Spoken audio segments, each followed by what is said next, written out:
Quest presents an unabridged recording of The Girl at the Last House Before the Sea by Liz Eeles, narrated by Francesca Waite. Prologue. It was the only photograph she had from that time so long ago. The only image that hadn't been destroyed. It said so much, and yet nothing at all. Kathleen traced her fingers across the picture that had faded over the years. The sea had been bluer that day, the sky brighter, and the house's whitewashed walls more vivid against the emerald of the cliff top. Her emotions had also been heightened. She could still remember the bitter taste of betrayal and the spearing pain of the broken heart as she left that place, though she wondered for how long. Her memory was not what it used to be, and maybe one day soon she would forget it all. Every joy, sorrow, and regret.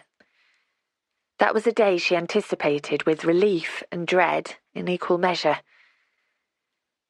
But what would be would be. Hadn't that always been the way with affairs of the heart? It was devastating that he'd wanted nothing more to do with her, and all that had followed on from his deception. But she had survived. Kathleen pushed the photograph to the back of her bedside table drawer and closed it firmly. This was her secret, and she would take it to her grave. 1. Freya. Happy birthday to me, sang Freya under her breath. She put down her suitcase and brushed hair from her eyes. A quick glance around confirmed that no one had overheard her, thank goodness. There was no point in advertising the fact that she was in Heaven's Cove on her 39th birthday with no one here to wish her many happy returns. No one except a half-sister she hadn't seen for 3 years, who'd probably forgotten it was her birthday anyway. Freya picked up her suitcase and started walking again, cursing the cobbles which caught at the heels of her black boots. Cobbles which made it impossible to wheel her case, which weighed a ton. It was a pretty place, Heaven's Cove, but not terribly practical, she decided, consulting the map on her phone again. At least the phone signal wasn't too bad here, down by the sea, which was lapping against the stone quayside. The air was filled with an acrid tang of fish, and above her seagulls wheeled and screeched. Pushing her phone back into her pocket, she stopped for a moment to take in the view. To her right, a gentle headland curved into the blue water, and to her left, a high cliff marked the edge of the village. A house stood alone on top of the cliff, Freya noticed. Its windows were catching the March sunshine and twinkling like stars. What fortunate person lived there, with the village laid out before them, she wondered. Walking on until she reached a row of tidy, whitewashed cottages just off the seafront. One of them had a notice board hammered into a garden flower bed, carefully placed so it could be seen by passers-by. Pinned behind glass were the dates of parish council meetings, details of a whist drive in the village hall, and a flyer appealing for the return of a ginger cat named Claus. This looked like the home of a pillar of the local community, thought Freya, squinting at the cottage door to confirm that it was number 5. Yes, this was definitely where Belinda lived. The last time the two of them had met was at a cousin's wedding, when Belinda had talked non-stop about how involved she was in village life. Freya had found it hard to get a word in edgeways, and had found her sibling, as always, rather overwhelming. But here she was, offering Freya a way out of the mess she was currently in, and for that Freya would be eternally grateful. Taking a deep breath to steady her nerves, she hauled her suitcase up the path that wound through the neat garden and knocked on the door. Seeing her sister always made Freya nervous, but the door was pulled open immediately, before she had time to gather herself and plaster on a smile. "Freya! How good to see you after all this time!" "Hello, Belinda. You too." "It's been absolutely ages." "It has. About 3 years, I think." "Something like that." She pulled the door open wider. "Well, come on in. Don't just stand there on the doorstep." Freya stepped into the cottage and put down her case. Belinda hadn't changed much since they'd last met. She was a little greyer and a little rounder, but her brown eyes were as inquisitive as ever as they took in Freya's faded denim jacket and her fair hair pulled into a ponytail that had partly fallen down. With any luck, she wouldn't notice the stain on Freya's trouser leg where she dropped her sandwich on the train. Greg certainly wouldn't approve of her current appearance.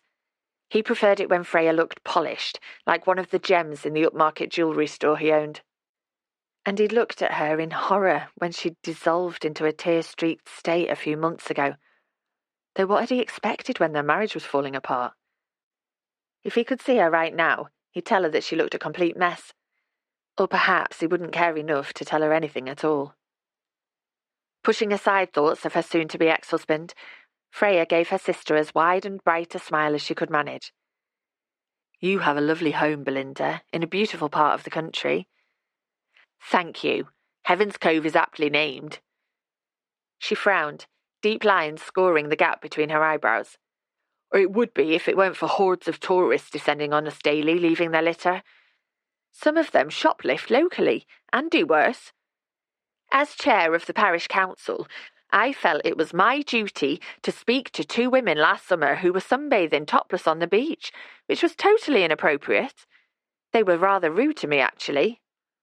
"Gosh," managed Freya, when Belinda paused, clearly waiting for her reaction. It had been a long, upsetting day, and her sister's list of complaints was making Freya's head spin. "Gosh, indeed. Being harangued by half-naked women isn't pleasant, I can tell you. But local people rely on me to uphold standards within the village, so what else could I do?" She tutted before pushing Freya's suitcase behind a coat stand. Then she ushered her guest into a sitting room where pale sunlight was shining through latticed windows and pooling on a cream rug. "Please do excuse the rather overpowering odour, Freya. Jim decided to cook himself an early tea, even though I said you were due to arrive at any moment." Belinda pursed her lips, but Jim, sitting on a beige sofa while tucking into a hot dog, simply smiled and waved. And he kept on smiling, even when his wife took the plate from him and placed it firmly on the dining table at the back of the room. "How are you, Freya?" he asked, wandering over to the table to finish his tea. "I don't think we've seen you since Kerry's wedding." "No, it's been a while," Freya smiled. "I'm okay, thank you. How are you 2 doing?" "We're doing fine and keeping busy. Well, Belinda keeps busy, and I just do as I'm told." He gave Freya a wink and brushed breadcrumbs from his lips. He'd lost more hair since she'd last seen him, and his face sported more lines. But his dark eyes still sparkled with warmth, just as she remembered. "It's very kind of you both to let me stay," she told him, her nose prickling. Belinda was right. The air was laced with a strong smell of caramelised onion. "You're very welcome. You are family after all, and how could we not step in when we heard what had happened?" cut in Belinda, tilting her head. "You poor woman. While I don't like to speak ill of your husband, it must be awful to be cast aside like that. It's unspeakable behaviour." Freya forced herself to carry on smiling. Belinda hadn't grown any more tactful over the years. "It was a joint decision," she said quietly. "It's very sad and unfortunate, but it's just one of those things." One of those very sad and unfortunate things that changes the whole direction of your life, thought Freya, her face still stretched into a ridiculous grin. "I see. Well, you seem to be coping with it all right," muttered Belinda, sounding rather disappointed. "And as for letting you stay, we're happy to have you. You're only here for one night, anyway." She tutted again and bent to pick up a shred of dropped onion from the carpet. "After that, we'll get you all settled in at Kathleen's." "If I get the job, that is," said Freya quickly. Belinda raised an eyebrow. "If? I think you mean when. Kathleen, poor woman, is in dire need of some support in her home, and you are eminently qualified to provide that. So I'm absolutely certain that you'll get the job and your new life can begin." Her new life. Freya felt her smile falter. She didn't particularly want a new life, thank you very much. She was happy enough with her old one, until a year ago. Until everything changed. That was when the easy banter with Greg had turned into arguments, their love life had dwindled to nothing, and once companionable silences had become charged and uncomfortable. Even so, Freya had been prepared to hang on in there, to fight for a better relationship, and it had broken her heart that Greg hadn't. He'd preferred to move on to something new. Or someone new, maybe. As their marriage had imploded, he'd received a flurry of calls from Erica, the immaculately dressed blonde who headed his sales team at work. Freya shook her head, trying to dislodge her suspicions. What was the point in torturing herself and making a bad situation even worse? Their marriage was over, and it was time to move on. "You really are being very brave," said Belinda, adding a pout of sympathy to her empathetic head tilt. "Not only do you have the trauma of a shattered marriage to cope with, I obviously heard all about your care home closing recently and you losing your job. That must have been the final straw." Answered Freya, not trusting herself to speak. She and Belinda hardly ever saw each other, but her sister seemed very well informed about Freya's recent car crash of a life, and not averse to bringing it up. "Remind me, how long had you been working there?" "Almost 5 years." "Really? That long? You must have felt a part of the furniture. How sad for the staff." "It was very upsetting for everyone who worked there, but far more devastating for our residents. They, several of them with dementia, had been shipped off to other homes across the county." Freya blinked to ward off tears as she remembered the startled incomprehension on their faces as everything familiar was stripped away. And now, looking through Belinda's sparkling clean windows at the churning sea and an unfamiliar headland in the distance, she understood even more how scared they must have felt. "It'll be fine," she repeated in her head like a mantra, hoping that maybe if she said it to herself often enough, it would come true. At first, losing her job had seemed almost fortuitous, once the initial awful upset was over. Getting away from the small industrial town where she and Greg had made their home seemed like a good idea. She wouldn't have to live in fear of bumping into him, and perhaps she would start sleeping through the night again. Lying awake at 3 a.m, going over and over what had gone wrong in their relationship, was as pointless as it was exhausting. A new job and home somewhere else in the country would signal a new start. She could build herself a brand new life.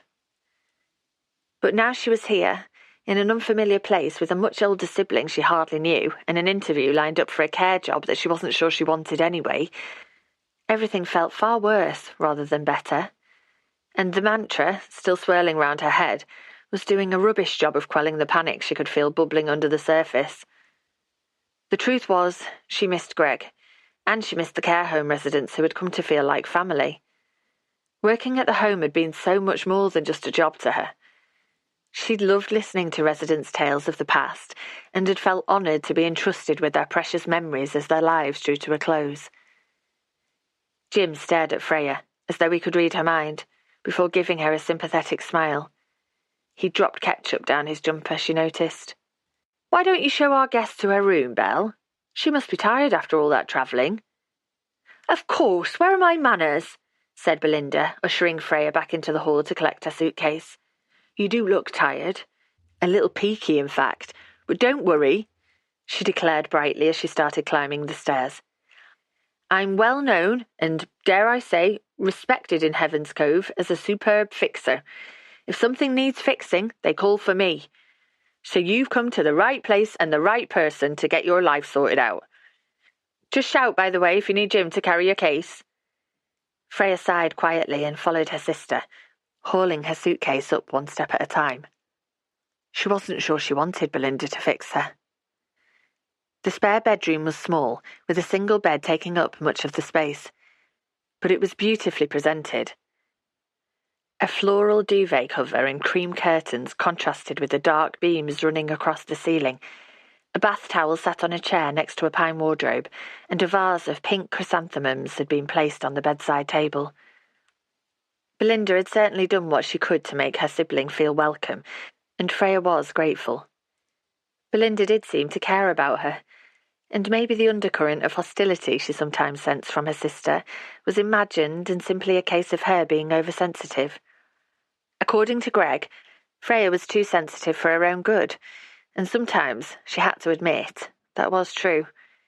Being sensitive had a positive side because it made her a good listener and an excellent keeper of secrets.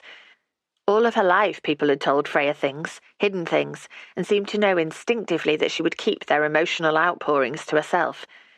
but being oversensitive sometimes made her doubt people when they were merely being kind. Freya looked again around the bedroom that had been made so welcoming and gave her sister a warm smile. "I really do appreciate you helping me out and letting me stay," she said, forgiving Belinda her incessant questioning as they'd climbed the stairs. "What is Greg doing now? What are your long-term plans?" They were questions Freya was doing her best to avoid asking herself, and she deflected them as politely as she could. "That's all right. Like Jim said, you're family," said Belinda gruffly. "Oh, I saved you some coq au vin from lunch, by the way. Said there's plenty to eat if you're hungry. It's my special recipe and tastes rather good if I say so myself. It'll be nicer than Jim's hot dogs at any rate." She ran her hand across the duvet cover to smooth out a crease. "Why don't you unpack and come down in a few minutes? I can tell you more about the village and the locals, including the woman 2 doors down who's just been charged with stealing money from the gift shop where she worked. I knew there was something shifty about her, but Jim wouldn't have it." She folded her arms across her large bosom before giving a nod of vindication. "Some food sounds lovely, thank you." Freya hesitated before asking, "How's your mum doing these days?" Belinda tensed, the lines around her mouth becoming more pronounced. "She's still living alone in her bungalow in Birmingham, although we've suggested she move to Devon to be closer to us. She's in her 80s now and still no happier. I don't suppose she ever will be." "That's a pity," said Freya, feeling a familiar wash of shame over what had happened all those years ago, and all because of her. "Well, there you are. It is what it is." Belinda bent over the bed and straightened the pillow before heading for the door. "Settle in and I'll see you downstairs in a minute." After she'd gone, Freya went straight to the window. Leaning out, she gulped in a lungful of salty air and gazed at the sea. A fresh breeze was whipping across the water, and the waves were tipped with white. Bands of green and grey stretched past the headland towards the horizon. It was very different from the view that she and Greg had shared for the last few years, since they'd moved to a flat in the middle of town. He loved their urban landscape and being at the centre of things, and she'd found the constant buzz of traffic and humanity energising. But today, a sea view was just what she needed, because the endless movement of the water was calming. Life might disintegrate into an unholy mess, but the waves would roll on. She stayed at the window for a few more minutes, relaxing her tense shoulders, before unzipping her case and taking out the clothes that were more likely to crease. And as she spread clothing across the bed, she realised that the story of her failing relationship with her husband was there, laid out in front of her. Practical trousers that she'd worn to work were still bundled up in her case, while tailored dresses and smart skirts were draped across the duvet. Freya was more of a jeans person, always had been, who never felt completely comfortable in anything more tailored. Greg had been the same once, practically living in sweatshirts and combats. But he'd swapped them a while ago for cashmere sweaters and chinos when his jewellery business had begun to attract an upmarket clientele. He'd also started telling people his name was Gregory, and glared at Freya if she ever forgot and called him Greg in company. Freya had tried to fit in with her husband when he joined her networking groups and hobnobbed with local VIPs who might be good for business. She'd updated her wardrobe and worn the posh clothes when she needed to. But it had always felt as though she was playing a part and would never measure up to what Greg expected of her. In the great scheme of things, the difference in their clothing taste seemed immaterial. But it highlighted a painful truth that she and Greg had grown apart and wanted different things out of life. Freya picked up the fitted dress in mint green silk that her husband had chosen for her 2 years ago. It was beautiful, but dry clean only, which made it impractical to wear very often. And where would she wear it anyway? After a while, she'd rarely been invited to the endless networking events that Gregory attended. Perhaps she should have insisted that he take her with him. She should have made more of an effort to be the sort of polished, glamorous woman that he wanted her to be. A woman more like Erica from his sales team, with her blonde hair, flawless makeup and designer wardrobe. A woman whom Freya had always found rather unfriendly and fairly intimidating. Freya pulled her makeup mirror from the suitcase and peered into it. Her hair, though thick and shiny, could best be described as mousy and wayward. Her face was almost makeup-free, and her only concession to fashion today was the ankle boots that had been so murderous on the cobbles. The trainers packed away in her case would have been a far more sensible choice. Greg wouldn't be seen dead in trainers. When they'd first got together 12 years ago, he'd almost lived in them. But now his footwear of choice was tasselled loafers in soft Italian leather, handmade in Siena. He'd swapped his comfy Renault for a sports car and turned his nose up at any wine that wasn't vintage and hideously expensive. Recently, Freya had found herself looking at him and wondering if she knew him at all. Freya turned away from the window with a sigh. Below her, she could hear Belinda clattering about in the kitchen. She'd be heating up the coq au vin and preparing to regale her sister with tales of errant locals. That was the last thing Freya wanted right now. She'd rather crawl under the duvet and sleep. Sleeping obliterated the sharp stabs of panic about her future and the memories of her marriage that taunted her, at least for a while. But Belinda had been kind enough to let her stay and arrange the interview tomorrow that might help put her life back on track. Plus, Freya had to acknowledge, she owed her sister big time and always would after what had happened years ago. So the very least she could do in the circumstances was eat Belinda's food and listen to an hour of gossip. Freya redid her ponytail, plastered on a smile, and went downstairs into the kitchen. "There you are!" Belinda looked up from the steaming chicken and vegetables she was ladling onto a plate. "Go and grab a seat at the table with Jim and I'll bring this in for you. We can have a catch-up while you eat." Freya did her best to do justice to Belinda's special coq au vin. It was delicious and she should be hungry. She'd had nothing to eat, other than a soggy sandwich, all day. But it was an effort to get each mouthful down. "You're not on a diet, are you?" asked Belinda disapprovingly, after telling her at length about the village hall fundraising committee that she chaired. "You're a little chunky in places, but not bad at all for your age." "Chunky?" Freya blinked at Belinda's blunt assessment. "No, I'm not dieting, and this is really delicious, but I think all the travelling has taken the edge off my appetite." "I expect that's it," said Belinda, giving Freya a searching look. She sniffed. "Emotional upset can play havoc with the digestion too. It might help to tell me what happened between you and your husband. I promise that I won't tell a soul." Jim's eyes opened wide and he gave an almost imperceptible shake of the head. But Freya already had the measure of Belinda's grasp on discretion. Keeping secrets was important to Freya. It got a bit hairy sometimes, remembering which friend had told her what, and what information she could tell people and what she couldn't, but she managed it well, unlike Belinda, who seemed keen to collect people's secrets so she could share them later. "Honestly," said Belinda, leaning forward across the table, "talking always helps, and you can tell me absolutely anything. I'd really rather not talk about it at the moment, if you don't mind." "Are you sure?" Belinda's face fell. "I'm a very good listener, so do feel free to tell me all about it whenever you like." "Thank you, I will. But I'm honestly fine." Freya smiled to prove the point and pushed food round her plate. If you say so, but there's a lot going on in your life. It's very challenging for you right now." Challenging was one word for it. Her past was upsetting, her present was unsettling, and her future, well, who knew? Freya speared a pallid mushroom and shoved it into her mouth while Belinda watched. As soon as she could, Freya escaped upstairs with the excuse of finishing her unpacking, although she wasn't planning on unpacking anything else at all.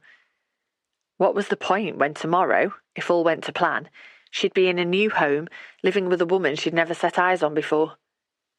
She moved her laid-out clothes onto the chair and lay down on the bed. What had she done?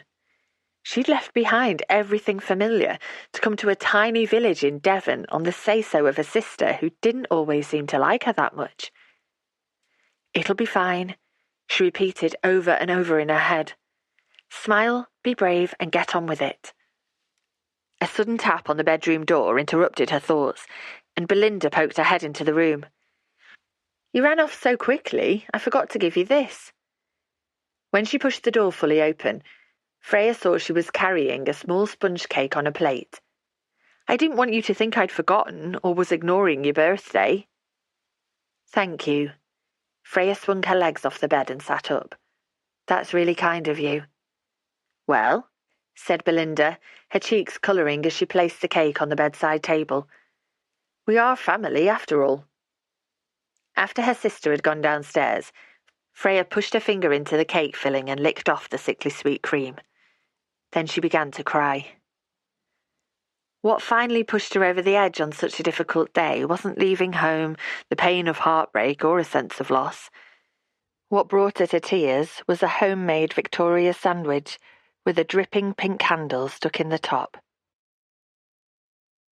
2. Freya. Freya woke early the next morning and lay still for a moment, wondering where she was. She and Greg would wake each morning to the sound of lorries being loaded at the warehouse opposite and trains pulling into the station nearby. Here, she'd been roused from sleep by the mournful cry of seagulls and a faint boom of waves hitting the rocks that edged the village. The crashing realization of where she was and why made her stomach sink. With Greg leaving her and the care home closing down, the last few months had felt like a nightmare that continued when she opened her eyes. And now she was miles from home and about to embark on a new life, as long as Belinda's friend Kathleen liked the look of her. Nothing felt familiar. Even the half-sister who had stepped in to fix her life was almost a stranger. But it was too late to back out now. Freya forced herself to swing her legs out of bed and walk to the window. Below her, Heaven's Cove was waking up. Boats were bobbing on the water, and a brightly painted wooden caravan had been parked on the front. A woman in a striped apron was putting out a chalkboard that read, "Heavenly coffees, bacon breakfast buns, clotted cream porridge." Beyond her, the headland jutted into the sea, and Freya vowed to walk across it as soon as she could. Exercise and fresh air always made her feel better. In spite of her nerves, Freya's stomach was rumbling, and she broke off and ate a piece of yesterday's birthday cake. It was dry and stuck to the roof of her mouth, but the sugar rush helped. Then she went along the landing to the bathroom and had a quick shower before going downstairs. Belinda, in a pink velour dressing gown, was wiping down the kitchen counters. "Well, you're an early riser," she said, nodding with approval. "I've just made a pot of tea if you'd like a cup. Help yourself." Freya poured herself a cup and sat at the small table that filled a corner of the room. Putting down her cloth, Belinda picked up her tea and joined her. "I hope you slept well on your first night in Heaven's Cove." "I did, thank you," lied Freya. "It's a very comfortable bed." "We bought the best, even though it's not often used." Belinda sniffed before taking a sip of her drink. "I've told Kathleen that we'll be with her shortly after 9 o'clock. She's anxious to meet you." Not as anxious as I am, thought Freya, pushing her hair behind her ears. What if she doesn't like me? "Of course she'll like you," tutted Belinda, as though even asking the question was letting the side down. "I vouched for you, and my word carries weight in these parts. It'll do both of you good. You need a job, and Kathleen needs care.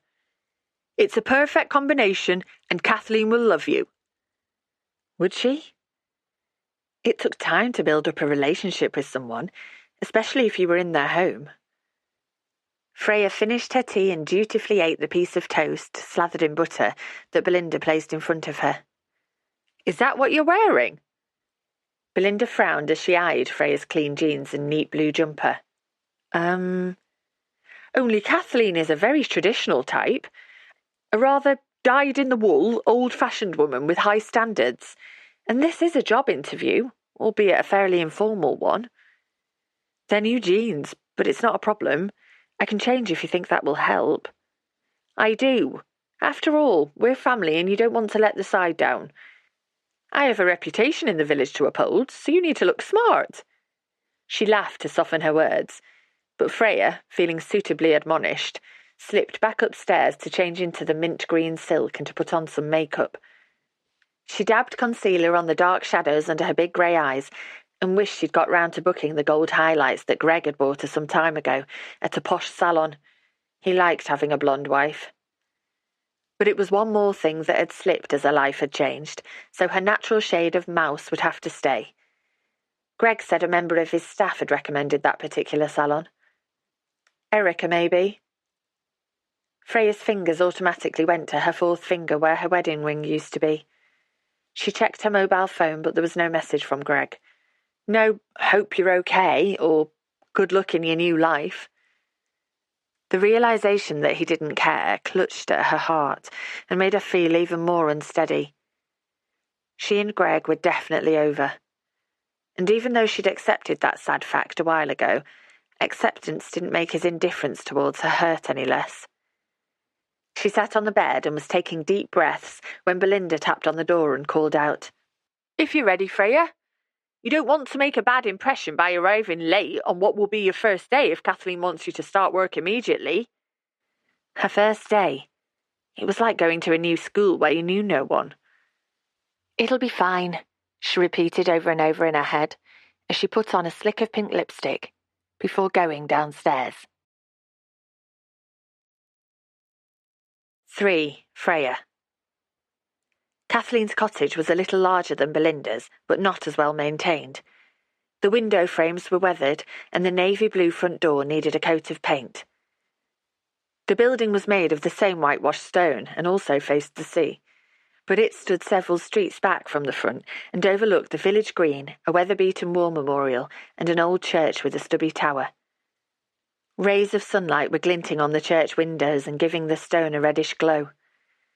Belinda brushed her fingers across flaking paint on the front door before whispering loudly, "Kathleen has a bit of money stashed away, I'm sure, but she doesn't seem that keen on spending it. Anyway, are you ready?" Her fingers were already curled around the brass door knocker. When Freya nodded, feeling ridiculously nervous, Belinda rapped sharply. "Watch out for her awful cat. It'll scratch you as soon as look at you. And bear in mind that Kathleen can be a little deaf at times, so you'll need to speak up, though her deafness can be rather selective. She never seems to hear when I'm on the lookout for volunteers to help at the village hall. Did I tell you that I chair the hall's fundraising committee too?" "You did mention it." Freya had heard all about Belinda's work heading that committee, and the group who organised the monthly village market. She'd also heard about several local inhabitants whose affairs, shopping habits, or even choice of interior design didn't meet with her sister's approval. Belinda was very judgmental, and an even more incorrigible gossip than she'd thought. Belinda knocked on the door again, more loudly this time. "I do hope Kathleen hasn't gone out to spite me. She can be a stubborn old bird." "Why would she go out to spite you?" Freya frowned. "She's happy about you bringing me round to meet her and talk about the job, isn't she? You can be a little, A little what?" asked Belinda, whipping her head round to stare at her sister. There was a hint of hostility in her brown eyes. "A little assertive at times." "Well, someone needs to be assertive around here or nothing would ever get done," muttered Belinda, rubbing her fingers together until the flakes of door paint stuck to her skin fluttered to the floor. "Are you sure that Kathleen is definitely on board with your idea?" repeated Freya, more anxious than ever. Her sister had a way of steamrollering people into submission. "Of course I'm sure," said Belinda, bending down to peer through the letterbox. "She's dying to meet you." She straightened up. "Here she comes at last. I'm surprised Kathleen's son hasn't got to grips with the repairs around here, to be honest. Mind you, there's a tale to tell about him. His wife died in the most terrible accident, so now it's just him and his daughter." Trust Belinda to turn a sad story about a widowed man into a piece of gossip. Fortunately, her tale came to an abrupt halt when the door was pulled open by a woman with snow-white hair twisted into a bun at the nape of her neck. "Come inside," she urged, shepherding Freya and Belinda into the hallway. "Did anyone see you?" Then, with a glance down the narrow lane, she closed the door behind them. The only sounds in the cottage were the rumble of a washing machine in the distance and the plaintive meow of a black cat sitting on the bottom stair. Freya's heart sank, because Kathleen didn't seem keen to meet her at all. The elderly woman breathed out slowly before looking Freya up and down. "So this is your sister then, Belinda?" "Half-sister," chorused Belinda and Freya in unison. "Sister, half-sister," Kathleen shrugged. "Your family, so what does it matter?" Her accent was different from the Devon burr that Freya had heard from locals during their walk to Kathleen's cottage. It had a faint Irish lilt that made Kathleen sound warm, even though her expression was far from friendly. She led them into a sitting room that overlooked the church and gestured at a brown leather three-piece suite that was shiny with age. "Do take a seat, both of you." Freya had a chance to study the older woman as she and Belinda sat down on the sofa and Kathleen moved to the chair opposite them. She looked smart, in navy trousers and a cream jumper. To all appearances, a proud woman who could take care of herself. But Freya spotted a few signs that all might not be quite as it seemed. Kathleen wobbled slightly when she walked to her chair and grasped the arms tightly as she lowered herself onto the cushion. And when she pulled at the high neckline of her jumper, which looked as if it might be on back to front, Freya noticed a large red burn that puckered the skin on the back of her hand. Kathleen met Freya's gaze for a moment before looking away, a port wine birthmark across her right cheek accentuating the green of her eyes. "How are you, Kathleen?" asked Belinda, her eyes darting around the room, which was cluttered with furniture but cosy, with pictures on the walls and cheerful yellow tiles lining the fireplace. You know, getting by. And yourself?" She leant down to stroke the cat, which had wandered into the sitting room and was sitting at her feet, staring at the interlopers. "I'm mad busy as always, Kathleen, because everyone seems to want a piece of me. Honestly, I'm not sure how I manage to fit everything into my day." The two women made small talk while Freya studied two silver-framed photos on a table near the window. One was of a man and a woman with a baby in the man's arms. The other showed the woman on her own, her face almost filling the frame. She was stunning, thought Freya, wondering if this was Kathleen's daughter-in-law who had died in the accident.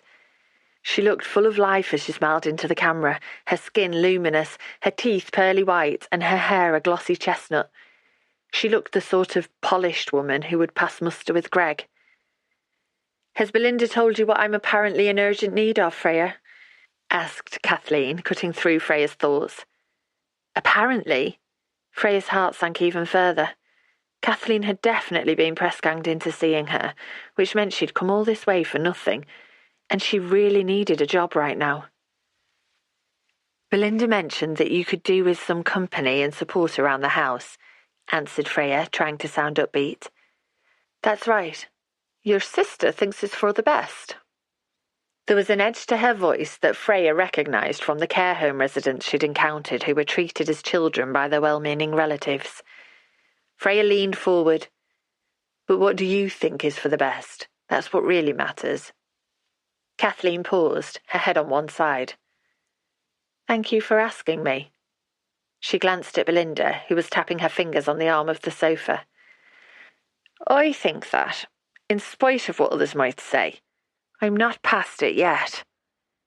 Freya smiled. Kathleen reminded her of several of the older people she supported in the home, who were proud and terribly scared at the prospect of their independence being taken away. "I can very much see that. And this is your home, so you make the decisions." "That's right, I do." "Do you feel that company and support at home might be helpful?" "I must admit..." Kathleen gave Belinda another glance. "I must admit that the thought has crossed my mind, but I don't think it's necessary yet. However, Belinda suggested rather forcefully that I should see you, and she's told me all about your circumstances." Had she indeed? That wasn't surprising. She and Belinda were no doubt alike in some ways, their shared genetic heritage making that almost guaranteed, but their approach to other people's personal information was radically different. Belinda shifted on the sofa and gave a tinkly laugh. "That's true, Kathleen, but I told you everything about Freya in absolute confidence. You know me, I never gossip for gossip's sake." Freya felt her jaw drop and made a deliberate effort to close her mouth. "I dare say, and you don't need to worry about me keeping quiet. I can keep a secret." Kathleen stared out of the window as though she'd forgotten that she had guests. Moments passed, broken only by the ticking of the clock on the mantelpiece. Belinda glanced at Freya and raised her eyebrows before asking loudly, "Kathleen, are you still with us?" The elderly woman turned her attention from the window. A beam of sunlight was playing on her wrinkled skin, and she suddenly looked worn out. "I'm sorry for your troubles, Freya. Life can be unkind sometimes," she breathed out slowly. "Belinda tells me that you used to work in a care home." "I did, for 5 years." "Were you sacked?" Freya grinned at the woman's bluntness, which was softened by her gentle accent. "No, the home closed down through no fault of the staff. The building itself was deemed unsafe, so I lost my job at short notice. I do have a very good reference from the homeowners. I'm trustworthy and hardworking and kind," she finished rather limply. Kathleen smiled for the first time at that. Kindness is everything in life, don't you think? Were you close to the people you looked after? I was. They'd become friends, and I missed them. I provided all kinds of personal and practical care for them, but mostly I missed the chats we had. She swallowed, willing herself not to dissolve into tears. "What did you chat about?" asked Kathleen gently. "Their families, their lives, their hopes and fears. Everything that they wanted to tell me. Some of them were quite lonely. Their families rarely visited, and their friends had either passed away or were too far away to call in." "Gosh, you must have heard all sorts," interjected Belinda, sitting up straighter on the sofa. "What kinds of things did people tell you?" Freya thought back to the many confidences people had shared. She'd had the privilege of sitting with people at the very ends of their lives, when they were sometimes desperate to share their secrets and regrets, while there was still time. Belinda would lap up their tales of lost love and missed chances, but they weren't Freya's to share. She shook her head. "I don't think it would be appropriate for me to talk about them." "Oh, come on. It's only us, and they never know that you'd spilled the beans." "Maybe not, but I would." Belinda narrowed her eyes at Freya, who held her gaze. In the unlikely event she ever did share deathbed secrets, the last person in the world she would share them with would be her loose-lipped sister. Fortunately, any intention Belinda had of continuing to wheedle secrets out of Freya was thwarted when the cat jumped up onto the sofa and curled itself onto Freya's lap. "Good grief!" Belinda shifted along the sofa, putting more space between her and her sister. "You're honoured. Kathleen's cat doesn't like me much." "Rocky doesn't like anyone much, but the two of you seem to be friends," said Kathleen. "Are you much of a cat person, Freya?" "Not really," said Freya, stroking the silky fur on the cat's head. "I like animals, but I've never had a pet before." "Rocky's an unusual name for a cat." "His real name is Shamrock, but my granddaughter christened him Rocky, and it stuck." Kathleen smiled and sat back in her chair. "You've obviously made a good impression on Rocky. And me too. You seem like a lovely young woman, Freya, and I must admit that I do get lonely here sometimes." She shook her head. "But I'm not sure about this. Having a stranger in my house is, well, it's too much." "But Freya has travelled all this way," said Belinda, tapping her fingers more loudly. Freya tried not to wince. This meeting wasn't about how far she'd travelled.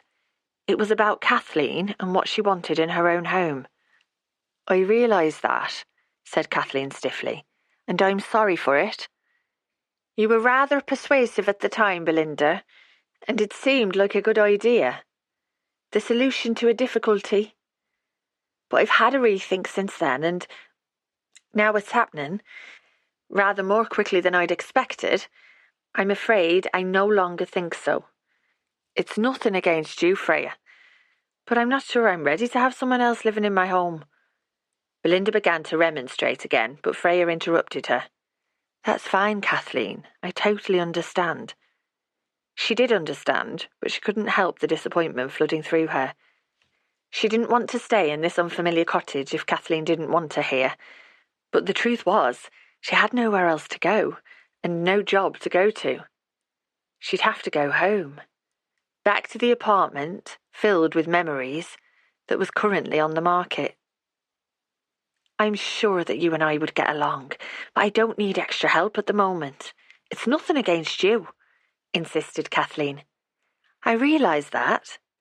Though irrationally, it did feel like a rejection, thought Freya. Just a little bit. She hadn't measured up. First with her husband, and now with a total stranger. I still think you're making a mistake, Kathleen, said Belinda. You need support, and my sister is the perfect person to provide it. I can vouch for her. Thank you for your concern, Belinda. I know you mean well, but I can look after myself. I'm perfectly safe here. That's not what I've heard. You're quite the topic of conversation in the village. Really? What have you heard? People are concerned about you living here on your own, and heaven knows how your son is going to cope. Though I'm surprised he hasn't stepped up to the plate already. Please, Belinda, let it go, murmured Freya, spotting Kathleen's expression harden.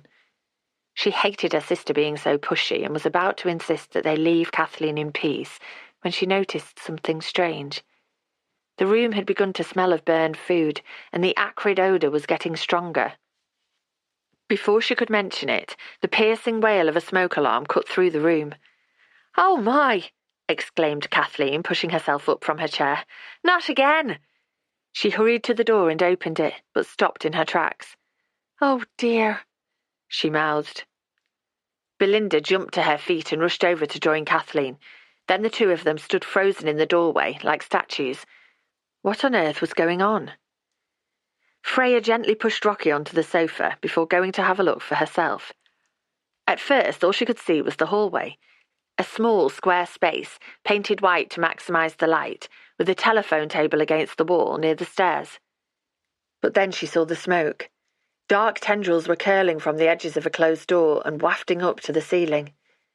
"You're on fire!" yelled Freya, above the din of the smoke alarm. She pushed past the women and ran to the closed door. The doorknob was cool when she closed her fingers around it. That was a good sign, wasn't it? Maybe the fire was small at the moment, but it might spread before the fire service arrived, and the cottage had a thatched roof. The whole place would go up, and Kathleen would lose everything. With one last glance at the two frozen women watching her, Freya took a deep breath and pushed open the door. The smoke was thicker in here, and it stung her eyes, but she could see flames coming from a cooker. Coughing, she ran through the room, bumping hard into a table on the way, and pulled out the cooker's grill pan. 2 slices of blackened bread were belching smoke, and the greasy foil they were sitting on was alight. Flames twisted into the air as Freya dropped the grill pan onto the hob and grabbed a tea towel from the worktop. She pushed the towel into the washing up water in the sink, wrung it out, and threw it over the flames. Mercifully, they sizzled and died as Freya threw open the back door and shoved the kitchen windows wide open to let out the smoke. After gulping in deep lungfuls of fresh air, she rushed back into the cottage and pushed past Kathleen and Belinda, who'd made their way to the kitchen doorway. Both women looked pale and horrified. "Belinda, take Kathleen into the garden," shouted Freya, before grabbing her coat draped over the banisters and flapping it under the screeching alarm. At last the dreadful wailing stopped, and she slumped against the wall with relief. This was one job interview she wouldn't forget in a hurry. While she was catching her breath, the cat slipped out of the sitting room and gave her a disdainful stare as it marched past. "It wasn't my fault," muttered Freya, watching the cat stalk off with its tail in the air. It seemed the two of them were no longer friends. "Freya!" yelled Belinda from the garden. "Is everything all right?" "Everything's fine," Freya shouted back, though, actually, nothing was fine at all. Her marriage had disintegrated, her overbearing sister was trying to fix her, a prospective new job had come to nothing, and even Kathleen's cat was giving her the cold shoulder. But looking on the bright side, as she was trying so hard to do these days, at least this ancient cottage would survive to see another day, and no one had been hurt. That would have to do for now. Kathleen and Belinda watched anxiously as Freya walked towards them across the grass. They'd taken refuge in wicker chairs as far from the cottage as possible. "Is the fire out?" asked Belinda. She patted Kathleen's hand when Freya reassured her that it was, and spoke slowly and clearly to the elderly lady, as though she might not understand. Everything's okay now. You don't have to worry. Well, that was quite an excitement. Kathleen nodded, her face pale in the sunlight. Freya sat on a low border wall nearby and looked across the small walled garden. It was a glorious profusion of climbing plants and spring flowers waving in the breeze, and felt beautifully calm after the chaos inside the house. Honestly, the whole of Heaven's Cove must have heard that alarm and be wondering what's going on, said Belinda. She smiled slightly, and Freya realised she'd enjoy telling everyone exactly what had happened. Poor Kathleen. Some toast had been left under the grill, that's all. It's easily done, said Freya briskly. But there was so much smoke. I thought the whole house was on fire. I think the build-up of heat had caught the rubber seal around the grill a little. But there's no long-term damage done, said Freya, noticing again how very pale Kathleen looked. A man's head suddenly popped up over the wall. Is everything all right? He asked, his silver hair shining in the sunshine. It is now, thank goodness, Belinda laughed. Kathleen here tried very hard to set fire to our cottage, but it's all sorted, thanks to my sister here. She put her arm briefly around Freya's shoulders as Freya realised that putting out a fire had promoted her to a full sibling in Belinda's eyes. It's lucky you were there, said the man. That alarm goes off quite regularly. We do worry about it, especially as our cottages are connected. The thatch would go up like a tinderbox. Anyway, I'm glad all's well. He frowned before disappearing back into his own garden.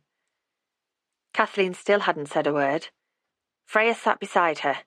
She recognised the same look of distress she'd seen in the residents of the care home when its closure became common knowledge. Perhaps you could get Kathleen a glass of water, she said to Belinda. I don't think she needs one, and please, Belinda, I think the smoke has mostly gone now. Reluctantly, Belinda went back into the kitchen. Everything's fine now, said Freya to the elderly woman, patting her arm. The flames are out and the smoke has almost cleared, thanks to the breeze. There's no harm done. Only because you were here, said Kathleen, biting her lower lip. I forgot about the toast when you knocked on the door. We've all done it. And I'm ashamed to say that I completely froze when I saw so much smoke in the hall. She paused. It's not the first time that I've almost set fire to my home, as you might have gathered from Ted next door. I'm becoming quite the liability. Kathleen looked towards the kitchen where they could hear Belinda banging through cupboards searching for a glass. Don't tell your sister that she's right, but I rather fear that I can't cope with living on my own for much longer. Not without razing the cottage to the ground. Her face crumpled, but she pulled back her shoulders and continued. I really can't bear the thought of having to go into care, Freya. I can't move away from Heaven's Cove. She glanced up at the cliff that towered above the village. Seagulls were white dots in the sky as they swooped over the house that stood alone on the cliff top, the impressive house that Freya had noticed when she first arrived in Heaven's Cove. Of course you don't want to leave, because Heaven's Cove is your home. Do you think that your son might be able to help out? I know that Ryan will help as much as he can, but he has a young daughter and it's complicated. He has quite enough to cope with and I can't add to his difficulties. Kathleen shifted in her seat and her bright green eyes met Freya's. It seems I'm in rather more of a pickle than I'd thought or had been willing to accept. She drew in a deep breath. So will you stay here with me? I don't know. Freya swallowed. It's a bit of a strange arrangement, to be honest. You don't really want me here, and you know nothing about me. That's all true enough. But Belinda has vouched for you. You seem kind and very experienced, and I don't quite know what else to do. I'm rather frightened that I will burn the cottage down next time, and Ted would be rather angry with me. She gave a wobbly smile. And from what Belinda says, you're in dire straits yourself at the moment. I have a good feeling about you. You seem like a decent person, and Rocky is rarely wrong when it comes to first impressions. Do you have somewhere else to go? Freya shook her head. Not really. I could go home, but When she petered out, Kathleen gave her a sympathetic smile. You'd rather not. Something like that. Then why don't we help each other out? You could stay for a month and we can see how it goes. She glanced up at Belinda, who was bustling through the garden with a glass of water in her hand. We can sort out the arrangements later. Please, she urged quietly. I can't leave this place. Are you two whispering about? Asked Belinda, pushing the water into Kathleen's hands. What did I miss? Freya glanced at Kathleen. Nothing really. We were just having a chat and... She paused for a moment before making up her mind. We were arranging for me to accept the job working with Kathleen and move in for a while. Oh, but that's wonderful. Belinda sat down on the wall with a thump. I'm so glad you both listened to me and seen sense. This is going to be marvellous for both of you, I can tell. Was it really? Kathleen had begged her to stay, but only because she'd just filled her kitchen with smoke and was panicking about the future. She might feel very differently about the whole thing tomorrow. Freya breathed in the scent of the flowers, wondering what she'd let herself in for, as Kathleen took a sip of her water and went back to gazing up at the cliff in the distance. 4. Ryan. The acrid smell of smoke was unmistakable when Ryan opened the front door of the cottage, and his heart started to beat faster. Last month, his mum had flooded the kitchen after leaving a tap running, and he'd found her ankle-deep in water. Before that, she'd slipped on the bottom stair, and he'd found her lying in the hall. Fortunately, she'd had nothing but a few bumps and bruises, but one of these days, he felt nervous every time he put his key in the front door lock. Mum, are you here? Are you all right? He knew he sounded panicky, but he was too tired to care. Work was a pain. He was horribly behind and had spent the morning trying to catch up. Chloe was being argumentative about doing her homework, and now his mother was apparently trying to burn her house down. He really couldn't cope with much more. I'm fine, Ryan. When his mum's voice drifted down the stairs, he sighed with relief and his shoulders dropped. There didn't seem to be any smoke or signs of a fire, and his mother was still alive. Maybe his day wouldn't be so bad after all. Wait in the hall a moment, will you? Called his mum. I'll be down in a minute. Ryan took off his jacket and hung it over the banisters. Then he glanced in the hall mirror and frowned. His hair was more grey than brown these days. He could do with a shave, and his jumper had seen better days. What would Natalie think of him if she was still here? He used to scrub up well. He'd even been quite a hit with the ladies once upon a time. Though he'd never say as much to his daughter, or she would accuse him of being disloyal, though his womanising days had been long before Natalie, and there had been no one since. Other than Isabel from the village, of course, who for some reason seemed to be keen on him, despite his best efforts to avoid her.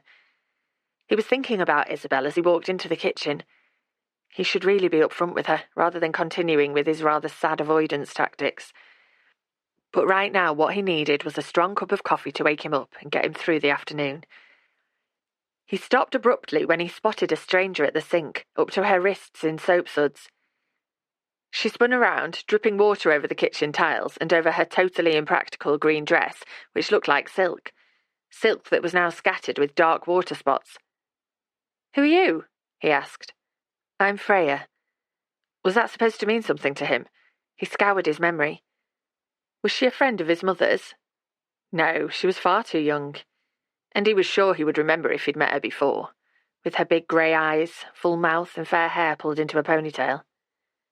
Freya, she said again, as though that would help. She wiped her hands on the tea towel at the side of the sink. You must be Ryan. That's right, but I'm afraid I'm still not sure who you are. Really? Oh no, your mum hasn't said anything to you about me then. Colour flared in her pale cheeks as she pushed tendrils of hair from her face. Said anything about what? Asked Ryan with a sense of foreboding. His mother's behaviour was increasingly erratic these days. He sat down heavily at the kitchen table. His back was aching after hours spent hunched over his computer. I'm afraid I don't know what on earth you're going on about. Right, well, that's a bit awkward then. Awkward? In what way? The kitchen door suddenly banged against the wall as his mum hurried into the room. She seemed nervous when she glanced between him and the woman at the sink, Freya. "Ryan, I told you to wait for me in the hall." "Why? What's going on? And why is it so cold in here?" The windows and back door were flung wide open, even though today's pale spring sunshine was tempered by a stiff breeze blowing off the sea. "I left some toast under the grill this morning, and the place still smells rather—" she hesitated. "Singed. So the kitchen is having an airing." "I knew I could smell burning when I came in. You need to be more careful when you're cooking, Mum." "I am. I just get a bit distracted sometimes. But there's no need to fuss because everything's grand, thanks to Freya, who put out the flames." Flames? Ryan's blood ran cold as he nodded at the woman who was still standing dripping at the sink. "Thank you for that. So who are you, exactly?" "I'm Freya." "Yes, I know that much already." That came out more sharply than he'd intended, but life seemed overwhelming these days, and he really was exhausted. He felt mean, though, when the woman's cheeks flared pink again. She looked awkward and out of place in her posh dress, with her hands shoved into his mother's pink marigolds. "I think your mum had better explain what's going on, and—" She trailed off, biting her lower lip. "It was a bit of an impulsive decision," piped up his mum, and Ryan's heart sank. His mother's last impulsive decision had involved buying a mega load of ingredients to make beef and Guinness stew. She'd made gallons of the stuff, most of which was still sitting in his freezer. Chloe refused to touch it because it had onions in it, and he wasn't much of a meat eater. So it would probably sit there, frozen solid to the bottom of his freezer, until the end of days. "What sort of decision?" he asked warily. "Freya has moved in." "Freya has what?" Of all the things he'd expected his mum to say, that wasn't one of them. "She's moved in," repeated his mum. "Moved in where?" "Moved in here, of course." She jutted out her chin as she always did when she felt backed into a corner. "Why?" "It's just for a while, to help me out in the house." "But I help you out in the house," said Ryan flatly, thinking of the time he spent juggling parenthood, work, and caring for his mother. "I know you do, and I appreciate everything you do for me. But you're busy working and bringing up Chloe, so employing somebody properly to help me out is a better solution all round." His mother didn't sound that convinced herself, but she frowned when she saw his expression. "It's only for a trial period. Freya and I have agreed on a month to see how it goes." "As long as I don't burn down the cottage in the meantime, of course." Ryan ignored his mother's attempt at black humour. "Why didn't I know anything about this?" "It was only suggested a day or two ago, and I didn't think that I was going to agree to it. But Belinda brought Freya round this morning." "Belinda? What has Belinda got to do with any of this?" The woman at the sink, the stranger who was now apparently living with his mother, pulled off her rubber gloves. "I'd better leave you two alone to discuss this. I'll be in the garden." She hurried through the open back door, and Ryan watched while she walked as far away from the house as she could, which wasn't very far because the garden, like most gardens in Heaven's Cove, was what local estate agents described as bijou. The cottages were crammed too close together to allow for much outside space. "Who on earth is she?" asked Ryan once she was out of earshot. "And how is Belinda involved?" "Freya is from up country, the Midlands somewhere. She used to work in a care home and needs a job, so I said she could work here instead. She'll live in and help me with the cooking and cleaning and keep me company. It's a good idea." "But I told you that Chloe and I can do that. We've been talking about us moving in with you." "I know you have, and I appreciate it, but I don't want you giving up your life to move in with me." "We don't mind moving in," said Ryan, pushing down the doubts he felt whenever he thought about the idea. "And I haven't got much of a life to give up, to be honest." He'd meant that as a joke, to lighten the strained atmosphere, but his mum just looked sad. She obviously didn't think he had much of a life either. "What about Chloe?" she asked. "What does she think about the idea?" "She's absolutely fine with it."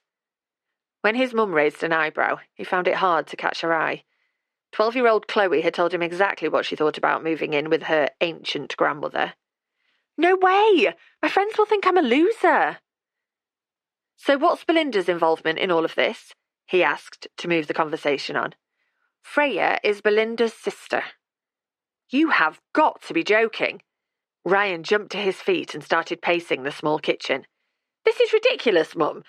Not only are you, totally out of the blue, moving in a woman you've never met before, she also happens to be related to the biggest gossip in the village. Don't exaggerate, Ryan. Belinda's not so bad. Not so bad? She's dreadful. And if her sister's living here in this house, all our family business will be banded around Heaven's Cove, and, to be honest, I've had quite enough of that already. He sat down at the kitchen table and put his head in his hands. Heaven's Cove was a beautiful village with a good sense of community, and it had seemed like paradise initially when he and Chloe had moved in 2 years ago, a couple of years after they'd lost Natalie. The constant ebb and flow of the ocean was soothing, and it was peaceful here, especially in the winter months when storms blew in off the sea and the tourists all but vanished. He and Chloe had been able to gather themselves back together and face the future. But the village had felt more stifling recently, especially now tourists were returning with the arrival of spring. He sometimes contemplated moving on to somewhere new, though even thinking about it was pointless. Heaven knows why his mother had moved to this village after his dad's death, or why she'd become so wedded to the place, and this cottage in particular. But there was no way she'd ever move on to anywhere else now, which meant he couldn't either. She was getting older and needed him nearby. And then there was Chloe, who was settled in the local school and had already had enough changes to cope with in her young life. So he was stuck here in paradise, whether he liked it or not. I know you're not happy about it, Ryan, said his mum, putting her veined hand on top of his. Her skin felt papery smooth. But things are sorted now, so let's give this a go. Having Freya here will take a weight off your mind, because you won't have to worry about your poor old mammy anymore. I'm sure that'll be a relief to you. Ryan looked around the kitchen and noticed brown burn marks on the cupboard that butted up to the cooker. The flames his mum mentioned had left their mark and could have done far worse if she'd been alone in the house. But he couldn't be here and work and look after Chloe all at the same time. It was physically impossible. And the other option, if his mum got even more absent-minded, would be a care home, and neither she nor he could face that. She loved this dark, drafty cottage, and leaving it would break her heart. I'm sure my plan will work out just grand, said his mum, giving his hand a squeeze. Your plan or Belinda's? It might have been her plan to begin with, but the final decision was mine. So what do you say? I don't know. I need to speak to this woman, to Freya. Of course, go ahead, but please don't frighten her off. She looks rather worn down by life, and as if she might startle easily. Ryan walked into the garden, his head reeling from his mother's latest impulsive decision. Daffodils and crocuses were waving in the flower beds, but Freya was still at the very end of the garden, making a great show of inspecting the ivy that clung to the back wall. She didn't notice him at first as he walked across the grass, so he had a chance to inspect her properly. It was hard to believe that she and Belinda were related. Belinda was short and round, with grey hair and a fashion taste that Chloe had once described as tragic, whereas Freya was younger and prettier, with more delicate features. There were dark shadows beneath her grey eyes that she tried unsuccessfully to disguise with makeup. She jumped when she noticed him approaching. Have you spoken to your mum? She asked with a nervous smile. I didn't realise that she hadn't told you about me coming round today. Did you come on your own, or did Belinda come round too? Belinda came too because she'd recommended me to your mother, but she didn't twist her arm to make her say yes. Freya winced. Well, not really. I'm sure no one could make your mother do what she didn't want to do. And you know her so well, do you? After what, a couple of hours? He was being impolite. He knew he was, and he hated himself for it, but he felt done in, and this was the final straw. He didn't want to move in with his mother, who wanted to be living with their mother in their mid-40s. But he'd reconciled himself to it, and Chloe was finally coming around to the idea, sort of, and it was his job after all. He was an only child, and it was what his dad would have wanted. But now it seemed that this total stranger was moving in instead. What kind of a rubbish son did that make him? Do you have references? He asked coldly. Freya nodded. I have a reference from my last employer, and I can give you my CV, which shows I have many years of experience in providing care for older people. There's also the paperwork for my qualifications, including a Level 3 diploma in health and social care, which I'll of course be providing to your mother, and you. So what exactly will you do for my mother? Freya shrugged. As much as she'd like me to do. Your mum decides. I can help her to live as independently as possible while ensuring that she's safe. I can cook and clean and shop for her, provide any personal care she might need, and keep her company too, if that's what she'd like. We already do most of that. I'm sure you do all you can, but it can't be easy. What can't be easy? Freya's eyes sparked with alarm. Belinda mentioned that it's just you bringing up your daughter. You must be so busy. So Belinda had been gossiping about him already, and Freya knew about Natalie. Ryan pushed down his annoyance because Freya was trying to be kind. He could tell by her sympathetic smile, but she really had no idea how hard it was bringing up a child on your own, while living with the terrible guilt that had become a part of him. He took a deep breath and changed the subject. So what brings you to Heaven's Cove? She hesitated at that, and her smile faded. Life, she said quietly. The tricky bits of it. It was the tricky bits of life that had brought him to this village too. Chloe had been pining the loss of her mum 2 years earlier, and his mum had been the best person to help fill the gap that Natalie had left behind. The move to Heaven's Cove had been a good decision, initially. The two of them, grandchild and grandparent, had forged a deep bond, but recently Chloe seemed to be pulling away. Was it her age? There was something wrong in Chloe's life, Ryan could tell that much, but he wasn't sure exactly what. His attempts to talk to her about it had been stonewalled, and Googling single parenting an adolescent girl had only served to make him realise how out of his depth he was. At least she had a friend in Paige, Isabel's daughter, though he got the impression that Paige called the shots. Look, said Freya, cutting across his thoughts, I appreciate that this has come as a total surprise to you, and I'm sorry you didn't know about it. Would you like some time to think about it? Ryan glanced at his mother, who was standing in the doorway watching them. He could send this woman packing, but he wasn't quite ready to move in yet. And what if his mum was more successful next time at burning the house down? She'd probably set light to the whole row of thatched cottages, endangering herself and her neighbours. If that happened, he'd never forgive himself, and he couldn't cope with any more guilt. Ryan sighed. Mum said something about a trial period. That's right. We agreed that a month was a good idea, to see if she likes me and if I like it here too. Ryan thought quickly.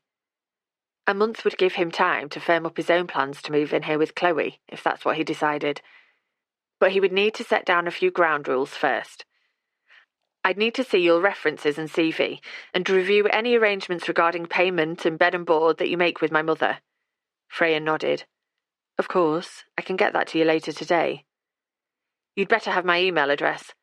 Ryan fished in his trouser pocket and brought out a dog-eared business card that Freya took without a word. And all financial issues regarding my mother will need to be handled by her, or go through me if she prefers. Of course, whatever your mother wants, said Freya with a straight stare. Also, please respect the fact that my mother is a private person who doesn't like being talked about. Freya frowned. I'm very good at keeping personal information confidential, and I have no intention of talking about your mother to anyone. Not even to your sister? Especially not to my half-sister. When she raised an eyebrow, Ryan glimpsed the same disdain that he often spotted in Chloe these days, whenever he asked when she'd be home or urged her to turn her music down. He thought for a moment. Half-sister explained the disparity in age between Freya and Belinda, and the difference in their looks, though it didn't mean that they weren't of a similar gossipy nature.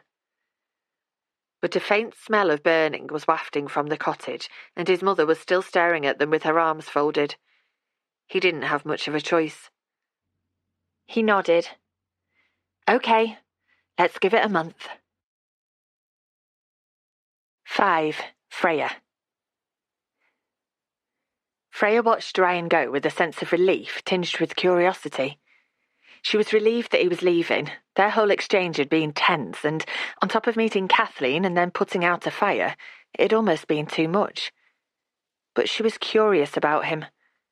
He seemed troubled and sad, which wasn't surprising when his wife had died and he was bringing up their child alone.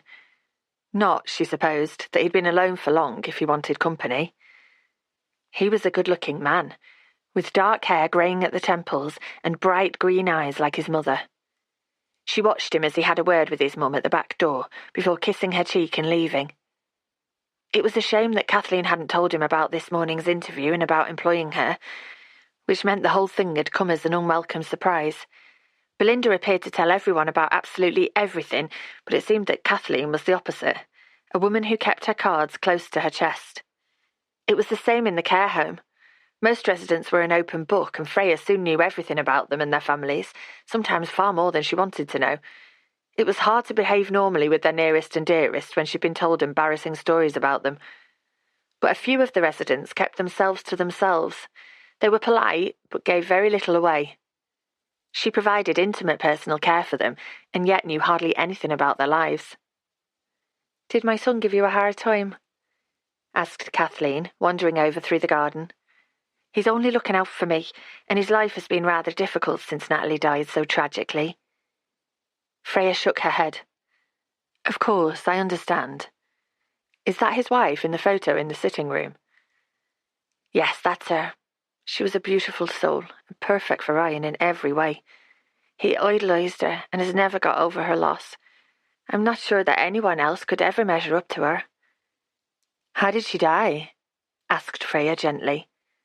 She wouldn't normally pry, but Kathleen had been the first to mention Natalie's death. Kathleen bent and pulled a weed from the flower bed before answering. "She died about 4 years ago in the car accident. It was a tragic case of wrong place, wrong time, I'm afraid." Freya blinked hard to ward off tears.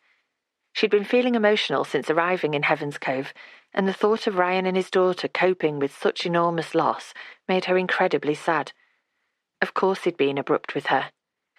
It made sense that a man who had lost his beloved wife out of the blue would not take kindly to surprises being sprung on him. "Are you all right, my dear?" Freya smiled when Kathleen lightly touched her arm. "I'm fine, thank you. I'm probably still a bit tired from the travelling yesterday." "Then why don't you go and unpack and settle in? Jim called round with your suitcase while you were kindly doing the washing up for me, and I asked him to put it in your bedroom. While you're doing that, I'll go and have a sit down. It's been a busy old morning." She paused. "Thank you for putting out the fire, and for saying that you'd stay. To be honest, I'm not sure how this is going to go." Freya placed her hand on top of Kathleen's, which was still resting on her arm. "It's all a bit strange, isn't it? But let's take it day by day and see if we can still stand each other after a month." Kathleen threw back her head and laughed. "Oh, you'll do. We'll give it a go. 2 wounded souls together." What wounds had Kathleen suffered? Freya wondered as she watched the elderly lady walking back to the kitchen. She'd lost her daughter-in-law, and presumably her husband too, and who knew what other affairs of the heart had caused her pain over the years. Freya made Kathleen, her new employer, a cup of tea and set it down by her armchair with a smile, before climbing the narrow staircase. The landing was brighter than she'd expected in such an old cottage. Light was flooding through a latticed window, pooling on the seagrass carpet and highlighting the bumps and notches in the beams that crossed the ceiling. There were 4 doors, all of them closed. Freya cautiously opened the first door, which led to a small bathroom, with just enough space for a toilet, a small basin, and a walk-in shower. A long floral dressing gown was hanging on a hook on the wall, and an old-fashioned shower cap was resting on the edge of the basin. The second door led to a box room piled high with books and various pieces of bric-a-brac, and the third to a small dark bedroom that overlooked the back garden. This room was almost entirely taken up with a double bed, a bedside table, and a dressing table. Freya stepped inside, sure this must be her room, but her case was nowhere to be seen. She made her way along the landing and poked her head around the 4th door. This bedroom was much nicer. It was far larger, with bright sunshine streaming through the window. She walked across the sanded floorboards and looked out over the village that was her new home. There was a fabulous view of the green and the church, and in the distance she glimpsed a flash of blue sea. The double bed was covered in a colourful eiderdown, and there, in the centre of it, was her suitcase. The sound of creaking floorboards came from the landing, and when Freya went to investigate, she found Kathleen standing there. She was puffing slightly from the exertion of climbing the stairs. "Don't mind me while you get yourself sorted," she said in her soft Irish lilt. "I forgot my book, so had to come up for it. Do you think you'll settle in here all right?" "I'm sure I will. It was very kind of Jim to bring my case over, but I'm afraid he's put it in the wrong bedroom." "Really?" Kathleen walked into the smaller, gloomy bedroom, and Freya followed. "No, it's not in here." "Jim put it in the larger bedroom at the front of the cottage." "That's all right, then." "Oh, I thought that room must be yours." "No, this is my room. You'll be all right in the front room, won't you?" "Yes, definitely. It's a lovely room. I just thought you'd have chosen the larger one with the better view." "This room has the view that I want," said Kathleen, moving to the window. "So that's that." Freya looked past her at the world outside. The view from this back bedroom took in myriad cottage roofs, all higgledy-piggledy, and towering above them, the cliff at the edge of the village. It was a perfectly pleasant view, but nothing like as impressive as the green, scattered with trees, and the ancient churchyard. "What's that house up there?" Freya pointed at the white building standing alone on the cliff top.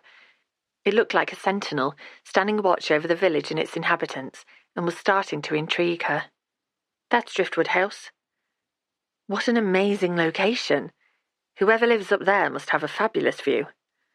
I suppose," said Kathleen in a quiet voice. Then she turned so quickly from the window she lost her balance, and Freya put out an arm to steady her. The elderly woman's face was ghostly white. "Are you all right?" asked Freya with concern. "Do you want to sit on the bed for a minute?" Kathleen shook off Freya's steadying hand. "No, thank you. I'm perfectly fine, and there's no need to make a fuss. You really should be unpacking, and I'll go and sit downstairs." She left the room quickly, without taking her book that was on the bedside table. Freya took the novel down to Kathleen before going back to her new bedroom and unpacking. The dresses and skirts, that she'd probably never wear, fitted with room to spare in the large wardrobe. Then she changed into her jeans and picked up the business card that Ryan had handed her in the garden. He was a freelance copywriter, she noted, as she emailed him her CV, references, and proof of her qualifications. And his email address, 4 years after the death of his wife, was still ryanandnat@. How would she be feeling 4 years post-breakup, she wondered, when the split from Greg wasn't so raw? How would he be feeling? Freya doubted he would still have any reminders of her. Ryan had obviously adored his wife and loved her still, but these days Freya sometimes questioned whether Greg had ever really loved her at all. It was hard to remember the good years they'd spent together. The only images that came to mind right now were of their final few months, which were filled with furious arguments followed by painful silences. Freya kicked off her shoes and lay on the bed, with its patchwork eiderdown that smelled of washing powder.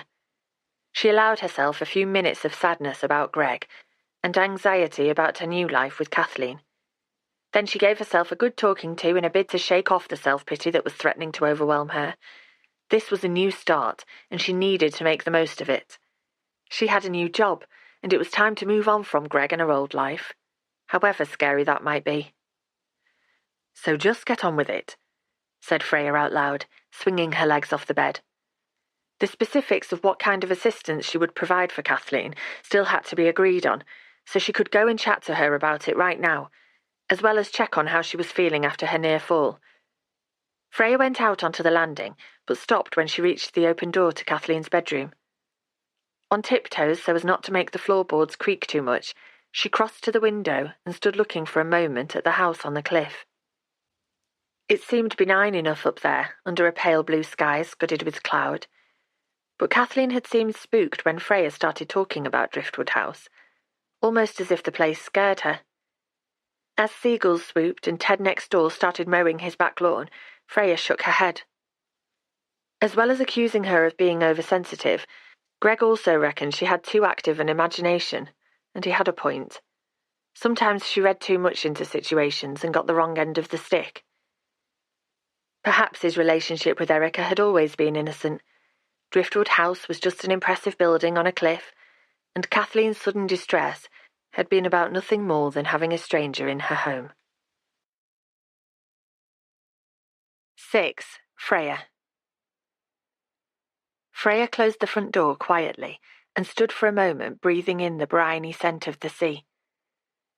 A stiff breeze was blowing, and there was a faint boom in the distance as waves, whipped by the wind, hit the quayside. Pulling her jacket more tightly around her, she set off towards the centre of the village, keen to spend an hour exploring her new home. Kathleen, who was taking a mid-afternoon nap, had urged Freya to take a break, seeing as she hadn't stopped over lunch. Instead, she'd spent time sorting out laundry and arranging for Kathleen to see her GP about her arthritic knees. In fact, it had been all go since Freya had moved in and started the job yesterday morning, but it felt rewarding to be immediately useful to Kathleen. They were still feeling their way around their new arrangement, but so far, so good. Freya yawned as she walked across the green, past the church and into a cobbled lane. She'd slept badly in her new bed. The house was filled with strange noises that had kept her awake into the small hours. Freya's overactive imagination meant that she deliberately never read or watched ghost stories because they spooked her. Yet here she was living in a centuries-old cottage that screamed haunted from every beam, ingle, nook and shadowy corner. Greg would laugh at her. She shook her head to banish thoughts of him and tried to focus on the village, which was bustling today with tourists. Several of them were wearing shorts, even though it had rained on and off all morning and the sky was covered in a blanket of grey cloud. Freya walked past the ice cream parlour, village hall and tourist office until she reached the edge of the village, where the land rose steeply. She glanced at her watch. Kathleen would expect her back in 45 minutes, but she was keen to take in the view from the top of the cliff and also to see Driftwood House properly. The white building, visible from much of Heaven's Cove, intrigued her, perhaps because it mirrored her situation here. The house was a part of the village and yet separate from it. Though it was early days, she told herself as she started climbing the cliff path. She felt like an interloper at the moment, a guest in Kathleen's cottage. But hopefully she would soon settle in and Kathleen would take to their arrangement. Ryan too, or her days in Heaven's Cove were numbered. At least all had gone well so far. For last night's meal, Kathleen had insisted on still doing her own cooking, but Freya had helped and surreptitiously turned off the gas rings that the older woman had left on. She'd also cleared out-of-date tins from the food cupboard and had made a list to restock with groceries. Next, she was going to tackle the airing cupboard, which was a tangle of sheets and towels. Freya, concentrating on future plans, stumbled on loose stones and went hot and cold at the thought of falling into the sea that was pounding the rocks below. Would Greg go to her funeral? An image of Greg in a dark designer suit with Erica on his arm swam into her mind. "Stop it," she said out loud, turning to look at the village far below her. People looked like ants in the narrow lanes, and Freya spotted Kathleen's cottage, its thatched roof dark against white stone. That was her new home, at least for the next month, and dwelling on the past wouldn't help her to settle in.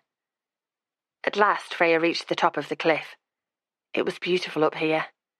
Wild flowers, scattered across the stubby grass, were waving in the breeze, and noisy seagulls cried overhead as they wheeled in the air currents. The sun had peeped from behind grey cloud and was throwing beams of light onto the sea, which was a churning mass of grey and green with white-tipped waves. And there was the house that Kathleen could see from her bedroom window. Up close, the house was even more impressive than Freya had imagined. The large, imposing building had stone pots of bright flowers flanking its front door, and there was a sign outside, Driftwood Guest House. What a wonderful place to stay in the spring and summer, when the wild flowers were in bloom and the house was bleached by heat waves. Though in autumn and winter it would be battered by fierce storms blowing in off the sea. Freya shivered, suddenly imagining being up here alone in the midst of a storm, or at night in the pitch black. The sun disappeared behind a cloud and suddenly plunged into gloom, Driftwood House looked less like a holiday home and more like an old building filled with secrets. Freya shivered again. The wind was dropping, but traces of warmth in the air had all but disappeared. She started making her way back to the cliff path and noticed a small group of girls halfway down it. A large boulder stretched out from the path towards the sea, and one girl was standing on it. She was awfully close to the edge, and as Freya got nearer, she realised that the girl, whom she judged to be in her early teens, was wearing a swimsuit. Surely she wasn't thinking of jumping.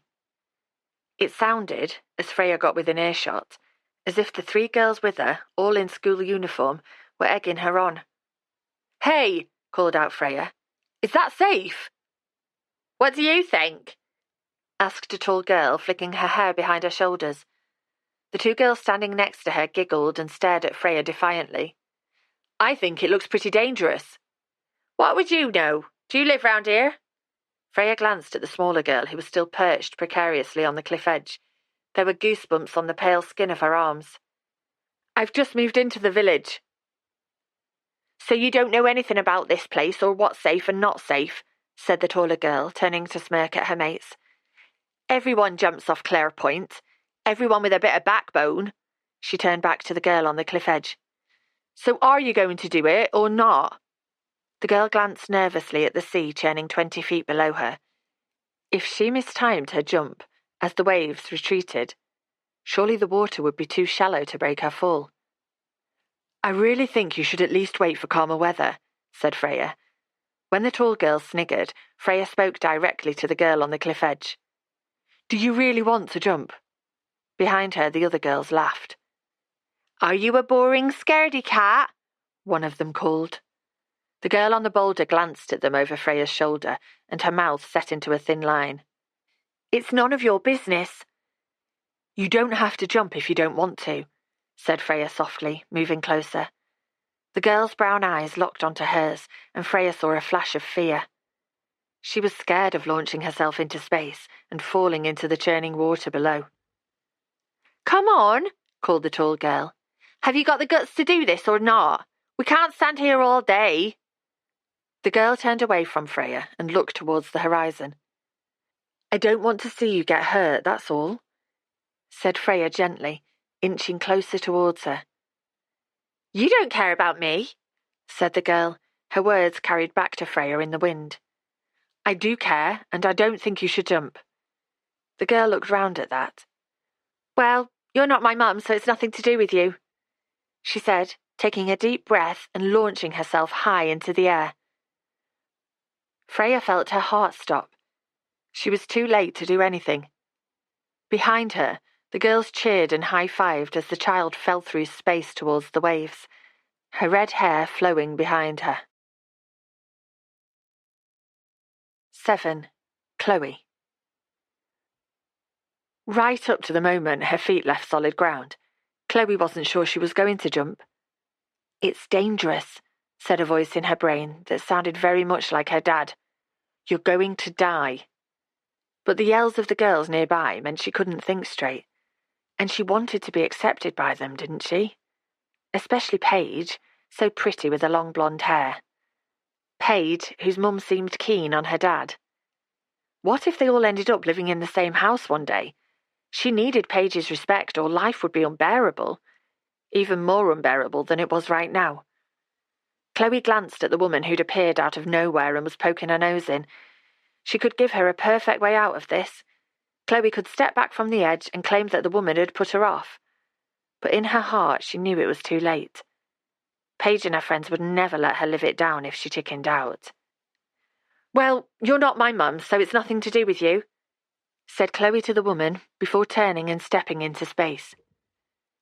The wind whistled in her ears as she dropped towards the ocean, panic rising in her chest. Was this how her mum had felt just before she died?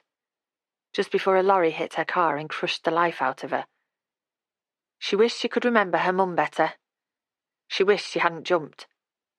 Her body hit the sea and the sudden cold felt like a hammer blow as she sank beneath the waves. Salt water was in her eyes and up her nose and she couldn't breathe. Was this how it would end? She pictured her dad's face when he was told the news and had to identify her body. Another body for him to cry over. That wasn't fair. She couldn't do that to him. Pushing her arms above her head, she started scrabbling towards the sky, and at last her head broke through the waves and she could breathe. The cheers of her friends floated down from the cliff while she blinked to clear her eyes of seawater and looked up. The woman who tried to persuade her not to jump was still there, peering over the edge with a look of horror on her face.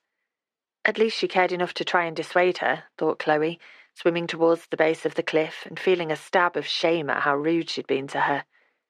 It was just as well the woman was a stranger, because the last thing she needed was her dad finding out about this and getting all stressy. She'd be grounded for the rest of her life. Scrabbling onto the rocks, she waved up at Paige, who waved back, as though she belonged.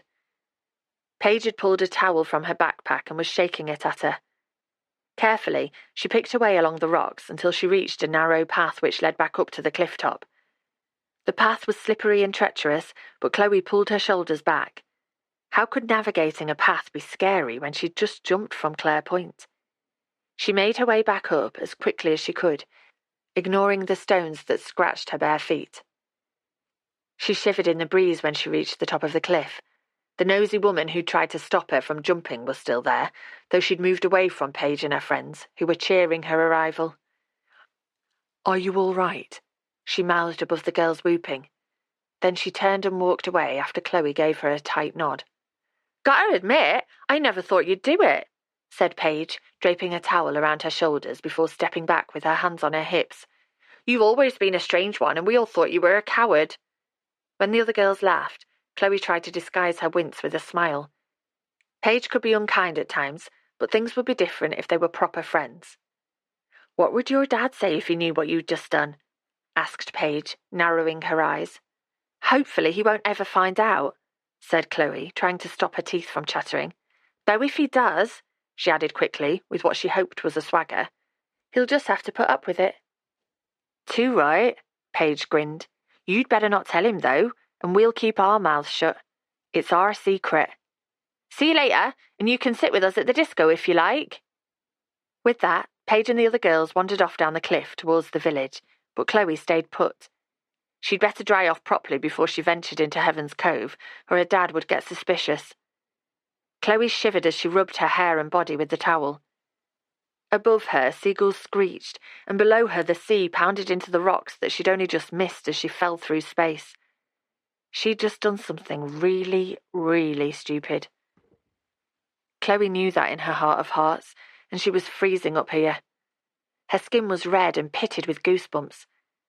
But inside, she felt warm in the knowledge that she and Paige shared a secret.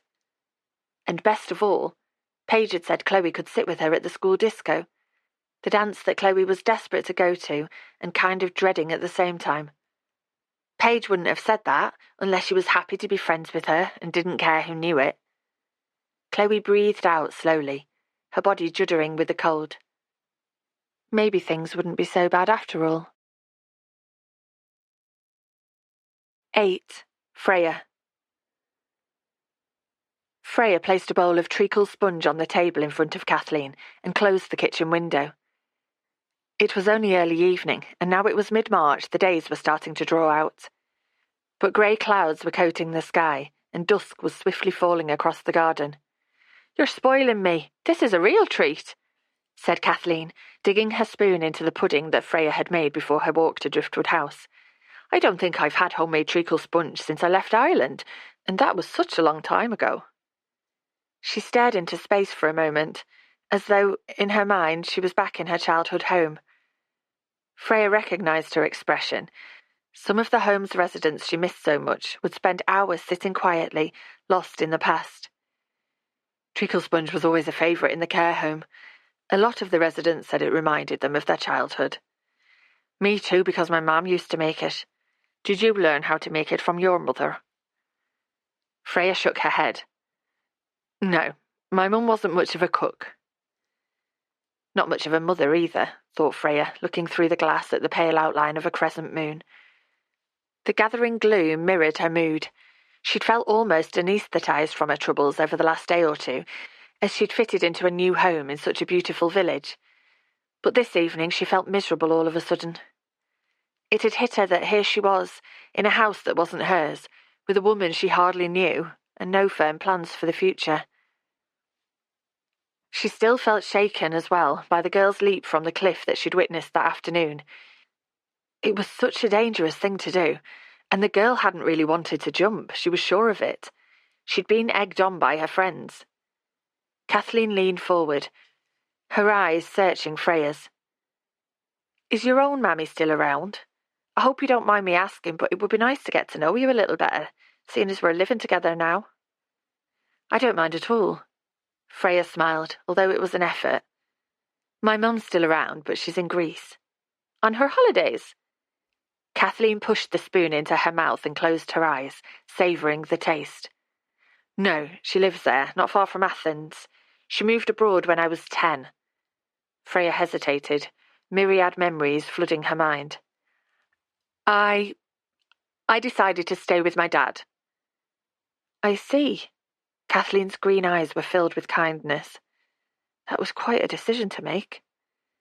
A decision that no 10-year-old should ever have to make, thought Freya, experiencing a rush of grief and abandonment even after all these years.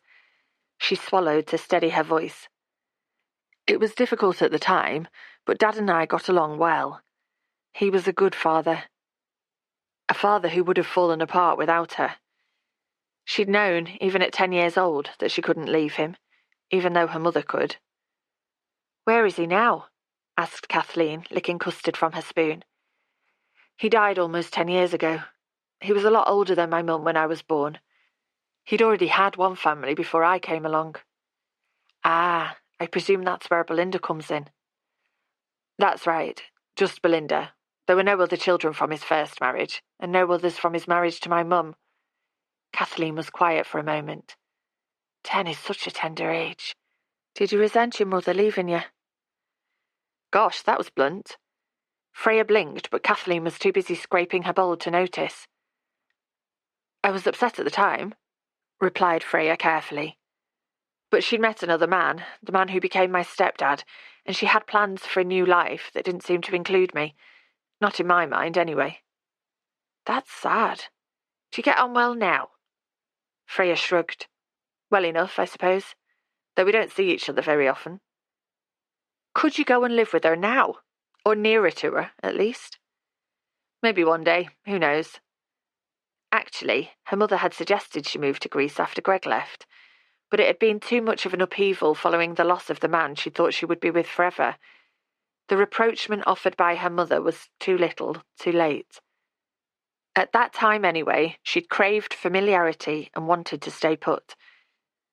So it was rather ironic that she was now here, feeling very out of her comfort zone. "What about you, Kathleen? Whereabouts in Ireland were you brought up?" asked Freya, to change the subject from herself. "I was raised in County Kerry and lived there until I was 19. Have you ever been?" Kathleen smiled when Freya shook her head. "It's a beautiful part of the world. Mountain peaks, ancient woodlands, wonderful countryside. You've never seen so many shades of green, and the wild ocean stretching all the way to America. Then I moved to England and lived in London with my sister Clotha until I got married." "Did you go back to Ireland on holiday?" asked Freya, coming to sit at the table. She'd always wanted to visit the place herself, but Greg always preferred more exotic destinations where hot weather was guaranteed and he could work on his tan. "No, I stayed in London. Clodagh went back to live in Kerry, but I was too busy building a life over here with Frank to ever go back." "You must have missed your family." "Not so much," she said, running her fingers across the tabletop. "Frank and I were fine, just the two of us, and then Ryan came along and our family was complete. Frank was traditional in his ways and rather religious, but he was good to the both of us." "Is that your husband?" asked Freya, pointing at a framed photo on the dresser. A grey-haired man was pictured, sitting in a garden chair with a china mug resting on his lap. His head was tilted back towards the sun, and his eyes were closed. He looked asleep and at perfect peace. Kathleen nodded. "Yes, that's Frank in his favourite place, the garden. He had green fingers, that man." "It doesn't look like your garden here." "No, it's our garden in Cambridgeshire, where Ryan grew up." Frank never saw my garden in Heaven's Cove. I only moved to the village 8 years ago, after he'd passed away." "So I guess you're the gardener now," said Freya, wondering how Kathleen coped with her arthritic knees. The cottage garden was small, but must still need a lot of work. "I do what I can, but Ryan does the lion's share these days. He's inherited his father's green fingers, but he never has as much time to spare. He's always so busy." Though not too busy to call in, thought Freya. He'd already nipped round 3 times today on various pretexts. It was obvious he was checking up on her, making sure she wasn't murdering Kathleen in her sleep or stealing the family silver. Of course he was. He was a loving son, and although she had an impressive CV and references, he didn't know her from Adam. But his impromptu visits were making her nervous. "What brought you to Heaven's Cove?" asked Freya, keen to know more about her new housemate. This and that. I'd heard that the village was a wonderful place, and I wanted to live by the sea again before I died, so—" Kathleen shrugged. "Here I am." "You'd heard? Hadn't you ever visited Heaven's Cove before?" Kathleen paused a moment before answering. "No, I'd never been to the village before Frank died." "That was brave, upping sticks and coming here on your own," said Freya, marvelling at the elderly woman's determination to build herself a new life in a brand new place. "No braver than what you're doing," murmured Kathleen. "And I'm lucky because Ryan and Chloe moved to the village to be near me a couple of years ago. Ryan's a good son." A better child than she was. Freya felt a pang of guilt. Her mother was getting older and had a few health problems these days. Perhaps that was why she'd suggested Freya move to Greece to be near her. "So what do you think of Heaven's Cove?" asked Kathleen, taking a sip of the tea she'd insisted should accompany her pudding. "You must have visited Belinda here a few times in the past." Freya shook her head. "No, never. This is my first time in Heaven's Cove, and I think it's lovely. Everything's so old here. The village is like a living museum, and I like being by the sea more than I thought I would. It makes me feel as though I'm on holiday. Does that feeling last?" "Sort of. Though real life has a habit of poking its nose in wherever you are." "That's true. Though I imagine your granddaughter must love being brought up here." Kathleen frowned. "Chloe's reached that time of life where it's hard to tell. 12 is such a difficult age, don't you think? You're on the cusp of being a teenager and more independent, but you're not quite there yet. But she seems to have settled into the village well enough since they arrived, and since she lost her mother." She glanced at Natalie, staring out from her silver frame that stood next to Frank's. "You must all miss Natalie terribly." "We do, especially Ryan, of course. He's never got over the loss of his wife, though I pray he will one day. His daughter needs a mother, and he needs a companion. He's lonely, you see." Tears suddenly filled the old lady's eyes, and Freya leaned across the table to pat her arm. Kathleen gave a shaky smile. "But what about your young man, Freya? Do you mind if I ask?" "No, of course not." Freya breathed out slowly. "Greg and I were together for 12 years and married for 9, but separated a while ago. We grew apart. I hate that phrase, but in our case it's the truth." Kathleen shook her head sadly. "It can happen, but I'm sorry to hear that. No wonder you were in need of a change of scene." "What with that and losing my job, I was feeling a bit lost." Freya bit her lip, unsure whether she should be saying this kind of thing to Kathleen, her employer. She'd never have told the owner of the care home that her life was a mess. But Kathleen nodded. "It's hard when you lose your footing in life. That's when you need people around you who care. But you'll be grand here, Freya. I know you will be. The beauty and peace of this little village has been a source of great comfort to me, and I'm sure it will be for you too, if you get out and explore. I had a look around this afternoon, actually, while you were having a nap. Where did you go?" "I went through the village, right to the edge, and then I walked up to the top of the cliff. The view from up there is stunning, and you're right, it was comforting to sit and watch the sea." She didn't mention the girl with the red hair who'd leapt from the cliff into the sea below. That hadn't been a particularly comforting sight. "Did you see Driftwood House?" asked Kathleen, her words almost lost because her head was bent over her lap. She picked a piece of fluff from her skirt and pushed it into her pocket. I did. I noticed it's being run as a guest house. That's right. It's very impressive, alone up there with nothing but the sea in one direction and countryside in the other. It must be quite a place to stay. Kathleen said nothing. She just sat very still, staring through the window at the shadowed garden. The atmosphere had shifted, and Freya wasn't sure what to say next. Fortunately, she was saved from saying anything at all by the bang of the front door closing and a murmur of conversation in the hall. Kathleen's head jerked round. "Oh, who's that now?" she asked, though it was obviously Ryan, here to see his mother, and to check up on Freya for the 4th time today. Freya plastered on a smile as the door opened and Ryan came into the kitchen. He ran a hand through his hair that glinted silver under the light. He was a good-looking man, Freya had to admit, with his square jaw and bright green eyes that matched his mother's. But he always looked at her with a measure of irritation, as though she was the hired help he'd never have hired himself. "Hi, Mum," he nodded at Freya. "Sorry, I don't want to interrupt your tea." "We're more or less finished, and it's good to see you," said Kathleen. "Is that my gorgeous granddaughter I can hear?" "Hey, come on, Chloe," Ryan called into the hall. "Put your phone away and come and say hello to your gran." A girl, all gangly arms and legs, came and stood in the doorway, pushing her phone into her jeans pocket. "Hey, Gran, how are you doing?"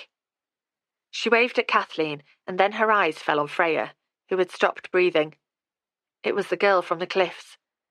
The girl who told her to mind her own business before leaping into the sea. "This is Freya," said Kathleen, "the lady who's living with me for a while. And Freya, this is my wonderful granddaughter, Chloe, who I've been telling you about." "Yeah," said Chloe, her eyes still fixed on Freya's. "Hello, Chloe," said Freya, getting to her feet. "It's lovely to see you." "Yeah," said Chloe again. Ryan looked between them. "Have you two met already?" Chloe continued to stare, a touch of panic now in her big brown eyes. But panic turned to relief when Freya answered, "No, I don't think so." There was no point in dropping her in it with her family, reasoned Freya. Chloe had survived jumping from the cliff and was surely unlikely to do it again. And it would hardly get her off to a good start with any of them if the first thing she did was tell tales. Belinda would be all over it like a rash, thought Freya, telling everyone who bothered to listen that Ryan's daughter had risked injury or worse by jumping into the waves. But she was nothing like her sister. She could keep a secret. It was just her luck that the woman who'd seen her leap from Clare Point was her grand's new carer. It was typical, thought Chloe, because bad luck followed her around like a stalker. Losing her mum to a freak accident was a case in point, though at least it looked as though Freya might keep quiet. Chloe gave this new woman a once-over. She looked nice enough, and she had a smiley kind of face, though her jeans were a disaster, tight all around her ankle. Paige said skinny jeans were so over, though they looked okay on her, and the woman could certainly cook. Chloe licked custard from her spoon and dug it straight back into the homemade treacle pudding that Freya had presented her with. One of Paige's favourite sayings was, "No carbs before Marbs," but Chloe wasn't going to Marbella anytime soon, and this pudding tasted so good. "Hello, do you mind if I sit with you?" Chloe looked up in alarm. She'd been so busy filling her face, she hadn't noticed Freya approaching.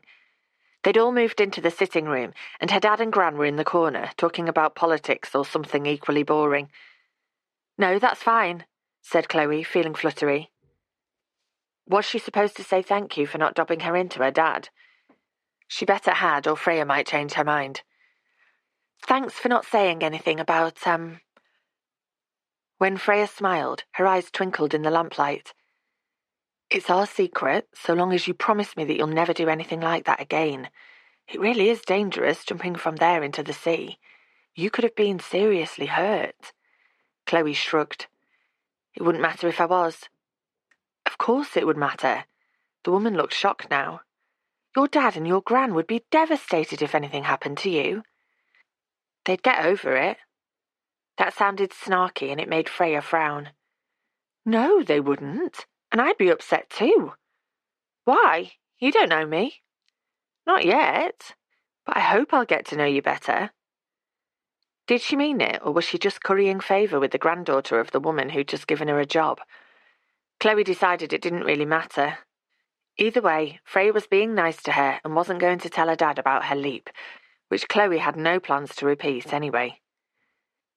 I won't do that jump again, I promise, she said quietly so her dad wouldn't hear. Sometimes she thought he had sonic hearing, like a bat. Wherever he was in the house, he always heard when she opened the fridge for another can of Coke. That's good then, said Freya, looking relieved and sitting back in her chair. Rocky had wandered over and was winding himself between Freya's legs as if she was a witch and the daft cat was her familiar. Are you going to be here for long? Asked Chloe, feeling emboldened by the secret that she and Freya now shared. Freya wrinkled her nose.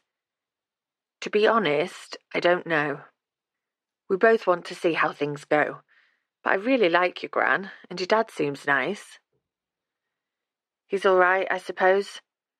When Freya laughed, she looked kind. That's high praise indeed, she said. Well, I'd better go and clear up the kitchen. Treacle pudding might taste great, but making it creates a terrible sticky mess. She walked across the room and through the door to the hall, and Chloe noticed her dad watched Freya every step of the way. 9. Ryan. Ryan checked his watch and quickened his step. He had a Zoom meeting in half an hour with a potential new client, and he needed time to smarten himself up. That was the trouble with Zoom. You couldn't make an important call in your oldest, comfiest sweatshirt. He also needed to factor in time for making sure his Wi-Fi was properly up and running. Working from home was a godsend for single parents. Being home-based meant he could nip out to collect Chloe from school when the weather was bad, keep an eye on her when she was ill, and do a quick trip to the grocery store when she was eating him out of house and home. But relying on the dodgy internet connection in Heaven's Cove wasn't good for his stress levels. He'd lost count of the work calls that had cut out partway through. He'd broken one phone by hurling it at the wall in frustration. No wonder he was going greyer by the day. He glanced in a shop window to check out his current grey quotient, about 50-50, and spotted Isabel approaching in the reflection. It was hard to miss Isabel. She was platinum blonde, whereas Natalie's hair had been chestnut brown. But just like his dead wife, Isabel turned heads wherever she went. She was extremely attractive, with a dazzling white smile. Her face was always expertly made up, and not a hair was ever out of place. Ryan had thought of her while watching Mary Poppins with Chloe the other night.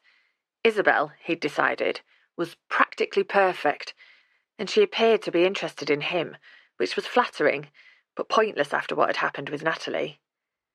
Men like him didn't deserve to be happy, which was why he'd rather pathetically started trying to avoid Isabel. But here she was. Hey, Ryan, she said in her breathy voice. I haven't seen you for a while. How are you doing? I'm fine, thanks. And you? Oh, being kept on my toes by Paige. We single parents have to do double the parenting work, as I keep telling Kieran. He thinks he deserves a medal when he has his daughter to stay overnight. Her expression soured momentarily, as it always did whenever she mentioned her ex-husband. Then she smiled again. Is Chloe getting excited about the school dance? Or rave, as Paige called it this morning. It's all she and her friends talk about these days.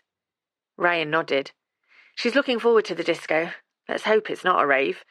I don't want the kids spending the night in a drug-fueled haze being deafened by terrible music. Dear Lord, he tried to make a joke, but ended up sounding like an out-of-touch old fogey instead. Chloe would be embarrassed. But Isabel gave a bright smile that accentuated her cheekbones. I'm sure it'll all be terribly, terribly tame, she told him, moving closer and touching his arm reassuringly. I know you're big and strong and protective, Ryan, and I love that about you.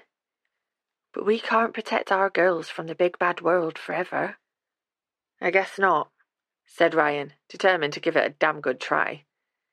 Isabel moved closer still, until their bodies were almost touching, and looked up into his face. A cloud of her perfume enveloped him. Actually, it's rather good that I've bumped into you, because I was wondering if you fancy going to the pub sometime. For a little drinky? Or maybe even 2. Here it was. He'd been trying to avoid what felt like this inevitable question from Isabel for a while, because so much more than a couple of drinks was on offer. That was obvious from the way Isabel was prettily biting her lip while gazing into his eyes. Ryan hesitated because her offer was tempting. Sometimes he felt so lonely he could cry, and on the face of it, there were no complications. Isabel was free, now she'd split up with the antiques dealer he knew she'd been seeing in nearby Callowfield, and he'd been alone since Natalie's death. What would be the harm in enjoying comfort in the arms of a beautiful woman? It had been so long since he'd been held. And Chloe, who got on well with Paige, would probably accept him being in a relationship with Isabel, once she'd stopped telling him the very idea of him dating anyone was gross. But the guilt that had seared through him for 4 long years was a huge complication that he could never voice. "Come on, Ryan," urged Isabel, giving him a pout. "You know you want to." "I'm pretty busy at work at the moment," he said, hating himself for coming up with such a lame excuse. "And I don't go out much these days." He winced. It was going from bad to worse, and Isabel was staring at him as though he was crazy for not leaping at her offer. He knew lots of men who wouldn't hesitate, but they were probably better men than him. "Oh, I think that's Freya. Hello there," he called out, giving a jaunty wave to his mum's carer, who, fortuitously, had just turned into the narrow lane. "How are you today? Are you out shopping?" "That's right," she called back, glancing at the prominent shopping bag that was hooked over her arm. I'm fine, thanks. Hope you are too." She raised her hand and gave an awkward wave before disappearing into Stan's tiny grocery store. Ryan cringed inside. Not only had he used a lamentable excuse to turn down Isabel's invitation, he'd just thoroughly confused his mother's new carer. After being polite but distant with Freya over the past week when calling in to check up on her, he'd just greeted her like a long-lost friend. He was 45 years old, and so rattled by Isabel's invitation, he'd made a total arse of himself. At least he'd distracted Isabel from her proposed pub trip. She stepped back and folded her arms. "Who was that?" "That's Freya. She's staying with Mum for a little while to give her a helping hand." Isabel's mouth fell open. "Is that Belinda's sister? I heard she was in the village, but she's much younger than I thought. I rather imagined she'd be like Belinda, all grey and round, with sensible shoes." "They're half-sisters, apparently, which is why Freya looks so—" Ryan paused, searching for the right word. Fresh-faced? Glowing? Pretty? Any of them would be true, but he decided on different in the end. "She and Belinda don't look much alike." Isabel sniffed. "I hope she's not a dreadful old gossip like her half-sister." "I hope not too." "So," said Isabel, giving Ryan a sideways look, "is she living in?" "Yes, at the moment. It's a bit of an experiment, really, to see if Mum needs more help at home." "Your mum's a tough old bird, so I wouldn't have thought she'd want someone in her home all the time." "She's still getting used to it," said Ryan, grateful that his mum wasn't around to hear Isabel's description of her. "Surely she's got you and Chloe to look after her." Isabel's perfect pearly teeth bit down gently on her lip again as she gave Ryan a straight stare. He shifted uncomfortably. Would people think he was shirking his responsibilities? "We do what we can, but we thought Mum might benefit from some live-in help." "So how's it going so far?" "It's early days, but fairly well, really." He sounded surprised because he was surprised that, though Freya had only moved in a week ago, he'd noticed beneficial changes in his mum already. She seemed more content and at ease now she had company in the house. He'd even heard her laughing when he arrived yesterday morning, the first time he'd heard his mum laugh for some time. And for the last 7 days, she hadn't set fire to the cottage, flooded the bathroom, or thrown herself down the stairs. Ryan was also surprised how more relaxed he had begun to feel, knowing that his mother wasn't on her own. A stranger moving in with his mum wasn't what he'd wanted, especially one related to blabbermouth Belinda. But, at least for the time being, it did seem to be improving life for his mother and making his life easier into the bargain. "Let's hope it continues to go well," said Isabel. She looks innocent enough, but you can never tell what someone's like underneath, can you? And I'd hate for Kathleen to come to any harm. Had Isabel spotted something in Freya that he couldn't see? Ryan gave himself a mental shake. She'd only glanced at his mother's new carer from a distance, so there was no concrete reason for her to suggest that his mother might come to harm. But it worried him nonetheless. Freya seemed to be fitting in well, but she was still a stranger who'd arrived out of the blue. He did his best to brush off Isabel's comment and glanced again at his watch. I really must go because I've got an important work call in 20 minutes. Isabel ran a hand through her long blonde hair, a slight line appearing between her eyebrows. Of course. You run along, and maybe I'll see you in the pub soon.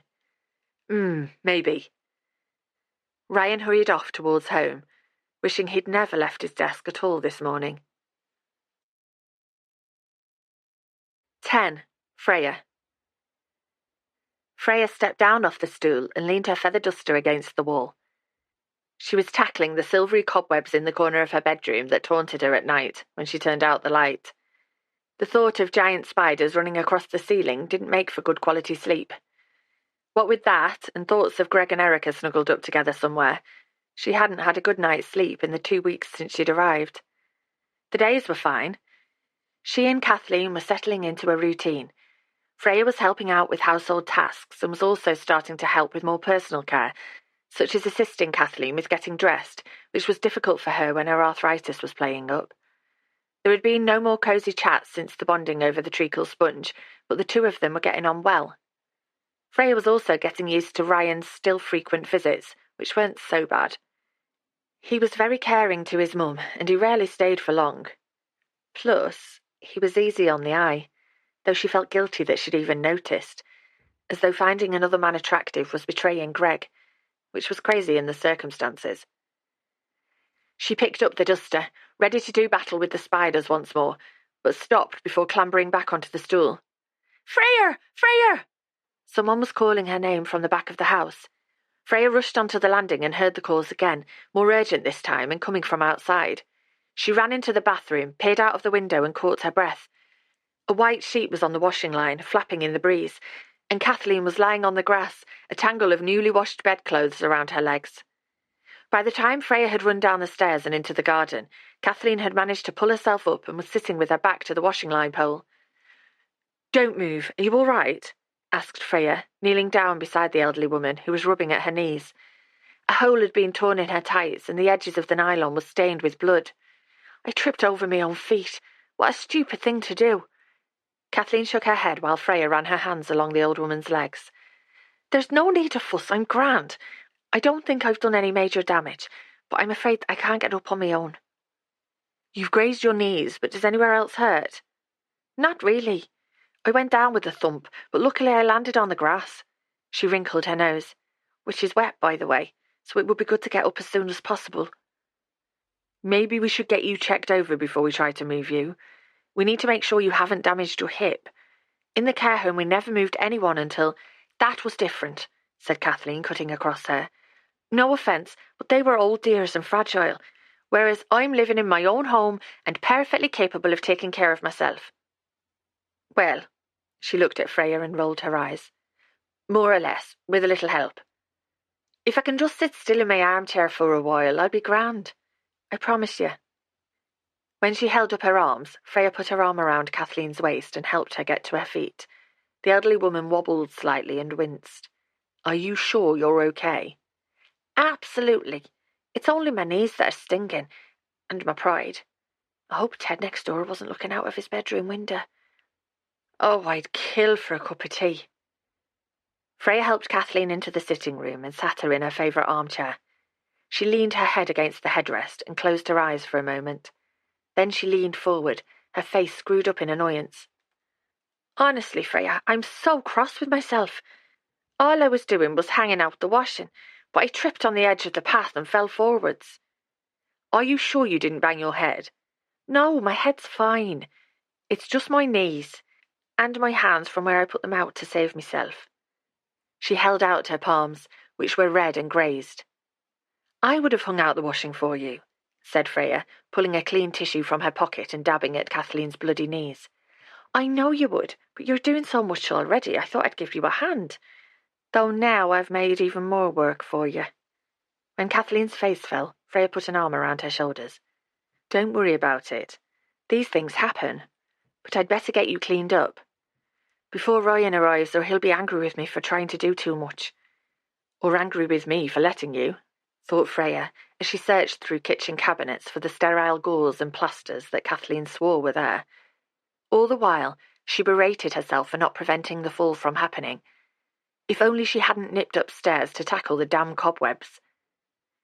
Fortunately, Kathleen seemed much recovered when Freya went back into the sitting room with a bowl of water and the gauze and plasters she'd found shoved behind a mini mountain of tinned tomatoes, and she sipped calmly at the tea Freya had made while her wounds were cleaned.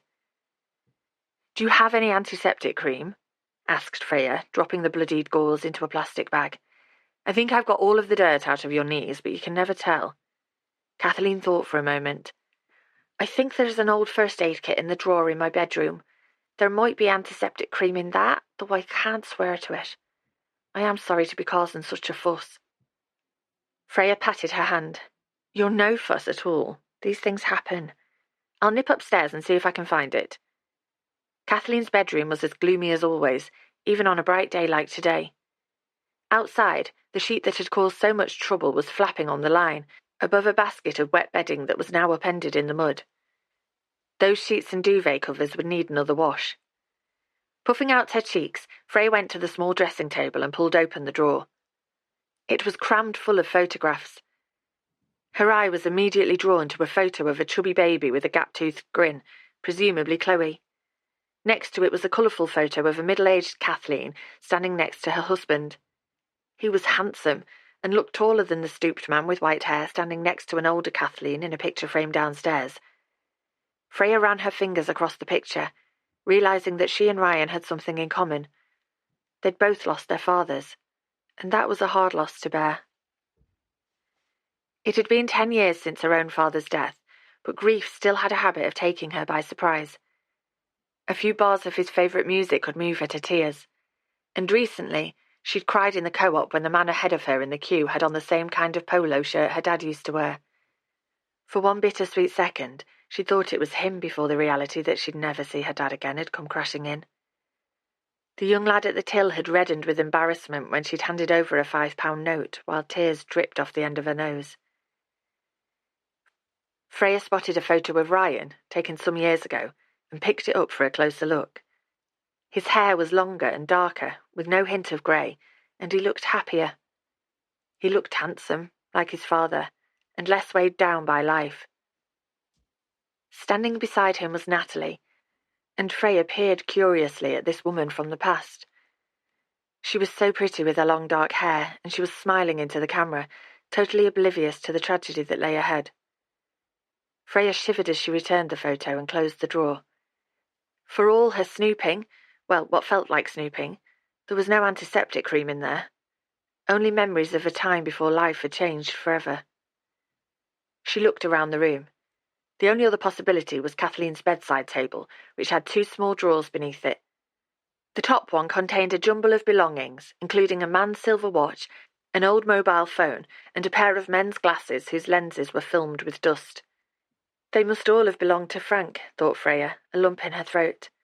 He'd been dead for 8 long years, but here, in Kathleen's bedroom, it was as though he'd just stepped out for a moment, leaving his belongings behind. Freya was about to close the drawer, feeling she was intruding on another person's grief, when she spotted another faded colour photo. The woman gazing unsmiling into the camera, and from the drawer directly at Freya, was young, probably in her late teens, with a trailing yellow scarf tied around her flaming red hair. She was wearing a simple cotton dress, belted at the waist, and the dark pigmentation of a birthmark was spread across her cheek. It was Kathleen, and she was standing in front of Driftwood House. Freya pulled the photo from the drawer and examined it properly. The location was unmistakable. Kathleen was on the cliff top, her bright hair blowing in the breeze, and the waves below her tipped with white. And behind her stood the magnificent house, looking much as it did today, even though the photo must have been taken well over half a century ago. The stone was whitewashed, and Freya could make out seagulls circling above the russet-tiled roof. Kathleen must have visited Heaven's Cove as a young woman. Who took the photo? Wondered Freya. And why did Kathleen look so sad? Freya glanced out of the window, at the cliff in the distance and Driftwood House perched on top of it. Kathleen seemed drawn to this view of the isolated, weather-beaten house, and here she was, standing in front of it decades ago. Freya pushed the photo back where it had been. She was making something out of nothing and seeing mysteries where there were none. People often looked serious in old photos, didn't they? And although Kathleen had told her she'd visited Heaven's Cove for the first time after her husband died, maybe she'd simply forgotten a long-ago trip. Freya pulled open the second drawer in the bedside table, and there, amongst a heap of colourful silk scarves, was a battered green box marked with a red cross. Inside was a small pair of silver scissors, a bandage yellowed with age, and a small pink tube of antiseptic cream. It was old, but better than nothing. She'd nipped to the shops for new supplies once she was sure Kathleen was okay to be left alone. Freya tried to put the photograph out of her mind when she went downstairs with the cream and dabbed it on Kathleen's knees, before covering the wounds with large plasters. Kathleen stretched her legs out straight. There you go, right as rain again. Ah, no. She grimaced at the sound of the front door opening. I thought we'd got away with it, but here comes trouble. 11. Freya. Ryan was tired. Freya could tell from the drooping of his shoulders when he walked into the sitting room. But he smiled at his mother before catching sight of her knees and frowning. Mum, what on earth happened? Nothing, really. Don't fuss now. I tripped over my own feet in the garden, that's all. Did you fall over? Ryan knelt down to inspect her battered knees. You need to be more careful, Mum. I'm absolutely fine, Ryan. My knees are a little bruised, and so is my pride. Fancy falling over my own 2 feet.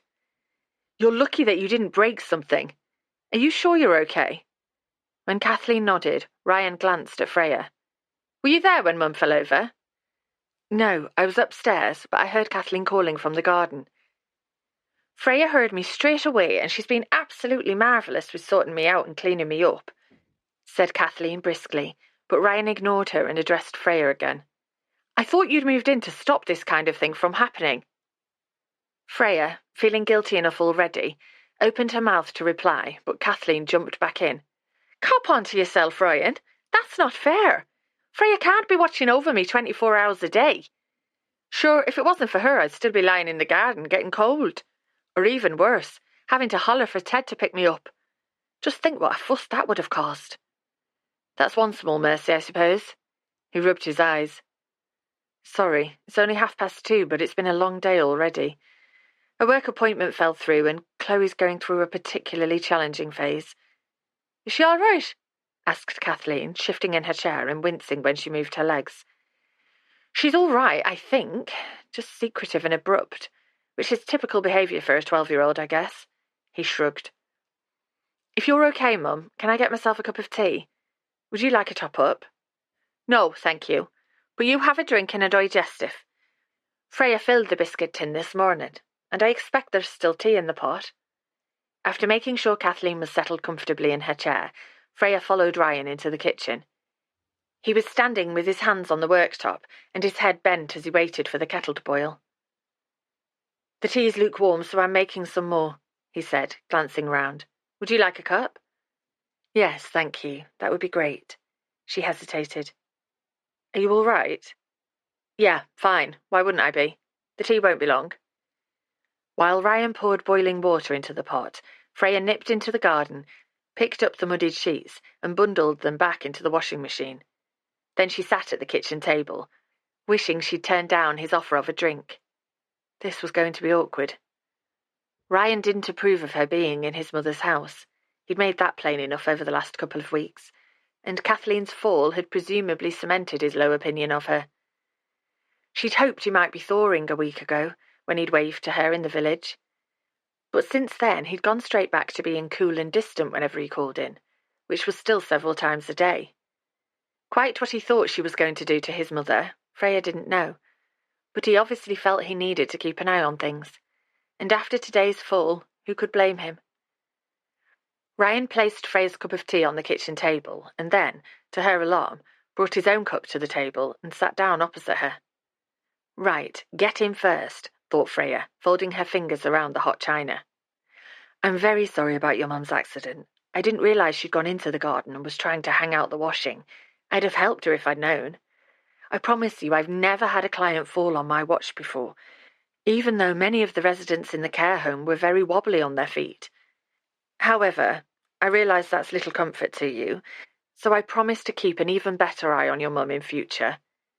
Ryan stared at her for a moment, before sitting back in his chair and breathing out loudly. Don't worry about it. I know I sounded accusatory in there, because I was worried about Mum, but realistically, I know she often tries to do more than she should. Freya's shoulders dropped from around her ears. It's pretty normal. I saw it in the care home all the time. A memory slammed into her mind of an elderly lady, Phoebe, riddled with arthritis, but grimly determined that she could still dress herself. And she had, right up until she'd died a few months ago, with Freya holding her hand. Freya blinked to ward off tears for lovely, determined Phoebe, whom she missed. It's hard accepting that you can't do the things that you always used to do. It can be hard to come to terms with the fact that you're getting old and won't do some things ever again. Ryan nodded slowly. I saw that with Dad, who pushed himself when he shouldn't have. He tried to take down the Christmas tree without any help, slipped, and ended up spending his last couple of weeks in hospital with a broken hip. At least Mum is still in her home and sleeping in her own bed with all her things around her. Exactly. And I'm here to help her stay in this cottage and to make her life easier and safer. Apart from the falling in the garden thing. Freya winced, but Ryan shook his head. Mum seems all right, and at least bashing her knees isn't as bad as almost setting fire to the place. No, that was a bit scary. But don't worry. I don't let your mother go within 10 paces of the cooker, and I've hidden all the matches. There was a beat of silence, during which Freya wondered if she totally misjudged Ryan's lighter mood, and her month-long trial with Kathleen was about to end prematurely. But to her relief, amusement twinkled in Ryan's eyes, and he smiled. Not the strained, polite smile she'd grown accustomed to, but a proper smile that lit up his face. It made him look younger and less severe. Keeping my mother away from fire sounds very wise. How is it really going around here? She grinned back at him. Falls aside, it's going pretty well. At least, I think it is. It's not easy having someone new in your home, but your mum seems to be adapting well, and I really like her. She reminds me of some of my favourite residents at the care home. She's very spirited. Ryan raised an eyebrow. That's one way of describing her. Bloody-minded is another. My mother can be very stubborn at times, and, unfortunately for me, I think her granddaughter is following in her footsteps. He picked up his cup and took a sip of tea. It must be difficult, bringing up a child who's almost a teenager, on your own, ventured Freya, remembering her adolescent years. She'd driven her poor dad to distraction with her loud music and combative attitude. The transition from child to adult had been very difficult, perhaps more so because, like Chloe, she'd had no mother to guide her through the hormonal upheaval. She's not even a teenager yet, and it's certainly more challenging than I thought it would be, admitted Ryan, tracing his finger along a scratch in the kitchen table. To be honest, I don't really know what I'm doing. He said the last bit so quietly, Freya hardly caught his words and wasn't sure she was supposed to. But she wanted to keep the conversation going. Ryan looked as if he needed someone to talk to, and at least he wasn't interrogating her about her treatment of his mother. How's Chloe getting on at school? She asked. Why? Did Mum say something? No, it's just... I think she's in with the wrong crowd. I saw her jump from the cliffs into the sea. She couldn't say it. She'd made a promise to Chloe, and Ryan already looked as though the weight of the world was on his shoulders. His daughter's ill-advised leap would have to remain a secret, albeit one that Freya would rather not keep. She shrugged. School can be tough at Chloe's age. Life in general can be hard when there are a lot of hormones starting to swoosh around. Hormones? Heaven help me. And that can only get worse, right? Ryan puffed out his cheeks. It's at times like this that she really needs a mother. Ryan looked so done in, Freya had an urge to scoot round the table and put her arm around his shoulders. Instead, she waited a moment before asking, I don't mean to intrude, but does Chloe get on well with Isabel? Your mum told me that her daughter and Chloe are great friends, and that you and Isabel are quite friendly. Were Ryan and Isabel in a relationship? Kathleen didn't seem wholly sure, but Freya assumed it had been Isabel she'd seen with Ryan in the village a week ago. The striking blonde woman had been standing so close to him, one step forward and she'd have been in his arms. Freya was taking a gamble with this conversation, but Ryan genuinely seemed to need help. Do you think Chloe should talk to Isabel? He asked. I don't know Isabel, and I don't know how Chloe feels about her. But if they get on well, perhaps she might be someone for Chloe to confide in.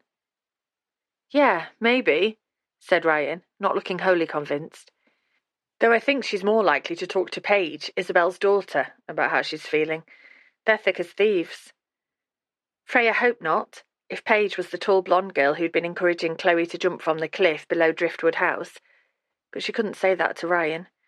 She couldn't say anything about the very first time she'd met his daughter. Ryan put down his cup. I'd better get back to work because I have a marketing brochure to write. Then I'll be peeling potatoes for tonight's tea and spending my entire evening trying to convince my daughter that I'm not the enemy. That sounds like fun. Oh, yeah. My life is a heady round of non-stop excitement. He gave a rueful smile and looked at Freya. His eyes were tired, but they were the most beautiful shade of green, like the emerald in her mother's engagement ring. Freya knew she was staring, but she couldn't look away as his eyes locked onto hers. She could hardly breathe. Suddenly, the kitchen floor started moving as the washing machine began to grumble and shake. Freya jumped up in alarm, and Ryan got to his feet slowly. It does that sometimes. I think it's on its last legs, but Mum doesn't want to get another one. Perhaps you can persuade her. He put his cup into the dishwasher and paused at the door. I'll check on Mum on my way out. Let me know if there are any problems with her, and I guess I'll see you soon. Freya knelt down by the washing machine as Ryan went into the sitting room and she heard the door close behind him. Her emotions felt as tangled as the muddied sheets twisting round and round. 1 minute she was apologising to Ryan for his mum's fall and feeling awkward. The next, she was staring into his eyes and little shocks of desire were shuddering through her. Honestly, all he'd done was drop his general arsiness and reveal a hint of vulnerability, and she'd been ready to fling herself at him. And just for a moment, she'd imagined he felt the same spark between them. When the machine started to move even more violently on the tiles, Freya stood up and pressed her hands down on it. The pressure calmed the mini-earthquake, but sent shockwaves up her arms that made her teeth rattle. I need a good shake, thought Freya. I need to concentrate more on my job and less on flights of fancy. Because the truth of it is, I'm a carer, recently separated from a husband who's been employed to look after Ryan's mother, and he's a single parent who's still madly in love with the ghost of his dead wife. That did the trick. A dose of reality made Freya feel much steadier, in spite of the washing machine shockwaves still juddering through her. Steadier, but just a tiny bit disappointed. 12. Freya. Great swathes of greenery stretched towards the purple horizon. The land was littered with trunks of grey stone that had tumbled from the nearest tor, a raised outcrop of rock that punctuated the wide-open countryside. And a family of short, big-bellied ponies were picking their way along the banks of a fast-rushing stream. It's amazing, murmured Freya, mostly to herself. But Kathleen, sitting in the passenger seat next to her, nodded in agreement. I thought you'd like it. Ryan knows how much I love Dartmoor, so he brings me out here often. There's something about the wildness of the place that reminds me of growing up in Ireland. It's a shame about the weather, she chuckled. Though that reminds me of home too. Freya turned on the windscreen wipers to clear the drizzle that had started to fall from a leaden sky. She and Kathleen had managed a short walk before the rain set in, Kathleen leaning on her arm as they made their way across the moor. But Freya didn't mind the weather. A mist had lowered and was starting to shroud the top of the tor, making the ancient landscape even more atmospheric. It truly was breathtaking. "Thank you for bringing me out here," said Kathleen, giving her knees a rub. "Are you sure you didn't walk too far?" "We hardly walked at all." Kathleen sounded faintly disapproving. "In my heyday, I could have walked for miles." "It's good to keep active, whatever your age, but I don't want you to do too much. It's only 10 days since your fall, and it can take a while to fully recover. And now you sound just like Ryan." When Kathleen pursed her lips, she reminded Freya of Greg at the few networking events they'd attended together. He'd been paranoid that she would say something inappropriate, though she wasn't quite sure what. She was hardly likely to swear loudly or insult someone's fashion sense, but his apprehension had made her nervous about saying anything at all, so she tended to be quiet, which he found equally irritating. Freya tried to focus on Ryan rather than her ex-husband. She seemed to be thinking less and less of Greg these days. "Ryan worries about you," she told Kathleen, "and he was kind enough to put me on his insurance so I could take you out for a drive." Kathleen smiled, her irritation short-lived. "He's a good boy. Children are a blessing, don't you think?" A pang of sorrow for the children she'd never have surged through Freya, but her voice was level when she replied, "I imagine they are. How long had you and Frank been together when Ryan was born?" Kathleen didn't reply. She was gazing out of the rain-streaked windscreen, lost in thought. As heavier rain started to patter on the car roof, Freya settled back into the driver's seat. It was strange sitting here, where Ryan often sat, surrounded by his belongings. A bottle of de-icer and a folded map were in the pocket of the car door, and a half-eaten packet of chocolate hobnobs was on the back seat, possibly a bribe to improve Chloe's mood. She could imagine Ryan negotiating the narrow lanes of Heaven's Cove behind this steering wheel. Listening to the radio, which, she'd noticed, was tuned to a station that played hits of the 90s. She wondered if he took Isabel out for drives, to Dartmoor or to other beautiful isolated places where they could be alone. Freya hadn't been alone with Ryan for over a week, not since they'd talked in the kitchen after Kathleen's fall.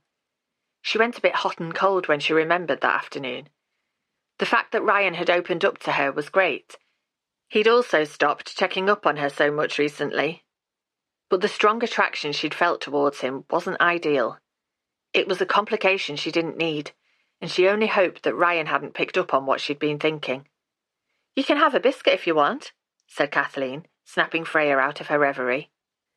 "I'm sure Ryan won't mind. He's always got a stash of biscuits hidden away somewhere, just like his father, who couldn't go more than a couple of hours without a snack. He'd get very bad-tempered otherwise. What do young people call it nowadays? H something." "Hangry," said Freya, turning on the ignition and reversing very slowly out of her parking place. It was very good of Ryan to lend her his car, but she was nervous about pranging it and had never driven so carefully. It was a slightly battered Volvo, nothing new or fancy, but she didn't want to batter it any more. The sky cleared when they drove away from Dartmoor towards the coast, and as the car crested a hill and Heaven's Cove lay ahead of them, Kathleen asked, "So what do you think of it around here? Do you think you'll stay?"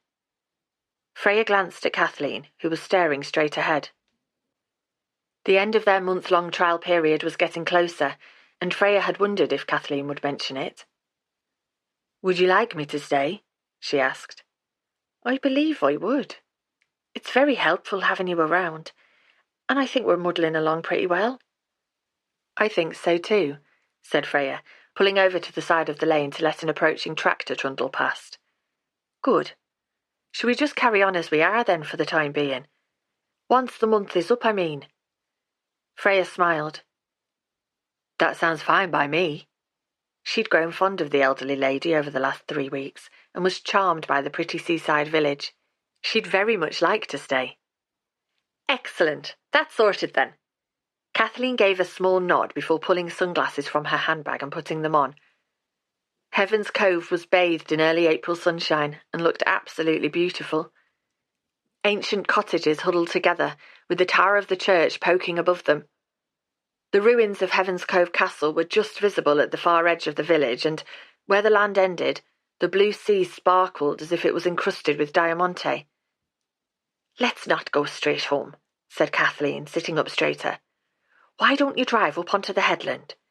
The views would be wonderful on a day like today, and I haven't been up there for ages." "Sure," said Freya, doing a swift right-hand turn onto the narrow track that led to the top of the cliff. "What are you doing?" asked Kathleen sharply.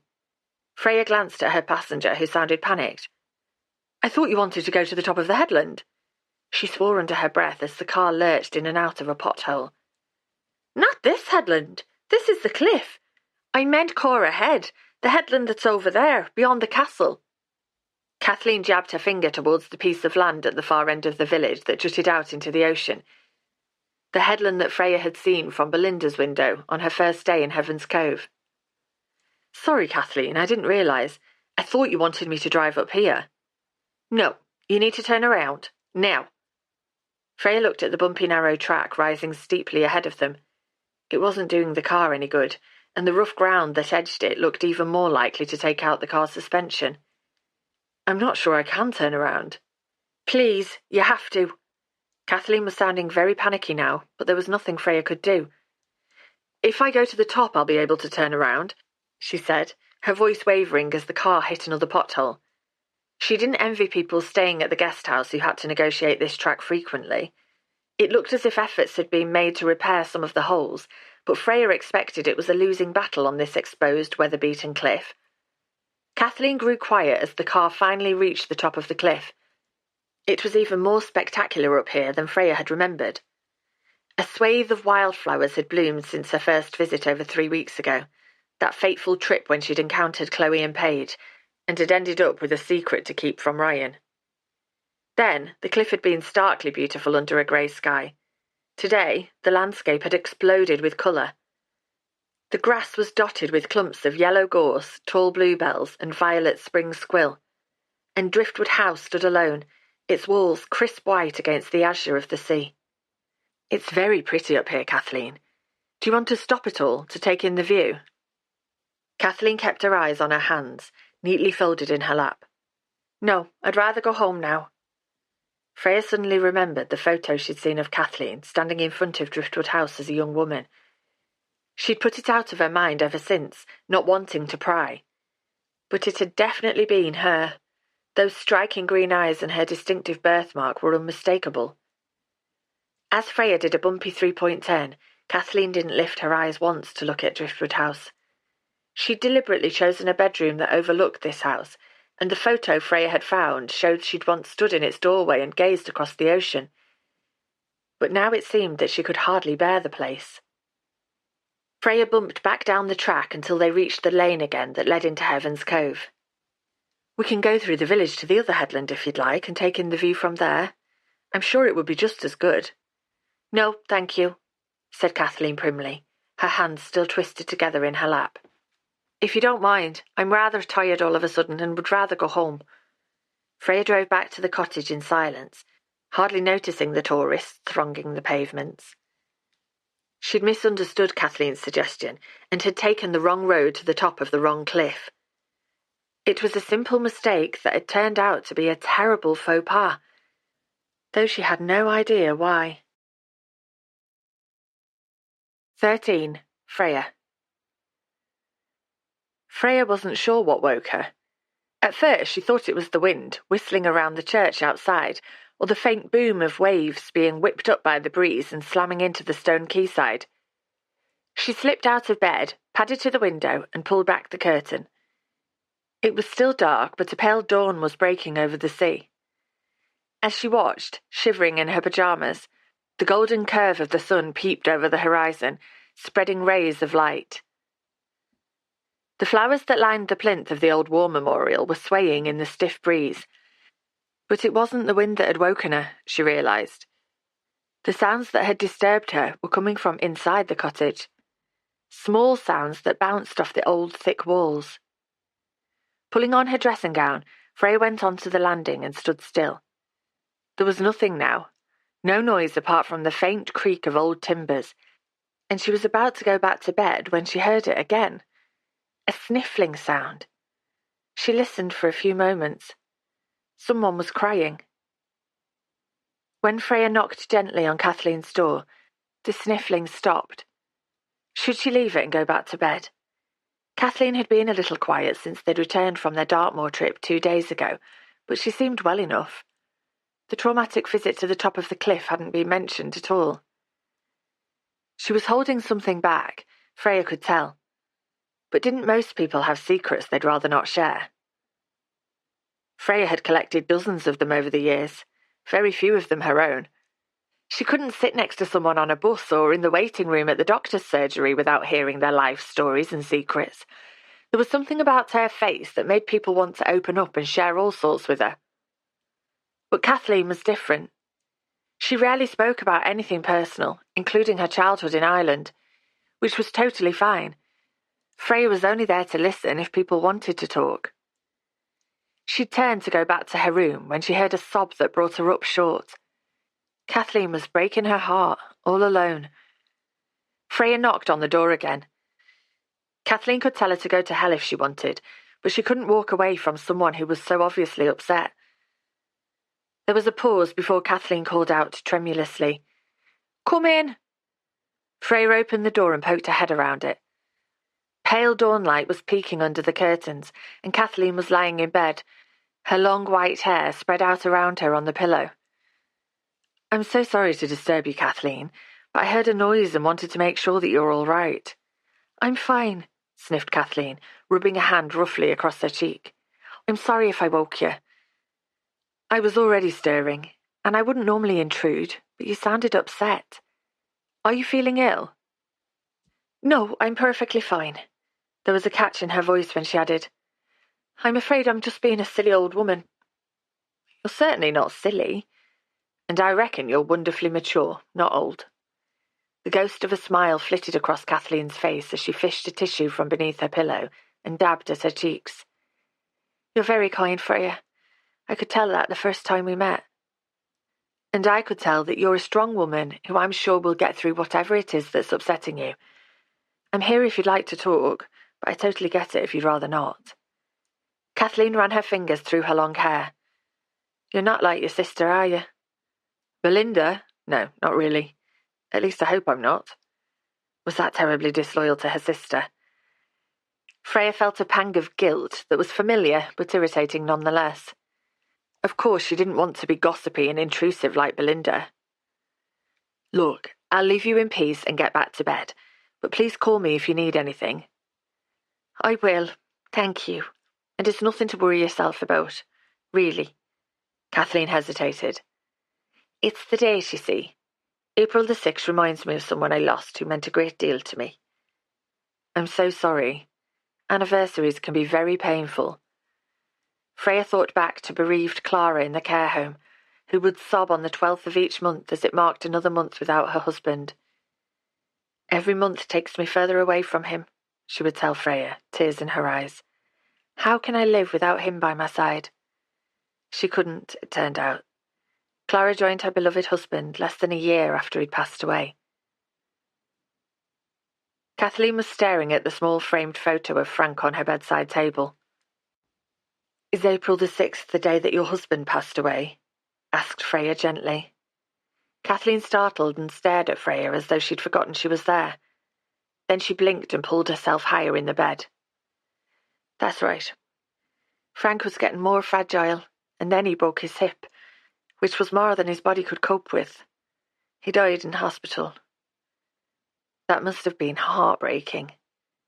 It was. Kathleen drew in a deep breath and gave a no-nonsense shake of the head. "But it was a while ago now, and life must go on. I'm so sorry to have woken you up, Freya. Get yourself back to bed before you get cold.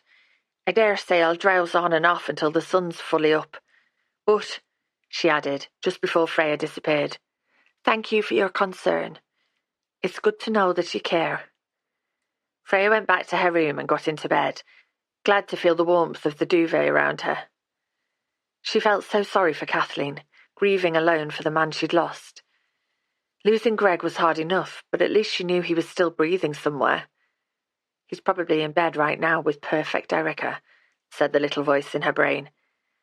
But she was getting better these days at ignoring it, so it wasn't her own destructive thoughts that kept her awake until her alarm went off. Something was niggling at the edges of her brain.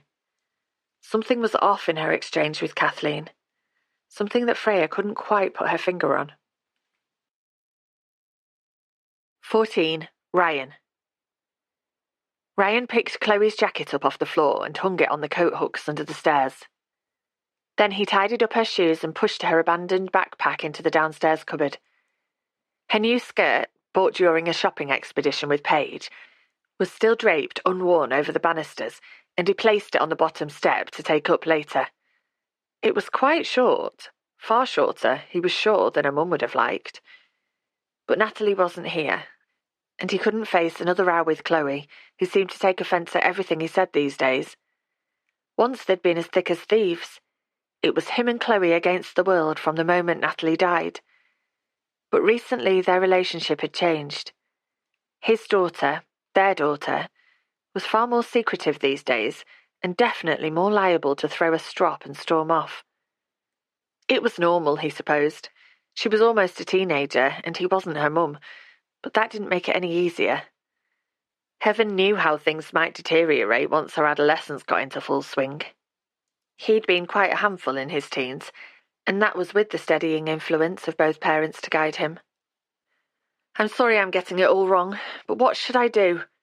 he said, to the photo of Natalie that was hanging on the hall wall. Then he felt foolish. Who asked their dead wife for advice? Natalie's soulful eyes seemed to follow and chastise him as he picked the post off the doormat and placed it on the hall table. He'd started rifling through the envelopes when someone knocked on his front door. When he opened it, Freya was standing on his doorstep. She fidgeted as though he made her nervous, which made him feel awful. Was he really so scary? It was his own fault, he realised. He hadn't wanted Freya to move in with his mother. He'd thought the whole idea was bonkers, so he'd been rather unwelcoming. But recently, he'd started to appreciate the benefit of having someone keeping an eye on his mum, and Freya seemed to be doing a good job. His mother was eating better, and she'd even seen the doctor to talk about her worsening arthritis, which Ryan had been trying to persuade her to do for weeks. The more her joints hurt, the more unsteady she was on her feet. "Is everything okay?" asked Ryan, suddenly worried that his mum might have had another fall. "Yes, there's nothing to worry about," said Freya in a rush. "I'm here because your mum asked me to drop this into you. She found it behind the back of the sofa and thought Chloe had left it at our house." She corrected herself. "At her house." Ryan took the jumper that Freya pulled from her straw basket. "Yep, that's Chloe's. Thanks for delivering it. How is Mum doing?" "She doesn't seem too bad.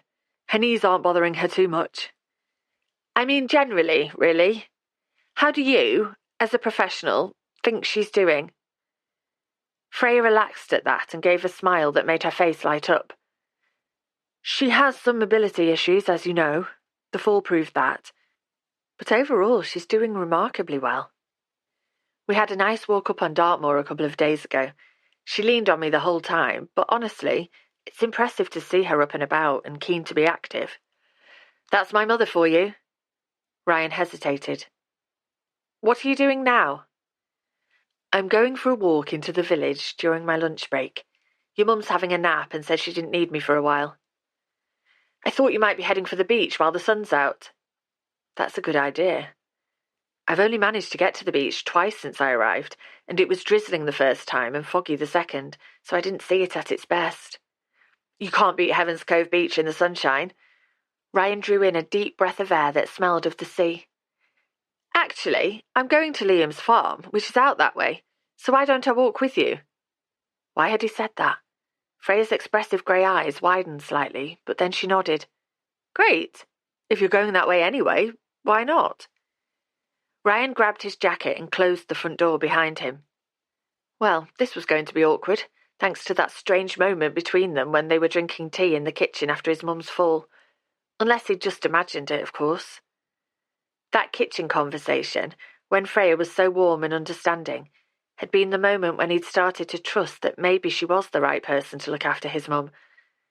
But then things had turned awkward, or they had in his mind at least.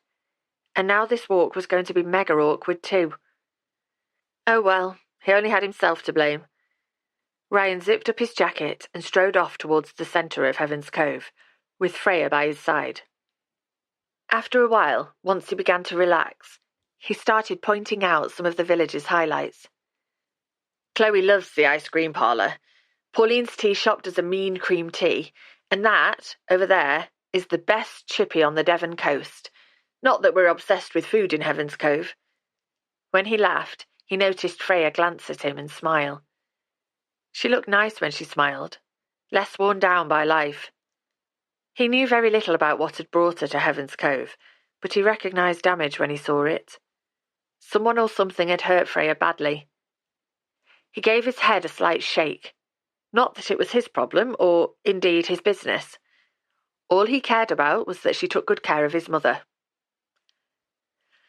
That's not quite true, said the little voice in his head that tormented him in the early hours with talk of Natalie and what he'd done.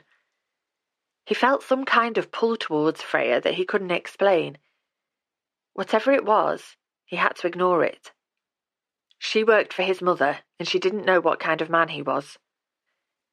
Did Isabel feel a similar pull towards him? He wondered. She still seemed keen for them to go on a date, even though he'd continued to dodge her requests. His gentle rejection only seemed to make her more determined, and he couldn't deny that she was an extremely attractive woman. She's a stunner, mate. I would. That was Jamie's comment when she'd sashayed into the pub just after her split from her antiques dealer boyfriend. Jamie would, but he didn't have a dead wife and a shed load of guilt to put the brakes on. Jamie didn't fear that, deep down, he was not the sort of man any woman should be with. As though thinking about her had conjured her up, Isabel suddenly appeared around the corner of Stan's grocery shop. She waved when she saw Ryan and walked over, her blonde hair swinging around her shoulders. "Hello, stranger. Long time no see." Ryan nodded, even though he'd bumped into Isabel in the newsagents just yesterday. He was bumping into her so often these days, sometimes he wondered if she was stalking him. "Who's this?" asked Isabel, looking at Freya. Her wide, bright smile had slipped slightly. "This is Freya, who's staying with my mum for a while. Don't you remember that I waved to her?" Ryan didn't finish the sentence. He'd waved at Freya after responding like an idiot to Isabel's loaded invitation to go for a drink. He really didn't want to remind her of that. "Don't what? Frighten her off?" Isabel laughed. "It's nice to meet you, Freya. I'm Isabel, Ryan's good friend." She smiled up at him before turning her attention back to Freya. "Tell me, how is Kathleen doing these days? I haven't seen her for a while."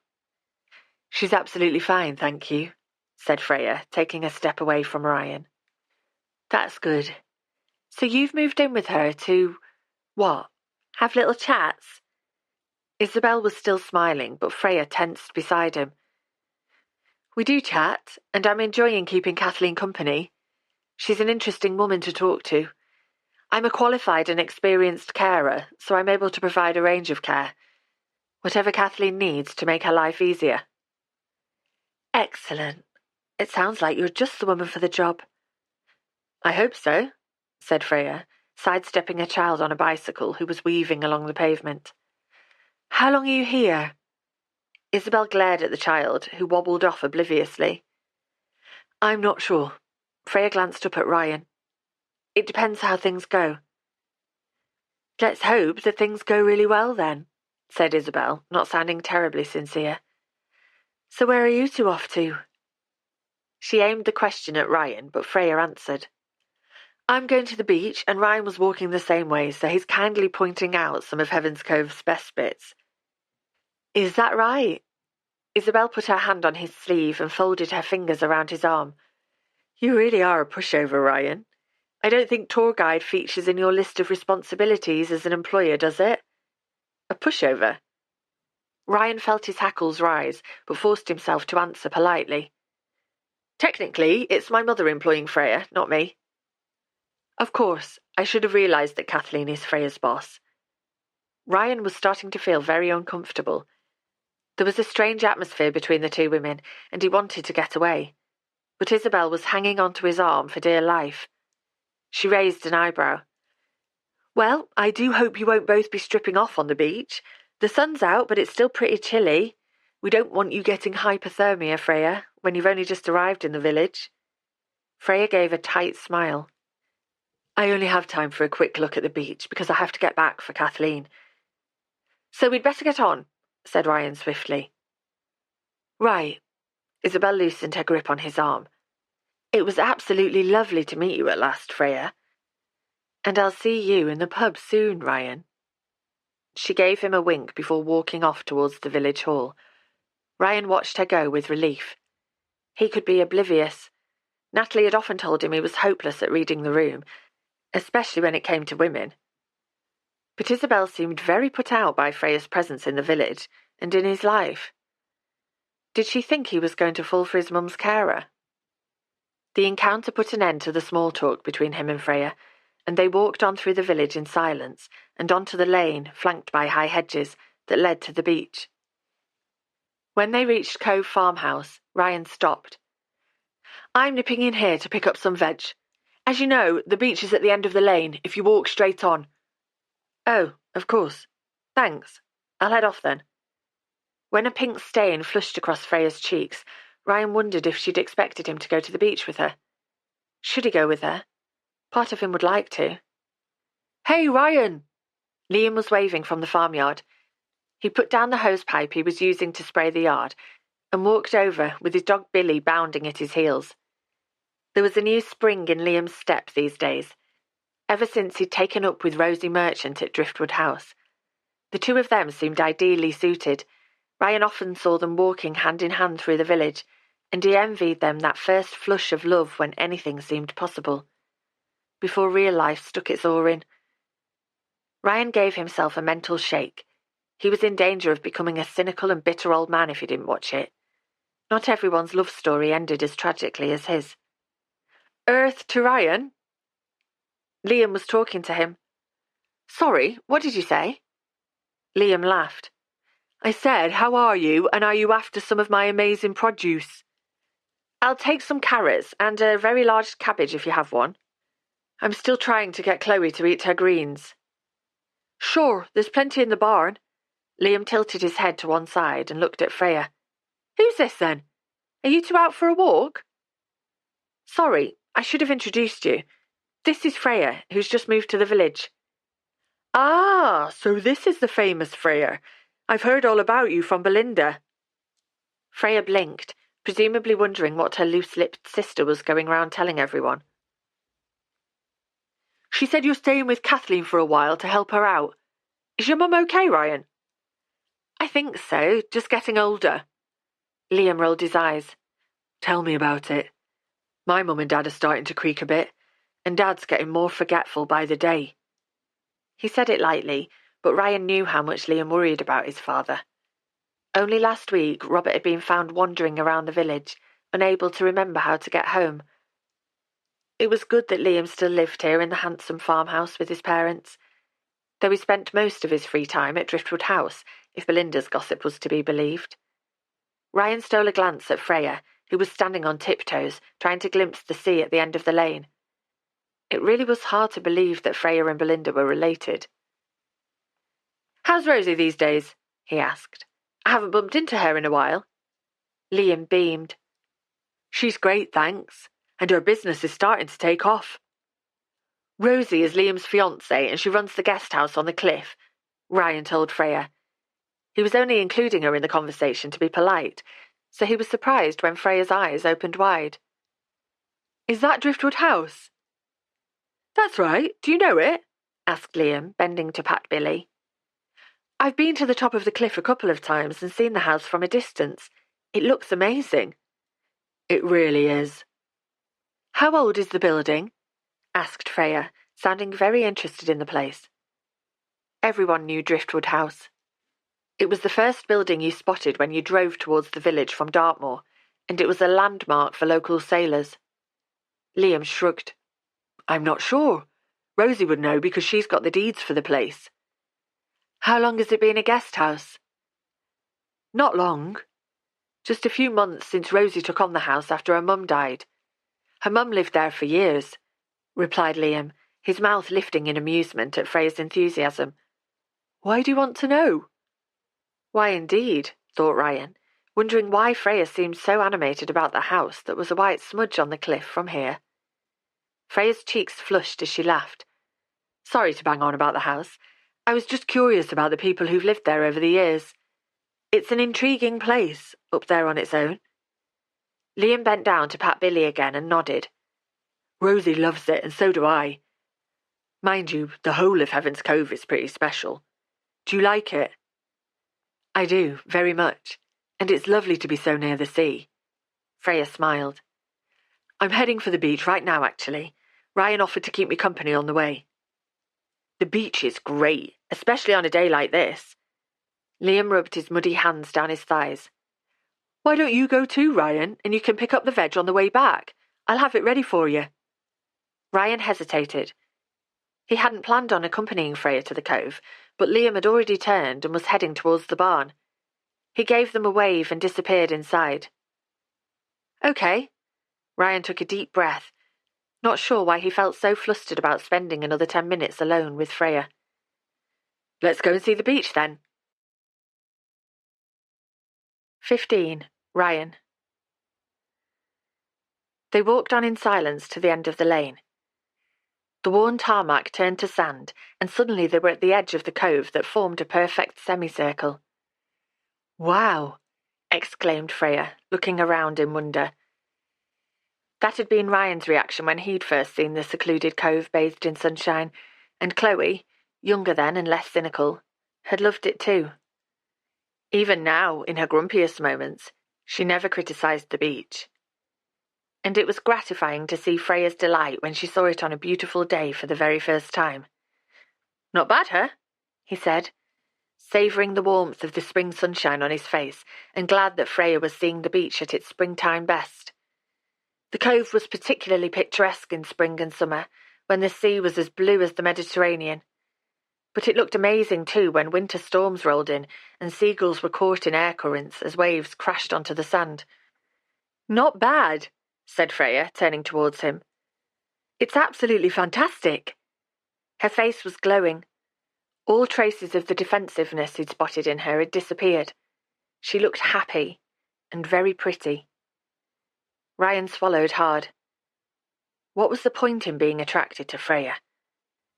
He wasn't much of a catch, a single parent with a stroppy daughter who was barely holding things together.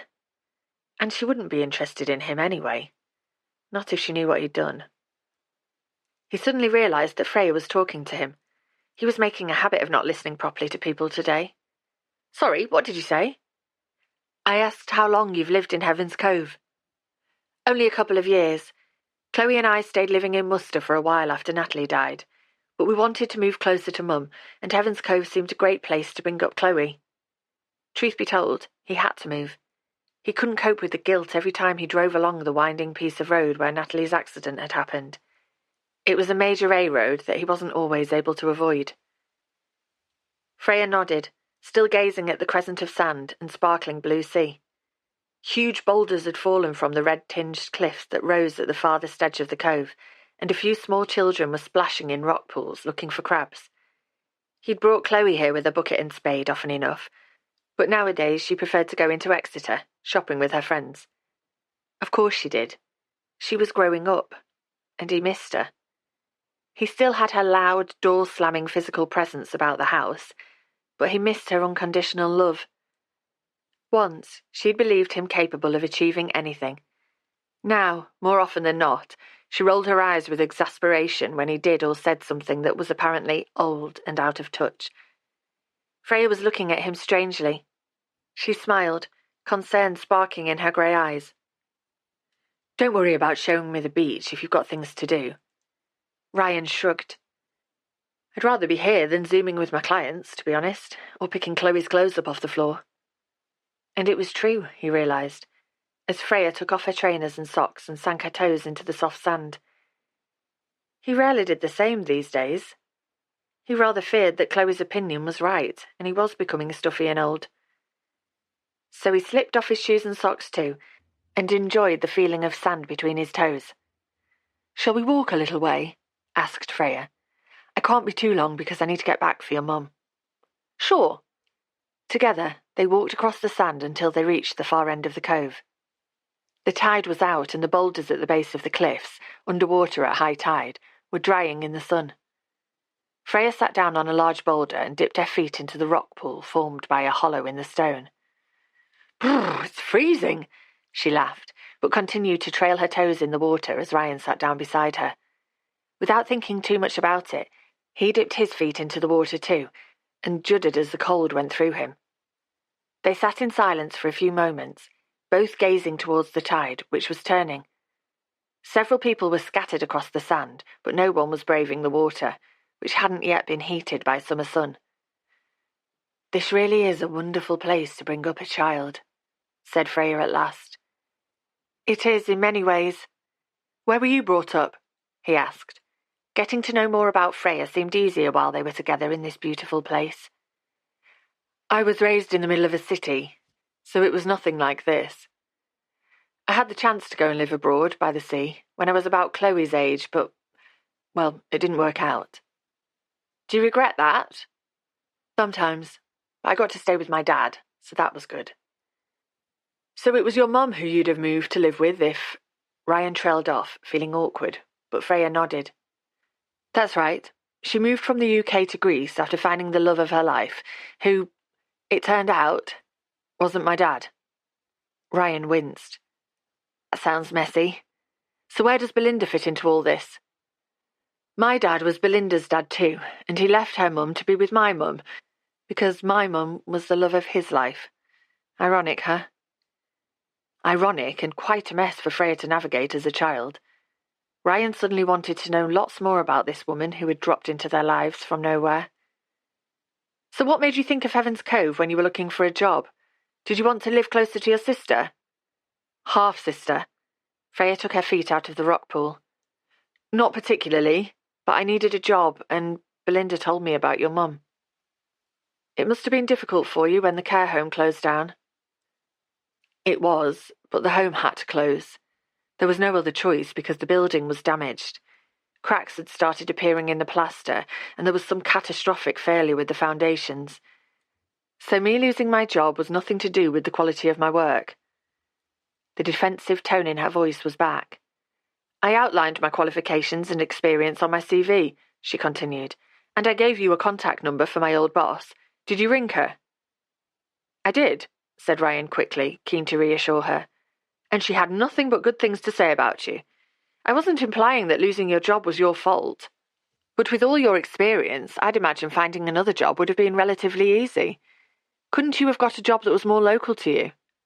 "Possibly. Probably. But I needed to move away for a while." "Why's that?" He knew he was asking too many questions, but he had to know for sure why this woman, who was living in his mother's house, had chosen to come to Heaven's Cove.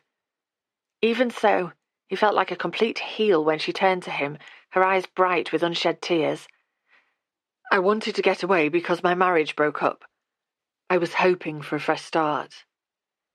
Didn't everyone deserve one of those? She started rubbing at the fourth finger on her left hand, which Ryan had already noticed was ringless. "I'm sorry," he said, feeling totally ineffectual. Freya sniffed. "It was for the best, really, though it was hard at the time. Greg and I had been together a long time, but we'd grown apart." "Do you—" Ryan hesitated, but he'd already started going down this route. "Do you have any kids?" He assumed not. None had ever been mentioned, but maybe she'd been a very young mum. Freya stuck out her chin and gazed towards the horizon. "Nope, kids never happened. I was keen, but Greg got rather busy with his career, and his enthusiasm for children waned rather." Ryan felt a wave of sadness for this woman, whose fair hair, he couldn't help but notice, was shining gold in the sun. Much as Chloe drove him mad sometimes and filled his life with worry, he wouldn't be without her. How lonely would he have been after Natalie died? How could he have coped with the feelings that threatened to overwhelm him? Sorry, he said again, wishing he'd steered clear of personal subjects, but grateful nonetheless that she'd been so candid. Freya shrugged and shifted round to look at him, her toes leaving damp prints on the rock. That's all right. It's just one of those things. I think I'd have been a pretty rubbish mum anyway, so it's probably for the best. She stopped speaking, and Ryan hesitated. Having seen how caring Freya was with his mother, he doubted her damning prediction of her own parenting skills. But there was no point in saying that, not now he'd upset her. Change the subject. Change the subject, you idiot. So, tell me more about how Mum is after her fall, he gabbled. She's much better, though today's a sad day for her because of missing your dad. Ryan frowned. She misses my dad every day. Of course, but it must be extra poignant today with it being the anniversary of his death. No, it's not. He felt rattled now. Dad died at the end of January. He remembered the phone call from the doctor at the hospital as though it was yesterday. I have some unfortunate news. That's what the doctor had said, sounding young and embarrassed to be calling about his father's death in the early hours. What made you think that the anniversary was today? Freya opened her mouth and closed it. Then her eyes opened wide. Oh, of course. You told me your poor dad passed away soon after he fell while trying to take down the Christmas tree. That's right. He only lived for a couple of weeks or so after he broke his hip. I'm sorry. Freya pushed her hands through her hair and turned her face towards the sun. I must have misunderstood something your mum said earlier. She seemed a bit low. Mum always gets low at this time of year, but she'll never say why, so I've given up asking her about it. Freya nodded, and they sat in silence for a few moments, lost in their own thoughts. So, Ryan. She turned to him and smiled brightly, the tears that had threatened to fall now gone. What are the must-visit places around here, then? This was safer territory. Ryan outlined the top tourist attractions and threw in a few places that only the locals knew about. It was relaxing here, sitting on a boulder as waves washed onto the sand, with a woman who didn't know him at all. After 10 more minutes of small talk, Freya glanced at her watch. I'd better be getting back, or your mum will wonder what's happened to me. Ryan got to his feet and brushed sand from his jeans. I suppose I better go and pay Liam for the cabbage that Chloe will push round her plate later. Ah, well, it's worth a try. Getting vegetables into your mother is no walk in the park, either. Ryan laughed. Mum's eating habits have definitely declined since she's lived alone. That's why I'm glad you're there to force feed her. Why on earth had he said that? It sounded like he was into elder abuse. I don't literally mean... He tailed off, feeling ridiculous, but Freya caught his eye and smiled. Of course not. Thank you for showing me the beach in the sunshine. It's really beautiful here. With one last look around, she clambered off the rock and walked off over the sand. Ryan watched her go, her hips swinging as she crossed the cove. 16. Freya. Freya could feel Ryan's eyes on her back as she walked across the sand. He seemed sorry to see her leave, or perhaps she was imagining things. He'd certainly been attentive, and once she'd relaxed, he was easy to talk to as they'd sat watching the ocean. It was the most at ease she'd felt since arriving in the village. The frisson of attraction she felt for Ryan was still there. She couldn't deny it, especially when he sat, his handsome face in profile, gazing out to sea. And he'd been pretty sympathetic about her messy life. But she wasn't kidding herself. Ryan had been press-ganged by Liam into taking her onto the beach, and was probably just being polite when he'd asked about her life. Or maybe he was pumping her for information to make sure he hadn't allowed a serial killer to move in with his mother. Freya suddenly felt sad. The breakup with Greg had dented her self-confidence and made her question people's motives. She was at risk of turning into a wary middle-aged woman. Or Belinda, if she didn't stop asking questions about Driftwood House. Freya left the sandy beach behind and started walking along the narrow lane that led back to the village. Ryan seemed a decent man, but he was worn down by life. She could see it in the worry lines around his eyes and hear it in the slightly flat timbre of his deep voice. Though Isabel seemed keen to bring more fun into his life. Freya could tell by the way Isabel had looked at Ryan earlier, and at her as though she was a threat. Isabel was wrong. She wasn't a threat, but she was deceptive. She was deceiving Ryan by keeping a secret from him. Not for the first time, Freya wished she'd never come across Chloe leaping into the ocean. His daughter's ill-judged jump and her own promise to stay quiet about it had played across her mind when she and Ryan were talking about children. That, and the fact that Paige, Isabel's daughter, was definitely the blonde girl on the cliff who'd been egging Chloe on. The facial resemblance between mother and child was unmistakable. "Bye, Freya. Nice to meet you," called Liam from the doorstep of his handsome farmhouse, his dog jumping and barking at his heels. Freya jumped, startled by his voice when she was deep in thought. "Thanks," she called out. "You too."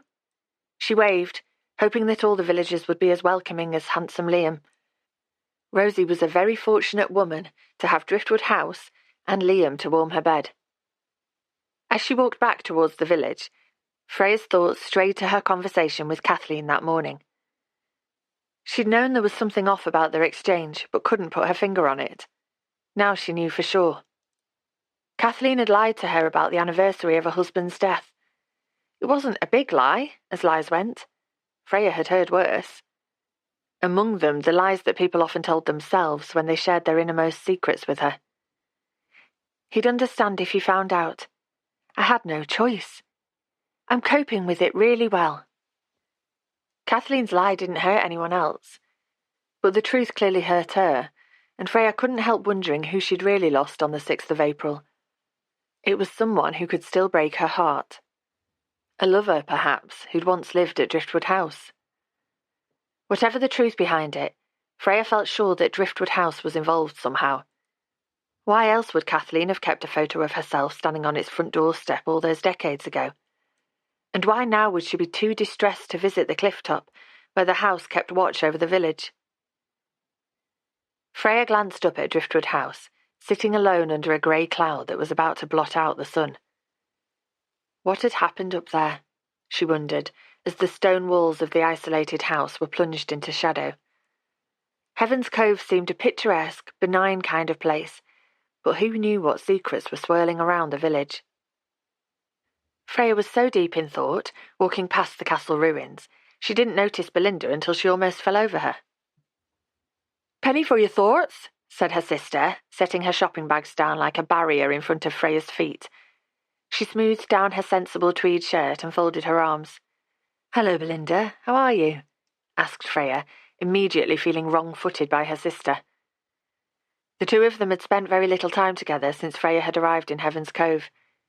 This was mostly because Belinda was always busy with her commitments in the village, but Freya was secretly relieved.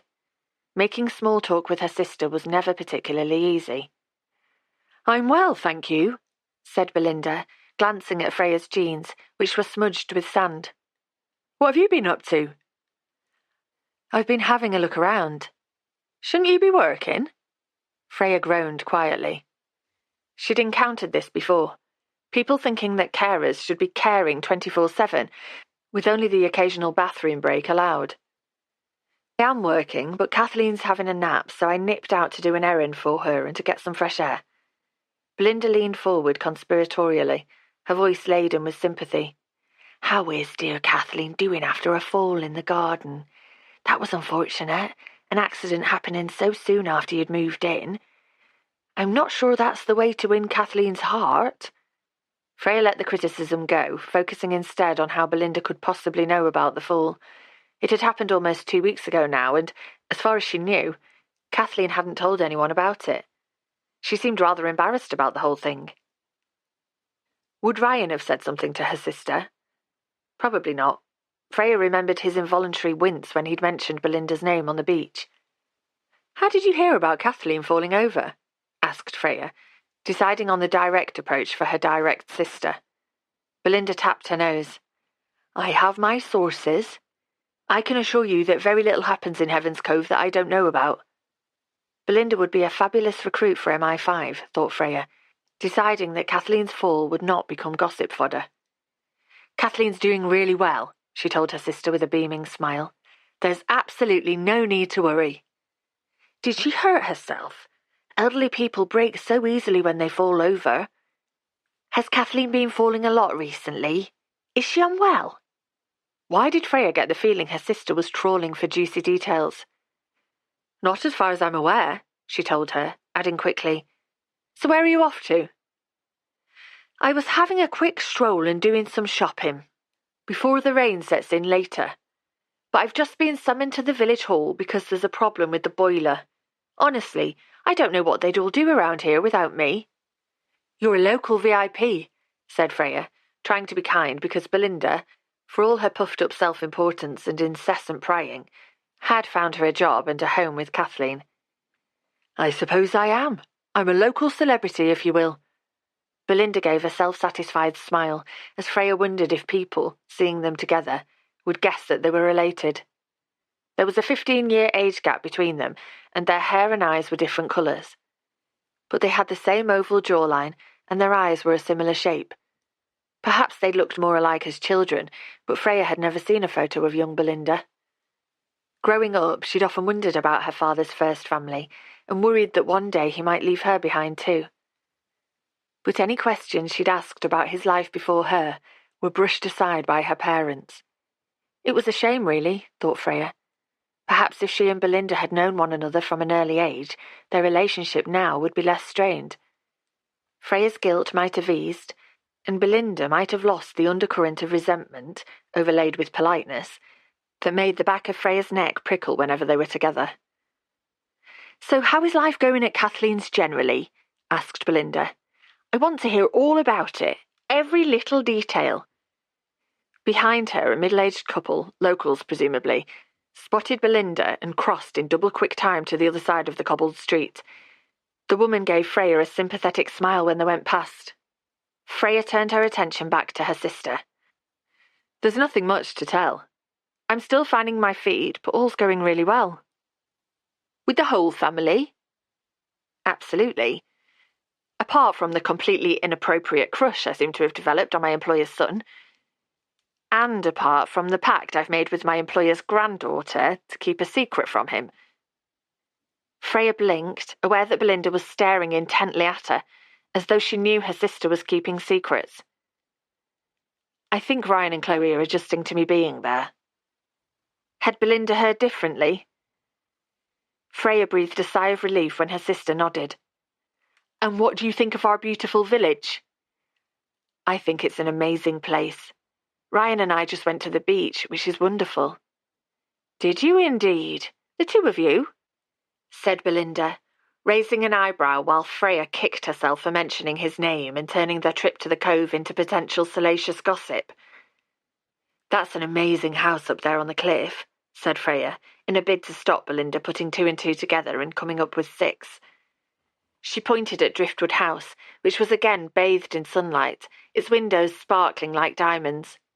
Do you know much about it? It's a guest house now, run by Rosie Merchant. It was lived in for years before that by her mother, who died a while ago. Poor Sophia had a stroke out of the blue. It was absolutely tragic. She shook her head. Rosie lived abroad and never came home to see her mother. Not until it was too late. And what about before that? Who lived there before Rosie's mum? Belinda frowned. I have no idea. 20 years ago, when Jim and I moved to Heaven's Cove, Rosie's parents, David and Sophia, were living there with a young Rosie. Why? No particular reason. I'm interested in its history because it's such an intriguing-looking building up there on the cliffs.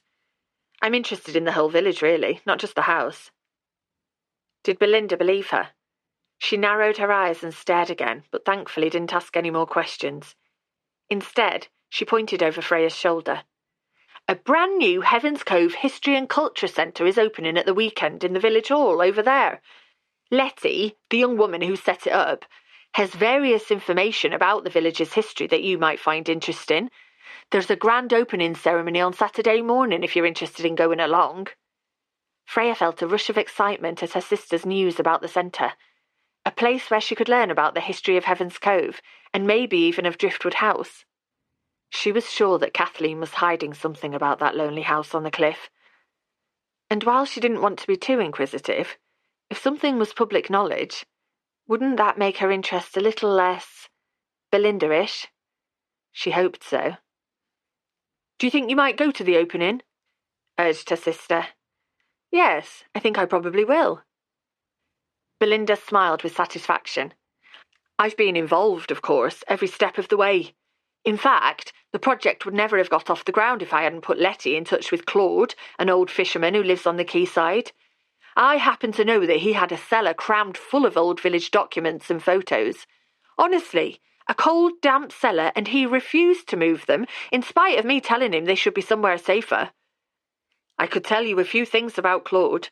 He has a new lady friend, Esther, who... Freya enjoyed the warmth of the sun on her face, hardly listening to more gossip about people she didn't know. She took a deep breath of briny air and imagined she was back sitting on the beach with Ryan. He looked tired and worried much of the time, but when he laughed his whole face lit up and he looked more handsome than ever. Freya suddenly became aware that Belinda was talking about Ryan. Sorry, I missed that. What did you say? I said, here comes Ryan now. She waved at Ryan, who had just come into view, clutching a large cabbage to his chest. He spotted the two of them and gave a weak smile before waving back. How's your dear mother? Shouted Belinda above the screeching of seagulls as Ryan got closer. I heard she fell over in the garden and damaged her knees. Poor thing. Ryan glanced at Freya and his mouth tightened, his smile more forced. She's fine, thank you, he called back. It's so easy to fall when you get to a certain age, and so lucky that Freya was there to help her. She might have saved your mother's life. I mean, who knows what would have happened if she hadn't been found? Belinda turned her palms to the sky, obviously imagining Kathleen coming to a sticky end, while Freya cringed inside. Kathleen wouldn't have come to any harm because her family call in regularly, she said, but Ryan had walked on and she wasn't sure that he'd heard. Great, thought Freya. He thinks I've been gossiping to Belinda about his mother and bigging myself up in the process. Who did tell you about Kathleen's fall, Belinda? Pat, who heard it from Isabel, said Belinda, waving to someone else over Freya's shoulder. Have you met Isabel yet? Tall woman, one daughter, belongs to the village book club but never comes to meetings. She's always very well turned out, and she's enjoying her divorce, if you know what I mean. She's had quite a few boyfriends, including an antique dealer a few miles along the coast whose sister once shouted at me in the street. Freya blinked, not sure how to respond to that. I've met Isabel briefly, she managed. Oh, you'll see a fair amount of her if you're around poor Ryan. Are Isabel and Ryan together? I hope not, thought Freya. Isabel didn't seem right for Ryan. Though why she thought that when she hardly knew Ryan, and knew Isabel even less, she wasn't sure. Belinda laughed. She's certainly got her sights set on our moody widower, but he's still too in love with his dead wife to look properly at another woman. It's tragic, and yet rather lovely that he's remained so faithful to the mother of his child, don't you think? Heartwarming loyalty to the woman he married. It's a wonderful thing. She gave Freya a sideways glance that confirmed she was talking about their father as much as poor Ryan. It's such a shame that Natalie was killed by her ambition. She... what? Belinda leaned closer, as though about to share a huge secret. His wife, Natalie, so I've heard from a friend of a friend who knows someone who used to know her cousin, was one of those women who want it all. Marriage to a handsome man, a gorgeous child, and a brilliant career. But it's just not possible. Some women seem to manage it fine, said Freya, not wanting to argue with Belinda, but feeling she should stand up for her friends, a number of whom seemed to have it all, as Belinda put it. They made her feel totally inadequate, but good on them for managing it. Belinda sniffed. Anyway, she was killed by her job. What on earth did she do? Asked Freya, imagining glamorous Natalie as a spy, seducing adversaries with her stunning looks and stealing state secrets. She was a senior buyer for a children's clothing company. That doesn't sound very dangerous. Not in itself, but she was travelling to a meeting when her car was hit by a lorry. She was killed outright, apparently, which is probably a blessing in the circumstances. But she wouldn't have got in the lorry's way if she hadn't been travelling to work. Freya couldn't hide her shock at Belinda's callous assessment. It was an accident, Belinda. She was allowed to have a job. I suppose so, said Belinda sulkily. But she left a young child motherless and her husband battered by grief forever. It's so sad. She glanced at her watch. Anyway, I'd best get on. Would you like to come to us for afternoon tea on Sunday? This Sunday? That would be lovely. Freya tried to smile, still reeling from Belinda's cruel summary of Natalie's death and already dreading the weekend. Belinda was very kind to invite her round, and it wasn't that Freya didn't care about her sister. It was more that being with Belinda was absolutely exhausting, involving, as it did, endless gossip interspersed with occasional strained silences. Is 4 o'clock all right for you? I'm sure that'll be fine. Can I bring anything? Just yourself, said Belinda over her shoulder as she bustled off. Don't be late. Freya walked the long way back to Kathleen's, past the old village hall that was flanked by grand stone pillars. So this was where the village's cultural centre would be. A large poster outside proclaimed it would be officially opened at 10 o'clock on Saturday morning by local VIPs Charles and Cecilia Repping. Freya made a mental note. She would bring Kathleen along on Saturday morning if she fancied it. Getting out would do her good. And maybe Freya could find out more about this beautiful village that was her home for now. The village seemed serene enough, nestled on the edge of the land as it had been for hundreds of years. But there were secrets here. Freya could feel it in her bones. 17. Freya. A small crowd of people had gathered by the time Freya reached the village hall on Saturday morning. Dozens of colourful balloons were tied to the town hall pillars, and a wide red ribbon stretched between them. A canvas banner advertising the new cultural centre was flapping in the breeze. The onlookers were being shepherded into place by Belinda, who waved at Freya in between barking orders at people to move this way and that. Your sister's enjoying herself, said a low voice in her ear. When Freya turned, Isabel was standing behind her, looking amazing in a floaty grey dress, caught at the waist by a gold belt and grey suede boots. She does like organising, said Freya, giving Isabel a warm smile. First impressions could be misleading, and it would be good to have a friend in the village. She really wished, though, that she'd changed out of her jeans into something smarter. Isabel gave a tight smile back. No Kathleen this morning?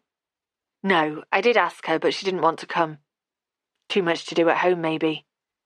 Maybe. Actually, Kathleen had very little to do at home, but she'd been adamant that she wasn't particularly interested in the cultural centre or the history of the village.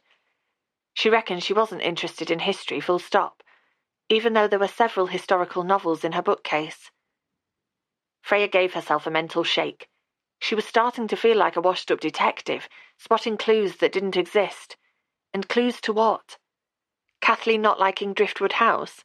That wasn't a crime.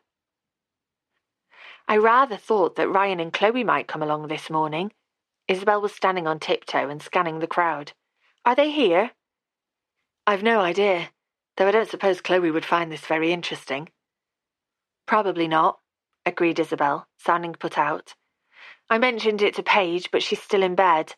She was up past her bedtime with friends a little later than usual last night. Was she with Chloe? I don't think Chloe was there, no. Why? Because your daughter is a bad influence. No reason. I just thought she might be. To be honest, I find it hard to keep up with all of Paige's friends. She's very popular. Isabel waved at someone on the other side of the crowd. Anyway, it was lovely to see you again, Freya. How long do you think you'll be staying at Kathleen's? I'm not sure. It depends on how long Kathleen wants me to stay. Kathleen and Ryan? Yes, of course. Ryan and his mum are very close. They are, and he's very caring towards her. Ryan is quite a remarkable man, don't you think? She moved quickly away, weaving her way through the crowd without waiting for an answer. Freya watched her go, feeling unsettled, though she wasn't quite sure why. Ladies and gentlemen, yelled Belinda suddenly. She nodded when a hush fell over the onlookers. Thank you for coming to the official opening of Heaven's Cove's brand new cultural centre. I've been involved in this ambitious project from the start, and, if I say so myself, the centre is a marvellous addition to Heaven's Cove. Of course, Letty and Claude are the driving forces behind it, so I'll now hand you over to Letty Starcross to introduce our very important guests of honour. She did a little bob of a curtsy towards two people, presumably VIPs, Charles and Cecilia Repping, who were standing behind Letty. Freya had Googled them and discovered they were local landowners who owned a very large house on Dartmoor and a pied-à-terre in London. Next to them stood a young woman with striking red hair and an elderly man with unkempt grey hair that reached his shoulders. He was shifting from foot to foot and seemed uncomfortable. The red-haired woman cleared her throat nervously.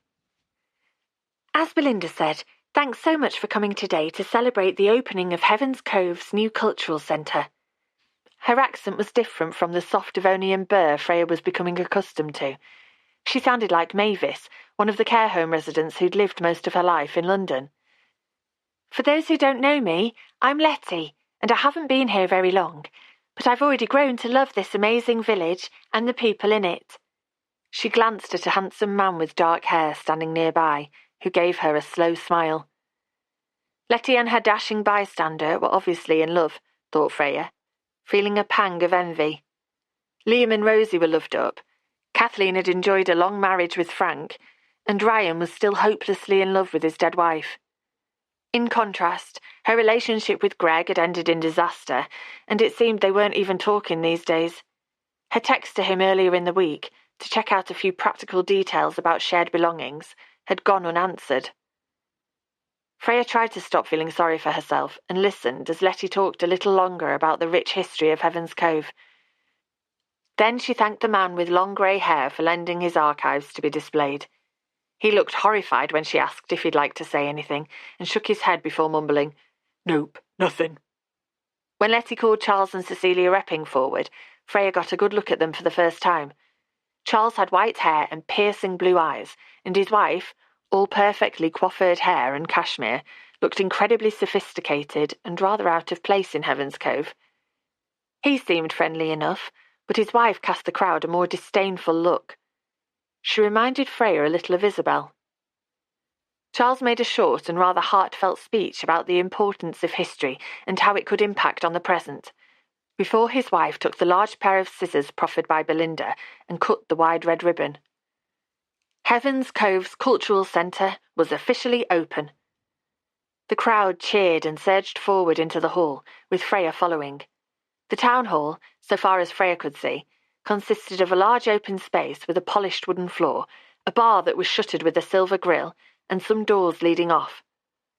One door had a sign above it proclaiming it to be the entrance to the cultural centre.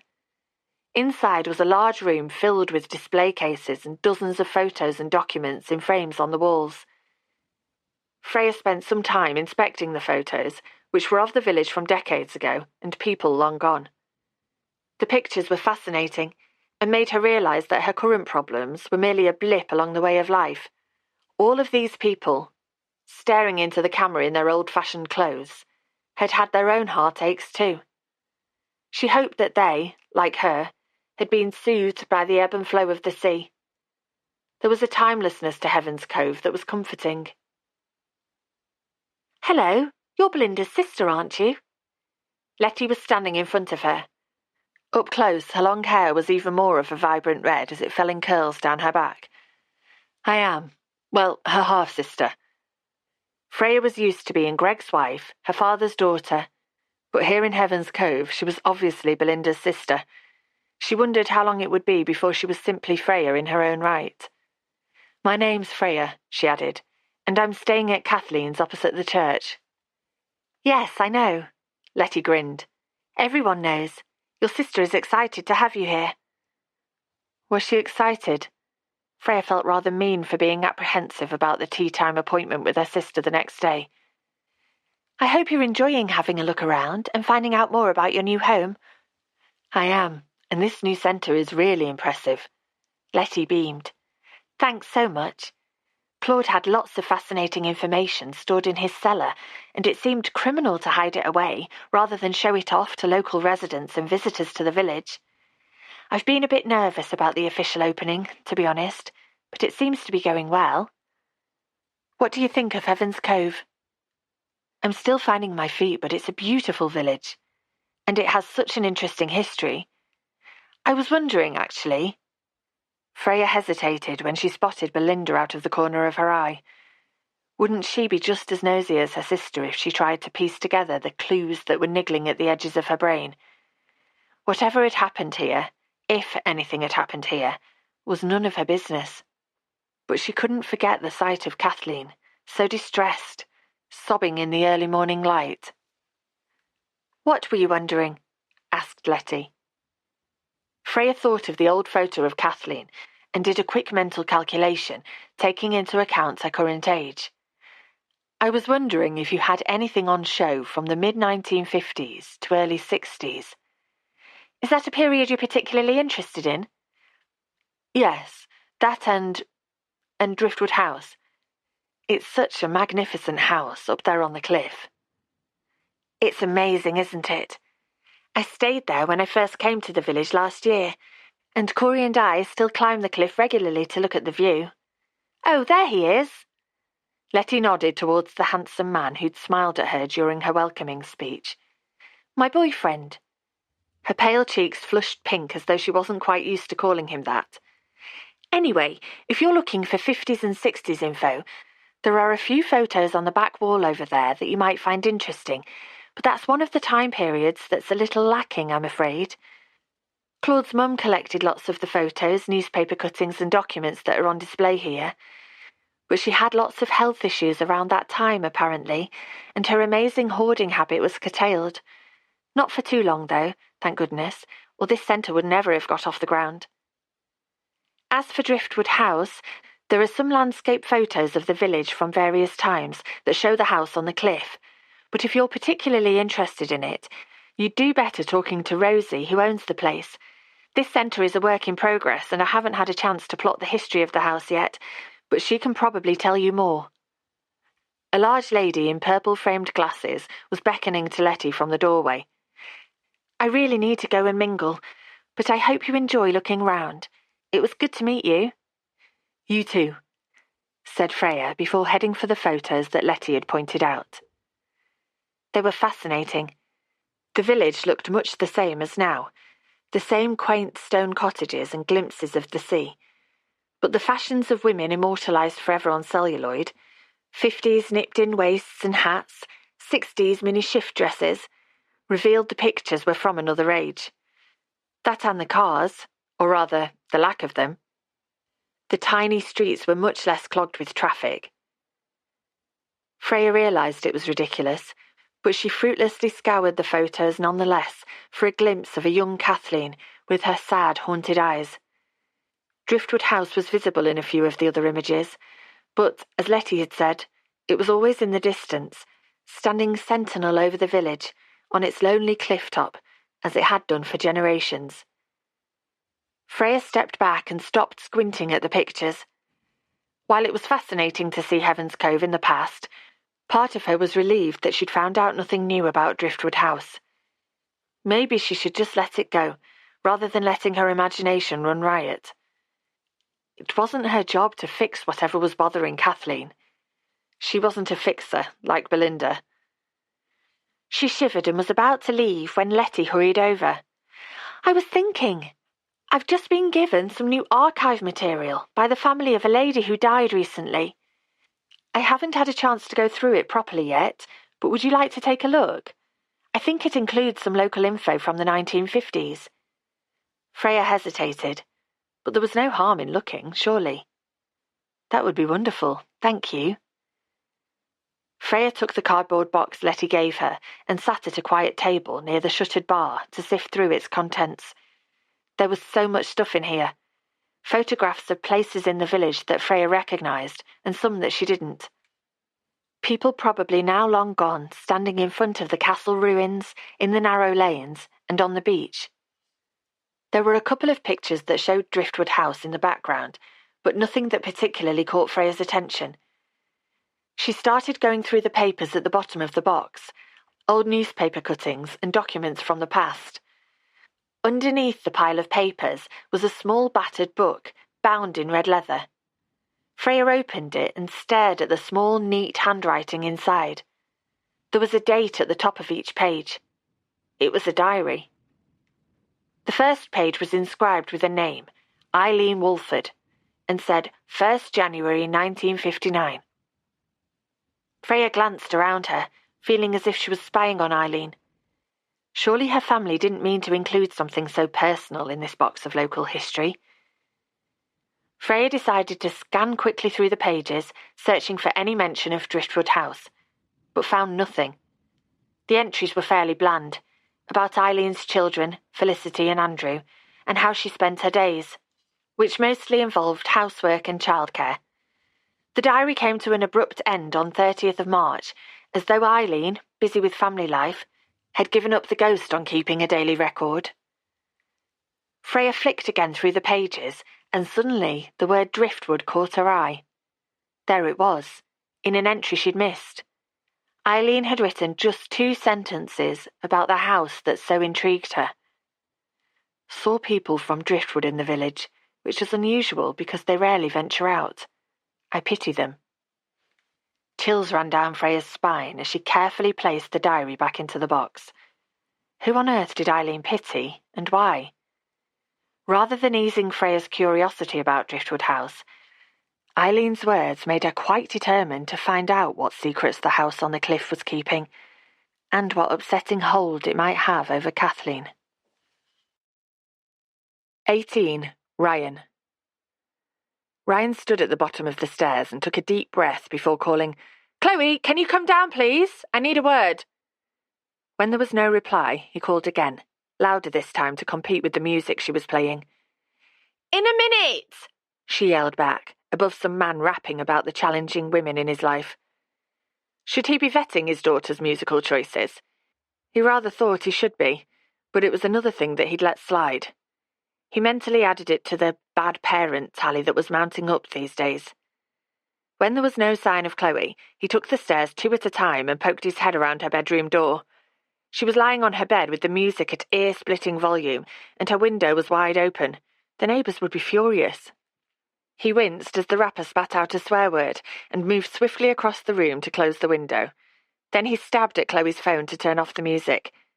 "No, not in a minute. Now, please." "Why did you turn my music off?" demanded Chloe, sitting up against the pillows. "I want a word, and I'm not sure this is very suitable music for you anyway." Chloe stared at him with the same sulky expression she seemed to wear perpetually these days. "What's up?"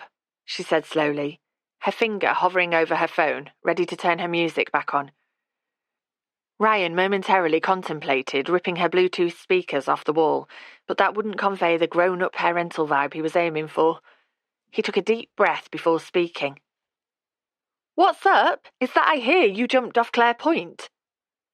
Chloe moved her finger away from her phone and narrowed her eyes. "How did you hear that?" Isabel had told him. She'd taken him to one side in Stan's store 2 hours ago and had held onto his arm as she told him all about it. She was worried that his daughter had done something foolish and thought he needed to know.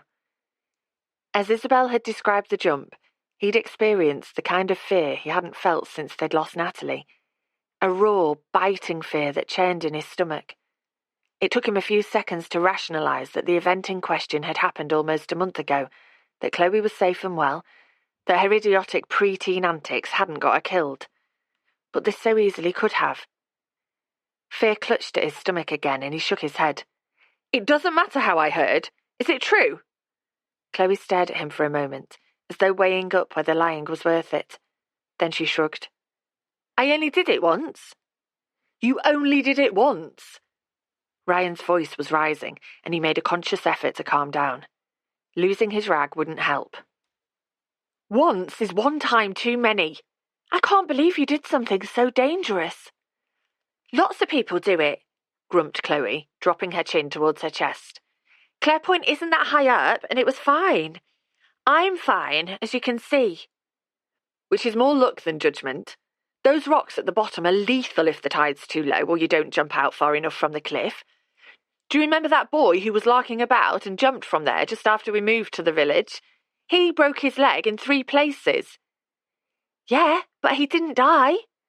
And the tide wasn't too low, and I did jump out far enough, so stop stressing, Dad. She turned over on the duvet so her back was to Ryan, but he marched around the bed and sat down beside her. Why did you do it, Chloe? How could you do it? What if you'd been hurt or even...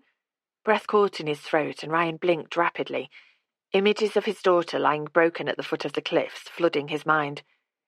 How could you do that after what happened to Mum? When he stopped speaking, Chloe's bottom lip wobbled and she suddenly looked like a young girl again. The girl he often felt as though he'd lost these days. Please just tell me why you did it. Did someone make you? No, of course not, said Chloe, sitting up and hugging her pillow tightly to her chest. I just wanted to do it, to prove that I could. And I can't believe that someone grassed me up. Grassed you up? We're not living in a gangster movie. The person who told me had your best interests at heart. Yeah, well, that Freya woman should concentrate on looking after Gran rather than poking her nose into other people's business. Freya? Ryan was blindsided. He hadn't expected to hear her name in this conversation. Yeah, she acts all friendly and makes promises to stay quiet, but I knew she'd tell you. Ryan bit down on his bottom lip. Freya, the woman looking after his mother, the woman he couldn't seem to stop thinking about these days, knew that his daughter had risked her life leaping from Clarepoint, and she hadn't told him. More to the point, she'd promised his daughter that she wouldn't tell him. Am I grounded? Asked Chloe, panic sparking in her big eyes that reminded him so much of Natalie's. Ryan hesitated. She should be grounded for doing something so foolhardy, but the thought of being trapped in the house with a disgruntled near-teenager was too much to bear. Punish me however you want, but don't ground me, pleaded Chloe, literally wringing her hands. If I can't go to the disco, I will die. Properly die. Please, Dad. The school dance was all Chloe talked about these days. At least she seemed excited about it, and it made her happy. He so wanted her to be happy after having to cope with tragedy at such a young age. Please, Dad, she urged again, grabbing hold of his hand and squeezing it tight. Please. I don't know, Chloe. I guess you're not grounded if you promise me that you'll never ever jump from Clarepoint again or do anything so dangerous. Of course. I don't need to do it again. What do you mean by that? Chloe twisted her mouth. Nothing. Just that I've done it and I know what it feels like, so there's no point in doing the same thing again. Ryan exhaled with relief, the knot in his chest loosening. Good. Your mum.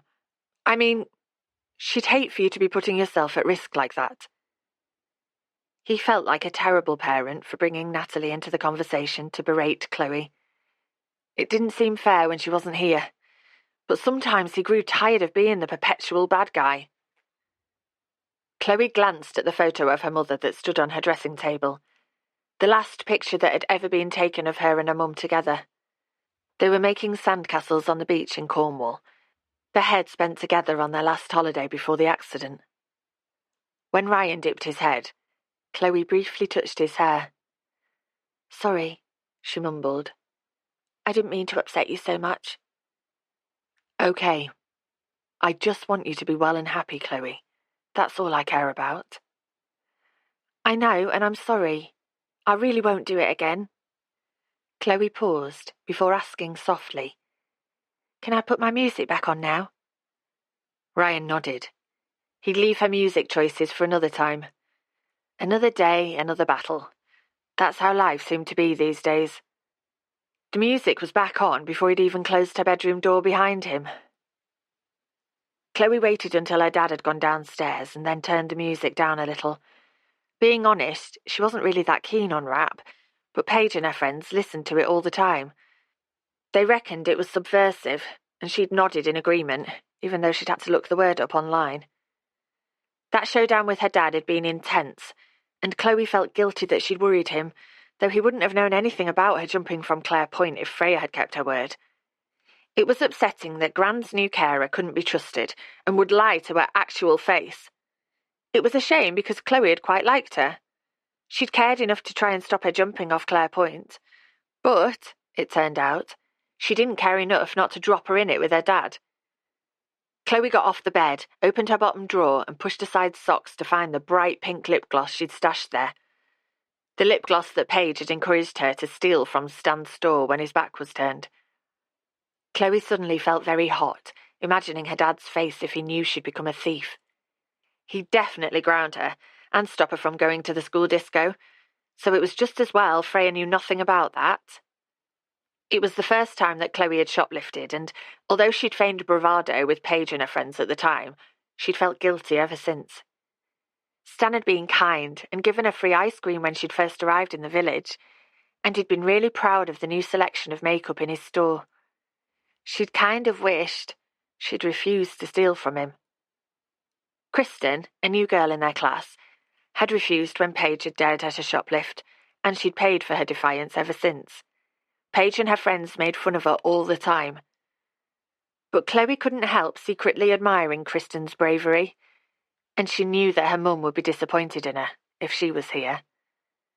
Chloe switched off the music that was giving her a headache, picked up the photo of her mother, and sat cross-legged on the floor with it. "Hello, Mum," she said, stroking the woman's celluloid face.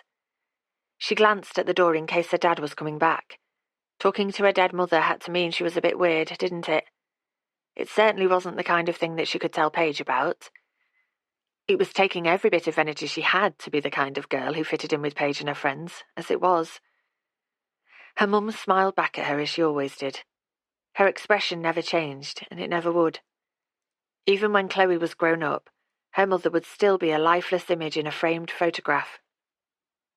Familiar stirrings of longing gripped at her chest. She was beginning to forget what she'd lost as she got older. Her memories were becoming hazier by the day. But her body still felt the loss of her mum's presence. The terrible sadness had faded, but an ache was still there, and Chloe hoped it would still be there when she was grown up.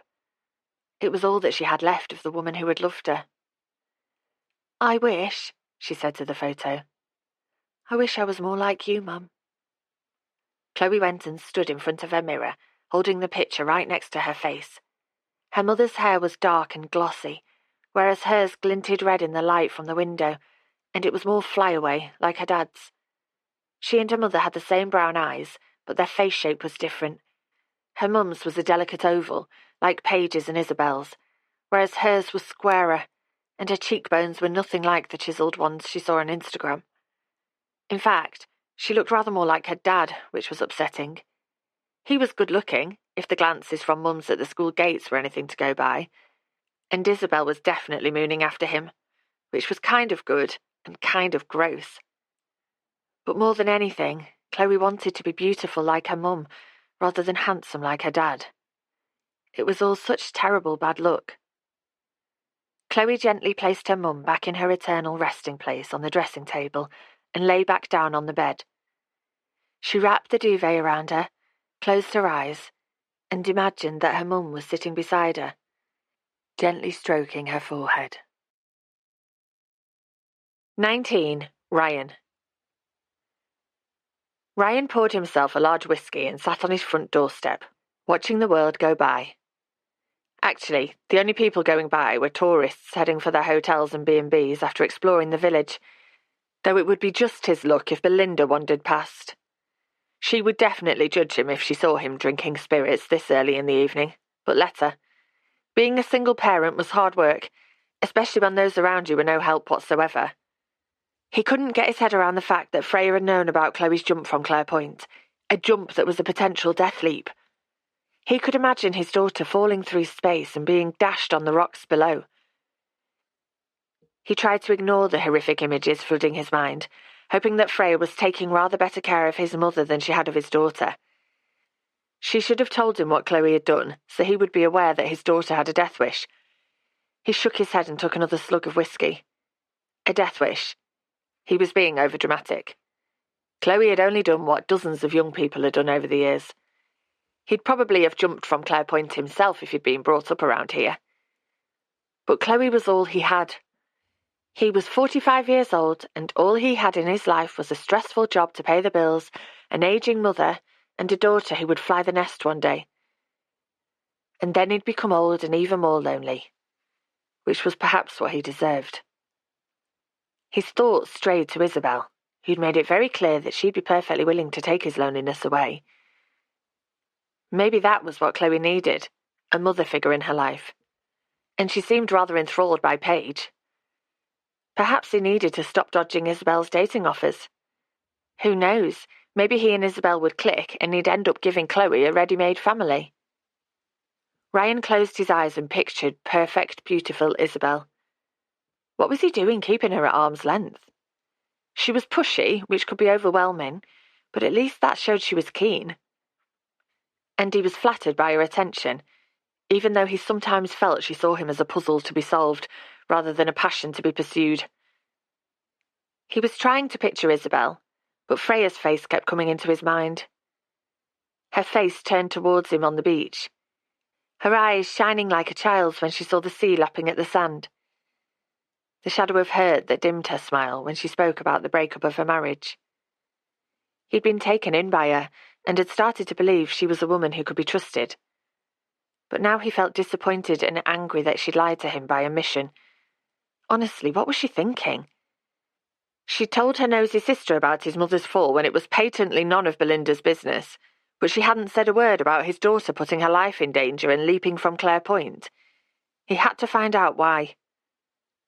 Ryan got to his feet, splashing golden whiskey over the step. He should calm down first before confronting Freya, but Chloe had gone to the cinema with Paige, and this was his chance. Ryan pulled the front door closed behind him and marched through the narrow lanes of Heaven's Cove towards his mother's house. 20. Freya. Freya knew as soon as she saw Ryan standing on the doorstep that something wasn't right. His jaw was a little too tight, his smile a little too forced. But she figured that looking after a 12-year-old girl on your own, while also holding down a demanding job, must be tiring. "Come on in," said Freya, wondering why he'd knocked on Kathleen's front door when he had a key. She put down the vase of yellow tulips she was holding and wiped her hands on her jeans. "Your mum's in the front room. She was feeling a bit tired after our walk this afternoon, so she's having a rest." "Ryan!" called Kathleen from the sitting room on cue. "Is that you, my darling?" "Yeah, it's me, Mum." Freya followed him into the sitting room and watched as he kissed the papery thin skin on Kathleen's cheek. "I hope you haven't been overdoing things." He cast Freya a sharp glance as he said it, and she frowned. She thought their relationship had thawed during their visit to the beach. But he'd seen her and Belinda together just afterwards. Perhaps he did think she'd told her sister about Kathleen's fall a fortnight ago. Freya inwardly cursed Belinda for not being able to keep anything to herself. "Is everything all right?" asked Kathleen, pulling herself straighter in her favourite seat, the wing-back armchair nearest the fireplace. "Where's Chloe?" "She's gone to the cinema with Paige, and while she's out I was hoping for a quick word with Freya, if that's all right. Maybe we could go into the kitchen." Kathleen frowned. "Will you be talking about me?" "If so, I'd rather you did it in front of me, thank you very much." "I don't want to talk to Freya about you, Mum." Kathleen looked between them, puzzled, but then a slow smile spread across her face. "Why don't you youngsters go out and chat? You could take Freya to the pub, Ryan. I don't think she's been to the smugglers yet." "No, I'm needed here," said Freya quickly. "Are you?" "All I'm doing is sitting here, about to watch some TV. What about your bedtime hot chocolate?" "I'm perfectly capable of making myself a hot drink without doing anything disastrous," answered Kathleen tartly. Her features softened. "I dare say you'll be back in time for that anyway. So I insist you two young ones go out for a drink. Go on, You two should spend some time together. Good grief, was she trying to matchmake? Thought Freya in alarm. She'd definitely got the wrong end of the stick if she thought Ryan wanted a pleasant word with her. The way he kept glaring at her told her otherwise. But Kathleen kept on encouraging in her gentle Irish lilt until it was easier for Freya to agree. They set off a few minutes later, after Freya had changed into a dress, brushed her hair and applied a slick of pink lip gloss. She didn't need to, she could have gone to the pub in her jeans. But it was her first night out in Heaven's Cove, and the dress and makeup felt a little like armour against the telling off she felt sure was coming. Ryan set off at such a cracking pace, Freya found it hard to keep up with him. He said very little as they raced along. At last they reached the Smuggler's Haunt, a pretty whitewashed pub with a thatched roof and hanging baskets outside. Freya had spotted it on her explorations of the village and thought it looked wonderful, but she'd never ventured inside on her own. Ryan held the door open for her, but let it slam as he walked to the bar ahead of her.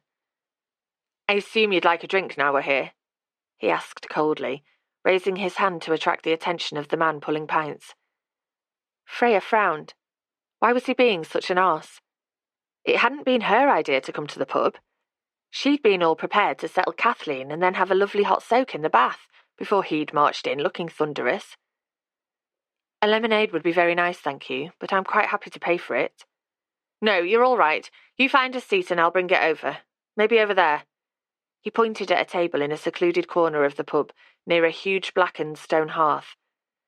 A small fire was burning, even though it was spring, and Freya could feel the heat of the flames on her face when she sat down.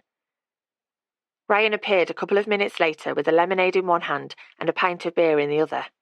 He sat opposite her and took off his jacket. "It's quite hot here. Would you rather move?" asked Freya. Ryan looked around the pub, which was half full. "I'd rather stay here if you don't mind, because I don't want us to be overheard. It should be more private here than Mum's kitchen. She's wobbly on her feet, but there's nothing wrong with her hearing." "Oh dear." Freya groaned because she knew what was coming, and it might mean the end of a new job if Ryan didn't believe her. She'd only spent a month with Kathleen, but she'd already grown fond of the elderly woman, and felt they'd built up a good rapport. "Can I just say," Freya said quickly, keen to get in first, "that I didn't tell Belinda about your mum's fall in the garden. She didn't find out about it from me." "Oh." Surprise flitted across Ryan's face, as though he hadn't been thinking about that at all. "Only I wouldn't tell anyone about your mum, and I especially wouldn't tell my sister. She's not great at—" Freya tailed off, feeling disloyal for talking about Belinda, even though everyone must know what a dreadful gossip she was. Ryan shook his head. "I'm not here to talk about your sister." "So what do you—" Freya tailed off again. "Sometimes there are things you should definitely tell people," said Ryan enigmatically, drawing in a long gulp of his beer. He swallowed quickly. "Though not your sister, not ever your sister. But at the top of the long list of things you should definitely tell other people about is their child doing something ridiculously dangerous." Oh no. Freya breathed out slowly as realization dawned that her pact with Chloe was no longer a secret. No wonder Ryan was annoyed. "I imagine you're talking about what happened on the cliff," she said, trying to stay calm. She thought, hoped, that Chloe's jump was old history that would never be repeated or revealed. "You imagine right." His voice was cold, but anger was sparking in his green eyes. Freya winced. "I'm so sorry. I probably should have mentioned it." "Do you think?" Ryan took another long draught of his beer and sat back in his chair, his eyes now glittery hard. "Do you know how dangerous it is, jumping off those rocks into the sea?" Freya nodded miserably. "It's a long way down, and if you manage to miss the rocks hidden under the water, there are strong currents that can sweep you out to sea. So jumping is not advisable." "It looked terrifying, and I did try to stop her. I honestly did, but she jumped anyway." "You were actually there?" gasped Ryan so loudly people at the bar turned to look at them. He put his elbow on the table and shielded his face from the onlookers with his hand. "I thought you'd heard what she'd done. I didn't know you were a part of it." His voice was lower now, more controlled. "I wasn't a part of it." Freya sighed. This was going from bad to worse. I walked to the top of the cliff to have a closer look at Driftwood House and came across Chloe on my way down.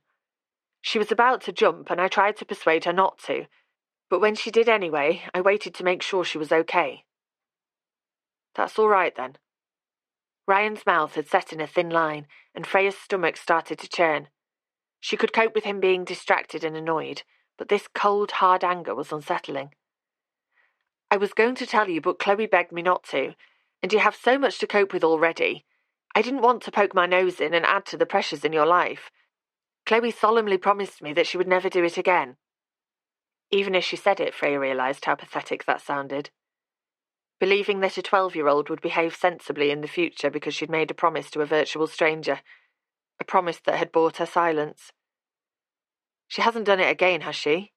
She asked anxiously. Not as far as I'm aware, but that's not the point. No, I don't suppose it is. Freya bit down on her lip and gazed at her untouched glass of lemonade fizzing on the table. It's done now and I can't change it, but I really am sorry. I made a bad judgment call and should have told you. Yes, you should have. She's my daughter. I know. At least, I know that now. I didn't realise it at the time when I saw her jump. I get that, but when you found out who she was, why didn't you tell me or my mum then? It was a good question, and one that Freya had asked herself since making her ill-fated pact with Chloe. Maybe she'd grown so used to keeping people's secrets, she never truly contemplated doing anything else these days. Well, demanded Ryan, I just want to understand what you were thinking. The jump had already happened, and Chloe said that it would never happen again, so I couldn't see the point in telling you. And I don't know anyone here, apart from Belinda, and I hardly know her, to be honest. And I didn't want Chloe to hate me, I suppose. Freya hesitated, realising she was making herself sound even more pathetic. I mean, she'd only just met me, and there was no way I would worry your mum with it, and you were... And I was what? Asked Ryan, leaning back in his chair. Freya took a deep breath. You weren't exactly welcoming. Oh, I know why. I was parachuted in without you knowing. But I didn't realise that when I took on the job, and it was all a bit overwhelming, to be honest. I didn't expect to be living in the house of a woman I hardly know, in a part of the country that's totally unfamiliar to me at my age. It wasn't part of my plan. When she stopped, worried she might cry, Ryan watched her for a moment before leaning forward, his face softer. So what was your plan? Freya shrugged. I don't know. Marriage, kids and happy ever after. Usual stuff. Yeah, usual stuff. Ryan gave a hollow laugh because, of course, his life plan had gone horribly off track. Freya suddenly wished that she and Ryan were back on the beach. Talking about their lives had seemed easier then, with the sun shining and the waves rolling in. But that was before he knew of Chloe's jump and her part in keeping it from him. So he's still hoping for a happy ever after? Asked Ryan quietly. Freya shook her head. Nah. The ever afters aren't for people like me. Me neither, said Ryan, picking up his beer and staring into the amber liquid. He looked up and caught Freya's eye. So what kind of a person are you? Freya thought for a moment, taken aback by his question. A knackered one, mostly. Since my marriage ended a few months ago, I felt emotionally challenged and clueless. When she gave a tentative smile, Ryan's mouth lifted in one corner. There was no reason to tell him all this.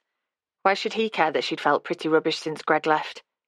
But he deserved some candour after her mistake with Chloe, and, for some reason, he didn't seem to be as angry with her anymore. Also, she was so very tired of having no one to talk to. Her friends were busy with their own lives, and she had no family to tell. Her dad was dead, her mother was distant, both geographically and emotionally, and her sister... Well, her sister wasn't the sort of person you'd choose if you needed a heart-to-heart. I'm sorry, losing someone, however you lose them, hurts like hell, said Ryan softly. And you'd know that more than most. When he sighed, all the fight gone out of him. Freya glimpsed again the vulnerability that he kept so well hidden. They were a right pair. Him, widowed and trying to be so tough, and her, soon to be divorced and at nearly 40, still getting life wrong. She desperately wanted to know more about his life, but he went back to his beer without proffering any information, and she didn't have the courage to ask. Instead, she agreed, losing people does hurt. She rubbed a finger along the condensation on her glass. Greg and I hadn't been getting on brilliantly for a while, but it was okay, you know. We were past the first flush of romance, but we still loved each other. Or at least, I thought we did. She paused so she could steady herself.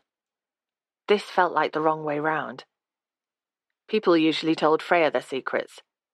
They unburdened themselves and usually felt better for it. But there was something about Ryan that made her want to tell him the unvarnished truth. Then, Greg started coming home later and later from work, and one day he said we should take a break. Like Ross and Rachel in Friends. Only this was real life. My life. She closed her eyes briefly, remembering her pain and incomprehension. And basically, that was that. Our month-long break turned into him saying he was leaving me and wanted a divorce. Is there someone else? Asked Ryan. He twisted his mouth into a grimace. Sorry, that's not very tactful of me. It's all right. Freya drew in a deep breath of air that smelled of hops and burning firewood.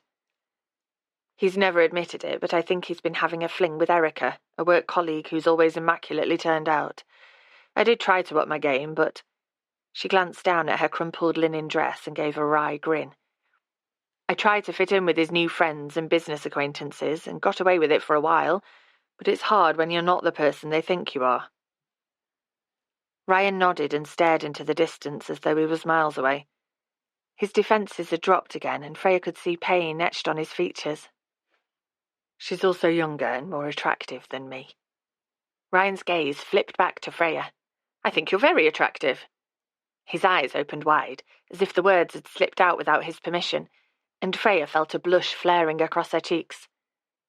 I really am sorry that I didn't tell you about Chloe, she said, to fill the awkward silence. Ryan shrugged. I've said my piece, and I guess you were in a difficult position. There's no harm done, so let's forget about it. Just promise me that you'll tell me everything about my family in future. If you're looking after my mum, I need to know that I can trust you. You can, and I promise to tell you everything, said Freya, still feeling distracted. I think you're very attractive. That's what he'd said, but he'd simply been trying to make her feel better after she'd poured her heart out about Greg. She'd never measure up to Natalie. Even immensely attractive and vivacious Isabel didn't seem to be finding it plain sailing. Okay, Ryan sighed again, as though he was exhausted.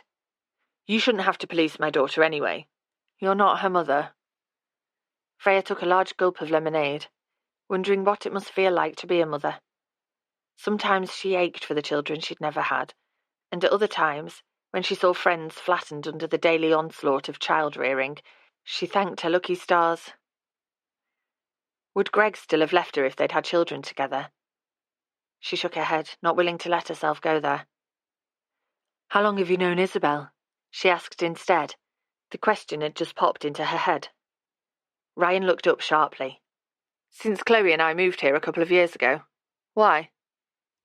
I just wondered. She seems nice. Freya wasn't sure she was nice at all, but it seemed the best thing to say about the woman that Ryan might be about to date. Or perhaps he was dating her already. Yeah, she's nice. Was she imagining it, or did Ryan sound unsure too? She and her daughter moved into the village after she split up with her husband. It seems to be a theme. When Ryan smiled, his eyes caught hers and Freya suddenly felt fluttery. There was no denying that he was a handsome man. But there was something more that she found compelling, a hidden depth that lay buried beneath a veneer of no-nonsense practicality, a guardedness that made his flashes of vulnerability all the more endearing. This man has a secret. That's what her instincts were telling her, but this time they were wrong. This man simply had a tragedy in his past that continued to ripple through the years. He was a man in desperate need of affection and understanding. Her eyes moved down to his mouth, and she wondered what it would feel like to be kissed by a man who wasn't Greg. What it would feel like to be kissed by Ryan. What on earth was she doing? Freya sat up straight, grabbed a glass of lemonade and almost downed it in a few swallows. Her responsibility was to Kathleen.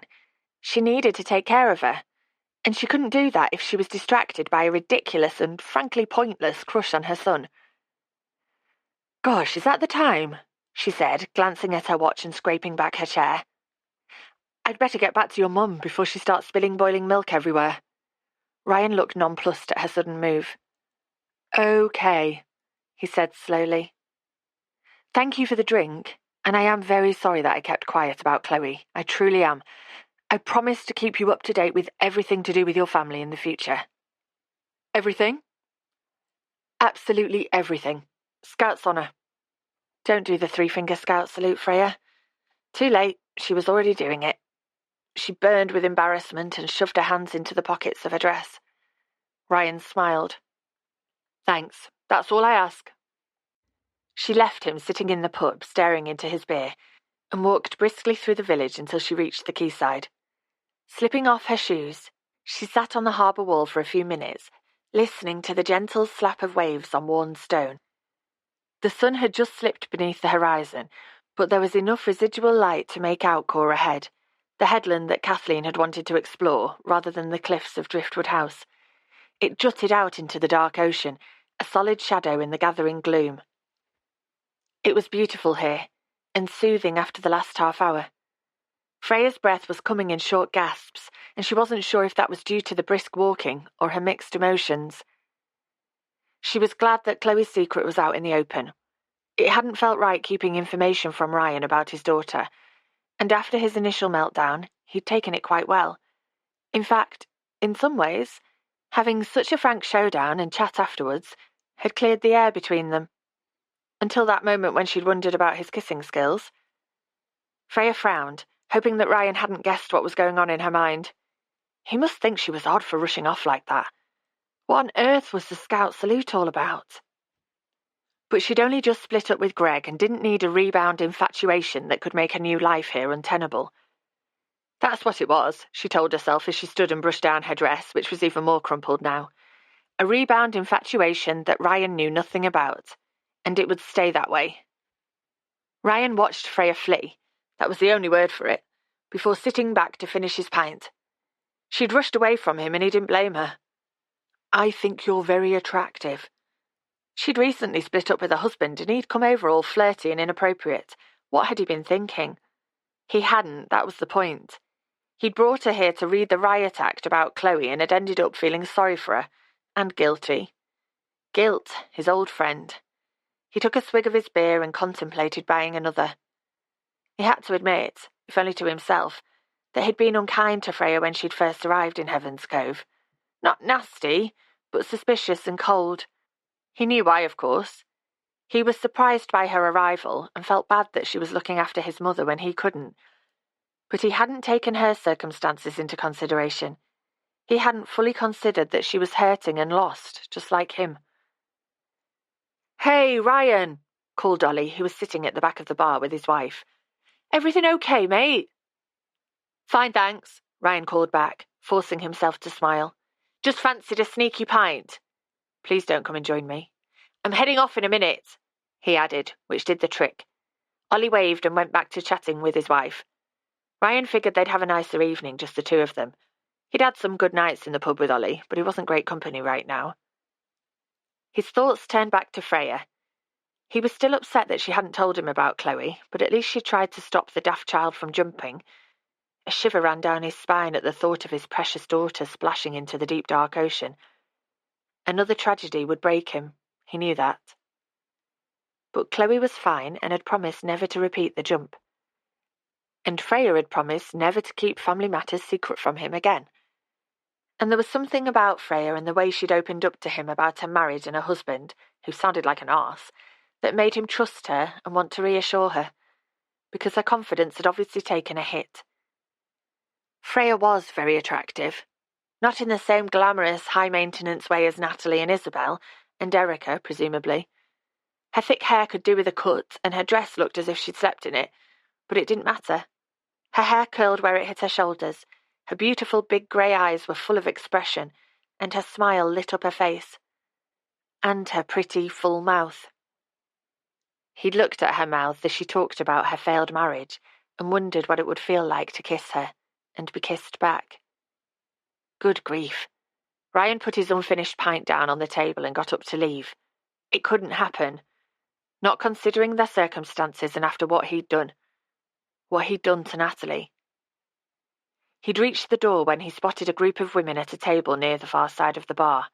One of them was Isabel, who was sipping from a very large glass of red wine. Had she seen him in the corner with Freya? Oh, what did it matter if she had?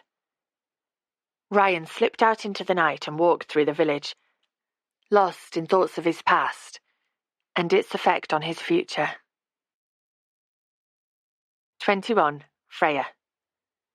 As the gate closed behind Freya with a click, she noticed the curtains at the cottage window twitch. Belinda was looking out for her.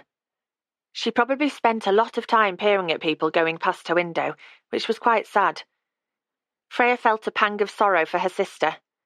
What must her life be lacking if she had to fill it with the goings-on of others? Her suspicion that she was being watched was confirmed when the front door was pulled open before she had a chance to knock. "There you are, 5 minutes early," said Belinda, looking very smart in a blue tea dress. "You've inherited our father's penchant for punctuality." "Not so much as he got older. He was always late." "I wouldn't know. I never saw him," said Belinda tartly, flushing bright pink. And Freya felt a pang of sadness that afternoon tea with her sister had already got off to a bad start. The relationship between Belinda and their father had always been a volatile one, and they hadn't seen each other for 3 years before he died. Their estrangement had caused her dad great unhappiness in his final years. But Freya's attempt at a rapprochement had failed dismally. Her telephone and email pleas to Belinda to visit their father had fallen on deaf ears. "Thank you for inviting me round," said Freya, keen to begin the afternoon all over again. This time Belinda smiled and ushered Freya inside. "Well, don't just stand there. Come on in. I thought it was about time we had a proper catch-up, and I'm sorry I've not had the time to do this sooner. How long have you been in Heaven's Cove now?" "About a month," said Freya, thinking back to how nervous she'd been the last time she'd stood in this hallway, shortly before she met Kathleen for the first time. "Gosh, is it that long? With so many fingers in so many pies, life just runs away with me these days." Belinda nodded towards the sitting room. "Anyway, come and have a cup of tea. I've done a bit of baking." She bustled into the room and Freya followed. Dim was sitting at the table, which was groaning under a vast array of sandwiches laid out on fancy plates, and cakes piled up on silver and china stands. There was more confectionery here than the 3 of them could possibly eat, and Freya began to regret her lunchtime toasted sandwich. Jim gave her a wink as she took a seat in the china tea plate that Belinda handed her. "Gosh, this looks amazing. I feel like I'm about to have high tea at the Ritz." "Really?" Belinda flushed again, but this time with pleasure.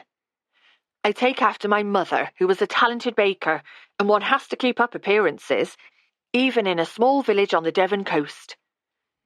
I don't like to boast, but the lemon drizzle I take to village market planning meetings is famed far and wide." She nodded at the spectacular spread. "Don't stand on ceremony. Help yourself." When she bustled into the kitchen to fetch the teapot, Freya turned to Jim. "You're looking very smart this afternoon." He gave a mirthless laugh. "Belle insisted that I put on a suit. Honestly, you coming round has been like preparing for a royal visit." Freya glanced at her cotton trousers and jumper. "I'm afraid I feel rather underdressed." "Look at you." Jim pushed a finger between his neck and the collar of his white shirt. "The last time I wore a suit was for Sophia Merchant's funeral, and I think I've put on a few pounds since then." Belinda really didn't need to go to so much trouble. "She really did." He leaned forward. "My wife," he hesitated, glancing at the door. "She wants to make a good impression on you and feels she didn't do too well when you stayed overnight. I know you bumped into each other and chatted a few times since then, but she hasn't had a chance to pull out all the stops." "Why does she think she needs to?" Freya frowned. "She was very welcoming when I stayed here. And why is she bothered about making a good impression on me anyway? I get rather mixed messages from my sister sometimes." "Don't we all?" Jim gave a small smile. "Underneath my wife's rather bombastic manner, she's not as confident as many people believe. especially when it comes to family, and particularly when it comes to you. Shh! He shook his head as Belinda came back into the room carrying a large china teapot. She poured the tea and they drank it and ate cake for a while. It was strange spending time with a half-sister, thought Freya, biting into a second slice of the famous lemon drizzle cake and pitying her poor hips. Kathleen's keenness for chocolate digestives and insistence that Freya join her for 11s wasn't great for her figure either. "So tell me, how is life at Kathleen's?" asked Belinda, dabbing crumbs from her chin with a white linen napkin. "Is everything all right?" Here we go, thought Freya. It would be an innocuous question from most people. Gentle small talk or a legitimate concern. But with Belinda, there was always a not-so-hidden agenda behind it. Gossip. And the last thing Freya wanted was for Ryan to think she'd been talking about his mum behind her back. "All's going well, I think," said Freya carefully. "We seem to have hit it off and feel comfortable in each other's company. She's a lovely woman and reminds me of some of the residents at my care home." Kathleen did remind her of some of the residents she particularly missed, people like Mavis, Carla and Sydney who had become almost like family. They loved living vicariously through Freya, who told them about her life outside the home, and they, in return, told her their stories and secrets, how they'd come to be living in residential care and who they once were. Freya was still regularly in touch with them on the phone. She'd spent half an hour talking to Mavis just last night and had told her all about her new life in Heaven's Cove.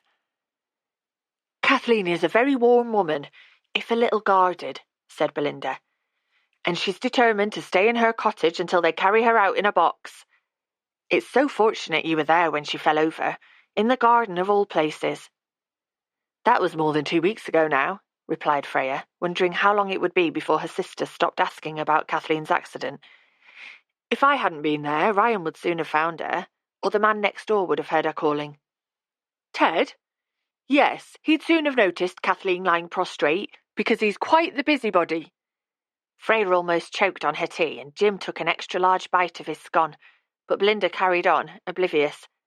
"Poor Ryan, having to look after an old lady as well as a poor motherless child." Her face scrunched up in sympathy. "What do you make of Ryan?" She said it lightly, but Freya could see the curiosity in her eyes. "I'd quite like to kiss him." She couldn't say that. Belinda would self-combust. Freya spoke carefully. "He seems like a very caring father. It can't be easy being a single parent." "Not easy at all. What an awful tragedy to befall them." "Indeed." Freya took a sip of her tea and asked, equally lightly, "Kathleen tells me that she hasn't lived that long in the village." "She came here several years after Jim and I moved in. It must be, 7 or 8 years since she arrived? What do you reckon, Jim?" "About that," Jim answered, spraying a blizzard of crumbs.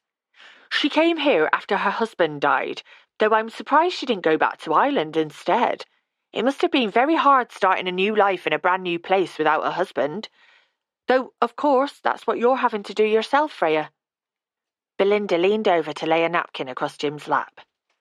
"I've tried to find out more about Kathleen's life before she came to Heaven's Cove, but she's a closed book on the subject." Freya nodded, sure that Belinda knew nothing about Kathleen's visit to Driftwood House as a young woman, or she would have told them all about it.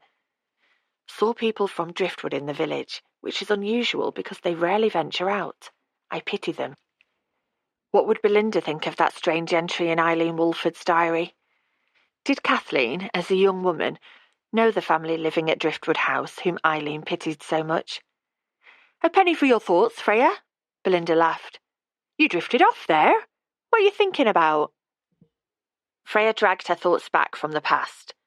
"Just how much I appreciate you having me over for tea and going to so much trouble. Your cake-making skills are wonderful." Jim gave Freya a grateful smile as Belinda launched into a long explanation of how to get the best rise in a Victoria sandwich. Now talk had moved on from Kathleen, Freya started to relax and enjoy a sugar high from the vast amount of cake she'd eaten. The visit was turning out to be far less stressful than she'd feared. Belinda talked a lot about her busy schedule and about being the life and soul of the village, and Freya deflected her inquiries about her ongoing relationship with Greg. Jim said very little as he ate his way through a mountain of madeleines. It was nice, Freya realised, sitting here talking to someone who knew her family history and shared her genes. But she missed the close sisterly camaraderie that she'd witnessed so often with her friends who had siblings. They disagreed sometimes, fought occasionally, and drove each other mad, but there was an ease to their relationship that was missing in hers with Belinda. Sometimes it seemed she and Belinda were getting on well, but then a flash of hostility in her sister's eyes, quickly covered with a smile or another question, made her doubt that her sister liked her very much at all. Freya got it.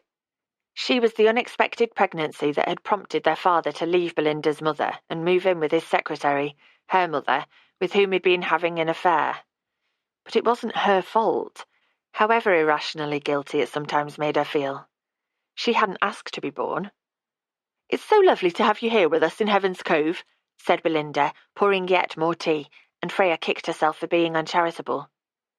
She and Belinda were sisters, and Belinda had been a great help in bringing her to Heaven's Cove and getting her a job with Kathleen. Not all siblings were best friends, but that didn't mean they didn't like each other. Freya took the proffered tea and smiled at her big sister. "I'm loving being here in the village, and thank you for making it happen." Belinda's smile was unmistakably genuine this time. "That's kind of you to say. I'm glad that you're here and we can spend time together." "Well," she laughed, "we could spend time together if I wasn't so busy all the time. But that's what happens when your community needs you." She hesitated. "I wonder what Greg's doing now, and what he'd make of your new life. It's such a shame the two of you split up." "I hate to ask, but was there anyone else involved?" Freya sighed and bit into a slice of sticky ginger cake. 22. Freya. Freya was worried. Kathleen hadn't been herself all day and seemed very under the weather. She'd been low for a couple of weeks, but today her gentle smile had vanished completely and she was moving slowly around the house, sunk in a deep sadness as though a dark cloud was above her head. If Ryan was around, Freya would talk to him and ask his opinion. But Ryan had only been an intermittent visitor over the last 10 days, since their visit to the pub. Freya had worried that he was avoiding her. Perhaps he'd picked up that she was attracted to him and thought it was totally inappropriate. Quite apart from the fact he was a grieving widower, she was his mother's employee. But he was crazy busy with a work project, according to Kathleen, who'd been nipping round to his house to see him and Chloe. And for the past 5 days, both he and his daughter had been away, Ryan at a work conference in Barcelona, and Chloe taking advantage of the Easter holidays to stay with his maternal aunt in Somerset. Freya could text him, or even call him in Spain, but what would be the point? Kathleen denied being anything but tip-top when asked how she was, and she couldn't worry him while he was away. Anyway, what was it he'd said during their walk on the beach? His mother always got low at this time of year. Perhaps it was the change in season, from winter to spring, that was affecting her. The long, dreary winter had worn all of them down, and summer still seemed a long way off. But Freya couldn't shake the feeling that Kathleen's mood was specifically tied to the morning she'd found her sobbing in her bed. That was a fortnight ago now, and Kathleen hadn't once mentioned it. But she'd been a little off ever since, slightly subdued and lethargic. Today she'd been uncharacteristically tetchy, and had urged Freya to stop fussing when she tried to get her to sit down and rest. But she looked grateful when Freya lit the fire that evening and didn't complain when Freya put a blanket over her legs. The weather had turned tonight, and outside, gusts of wind were blowing squalls of rain against the dark windows. "Shall I put the TV on for you?" Freya picked up the remote control and started rifling through a pile of magazines to find the Radio Times, but Kathleen shook her head. "No, thank you.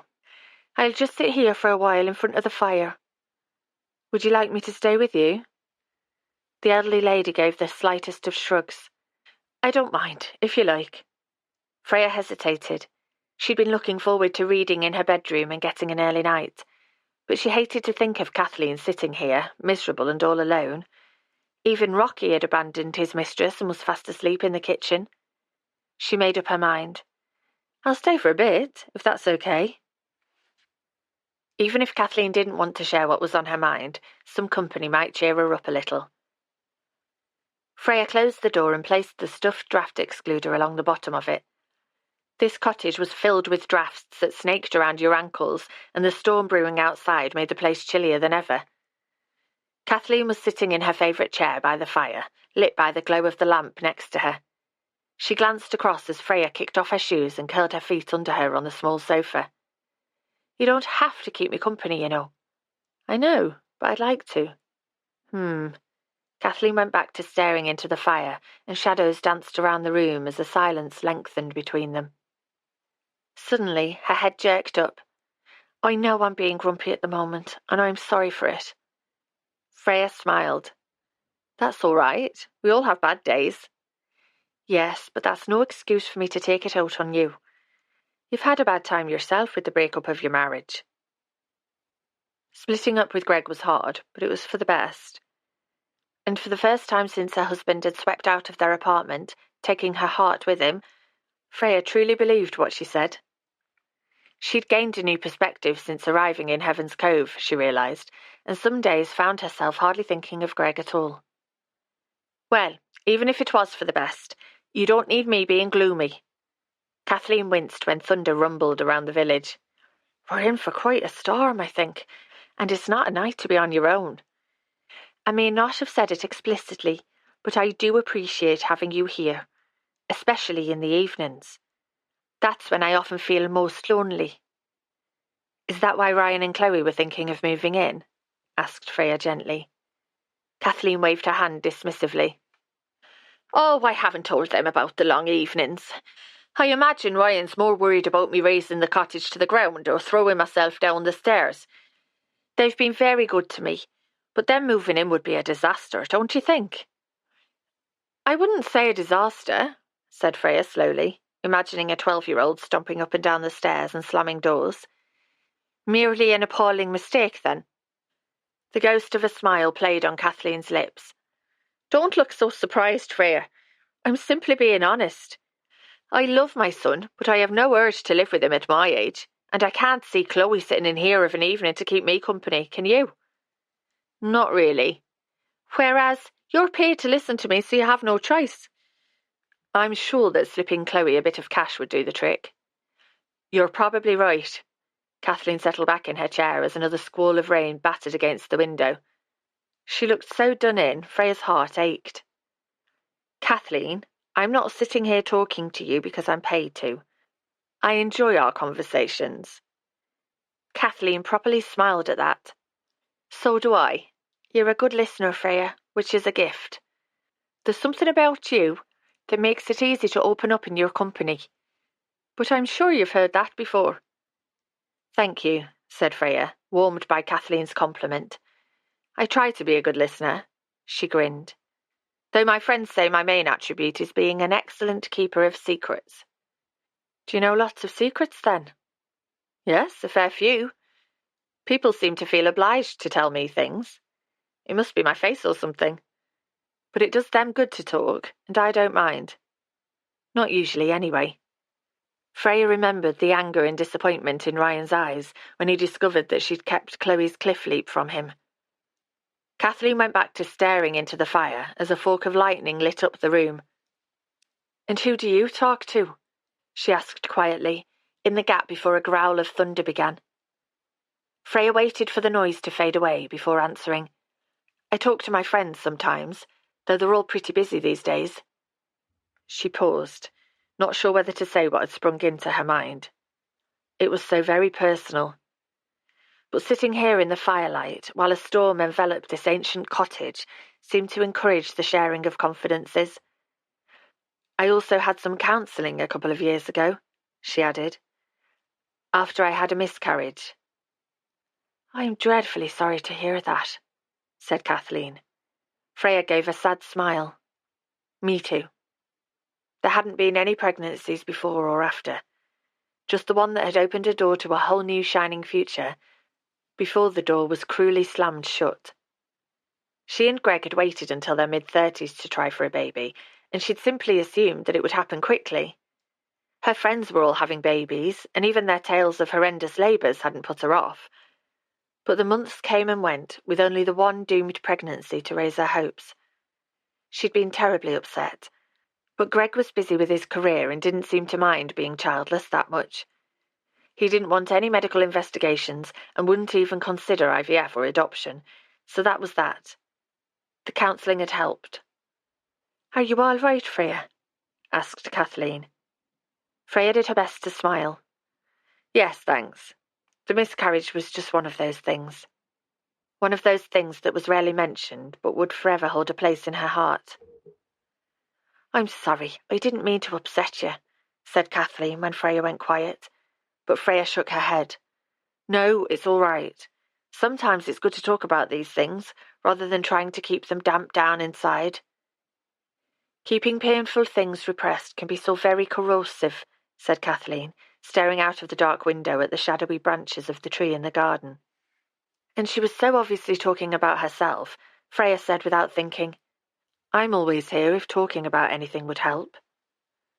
"I don't think acting as a counsellor is part of your job description. You don't get paid enough for that," said Kathleen, still staring into the distance. "It wouldn't be counselling. It would be two friends talking." Freya got up and knelt at Kathleen's feet to adjust the blanket on her legs, which had slipped. "I've never been much of a talker." Kathleen turned her gaze from the window. "My family now, back in Ireland, they could talk for hours about absolutely nothing at all, and they frequently did. But I was different." Freya sat back on her heels in front of the fire. Kathleen rarely spoke about her Irish family. "Would you like to go back to Ireland one day, for a visit?" she asked. But Kathleen ignored her question and leaned forward. "Do you think talking helps? Proper talking about things, I mean." "Sometimes, if you pick the right person and the right time." "Some people tell you everything, every little slight or mishap that's happened to them over the years, even though it's all in the past and there's nothing to be done about it now. My mammy used to say, 'There's no point in crying over spilt milk, Kathleen.' She was always very good at letting things go. Sorrows, mistakes, people." Firelight danced over Kathleen's face as she let out a sigh that made her body shudder. There was such pain in her eyes, Freya put her hand on top of Kathleen's bony fingers. "I lost a child too, you know." Kathleen's words were so quiet they were almost lost in the crackle of the flames. "I lost a child, and her name was Maeve." 23. Freya. The wind had started to howl and the flames in the fireplace began to splutter and dance. Outside, trees bent under the onslaught, and the sea was whipped into towering dark waves that crashed up and over the village quayside. But here in Kathleen's old cottage, it felt to Freya that she was at the eye of a storm that, for this elderly woman, had been brewing for decades. Kathleen bowed her head, suddenly looking much older than 83. "Can I be confident that you won't mention this to Belinda? Can I trust you?" "Yes, you can trust me. Belinda and I aren't close, and your business is none of hers." Kathleen stared at Freya for a moment before nodding. "It's odd, but I trusted you from the moment I saw you. There's something about you that reminds me of my sister, Clodagh." Freya was touched to be compared to Clodagh, who'd given Kathleen a home when she first moved to England. Although she'd died many years ago, she was the only family member from Ireland whom Kathleen regularly mentioned. "Did Clodagh know about Maeve?" asked Freya. "Yes. She knew about my daughter, but we rarely talked about her." "You don't have to talk about Maeve now, not if you don't want to." Kathleen gave another great sigh that seemed to come from the depths of her soul. "But I do want to. That's the point. I'm getting older, Freya, and I have to tell someone about my daughter. Or when I'm gone, it will be as though she never existed at all. But now you know her name, and that she was once with me and she was loved." She turned her face towards the hearth, her white hair glowing in the firelight. "What happened to Maeve?" asked Freya gently. "I don't know," whispered Kathleen, before burying her face in her hands. "Isn't that appalling? I'm her mother and I have no idea what happened to her." When sobs began to shake her frail body, Freya moved close and put her arm around her shoulders. She let the elderly woman cry without saying a word, as rain streamed down the dark windows. At last, the sobbing eased and Kathleen lifted her head. She took the clean tissue that Freya had pulled from her jeans pocket and wiped her eyes roughly, as though she was angry with herself. Freya moved back to kneel on the floor. What happened, Kathleen? She thought back to the photo of a young Kathleen gazing across the ocean, the change that had come over Kathleen when they neared the cliff top, and Eileen Woodford's diary. Saw people from Driftwood in the village, which is unusual because they rarely venture out. I pity them. Did it have something to do with Driftwood House? She asked. Kathleen smiled through her tears. You're an astute one. How did you know? Was it the way I reacted when you drove up to the house by mistake? It was that, and the photo I found of you on the day you fell over. What photo? A photo of you standing outside Driftwood House a long time ago. Freya winced as she confessed about intruding on Kathleen's memories. I honestly wasn't snooping, but I was looking for the antiseptic cream upstairs and it was at the back of your drawer. You saw that picture? For a moment, Kathleen's face sagged and she looked older than ever. But then she shrugged. Oh, what does it matter, Freya? What does any of it matter? It's all too late. She closed her eyes briefly before taking a deep breath. When I stayed at Driftwood House 64 years ago, I was pregnant. Her voice sounded flat, as though all emotion had been wrung out of it. I was 19 years old, and I'd brought terrible shame on my family. Why were you at Driftwood House? Asked Freya, her head reeling. Were you in a relationship with someone who lived there? Heavens, no, child. Driftwood House was a mother and baby home back then, set up for the moral correction of fallen women like me. The bitterness in her voice was palpable. They provided bed and board until we had our babies, and then they took our children from us. Freya stopped breathing, unaware of the storm outside. The fire was dying, but she made no move to add more wood to the flames. It all made sense now. The photograph, Kathleen's aversion to going too near the house, Eileen Mulford's words, I pity them. That's awful, Kathleen, she managed. I can't even imagine how dreadful it was for you. Kathleen spoke, the flat, matter-of-fact tone back in her voice. I was so young and frightened, and my family were appalled. They were very religious people. We lived in a small village out in the country where everything revolved around the church. I'd been staying up in Dublin with a cousin, helping her to run her mother's shop, when I fell pregnant. I was wooed by an older man who flattered me into believing he loved me. He promised me the world, but when I found out I was going to have a baby, I also found out they were hollow promises. He was married, you see. Just to compound my sin in my family's eyes. I didn't know it at the time, but he was married with a young family, and he wanted nothing more to do with me. Freya's heart ached for the elderly woman in front of her, and the young woman she once was. You must have been devastated. I was, and so were my family. My cousin sent me back home to Kerry, of course, but it was too much for my parents. I'd left home a naive teenager, and come back an unwed mother-to-be. My father said some dreadful things to me, things I'll never forget. She paused, her mind locked in a painful past. The local priest denounced me and arranged for me to come to Driftwood House for my confinement. It was so far away, all the way over here, and there was no risk of me bumping into anyone my family knew and bringing even more shame upon them. Out of sight, out of mind. My father told me. He told me... When she stopped, her head hung low. Freya clasped both Kathleen's hands in hers. What did your father tell you? Kathleen lifted her head. He told me that I was no longer his daughter and I would never be welcome in his house. Surely he didn't mean it. Oh, he meant it all right. My father never said anything he didn't mean. Did your mother go along with it? Asked Freya, aghast at the cruelty. Kathleen nodded. She had no choice, but she agreed with him. I could see the anger and disappointment in her eyes. So that's how I came to be at Driftwood House on my own. It must have been so frightening. It was. And they were my family. I loved them so much. I'd been horribly homesick when I was in Dublin. That's one reason I was more open to Fergal's. She checked herself. The baby's father's attentions. So being cast out by my family forever was... A tear ran down her wrinkled cheek and plopped into her lap. It was too much for me. It would be too much for anyone. Freya squeezed Kathleen's hands.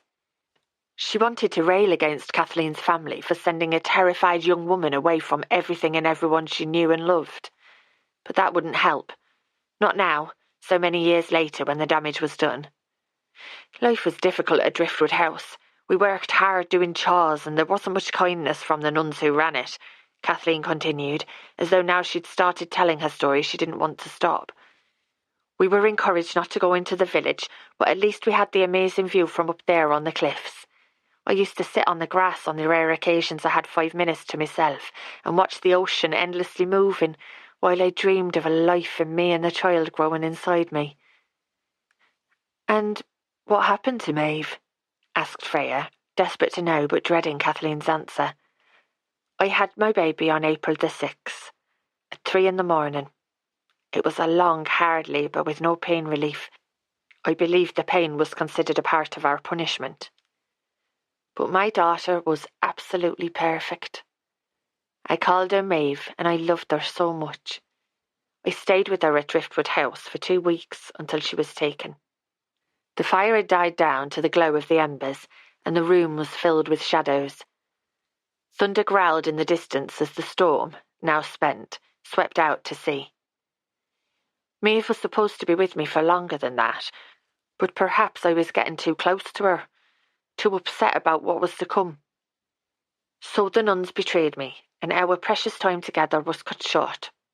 One of them came in, an older woman who'd taken against me from the start. She told me to dress Maeve and quickly say goodbye, and that was that. They took her from my arms, and I never saw her again. So she was adopted? That's right. They said it was for the best because I couldn't look after her. I couldn't take her back to my family. I had no job and no home, and there wasn't the support available that there is now. Perhaps it was for the best in the circumstances, but... Kathleen leaned towards Freya, her body in shadow. I've been haunted from the last moment I saw her face. Oh, Kathleen, I'm so sorry. Tears were rolling down Freya's cheeks and she brushed them away. This was Kathleen's heartache, not hers, but the story was so unbearably sad. What did you do afterwards? Clodagh took me in. She was working in London and living in a shared house. I stayed with her and got a job and tried to forget. Did you ever see your parents again? I never saw my father. I've never been back to Ireland. But my mother came to visit Clodagh in London once. I had one small black and white photo of Maeve, but my mother went through my belongings and found it and ripped it up. I don't think she was a wicked woman, but she thought that having no reminders would ease the pain. Kathleen shook her head. She was wrong. The room was now in semi-darkness, and Freya switched on a second lamp. Its amber glow spilled out from the corner, chasing away the shadows. She sat back down on the floor and put a hand over her mouth. She'd just realised something. The other morning when I heard you crying, that was April the 6th. It was Maeve's birthday, and today is April the 20th, the anniversary of the day that I last saw her. Over the years I've learned to live without Maeve, and I've had a good life in many ways. Frank was a good man, and I love Ryan and Chloe, but the anniversaries are always hard to bear. What about the photo I found? Asked Freya. That was taken on my last day at Driftwood House, by a girl I befriended at the home. Her son was taken and we said we'd stay in touch, but we never did. She sent me the photo and that was that. Maybe she didn't want reminders either. But I needed a reminder, especially after my mother destroyed the picture of Maeve. I needed something tangible to prove that I was here so long ago and my daughter did exist. The clock on the church tower struck 8 o'clock, its chimes loud in the quiet room. Freya ran her hands through her hair, overwhelmed by the emotion of what she'd just heard. What I don't understand, Kathleen, is why you would come back to Heaven's Cove when it held so many painful memories for you. Surprise flitted across Kathleen's face.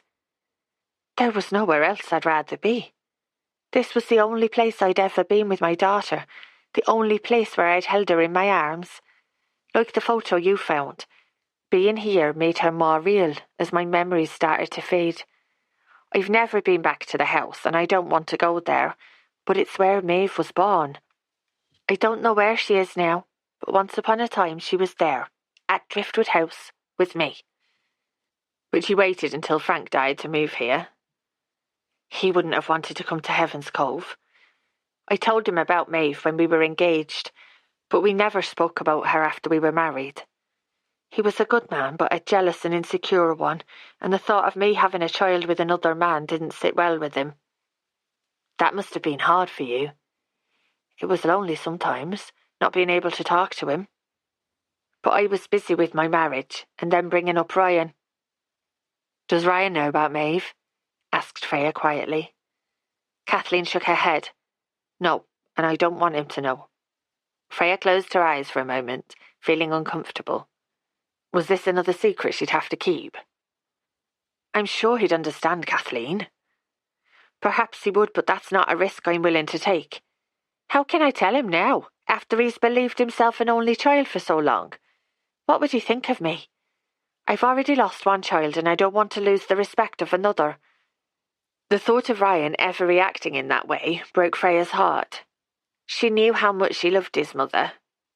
It was clear to see every day, in the way he cared for her and had checked up on Freya to make sure she was providing the best possible support. I'm sure he'd want to know, Kathleen, she urged. He'd be sorry that you've been hurting for all these years. Kathleen shook her head again. No. What's the point in upsetting him when he's already had such upset in his life? Maeve has been a secret for so long and I can hardly bear it. I'm in my 80s now and I'll never know what happened to my darling daughter. I don't want my son to carry that burden when I'm gone. Freya sighed, but it was up to Kathleen, even though, in her opinion, she was making the wrong decision. Have you ever tried to find Maeve?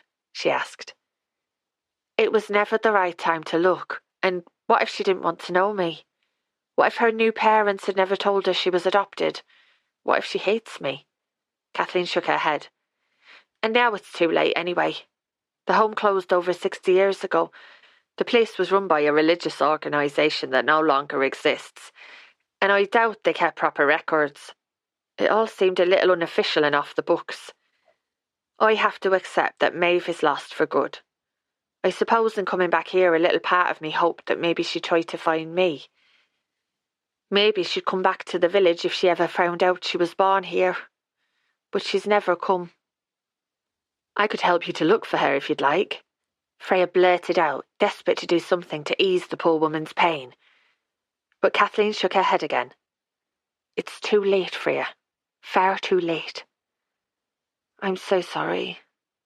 Kathleen shrugged. I've made my peace with it as much as I can. I learned to live with the pain of it and the fury that she was taken. For a while, I was a very angry young woman. But that's faded over the years, and now all that remains is deep sadness. She exhaled slowly. Thank you for listening. I feel lighter for having spoken Maeve's name out loud to another human being, and I feel blessed that you've come into my life. But please, promise me that you won't breathe a word of any of this to Belinda or to Ryan. I promise I won't say anything to Belinda, but secrets within families can fester and do damage. Are you sure Ryan wouldn't want to know? I'm sure it's for the best that he doesn't know. So promise me, please. I trusted you, and I need your solemn word. There was desperation in her eyes, and a trace of fear. Freya thought back to her promise to Ryan that she wouldn't keep any more secrets from him about his family. But what choice did she have? Kathleen had entrusted her with precious information about her daughter and was begging her to keep it to herself. This was about Kathleen, not Ryan or Freya or any difficulties that keeping this secret might cause between the two of them. She nodded. I won't betray your trust, Kathleen, and I'm honoured that you told me about Maeve. Kathleen sighed with relief and patted Freya's hand. Thank you, child. Now, if you don't mind, I think I'll get myself off to bed early. It's been a tiring day. She wobbled when she got to her feet, but batted away Freya's attempt to help her. I can do this on my own tonight. You make yourself a hot chocolate and have some time to yourself. You deserve it. Freya watched Kathleen slowly climb the stairs. Then she went into the kitchen and cried as the milk for her hot chocolate came to the boil.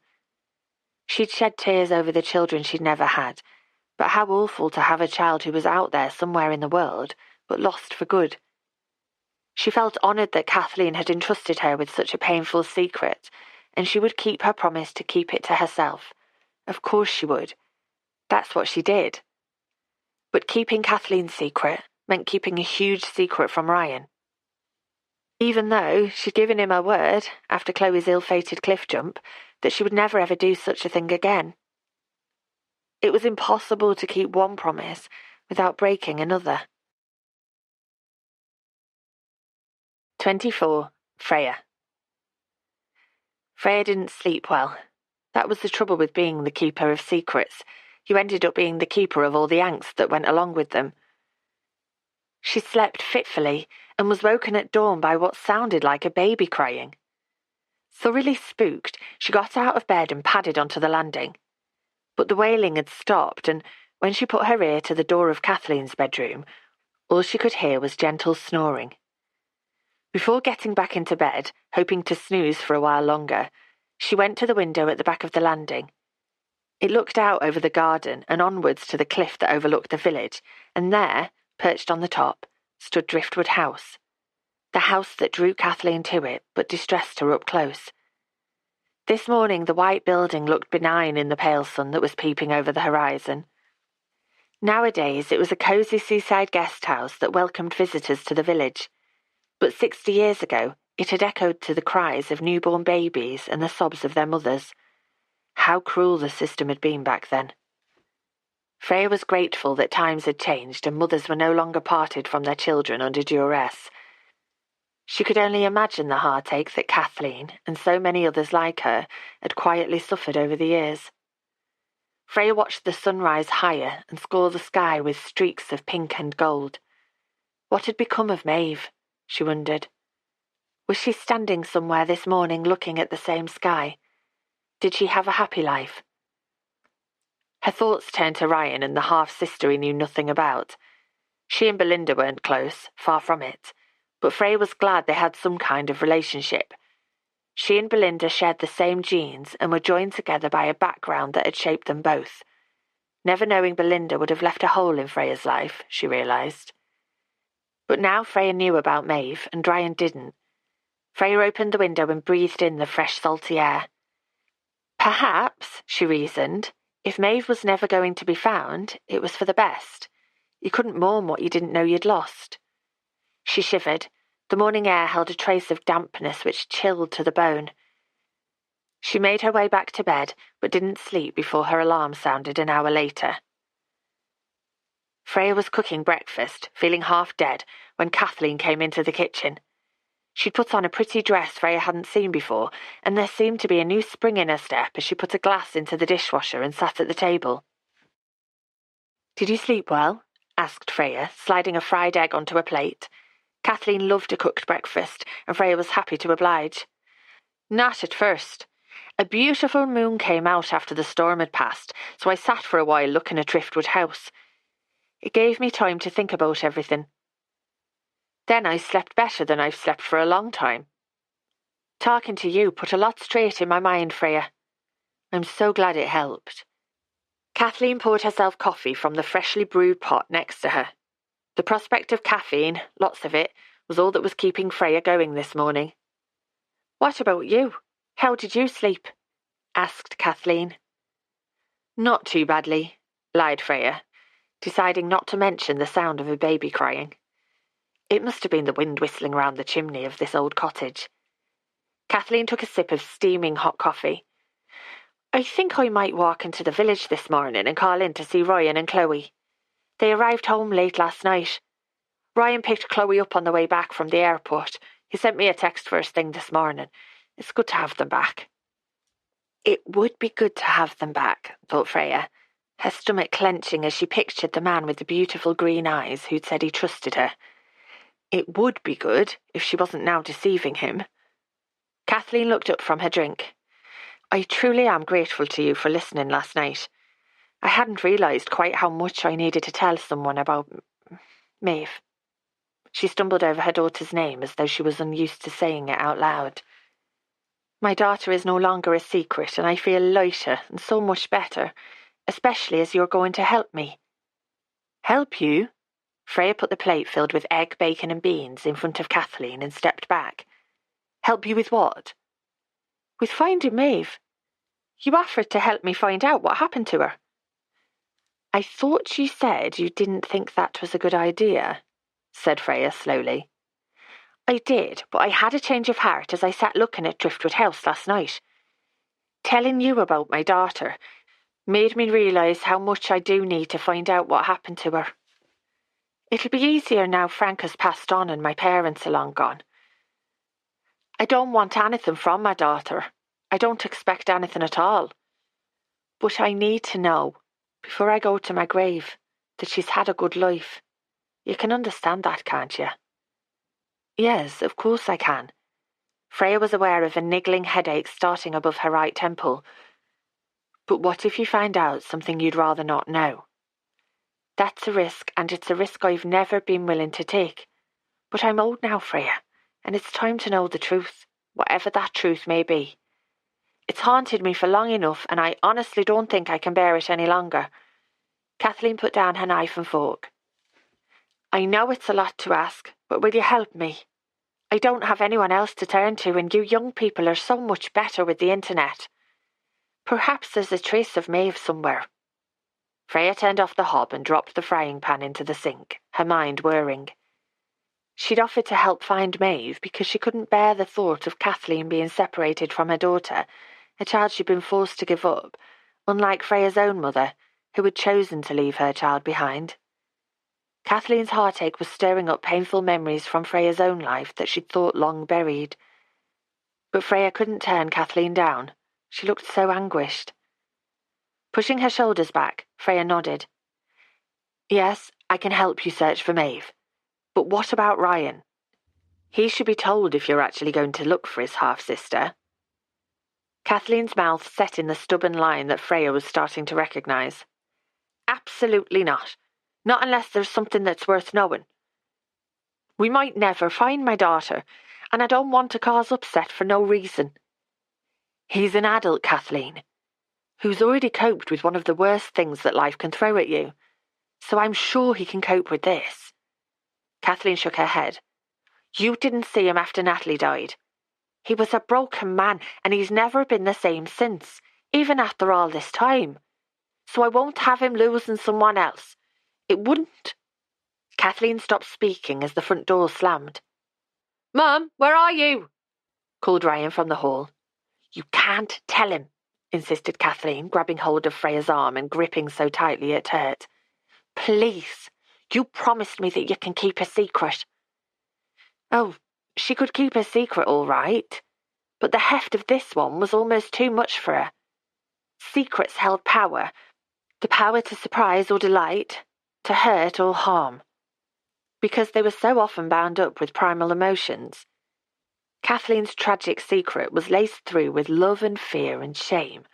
It had cast a pall over the old lady's life, and now it risked the new life that Freya was tentatively building here. A life, she realised as she heard Ryan getting closer, that she wanted so much to continue. But Kathleen was adamant, and she'd suffered so much already. Freya sighed. If that's what you want, Kathleen, but he'll have to know sometime. Maybe, muttered Kathleen as the kitchen door opened. Maybe not.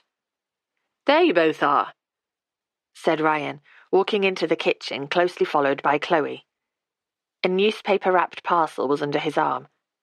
Looking rested, he bent to give his mum a hug at the table and caught Freya's eye as he was straightening up. His smile, bright against his sun-kissed skin, took her breath away. She'd worried that he'd been avoiding her since she'd rushed out of the pub like an idiot. But he looked happy enough to see her now. She smiled back, but her smile was dimmed by a growing sense of guilt. If only he knew what she knew. If only he knew what she was keeping from him. "I thought you'd like to see Chloe, Mum, seeing as she's been away for almost a week," he said in his deep voice.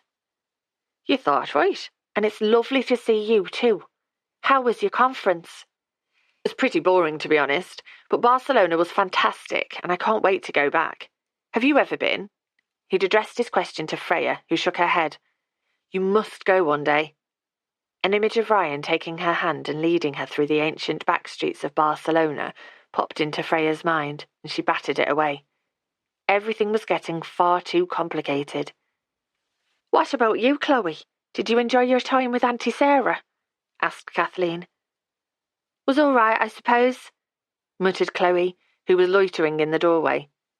Ryan was still smiling, but his daughter most definitely was not. She grunted a few more words to her grandmother and scowled at Freya, who frowned. What was wrong with Chloe? She hadn't seen her since Ryan had confronted her about the cliff jump, but it wasn't her fault that her father had found out. And Ryan had assured her he'd told Chloe that she wasn't the bad guy who'd blabbed.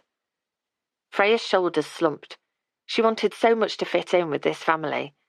She liked them, perhaps more than was sensible at times, and she was starting to feel at home here. But none of them were making it easy. And now there was Kathleen's new bombshell. "It really is wonderful to see you both. You're out very early," said Kathleen, with a loaded glance at Freya, who pulled herself together and fetched a coffee cup for Ryan. "I went to the harbour to buy fish for lunch, and I got extra in case you both fancied some place. Chloe was up and about, and I reckon she'd like to see her grandmother." He'd reckoned wrongly, thought Freya, moving the parcel of fish from the table onto the draining board. Chloe had moved to stand by the back door and was staring into the garden, as though she'd rather be anywhere but here. "Come and sit with us, Freya, and have a coffee," said Ryan, ignoring his surly daughter. "In a minute. I'd better get the fish in the fridge and the washing up done first." "Can't you do that later? Come and sit with us." When Ryan smiled, Freya's stomach did a flip, but whether through attraction or guilt, she couldn't be sure. She'd promised not to keep anything from this man, and while she could just about square keeping Kathleen's sad story a secret, now she would be actively taking part in trying to find his half-sister, the half-sister he knew nothing about. "Thanks, but I'd really better get this fish into the fridge or it'll smell the place down, and I don't want the water to go lukewarm before I tackle the greasy pans." "Sure, that makes sense."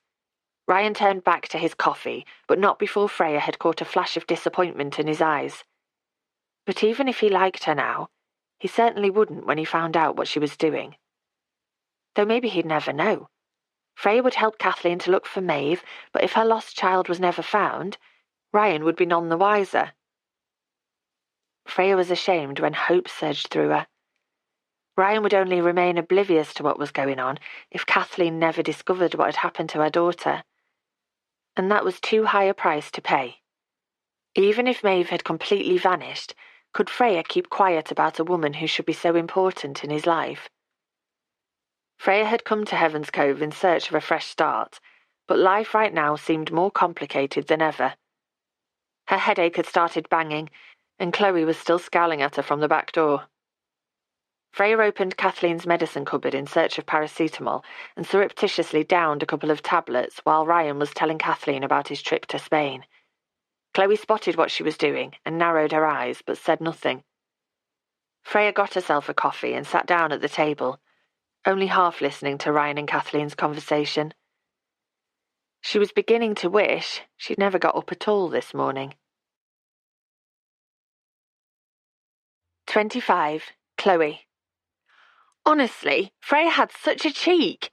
She was sitting there, like she owned the place, simpering at her father. She'd even said hello to Chloe when she and her dad had come into the room, as though everything was okay between them.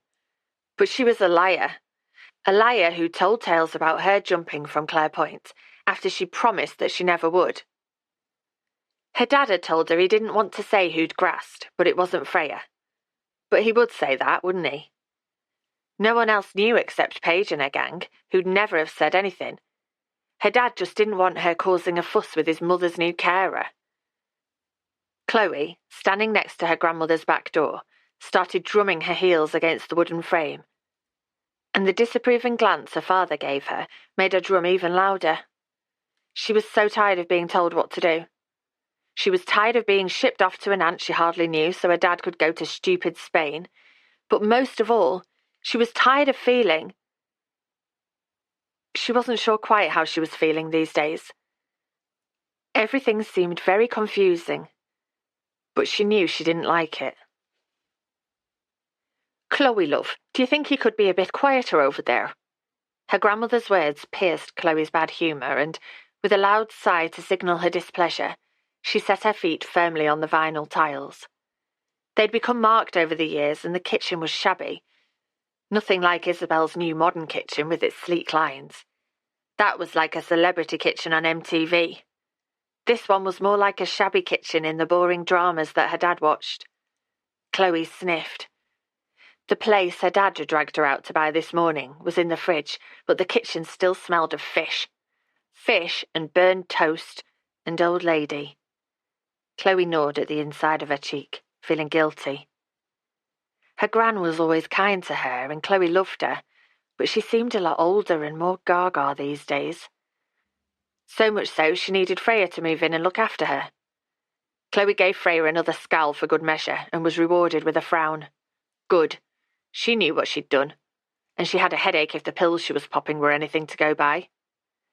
Right, well, we'd better get on. Chloe has got homework to do before the Easter holidays are over. When her dad got to his feet, his fingers brushed Freya's. It looked like an accident, but Chloe narrowed her eyes. They both knew it had happened. Her dad looked weird, and Freya too. Her gran was shoveling bacon into her mouth and hadn't noticed a thing. But then she was oblivious to most things these days. Did that mean she would die soon? Fear clutched at Chloe's stomach as her thoughts ran away with her, and she swallowed hard. "See you, Gran," she said, as kindly as she could. "It was lovely to see you both." Kathleen grabbed Chloe's hand as she walked past and pulled her in for a hug. If Paige had been around, Chloe would have shrugged her off, but she let herself be held for a moment. Her gran's body was warm and reassuring, and sometimes Chloe imagined it was her mum with her arms around her.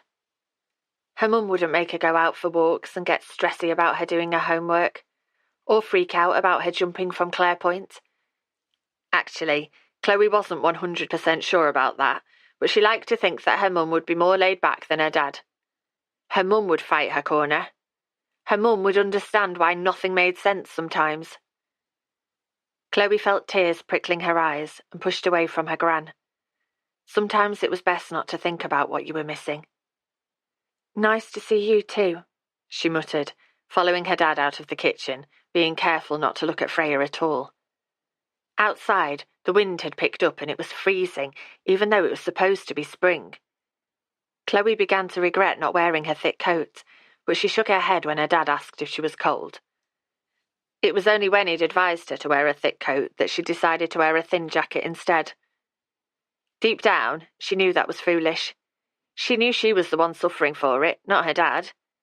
But she felt that she needed to hit out at someone or something these days, and her dad was the one constant who would put up with her crap. They were walking past the quay, with the roof of their cottage in sight, when Chloe spotted Paige and Isabel walking towards them. Her heart started beating faster, because she needed to be ready to see them. Out of the blue, before she'd had time to settle herself, they could be overwhelming. "Ryan, I haven't seen you around for a while," said Isabel, who was looking amazing, as always. She dyed her hair snow white, the same colour as her gran's actually, and it made her look like a model.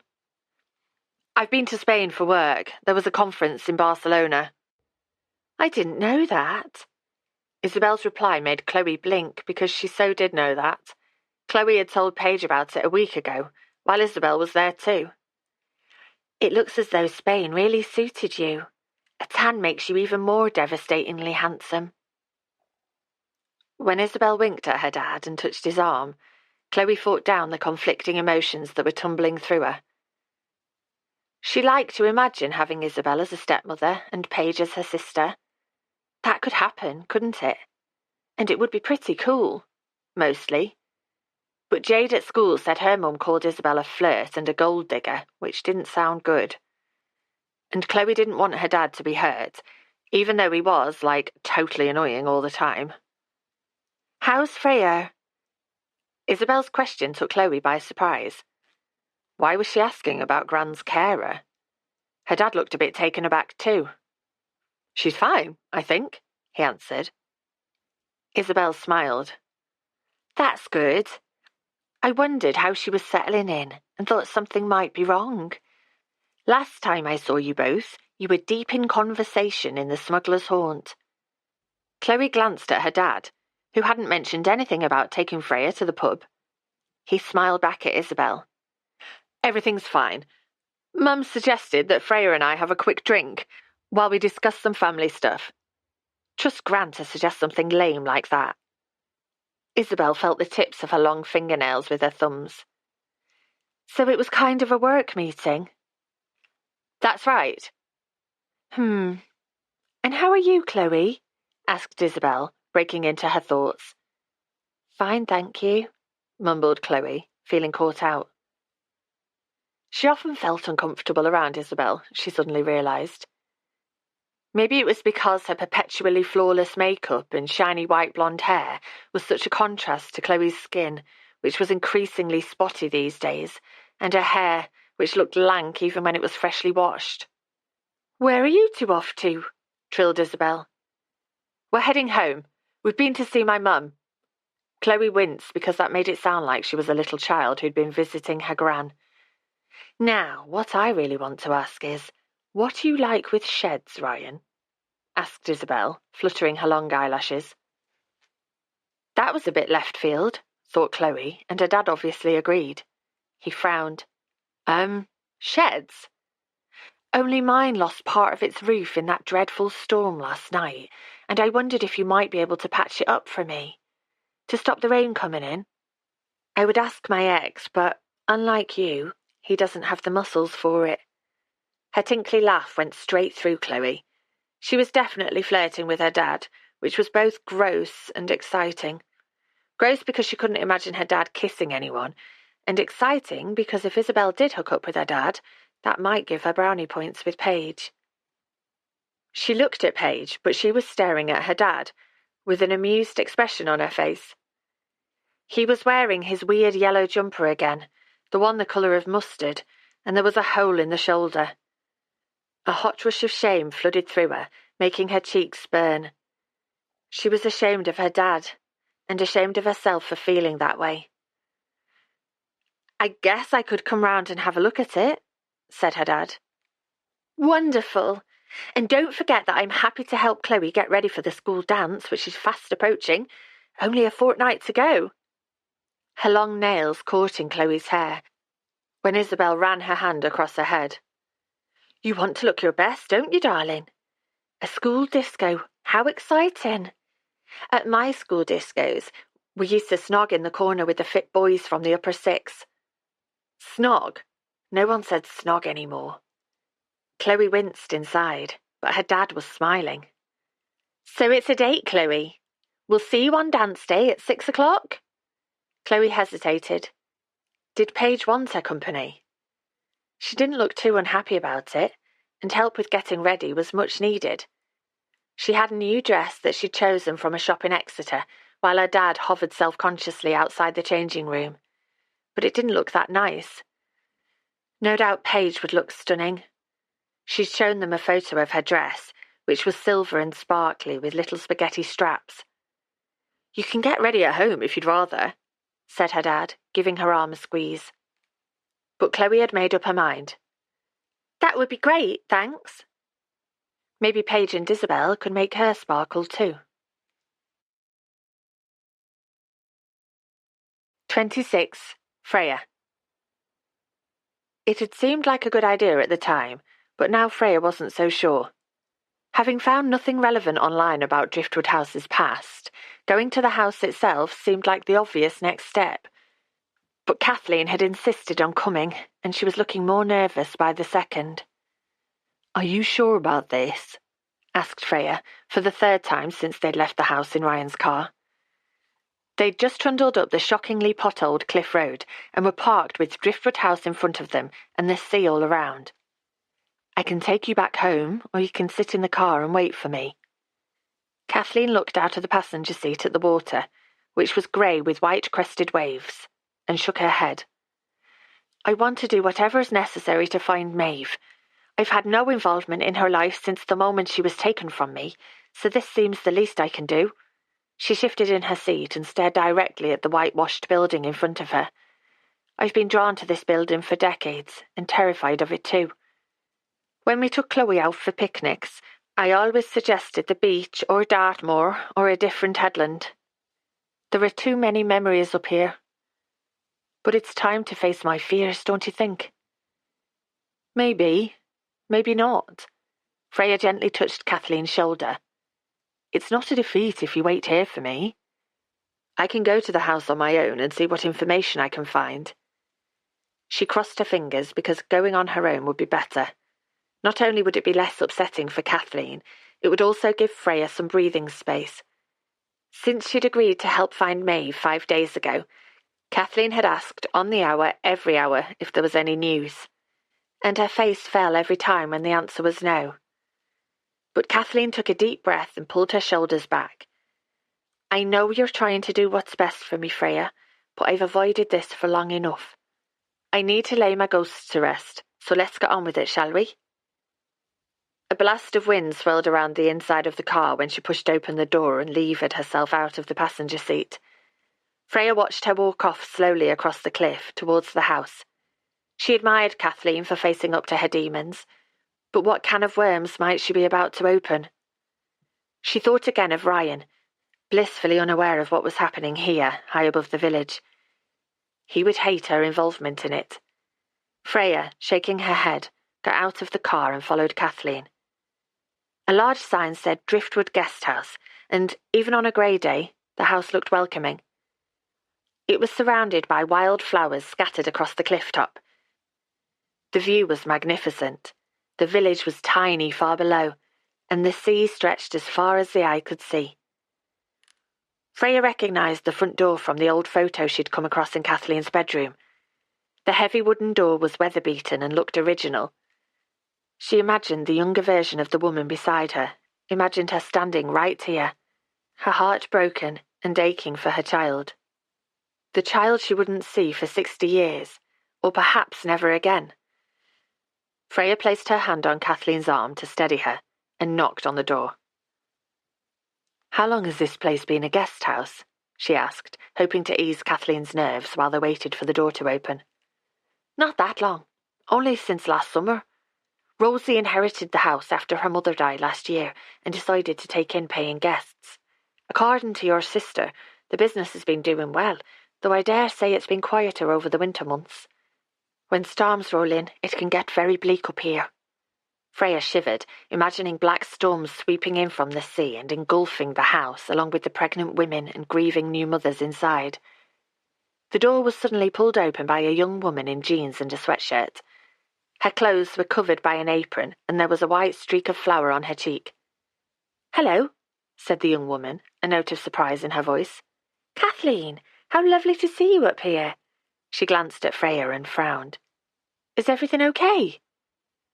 "Fine, thank you, Rosie," said Kathleen before Freya had a chance to speak. "Freya here is interested in the history of Heaven's Cove, and she wanted to see your historic house for herself. You're an amateur historian and absolutely love Driftwood House, don't you, Freya?" Yes, I do. And she wants to find somewhere for her family and friends to stay when they visit."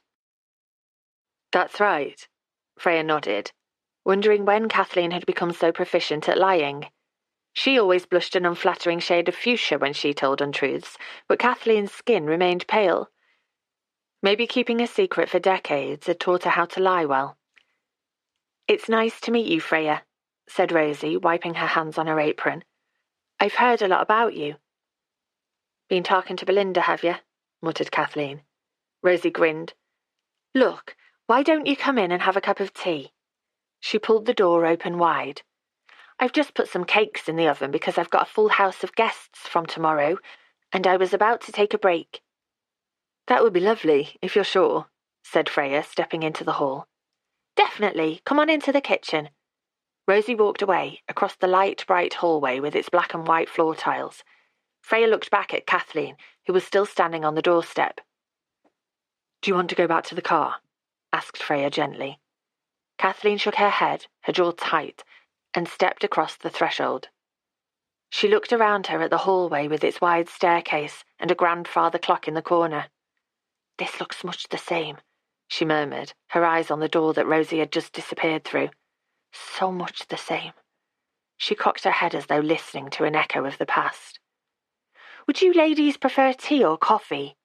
asked Rosie, poking her head around the kitchen door. "Coffee for me, please," said Freya, taking hold of Kathleen's arm and gently guiding her towards the kitchen. As it turned out, the chat with Rosie was very pleasant. Freya immediately took to the woman, probably a decade younger than her, who had worked so hard to turn her family home into a guest house. There was something about her, a gentleness and sense of contentment, that was endearing. Kathleen sat quietly at first, but gradually got involved in the conversation, which Freya gradually steered onto the house itself. "This is an amazing place, and in such a fabulous location." "Thank you. I love it here." Rosie smiled and brushed hair from her eyes, the diamond engagement ring on her finger glinting in the light. "It's been my haven since my mum died last year." "Kathleen told me about your mum. I'm so sorry." Rosie gave a sad smile. "I still miss her. Of course I do. But I'm happy up here on top of the world. She still feels close and I talk to her, if that doesn't sound too weird." Her cheeks flushed and Freya leaned towards her. "It doesn't sound weird at all. My dad died years ago now, but I still talk to him all the time, even when I'm sure he'd rather be enjoying some peace." When Rosie gave a grateful laugh, Freya wondered if they might become friends, if she stayed in Heaven's Cove long enough. "Do you know much about the house's history?" she asked. "Not really. I keep meaning to find out more because the documents I was given when I took on the place are pretty sketchy. All I know is that my mum lived here from just before I was born. It was lived in by the Starcross family for a while in the 1930s and 40s, and some religious organisation took it over for a while in the 1950s. "Really?" said Freya, sensing Kathleen stiffen beside her. "Do you remember their name?" "It was something strange, something like the Godly Women's Group. Maybe they felt closer to God up here, closer to the sky. What was it now? It was a very odd name." Rosie thought for a moment while Freya glanced out of the back window, at the sea to the right and the swathes of countryside rolling into the distance on the left. It was a heavenly location, all right. But she could imagine the mother's unbearable sorrow leaching into the very walls of this house when their children were taken. "It's strange to think of a religious organisation taking over the house," said Freya, worried that she was pushing the subject too far. Kathleen shot her a concerned glance, but what else could Freya do? They had no other leads to go on. "I wonder where they went when they left the house." "I have no idea," said Rosie, pouring another cup of tea. And if she wondered why Freya was showing such an interest in an obscure group, she didn't show it. Instead, she found some biscuits and chatted about Heaven's Cove with Kathleen before turning to Freya. "I heard on the grapevine that you're Belinda's sister, but I must say you don't look very alike, and, on first impressions, you don't seem very alike either." "We're not very alike. Belinda is my half-sister, so we didn't grow up together, and we hardly know each other, to be honest." Part of her felt a bit mean, distancing herself from Belinda, but it was the truth. "That's a shame. It's sad when families lose touch, but you'll be able to make up for lost time now you're in Heaven's Cove." "We will," agreed Freya, though she and Belinda hadn't spent any proper time together since her visit to Belinda's home for afternoon tea. Should she be making more of an effort and inviting her sister to the pub one evening? They were lucky to have each other, really, when some people had been torn away from their families. She glanced at Kathleen and made a mental note to be a better sibling. Rosie smiled and turned to Kathleen too. You haven't been here since Mum died and the house was refurbished, have you? Did you come up for the opening of the guest house? That whole afternoon was a bit of a blur and I'm not 100% sure who was here and who wasn't. Kathleen looked up from studying her cup of tea. I didn't come to the opening. In fact, I've never been here at all. Never ever? Would you like to look around? I can give you the grand tour if you'd like. And it would give you a better idea of the facilities if you've got family who might want to stay, Freya. Freya blinked, momentarily confused.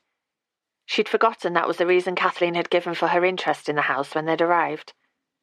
I can tell it's a lovely guest house, and I'm not sure we have the time for a tour right now, said Freya quickly, but Kathleen was already getting to her feet. We can spare 5 minutes. That would be lovely, Rosie, if you don't mind. Are you sure? Freya's eyes locked onto Kathleen's.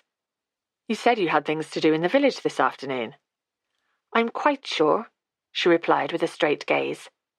Everything else can wait. She followed Rosie from the kitchen, and only Freya noticed Kathleen's hands balled into tight fists, as though she was about to go into battle. Rosie led them through the house, from the conservatory on the ground floor that overlooked acres of land rolling towards Dartmoor, to the guest bedroom tucked away under the eaves of the house. Rooms were bright, with big windows that let in the extraordinary light up here on top of the cliff, and everything was sparkling clean. It felt like a happy house today, thought Freya, in spite of its history. Perhaps the people who had lived and loved here over the last 60 years, once the religious organisation had moved on, had helped to balance out the sorrow. Kathleen said very little while Rosie was showing them round, but she lingered in one bedroom that overlooked the ocean. Was this where she'd last been with her daughter, where her little girl had been ripped from her arms?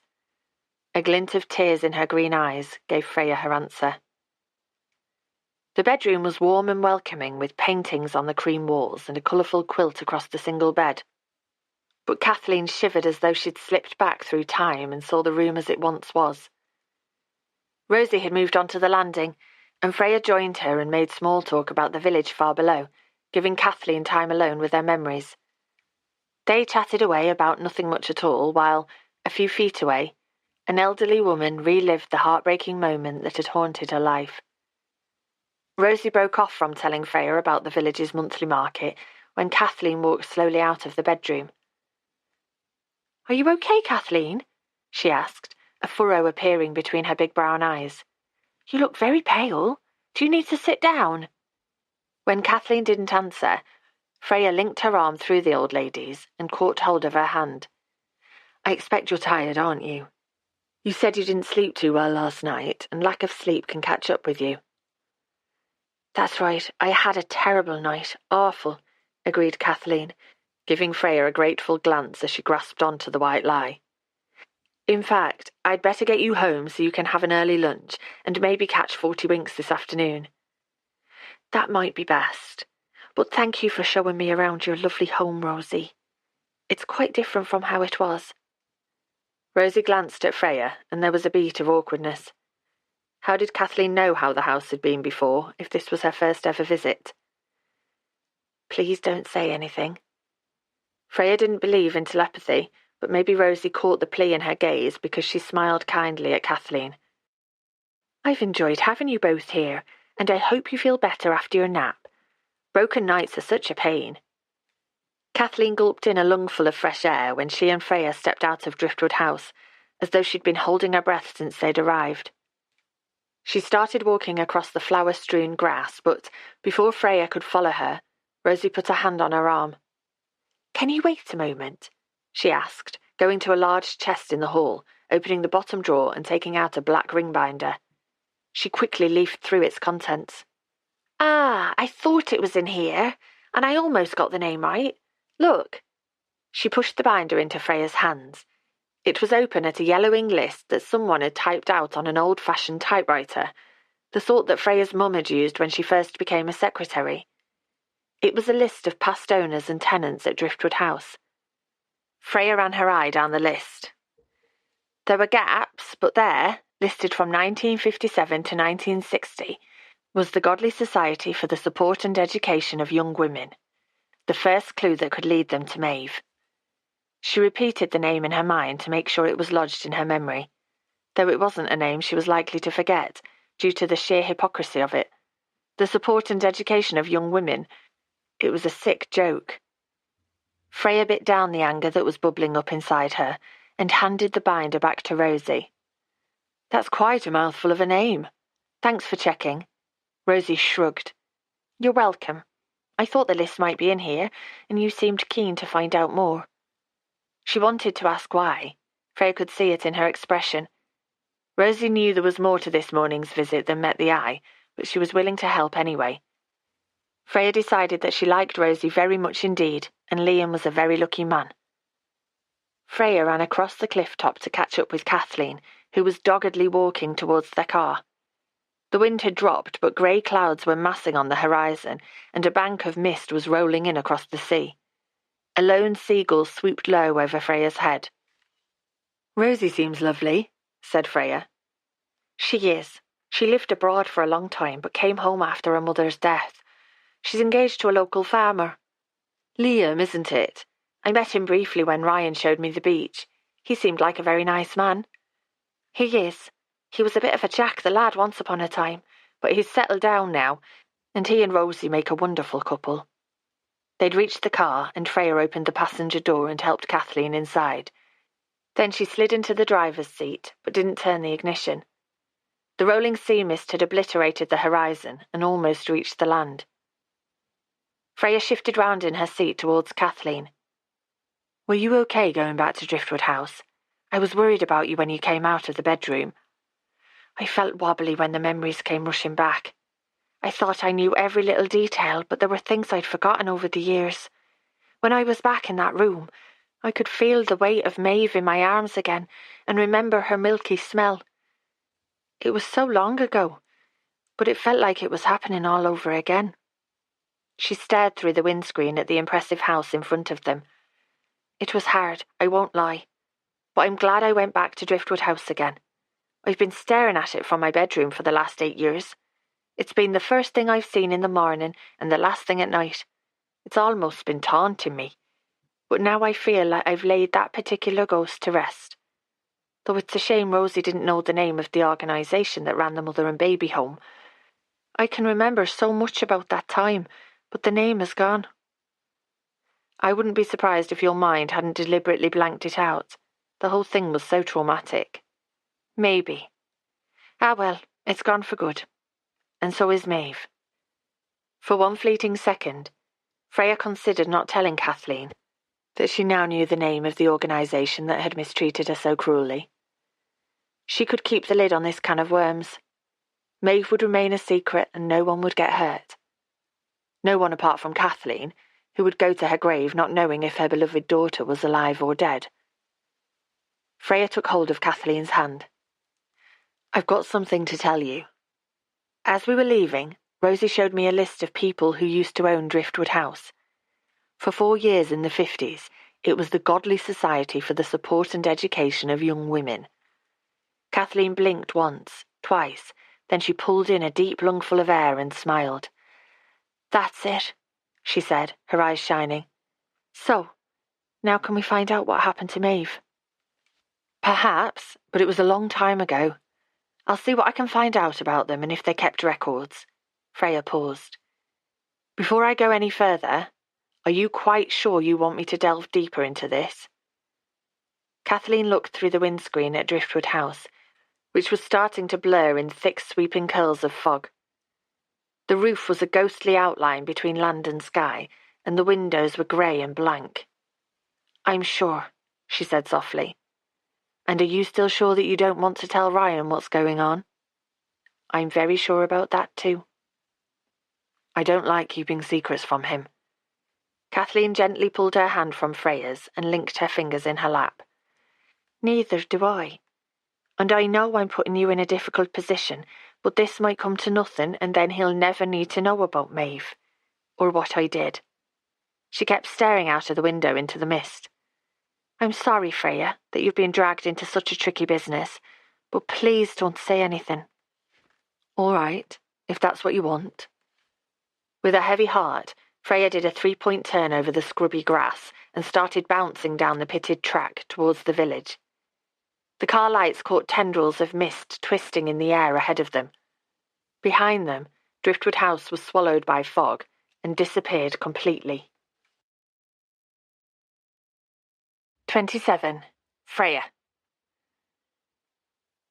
Freya closed the lid of her laptop and leaned back against the kitchen chair. This was hopeless. She was running her fingers through her hair when Kathleen shuffled into the room. She'd been complaining of pain in her hip ever since she'd marched across the uneven cliff top a week ago, and Freya had made her an appointment with her GP for the coming Tuesday. In the meantime, she'd found an old walking stick under the stairs that Kathleen, after a short war of wills, had agreed to use. "Any luck?" asked Kathleen, lowering herself onto a chair with a wince and balancing the stick against the kitchen table. Rocky immediately jumped onto her lap and started purring loudly. "I'm afraid not. The Godly Society seem to have disappeared off the face of the earth." "And their records along with them," murmured Kathleen. "It looks like it, I'm afraid. Maybe the society was short-lived and badly run. Like I said, the whole thing seemed rather secretive and strange back then, and maybe my instincts were right." Kathleen drummed her fingers on the table. "Is there anything else we can do?" Freya shrugged. She'd been searching online and making phone calls for days. She'd scoured social media for people called Maeve, but just a first name wasn't enough to go on, and she'd contacted myriad organisations, including the local council and government agencies. She'd also found the adoption contact register and added Kathleen's name, in case Maeve wanted to search for her, but they'd had no luck. And without Maeve's new surname, what more could she do? Freya closed the lid of her laptop. "The problem is, we're not even sure that Maeve is still called Maeve, and even if she was, we don't know her last name. And we can't post your story anywhere in the hope someone might have information or try to get a newspaper to cover it because you don't want to publicise it." "Definitely not." Kathleen shivered. "It's my business and no one else's. Even something vague might link back to me. And if it's too vague, it wouldn't help anyway." "So that's that then. Maeve will remain unfound." Kathleen's face crumpled as though she was about to cry, but she sniffed and took a deep breath to compose herself. Perhaps, at the end of the day, that's best for her. Perhaps she'd rather never know the mother who gave her up. Freya's heart broke for this woman who, more than half a century later, still wanted what was best for the daughter she'd known for only 2 weeks. Was there still a way to reunite them? She laced her fingers together and rested her chin on her hands. "There is one other possible option.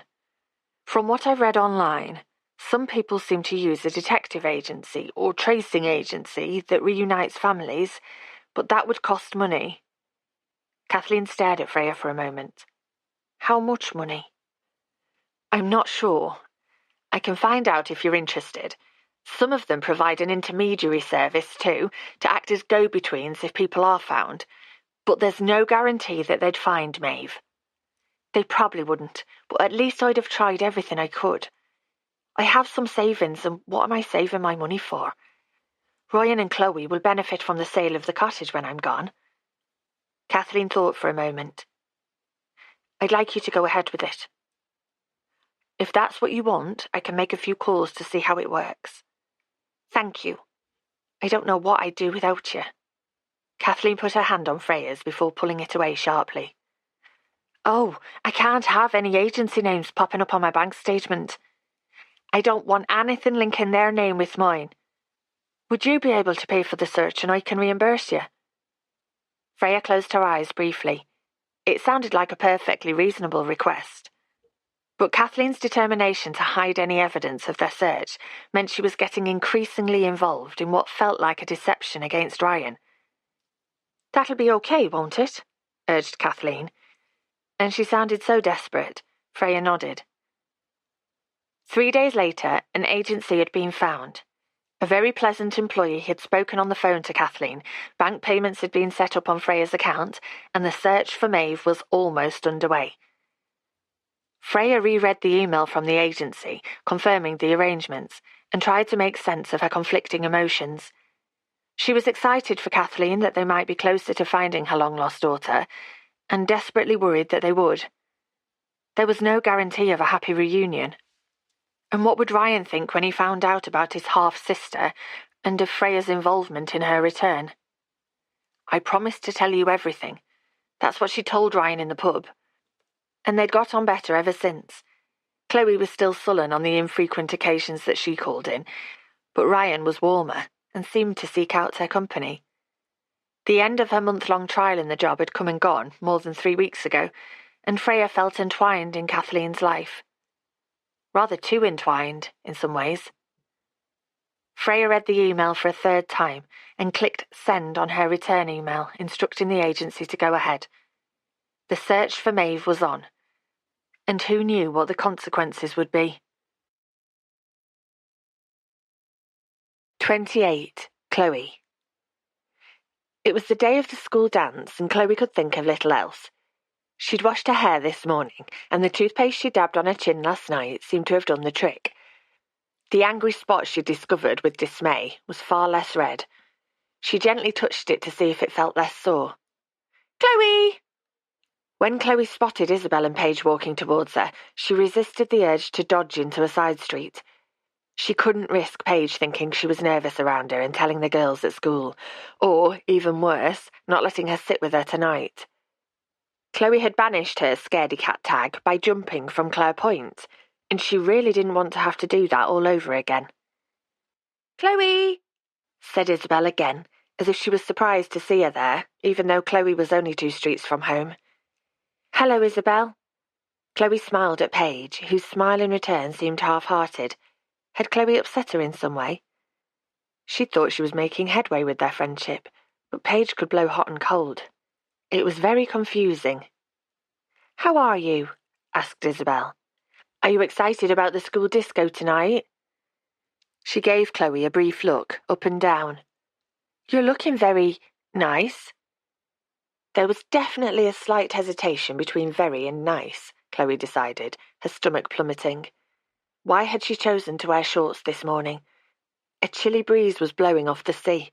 It definitely wasn't shorts weather, and her legs were pale as milk bottles. And, she suddenly realised with a hot flush of shame, she'd thrown on a cardigan as she'd left the house. It was warm and cosy, but it was also vomit green and hand-knitted. Isabel was looking her usual immaculate self in neat capri trousers that grazed her skinny ankles, wedge sandals and a silky baby blue top. Paige was wearing fashionable jeans with holes at the knees and a black logoed sweatshirt, whereas Chloe was in an old lady cardigan knitted by her gran. She shrugged the knitwear off her shoulders and fanned her hot cheeks. Wow, it suddenly got really hot. Was that a smirk from Paige? Chloe was torn between wanting to cry and a sudden urge to kick Paige in the shins. How's your father? Asked Isabel, fluttering her eyelashes, which were so thick they had to be false. He did a marvellous job of mending my shed, but I've hardly seen him in the fortnight since.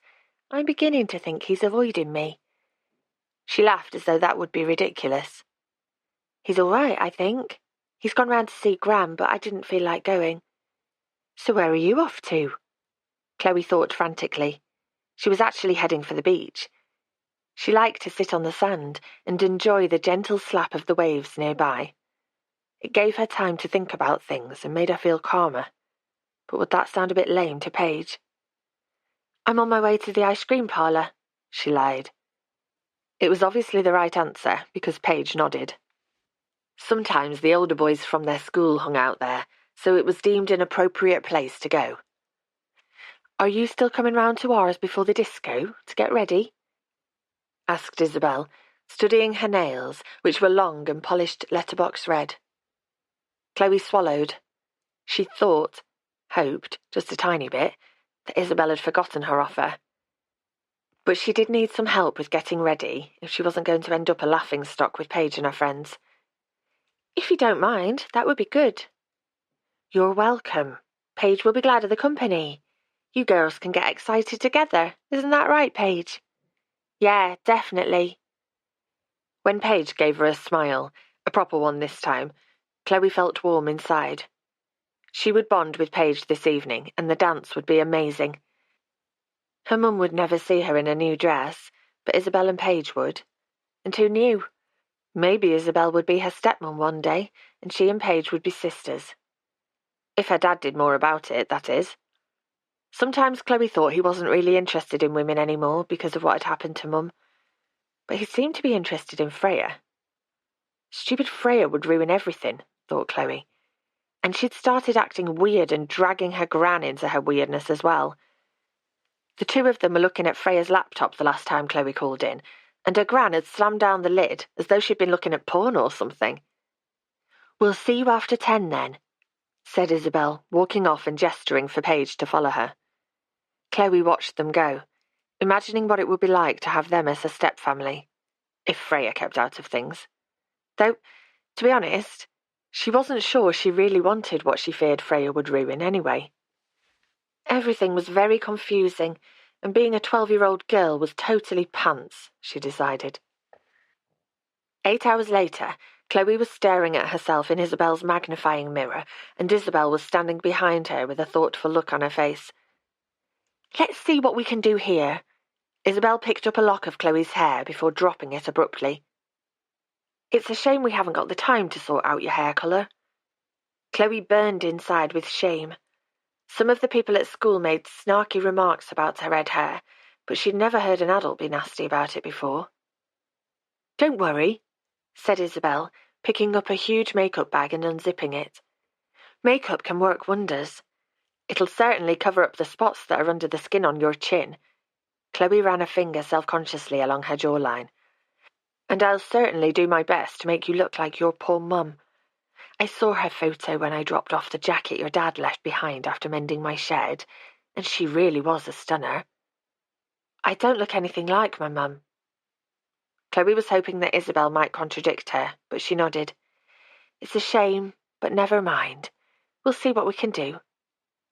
"It's a shame." Chloe blinked furiously so she wouldn't cry, as Isabel moved the mirror out of her reach and started to lay a primer onto her skin. Maybe Isabel could work a miracle and make her look halfway decent. She didn't want to look terrible next to Paige. 10 minutes later, Isabel stepped back with a smile of satisfaction and placed the mirror back in front of Chloe. "There you go. I can see your mother in you now. What do you think?" Chloe stared into the mirror and blinked again. She hardly recognized the person looking back at her. Her face was smooth with foundation, her cheeks were rosy pink, and a thick black line beneath her lower lashes made her eyes look less nondescript. The coatings of mascara Isabel had expertly applied had thickened her lashes, and her lips had been painted a deep red. As the finishing touch, her hair had been scraped back into a bun that sat high on her head. She looked so different. She didn't look like herself at all. But that was the point, wasn't it? She did look a little more like her mother, and yet... Chloe was still staring when Paige bowled into the room. "Wow! Chloe, you look totes amazing." Did she? Chloe smiled into the mirror and a stranger smiled back. Yes, she did look amazing. Paige and Isabel thought so, and Paige looked great in her sparkly dress. Chloe was regretting the boring dress she'd bought with her dad now. It was too late to change that, but at least her face looked more interesting, even if she did get a jolt of surprise every time she looked in the mirror. "Thanks so much, Isabel. That's brilliant," said Chloe. "I'd better get home and get changed." "Oh, I thought your dad was going to call in to collect you," said Isabel, looking put out. She smoothed down her hair, although there wasn't a hair out of place. "I don't know why you didn't bring your dress with you," said Paige, pouting at herself in the mirror over Chloe's shoulder. "I forgot." That was a lie. Chloe would never admit it, but she wanted her dad to see her all dressed up, when it was just the two of them. It felt important to share that moment with him for some reason, even though fashion had passed her dad by. Quite what her mum had seen in him, she wasn't sure. Then she felt annoyed with herself for thinking that. He was a good man and a good dad. She loved him. And he'd be proud of her, looking so grown up and so much more like her mum, the woman he adored. What's your dress like? Asked Paige, narrowing her kohl-rimmed eyes. Did you get it online from ASOS? No, I got it from a shop in Exeter. Chloe deliberately didn't name the store, worrying that it wouldn't be deemed fashionable enough. It's quite a simple dress, really. Nice, though. It's blue and it's got flowers on it. Flowers? Paige curled her lip. You can borrow my navy high heels if you like. That might rescue it. Chloe grinned. Paige had an extensive shoe collection. Most people did, actually, compared to her one pair of sensible shoes, one pair of summer sandals, one pair of wellies, and one pair of trainers. She'd been planning on wearing her sandals, which were pretty, but she'd love to wear Paige's shoes instead. That was what true friends did, wasn't it? Lend each other clothes and shoes. After leaving Isabel's, she walked home through the back streets, Paige's shoes swinging from her hand. She didn't want to bump into any one of her classmates in the village and spoil the surprise. They'd be amazed that the ugly duckling had become a swan. Her mum used to read that story to her when she was little. She let herself into the cottage quietly. Her dad was in the kitchen, whistling along to the radio as he washed up, and it was comforting to hear him banging the pots and pans. She slipped upstairs and changed into her dress before inspecting herself in the mirror on the back of her door. Wow, she certainly looked different. She still wasn't sure about her dress, but her face was something else. Tentatively, she touched her flawless cheeks and peered at her heavily made-up eyes. She liked how she looked, didn't she? It was just the fact that she looked so different, so much better, that was making her nervous. It was excitement rather than nerves, she decided. And she couldn't wait for her dad to see her. She called out to him as she went downstairs and stood waiting for him in the sitting room with a big smile on her face. "Are you back from Isabel's?" asked her dad, wiping his wet hands on his trousers as he came into the room. "How did it go?" His smile faltered and froze when he saw her. Good grief! Good grief? Was that good? He was obviously amazed at how brilliant she looked. Chloe twirled slowly on the spot. "What do you think? Do I look fabulous?" He was still staring at her with his mouth open. "Dad, what do you reckon?" When he continued to stare without saying anything, Chloe started to feel nervous. Why was he being so weird? She did look fabulous. She was almost sure of it. "Say something, Dad." "What have you got on your face?" he asked. "There, it's makeup." Chloe knew she sounded insolent, but he wasn't reacting the way she'd expected, the way she'd hoped. "I can see it's makeup. Rather a lot of makeup by the look of it."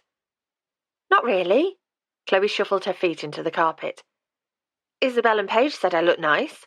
They said I look amazing." "You can't go to the school dance looking like that," said her dad flatly. Looking like that? Chloe's stomach plummeted into the borrowed shoes that were already pinching her toes. "What do you mean? It's a disco, Dad, and I want to look nice." "But you don't." When Chloe gasped as though she'd been slapped, her dad rubbed his hand across his eyes. "What I mean is, you always look nice, Chloe. You look lovely as you are, but not like this. Not with so much makeup on. You're only 12. It's not," he searched for the right word, "appropriate." "Of course it's appropriate. Everyone wears makeup when they're 12. "No, they don't." "Paige does." "Paige isn't everyone, and what Paige does is up to her and Isabel. What happens in this house is up to me, and I'm telling you that you're wearing too much makeup and you can't go out like that." Chloe could feel herself getting hot. "I can," she shot back. "No, you can't, Chloe." He took a deep breath. "Look, I don't want to argue about this. I know you're looking forward to the dance, and I want you to have a good time. But you need to take some of that makeup off first. Isabel won't like it if you make me clean my face. I don't care what Isabel likes. And Paige will never talk to me again." "Of course she will." "She won't," wailed Chloe. Why did he have to ruin everything? "She'll say I'm a loser and I do everything my dad says." Her dad took another deep breath as though he was trying to keep his temper. "I'm afraid you do have to do what I say while you're living under my roof.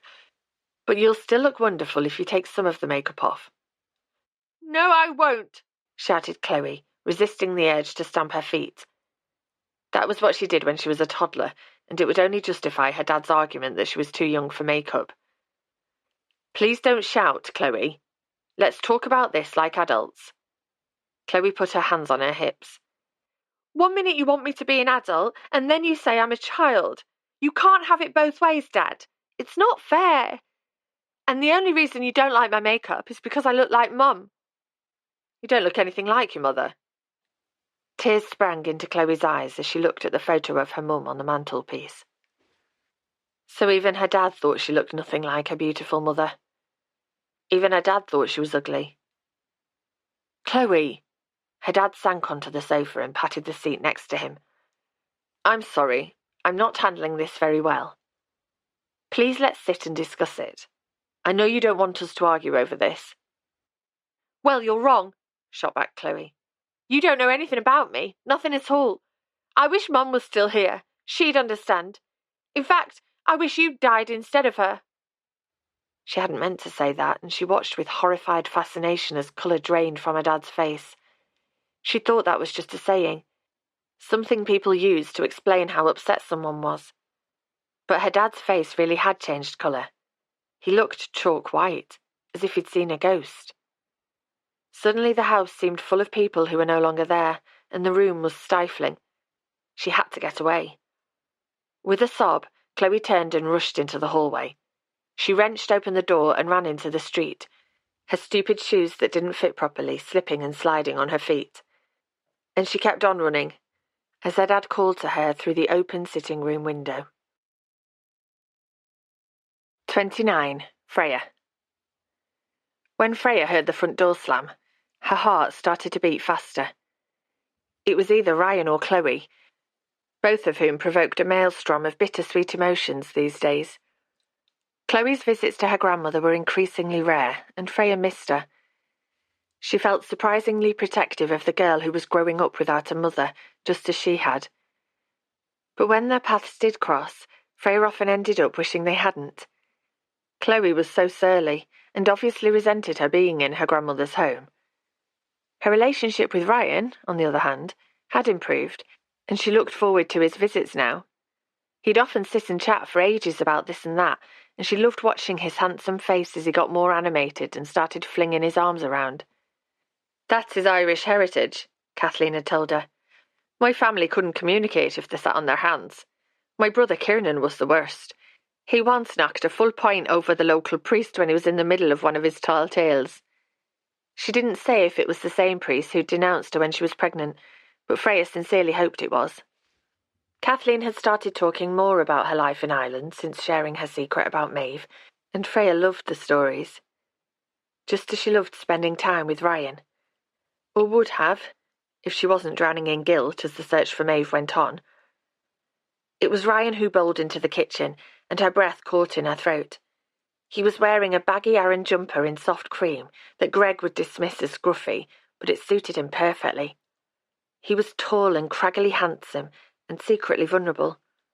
Freya felt her heart hammer even more. Hi, Ryan. Her smile of greeting froze on her face when she saw his expression. He looked distraught. What on earth's the matter? Is Chloe here? He asked, ignoring her question. No, I'm afraid not. What's going on? Nothing. Ryan winced. Everything. We had an argument and I said some things and she said... When he stopped, unable to continue, Freya caught hold of his arm and led him to the table. Sit down and tell me what's happened. He sat and put his head in his hands for a moment. Freya had an urge to stroke his salt and pepper hair, which was shining ash-grey in the light from the sun that was starting to dip below the horizon. Tell me what's upset you, she urged again, gently. He lifted his head, his eyes weary. I've handled the situation badly. So incredibly badly, and now Chloe has run off and I've no idea where she's gone. Perhaps she's at Isabel's. He shook his head. I rang there on my way here and she's not turned up. Heaven knows what Isabel thinks is going on. I was so agitated I must have sounded deranged. I'm sure Chloe will be back soon, said Freya, hoping she was right. Ryan shook his head. I'm not so sure. I hurt her feelings and we argued, and she told me—" He swallowed. "She told me that she wished I'd died rather than Natalie." "Oh, I'm so sorry." Without thinking, Freya reached out and covered the back of his hand. He turned his hand slightly and interlaced his fingers with hers. His skin felt warm and his fingers soft. "She'll come back, I'm sure of it. And she didn't mean what she said. She loves you." "I love her too. I just wish I wasn't such a rubbish dad." His beautiful green eyes held hers, and she leaned towards him. She wanted to comfort him so much, but he pulled his hand back and looked away at the sound of footsteps in the hall. "Please don't tell Mum," he pleaded. "There's nothing she can do and I don't want to worry her." Another secret. Freya wondered if she might reach a tipping point one day when all the many secrets stuffed into her head over the years would come bursting out like a flood, but she nodded. "Of course not. But where would Chloe go?" "I don't know." He pushed back the chair and got to his feet. "Sometimes she goes to the castle ruins with friends. I'll have a look there." "I'll come with you. I can help you search and—" "No, please stay here like normal. Otherwise Mum will wonder what's going on." Freya bit her lip, wanting to do what was best, but desperate to help Ryan find his daughter. "Okay," she agreed reluctantly as the kitchen door opened. "Ryan," said Kathleen, shuffling in with her stick and frowning. "I thought it must be Chloe slamming the front door like that. You're going to crack the glass one day." "Sorry, Mum." "Why are you here? I thought you'd be taking Chloe to the dance, or what do young people call it these days? Rage or rave or something." "It's still called a disco," said Ryan, his hand already on the kitchen door, ready to rush away. "I'm about to take Chloe, but came round to—" He came to an abrupt stop. "He came round to drop in some information he had for me about Dartmoor," said Freya, pointing at the leaflet on the dresser that she'd picked up earlier that day from the tourist information office. The game was up if Kathleen had noticed it earlier, but she nodded. "That was kind of you, Ryan." She looked between the two of them. "Are you two planning a day out together, then?" "Maybe," said Ryan, giving Freya a grateful look. "That would be lovely, because Freya loved Dartmoor when she went with me. Why don't you take her next weekend? I can keep an eye on Chloe. You can take a picnic." "Look, I've got to go, Mum. Love you," said Ryan in a rush. He paused only to kiss Kathleen on the cheek before, with a final glance at Freya, hurrying into the hall. Kathleen winced as the front door slammed shut again. "I can see where Chloe gets her penchant for closing doors rather loudly," she yawned. "I'm feeling tired, so I might sit and watch some TV for a bit. There's an old Elvis film on that's good fun." "While you're doing that, I think I might go and get some air," said Freya, grabbing her cardigan from the back of a chair. There was no way she could sit here twiddling her thumbs while Chloe was missing. "If that's okay with you, of course." "Absolutely," said Kathleen with the hint of a smile. "If you rush, you might catch Ryan up, if you were wanting to see Chloe in her dancing frock." Outside, Freya breathed in the briny scent of the sea and thought about where to look for Chloe. She hated to think of her on her own and distraught. Heaven knows what the argument had been about, but it sounded pretty nuclear. She tried to remember what being 12 years old had been like for her. It had been a difficult time for lots of reasons, and though specific memories were hazy, she could still remember the discontent and confusion that had led to her slamming doors one minute and crying in her bedroom the next.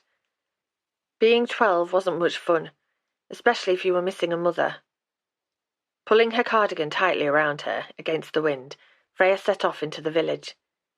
As she neared the village hall, she spotted balloons strung up on the pillars and heard the thud of loud music.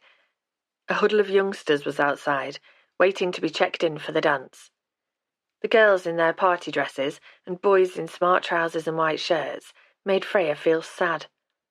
Chloe should be with them, feeling excited about the night ahead. It must have been a dreadful falling out, for her to have said something so unkind to her dad. And it would soon be getting dark. The sun, partly hidden by cloud, was nearing the horizon, and shadows were already lengthening. Where on earth could Chloe be? Martha at the care home had gone walkabout one evening, and was almost hypothermic when she was found wandering in her nightdress. But Chloe was young, and it was a chilly evening in May, rather than a freezing evening in January, Freya told herself sternly. There was no point in panicking. Suddenly, Freya remembered that she'd spotted Chloe a couple of times sitting alone on the beach. She'd cut a solitary figure and Freya had let her be, not wanting to intrude. Maybe she'd gone there. It was worth a try. Freya hurried along the lane that led out of the village.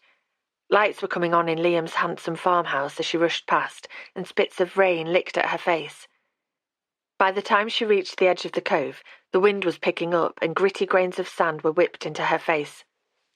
The grey water was curling into waves that pounded onto the shoreline, and the beach was deserted, save for one figure sitting alone, facing the ocean. Freya slipped off her shoes and walked towards Chloe, her toes sinking into the cool sand. Chloe was sitting motionless, her knees pulled up to her chest, with a pair of blue shoes discarded on the sand beside her. She turned when Freya reached her. "Do you mind if I sit down with you?" "Whatever," said Chloe sullenly. Freya tasted salt spray on her lips as she sat on the sand and glanced at the young girl beside her. She hardly recognised Chloe. Her hair was pulled into a tight bun that dragged the skin at the sides of her face, and her beautiful glowing skin was covered in foundation. There were rosy apples on her cheeks and a thick dark shadow on her eyelids. The makeup had clearly been expertly applied, and it made Chloe look older and bland. She looked like just one more of the many done-up-to-the-nines young women that Freya saw on Instagram, aside from the tear tracks of mascara now trailing down Chloe's cheeks. Surely, this must have been what the argument was about. Freya could understand Ryan being shocked by his daughter's sudden transformation, and the situation then escalating. She felt shocked, and she wasn't Chloe's mum. She wasn't anyone's mum. "I think the dance has started," said Freya, her arm almost brushing Chloe's. "I'm not going." "That's a shame." "Yeah." They sat for a minute, both staring at the sea, which was choppier than Freya had ever seen it before. A churning grey mass of water stretched to the horizon, tipped by white foam that was blown by the wind and danced in the air. "Your dad's looking for you," said Freya after a while. Chloe swivelled round in the sand until she was facing her. "Did my dad send you?" she demanded. "No.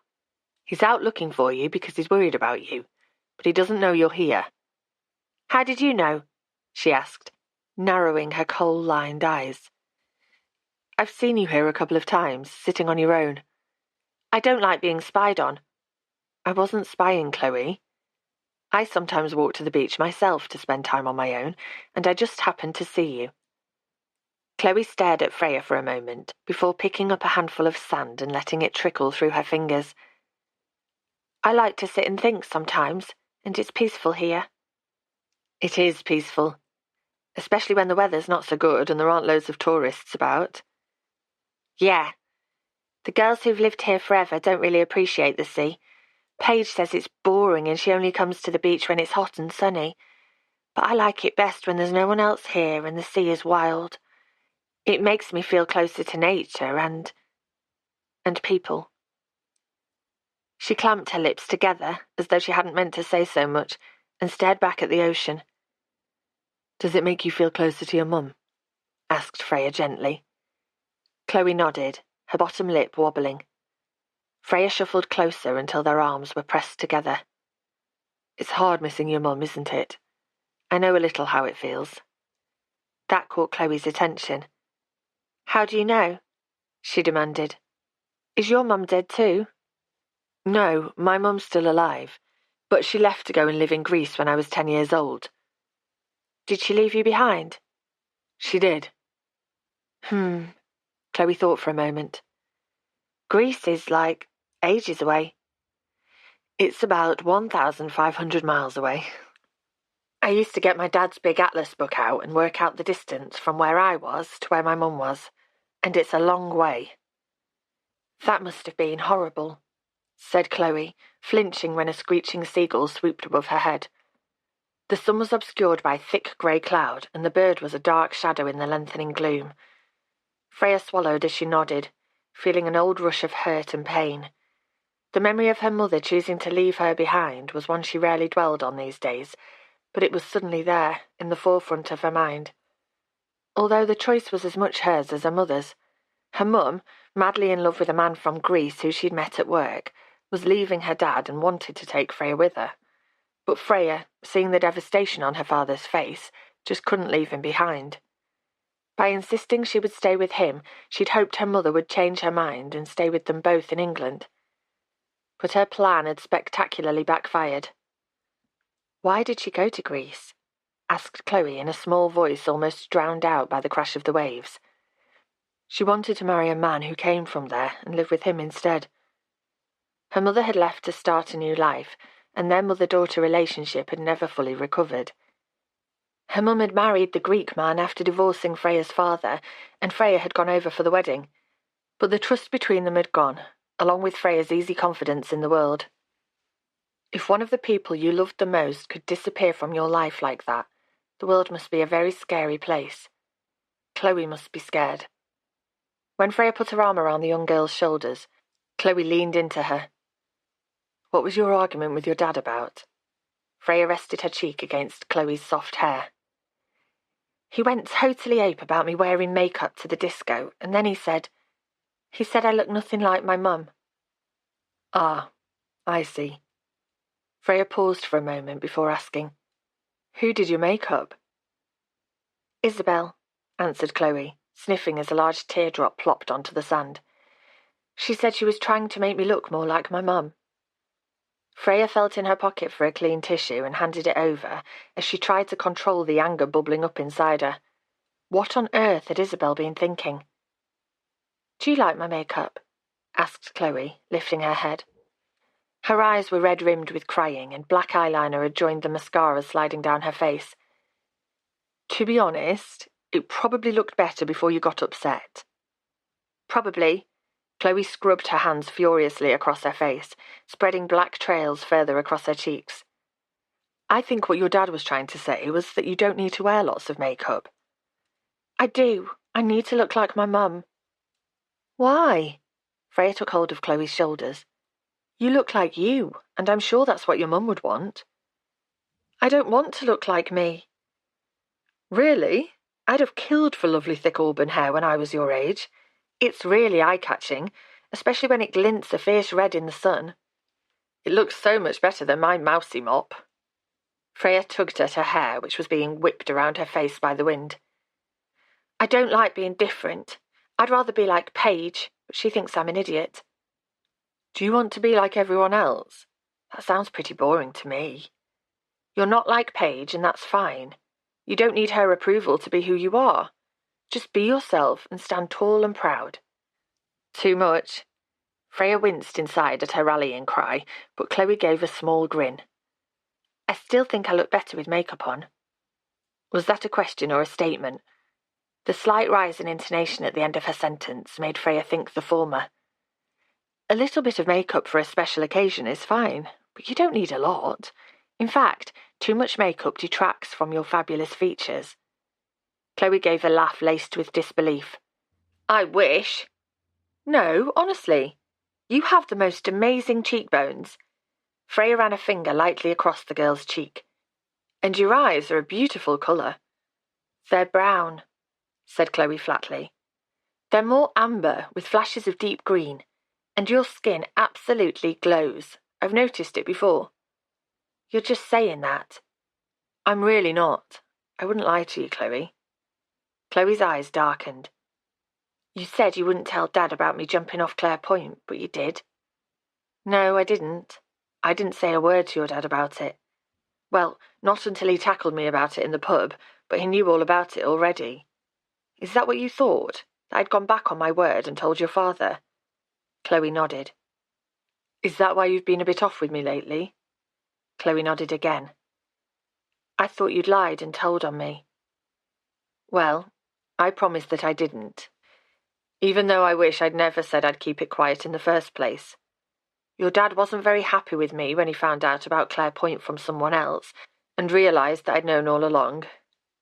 He was so angry, remembered Freya, wondering how upset he would be if he knew of the even bigger secret she was keeping from him. Keeping quiet about a child doing something rash that had passed without incident was nothing compared to staying stum about a long-lost half-sister he knew absolutely nothing about. "Sorry," said Chloe, her apology almost lost in the sound of the encroaching tide. "It's all right. Why don't we get off this beach and you can go to the dance?" "I can't go now. It's too late." "No, it's not. It's only just started. You're wearing a lovely dress, which is a little sandy right now, but all you need is a tidy up. Come back to your grand's and I can get you sorted. It won't take long." Chloe turned and stared at Freya. "Why would you do that? I've been horrible to you." "Because I think you'll have a good time if you relax and let yourself. And I like you, Chloe." Chloe smiled properly at that, and her next words warmed Freya's heart. "I like you too." "Come on then." Freya stood up and pulled Chloe to her feet. "Grab your shoes and let's go." The two of them started walking across the sand. "You'd better ring your dad on the way home and tell him that you're okay. He's really worried about you." Chloe came to a sudden standstill. "I can't talk to Dad. I said something terrible to him. Something that I didn't mean. Something about him and Mum, and I can never take it back." "Whatever you said, he still loves you, Chloe. So give him a call and let's get to your grand's. We can go the back way so none of your friends will see you." "Thanks. I'm glad you found me." Chloe pushed her hand into Freya's as the two of them walked across the sand. 30. Ryan. Ryan only fully relaxed when he spotted Chloe and Freya walking towards the village hall. He'd been terrified when Chloe ran off that history would repeat itself, he would lose her, and it would be his fault. Even Chloe's phone call on the way back to his mum's hadn't been enough to banish the dread. But here she was, walking side by side with Freya. The two of them looked comfortable together, at ease in each other's company. But Chloe's face clouded over when she saw him. She stopped for a moment, and Freya bent to say something in her ear, before she marched over. She stood in front of him, hands on her hips and head bent. "I'm sorry, Dad," she said, her bottom lip wobbling. "It's all right, Chloe. I'm sorry too." When she stepped into his arms, he pulled her close and closed his eyes. What would he do without her? She'd saved him when his despair after Natalie's death had been overwhelming. They'd saved each other. "I didn't mean what I said," she murmured into his shoulder. He squeezed her even tighter. "It's all right. Let's forget about it. We both said things we didn't mean." When he released her, she stepped back towards Freya, who was standing watching them both. Much to Ryan's relief, Chloe looked very different from the last time he'd seen her. She was still wearing the pretty dress they'd bought together in Exeter, but the thick makeup was gone, replaced with a touch of lip gloss and a little mascara, and her hair was released from the tight bun and was falling in red waves around her shoulders. She looked like his daughter again. She looked beautiful. "You look absolutely amazing," he said, giving her a wide smile. Chloe beamed. "Freya helped me to get ready, and we had a good chat about things. She's all right, really." A shadow passed across her face, and she glanced back at Freya. "I feel better like this, more like me. But I'm still worried that Paige and Isabel will be cross after they spent ages getting me ready." "How you look is up to you," said Freya. "Just tell Paige that you and your stylist had a rethink and decided that the natural look is far more in fashion these days." Chloe giggled. "Paige has got more makeup on than I had." "Well, that's up to her. Just be proud of who you are and have a brilliant time. And that new girl, Kristen, you told me about, perhaps you could check that she's having a good time too and not feeling left out." "I will. Love you, Dad. And thanks, Freya. You're the best." With a wave to both of them, Chloe skipped into the hall, which was filled with the sound of music and youngsters' excited chatter. Ryan watched her go before turning to Freya. "Are you some kind of miracle worker?" "What do you mean?" "My monosyllabic daughter not only apologized to me, she also smiled and said she loves me." "She does, whatever she said to you earlier," said Freya simply, her face glowing in the light spilling from the hall. She's 12 and full of hormones and conflicting emotions. I was a mess at her age and a total pain to my dad. I was gawky and geeky. It was hell, believe me, but my dad survived and I came through it okay. More than okay, said Ryan, noticing for the first time how Freya's hair, shining gold in the light, framed her delicate face perfectly. She looked flushed and hassled and untidy in her blue jeans and t-shirt, and completely lovely. There was a vulnerability in the way she twisted her hands together as she spoke, and a fresh-faced beauty in the tilt of her chin when she smiled at him. And she was kind enough to find his lost daughter and, as well as making her feel better, to encourage a rapprochement between the two of them. She was wonderful. Ryan swallowed hard. There was no point in having feelings for Freya because it would only lead to a broken heart. He didn't deserve to be happy, not after what he'd done. "Are you all right now?" asked Freya, taking a step towards him. "Chloe really didn't mean what she said, you know. She was just upset and sounding off." "I know." Ryan briefly closed his eyes, pushing Chloe's words away. She might not have meant them, but he'd never forget them. A noisy group of revellers wandered by, heading for the smuggler's haunt, and they gave him an idea. He didn't fancy going back to an empty house, and the storm clouds had cleared, leaving an inky black sky filled with stars. "Do you fancy grabbing a drink and sitting on the quayside away from all the noise? It's an inadequate thank you for finding Chloe and helping to rescue her. Rescue both of us." When Freya hesitated, Ryan suddenly hoped that she'd refuse. Heaven knows he shouldn't have asked her. He was being impetuous, and that was a bad idea when Freya was involved. But Freya nodded, a smile lighting up her face. "Why not? Your mum's dozing in her chair after all the excitement of Chloe turning up, so she won't miss me." 10 minutes later, they were sitting on a bench at the quayside, Ryan with a plastic glass of real ale in his hand, and Freya with a gin and tonic. The slap of the water could just be heard above a low thump-thump coming from the village hall. "Claude won't be happy about all the noise," said Ryan, glancing at a tiny cottage behind him. "Have you met Claude, our local eccentric?" "I saw him at the opening of the cultural centre. He looks like an interesting man." "He is, and he's a good sort. Lots of the archive material at the cultural centre came from him. He and Letty, who set up the centre, make a good team. She hasn't lived here that long, but she's fitted in really well." Why was he talking about people whom Freya hardly knew, he wondered. Displacement, he decided with a flash of clarity. He thought back to the therapy he'd had shortly after Natalie's death. It had never properly helped him because he'd never truly said what he was feeling. He talked endlessly instead about the practical logistics of keeping his job going while bringing up a child as a single parent. His therapist had branded it displacement, right before Ryan gave up therapy for good.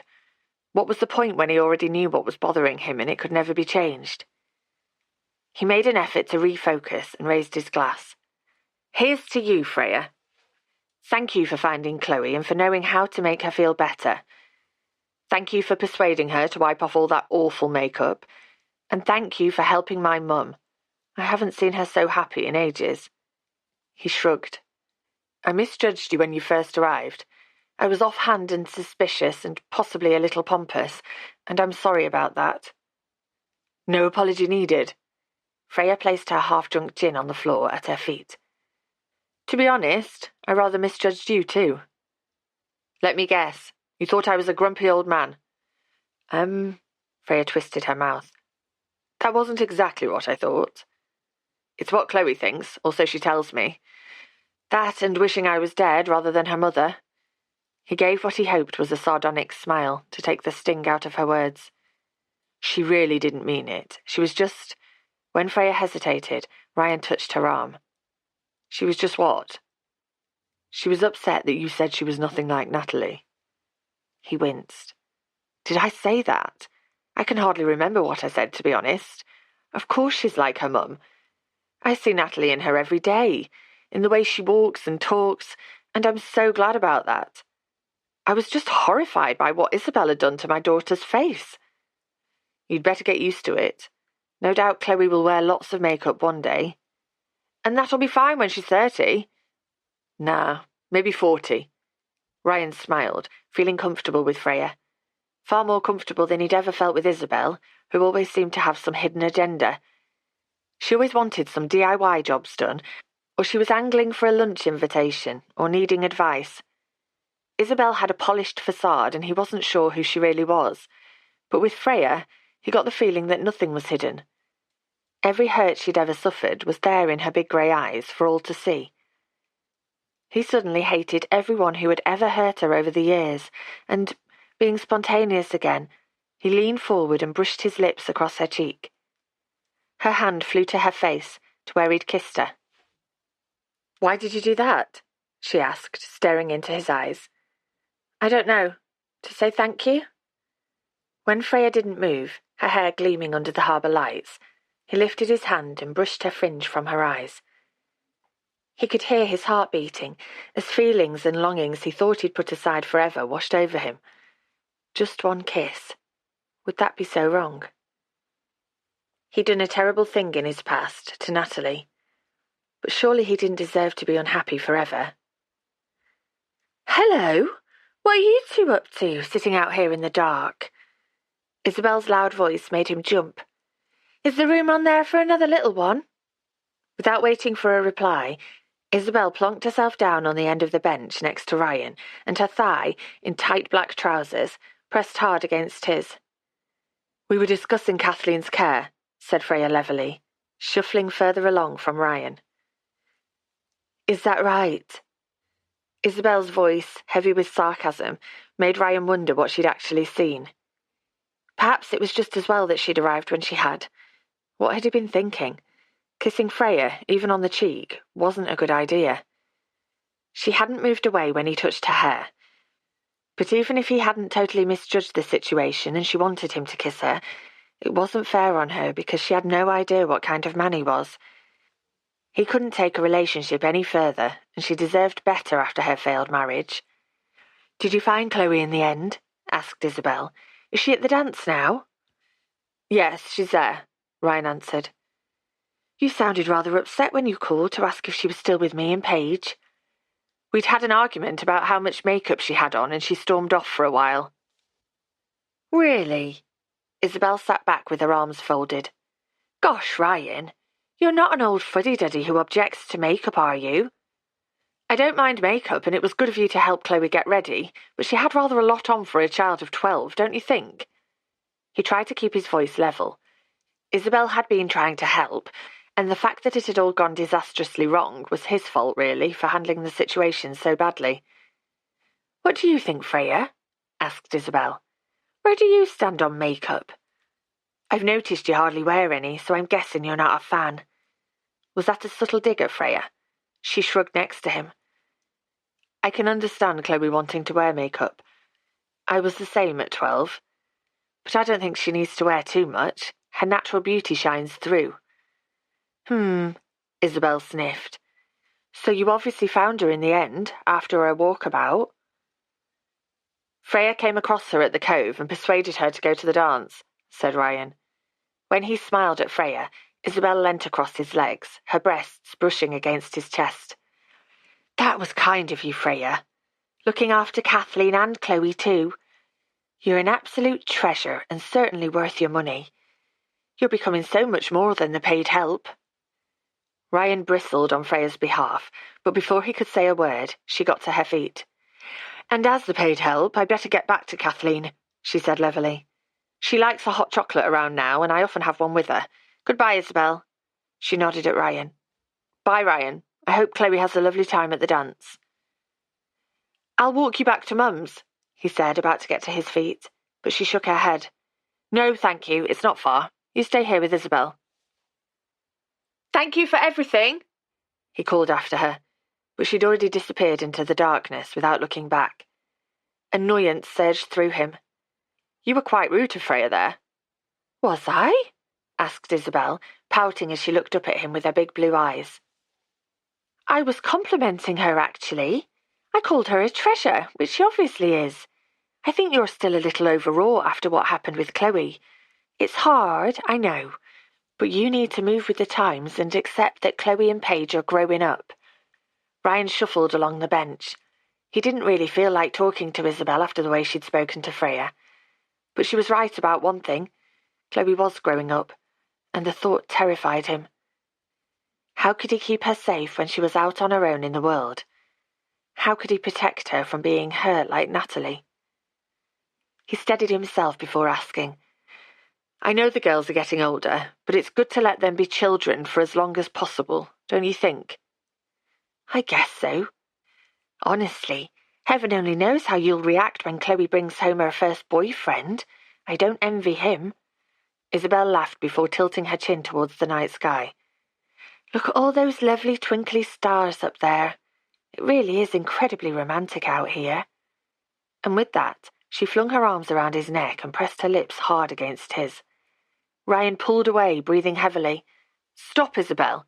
It's very public here, and this is all a bit sudden. He couldn't deny that when Isabel had first shown an interest in him, he'd been flattered.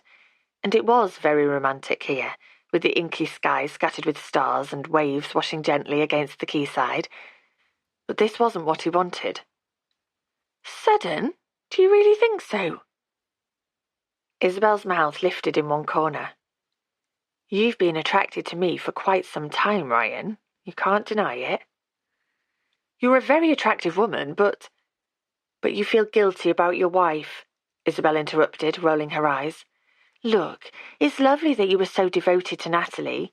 She ran a finger along the sensitive skin on his inner arm. Truly lovely, and it makes you even more attractive, to be honest. Caring and empathetic and vulnerable and all that. But it's been a few years now, Ryan, and it's time to move on. You don't deserve to feel guilty. Isabel was so wrong about that, but not for the reasons she suspected. Ryan stood up quickly and shook out his legs. I'm sorry, Isabel, I'm just not ready. It's nothing to do with you. You're a wonderful woman, I'm sure, but... Oh, please, another but?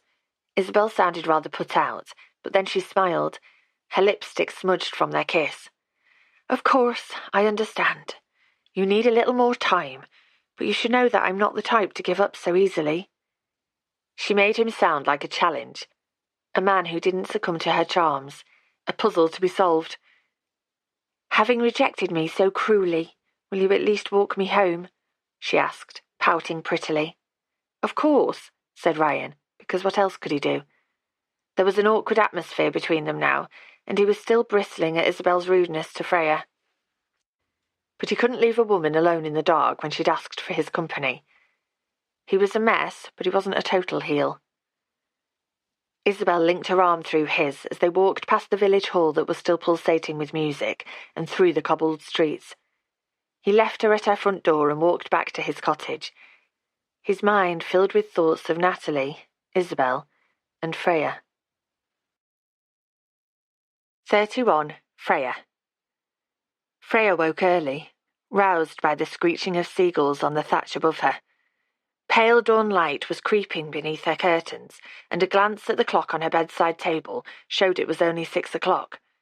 Kathleen wouldn't be stirring for at least an hour. Freya pulled back the curtains. Shadows around the church were being chased away by the sun, which she could glimpse peeping above the horizon. Heaven's Cove was reborn, as it was every day, fresh and new. Slipping on her jeans and a sweatshirt, she crept down the stairs, pulled on her trainers, and let herself out of the front door. Heaven's Cove was at its best first thing, before tourists arrived to jam the narrow streets and drop ice cream on the cobbles. Freya was an incomer too, but, she realised, she'd already grown to love this village which had nestled for centuries where the land met the sea, the past and present meeting in its ancient lanes. The smell of fish got stronger as she got close to the quay. A fishing boat had pulled up against the stone, and men in thick woolen jumpers were unloading their catch, whistling to themselves under the pale sun that was creeping higher into the lightening sky. Freya walked on to the edge of the village, to where the land rose up steeply. This was the way to a cliff that the locals called Cora Head. Freya had considered walking up to Driftwood House, but she'd avoided going up there since her visit with Kathleen. She already felt stressed enough this morning, without adding sadness into the mix. The path wound through trees until she emerged at the top of the open headland. A bench had been placed in a prime spot, and Freya sat down after glancing at the small plaque attached to it, in loving memory of Iris Starcross. Who was Iris Starcross, she wondered, gazing out across the ocean. It was such an unusual surname, she must be related to Letty Starcross, who'd opened the Cultural Centre. Did Iris once sit here and take in this magnificent view? The sky was scored with wide streaks of rose gold as the sun rose higher, and the ever-moving water below was such a pale blue it looked almost like quicksilver. Freya took in a deep breath of fresh air and felt her body relax. So much had happened recently. There had been so many changes, it was hard to take everything in. And then there had been last night. Freya thought back to Chloe's tear-stained face, and another shiver of sympathy ran through her. It was hard enough being 12 years old, without having to cope with the loss of your mother and peer pressure. At least she had a loving father to guide her. Freya had deliberately kept her thoughts away from Ryan, but now, for a moment, she let herself picture his face when he'd leaned towards her to kiss her cheek. For one crazy moment, she thought he was going to kiss her full on the mouth. She'd hoped he was going to kiss her full on the mouth. But Isabel had arrived and the moment had passed. The moment! Freya laughed into the early morning air. What on earth was she going on about? She was imagining things. Ryan's kiss on the cheek had been nothing more than a thank you kiss. A thank you from a relieved father for helping his daughter. Freya, as Isabel had so eloquently reminded her, was the paid help, and Ryan didn't want to properly kiss her. He didn't want to properly kiss anyone except Natalie, or maybe women like Isabel who reminded him of his glamorous wife. She glanced down at her well-worn jeans and thought back to Isabel's black trousers last night. They were tailored, tight, and looked brand new, as did her scarlet figure-hugging jumper, which matched her carefully outlined lips. Freya wasn't sure she'd ever used lip liner. A touch of mascara, blusher, and lip gloss were the most she usually managed. Isabel, in comparison, was always glamorous, as was Natalie from the photos she'd seen of Ryan's wife. That was the sort of woman he preferred, even though seeing Chloe in full-on slap had freaked him out, which wasn't surprising. Freya felt again a rush of irritation towards Isabel for misjudging the situation so entirely. Or was she annoyed with Isabel because she was so much more Ryan's type? Freya stared at Heaven's Cove far below. Farther away, she could just make out Driftwood House, high on the cliffs that edged the other end of the village. None of this is my business, she told herself sternly as the seagulls swooped overhead. Ryan and Isabel could do whatever they wished, and it was nothing to do with her. She was merely a paid carer, and one who happened to be hiding a huge secret from her employer's son. What a mess. There was no news as yet about Maeve, which wasn't surprising as it had only been a couple of days since the agency was first asked to find her. But that hadn't stopped Kathleen from frequently asking if there were any updates, and as the search went on, she was still adamant that Ryan should never know. Being the keeper of secrets absolutely sucked, thought Freya, squinting at a blur of colour that had just appeared at the top of the headland. Her heart started beating faster when she realised it was Ryan. He was in jeans and didn't look as though he'd brushed his hair since getting out of bed. Freya tried very hard not to picture him in bed, one bare, muscular arm thrown across the duvet. "Hi there," she said lamely when he got closer. "Couldn't you sleep either? This is quite a coincidence, you and me bumping into each other up here at," she glanced at her watch, 6:30 in the morning. "Not really," said Ryan, folding his arms and looking out to sea. "I followed you." He grinned sheepishly. "Sorry, that came out rather stalkery. What I mean is, I was opening my curtains and saw you going by and wanted to make sure you were all right after last night's excitement with Chloe." "I'm fine, thank you," said Freya, still feeling flustered. Her fair hair was being blown by the breeze, and she hoped, for a moment, that Ryan would lean forward, like last night, and brush it from her eyes. She breathed in deeply, inwardly berating herself. He's not interested in women like you. "Have you left Chloe at home on her own?" she asked. "No, she's having a sleepover with a girl called Kristen." Freya grinned because that was brilliant news. "I think that might be something to do with you." Not really. Chloe mentioned that Kristen's a new girl at school who's finding it hard to settle in, so I suggested that she might look out for her. It seems to have sparked a new friendship. I hope so. Chloe knows what it's like to be the new girl, and from what she was telling me, it sounded like Kristen might be a little less hard work than Paige. How did she explain to Paige about her lack of makeup? Ryan grinned. Oh, she blamed me big time. She said I'd insisted that she clean her face immediately, and that was why she ran off. I think she might have said that I attacked her with a wet flannel. He shrugged. Paige was shooting me daggers when I went to pick Chloe up, and she didn't look best pleased when Chloe went off with Kristen and her mum.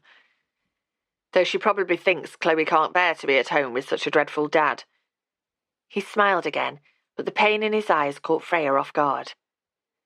You're a good dad, she assured him. Not all of the time.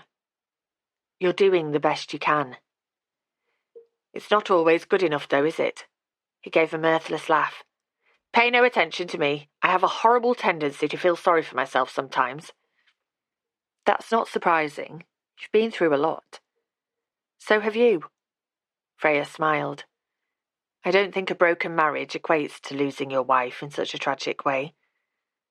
It's not a competition, said Ryan gently. It all hurts. Freya had never seen this side of Ryan before. He seemed deflated, as though all the confidence had gone out of him. He pulled his shoulders back and turned his face towards the sun rising above the ocean. You were really great with Chloe last night. Thanks. Our relationship has improved now she knows it wasn't me who told you that she jumped from Clare Point. I did tell her it wasn't you. She thought you were being economical with the truth, to avoid her taking against her grandmother's carer. But I think now she's actually starting to like me. We're all starting to like you, said Ryan gruffly. He turned from the sea and reached out his hand. Step back. Stop this before it starts, said a little voice in her head. But she didn't move as he cupped the side of her face in his palm, his skin warm against her cheek. Freya. His voice was ragged, his face pained. The crashing of the waves against the headland and the cries of circling seagulls faded away as Ryan dipped his head and kissed her on the mouth. She'd wondered what it would be like to kiss a man who wasn't Greg. She'd imagined it would feel much the same, but it didn't. Ryan was taller, and his body was more wiry when she leaned into the kiss and put her arms around his neck. His kiss was more urgent than the perfunctory peck she and Greg had exchanged for months before their marriage ended. He wanted her, but he didn't know she was keeping a secret from him. The moment she had the thought, Ryan pulled away as though he could read her mind. I'm sorry, he gasped. I shouldn't have done that. It's all right. Freya touched his arm, but he moved away, seemingly angry now. What on earth was going on? Ryan was a master of mixed messages. Did he want to kiss her or not? It's not all right. I shouldn't have kissed you and led you on for nothing. Why do you say for nothing? We can't have a relationship, Freya. He closed his eyes for a moment and shook his head. Why? Because I work for your mother? No, that's got nothing to do with it. Freya felt her stomach plummet. She'd horribly misjudged the situation, and he was just like Greg. Why on earth would a handsome widower like Ryan be interested in a mess like her? She'd seen the photos of Natalie, and she'd heard the stories of how wonderful she was. There was no way she could ever measure up. I understand. She swallowed hard. You feel guilty about Natalie, and about being with someone else who isn't her, someone who's so different from her. I understand. It's okay. She turned to go, but Ryan caught hold of her arm. Please don't go, Freya. Not like this. I do feel guilty about Natalie, but it's not what you think. You're the first woman I've had real feelings for since Natalie died, but I'm not the man that you think I am. Freya shook her head. I have no idea what you're talking about. Ryan looked out to sea, the muscles in his jaw moving, as though he was coping with huge inner turmoil.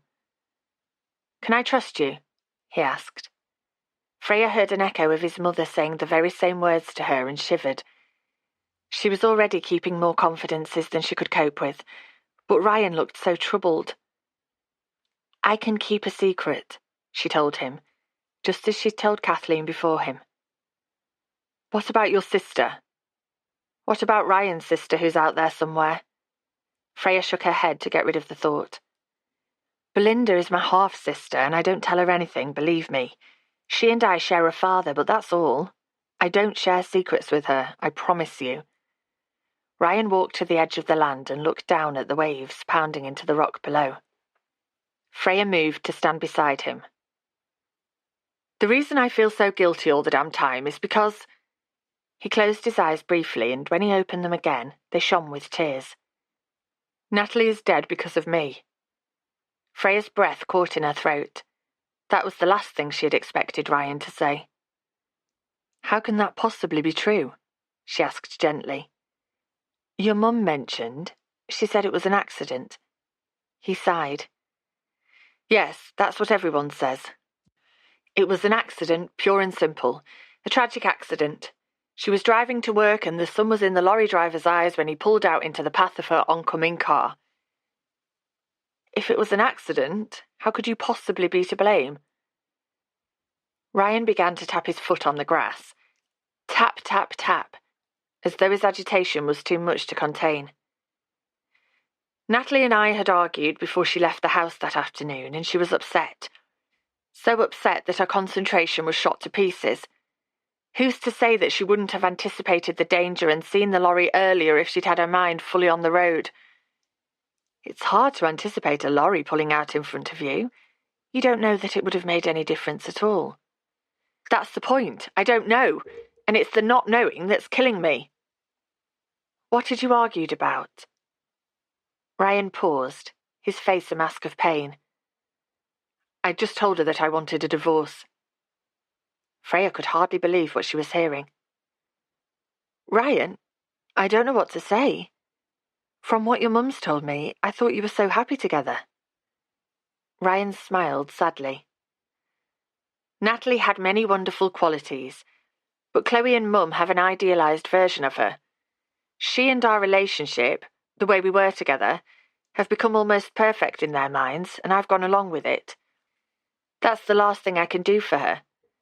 Natalie and I didn't live near Mum then, so she wasn't aware that our relationship was imploding, and Chloe was too young to really know what was going on. She knew we were arguing, but that was it. No one knew that we'd grown apart and our marriage was about to end. And what would telling them the truth achieve now that she's gone? Chloe has lost her mother." "I get that, I do. But Chloe's trying to live up to an idealised version of Natalie and doesn't feel that she can ever be good enough. She'll never be enough to fill the gap that Natalie has left in your life." "Is that what she thinks?" Ryan wobbled, alarmingly close to the edge of the cliff, and Freya grabbed his arm and pulled him back. "Please be careful. Chloe and your mum need you." She needed him too. The more she spent time in his company, the more that truth was seeping into her brain. "They don't know about my guilt over Natalie's death. They don't know it was my fault." Freya held his gaze. She could hardly bear to imagine the torment he'd suffered over the last 4 years. It broke her heart. "Ryan, it wasn't your fault," she said slowly and clearly. "I'm sure your grief at losing Natalie in such an awful way, and the pain of seeing Chloe without her mum, has built up in your mind. But people argue and marriages break down all the time. I know that more than anybody, and sometimes it's because people want different things in life and grow apart. You're not to blame for Natalie's death. It was an accident, a dreadful accident which has scarred everyone who loved her. But you don't need to feel guilty. I promise you." This time it was Freya who stood on tiptoe and cupped her hands around his cheeks. "You owe it to yourself and to Chloe to be happy again." Freya could sense the conflict being played out in Ryan's mind. He so wanted to believe her and unshackle himself from the guilt that was dragging him down. But guilt had a way of holding on tight. Time seemed to stand still as they stood on the headland together, Ryan's skin warming beneath Freya's fingers. Then his shoulders dropped and he let out a sigh that sounded to Freya like relief. I feel so fortunate that you've come into our lives, he whispered, catching her around the waist and pulling her in close.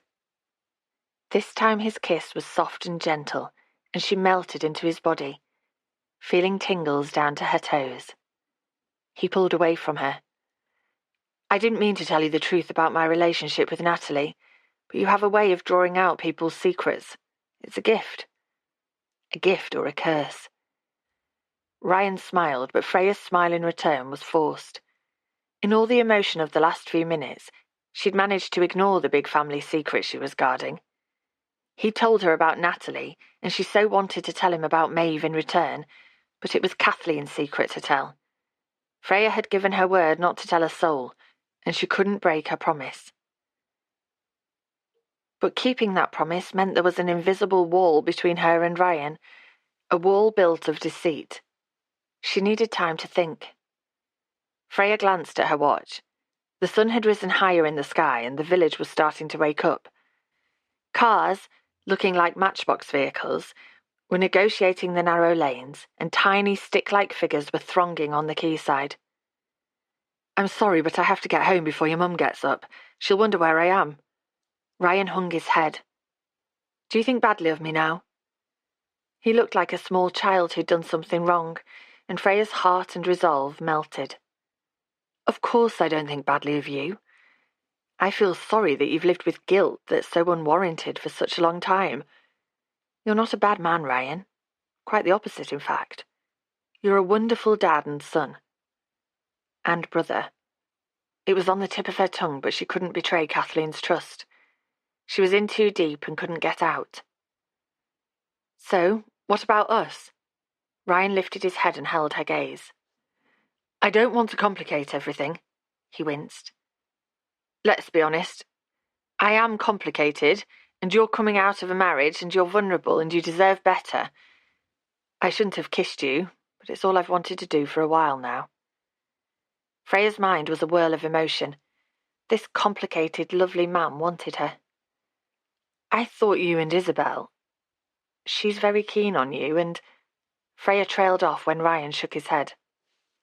Isabel thinks she's keen on me, but she's not you, Freya. I thought that was maybe a good thing, said Freya, raising an eyebrow. But Ryan shook his head again, more vehemently this time. I don't feel about Isabel how I feel about you. I haven't felt this way in what seems like forever. You've bewitched me, Freya, and it's scary. It's scary for me, too, whispered Freya, her breath taken away by his words. He leant over to rest his forehead against hers. So what do we do now? He murmured, his words warm on her cheek. I don't know, whispered Freya, desperately trying to work out a way forward that didn't involve betraying Kathleen's trust. If you don't want this, No, interrupted Freya, her mind still whirring but sure of one thing. I'm not so vulnerable that I don't know my own mind, and I know that I want to be with you. Had she said too much? A slow smile spread across Ryan's face. You want to be with me? He straightened up and gently ran his fingers through her hair. In that case, we could take things slowly and see what happens. Freya swallowed, determined not to complicate matters even further by throwing herself back into his arms. What about your mum? I work for her, so wouldn't it be inappropriate? I don't think so. My mum has really taken to you, Freya, and I'm sure she'd be happy for us. But she doesn't need to know yet anyway, not if we're just seeing how things go. What do you think? I think we could take it very slowly, maybe, replied Freya, standing perfectly still while her mind raced ahead. Taking it slowly was perfect. It would give her time to get her head around the dilemma she faced and to find a way to solve it.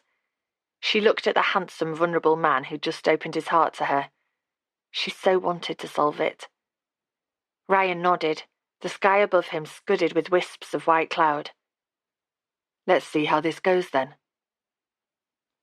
Ryan sat on Iris's bench watching as Freya reached the trees that led down towards the village. She looked so slight, a tiny figure on the huge headland.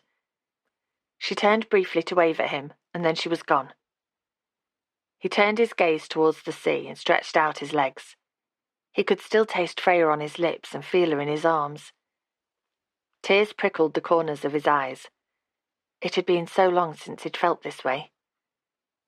He felt elated, warm inside and lighter.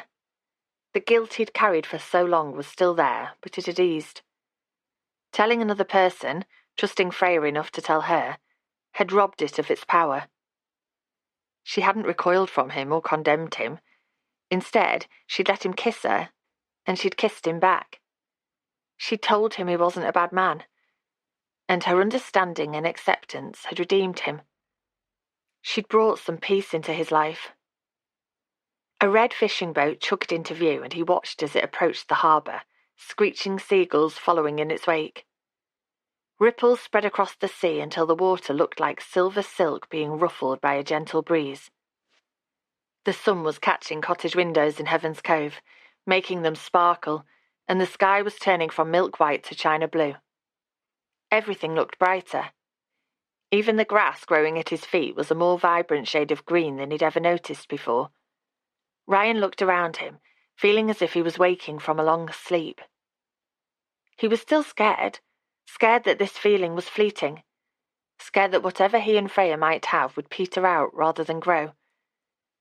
But they would take it very slowly. She'd seemed happy with that.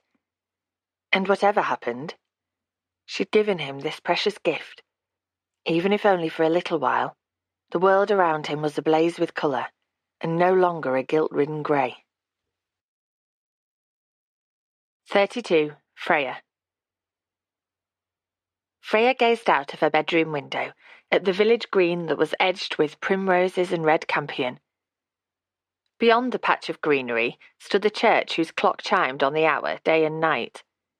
At first, the chimes had roused Freya from sleep and made her heart beat faster as they echoed across cottage roofs. But now it was a comforting sound in the night. All was well in Heaven's Cove, as it had been since the church was built 700 years ago. Freya had only been in the village for 2 months, but she was already very sure that she never wanted to leave, especially after the last 2 weeks, which had passed in a blur of clandestine meetings and stolen kisses with Ryan. She pictured him in his moth-eaten mustard-yellow jumper and smiled to herself. True to their word, they were taking things slowly and keeping their fledgling relationship from Kathleen and Chloe for the time being. So there had been a walk hand in hand on the beach in the rain, 2 trips to a remote country pub a few miles from Heaven's Cove, and an evening snuggled in front of the TV when Kathleen had an early night. It would all be wonderful, Freya mused, going back to her laptop, if only she could be completely herself with Ryan.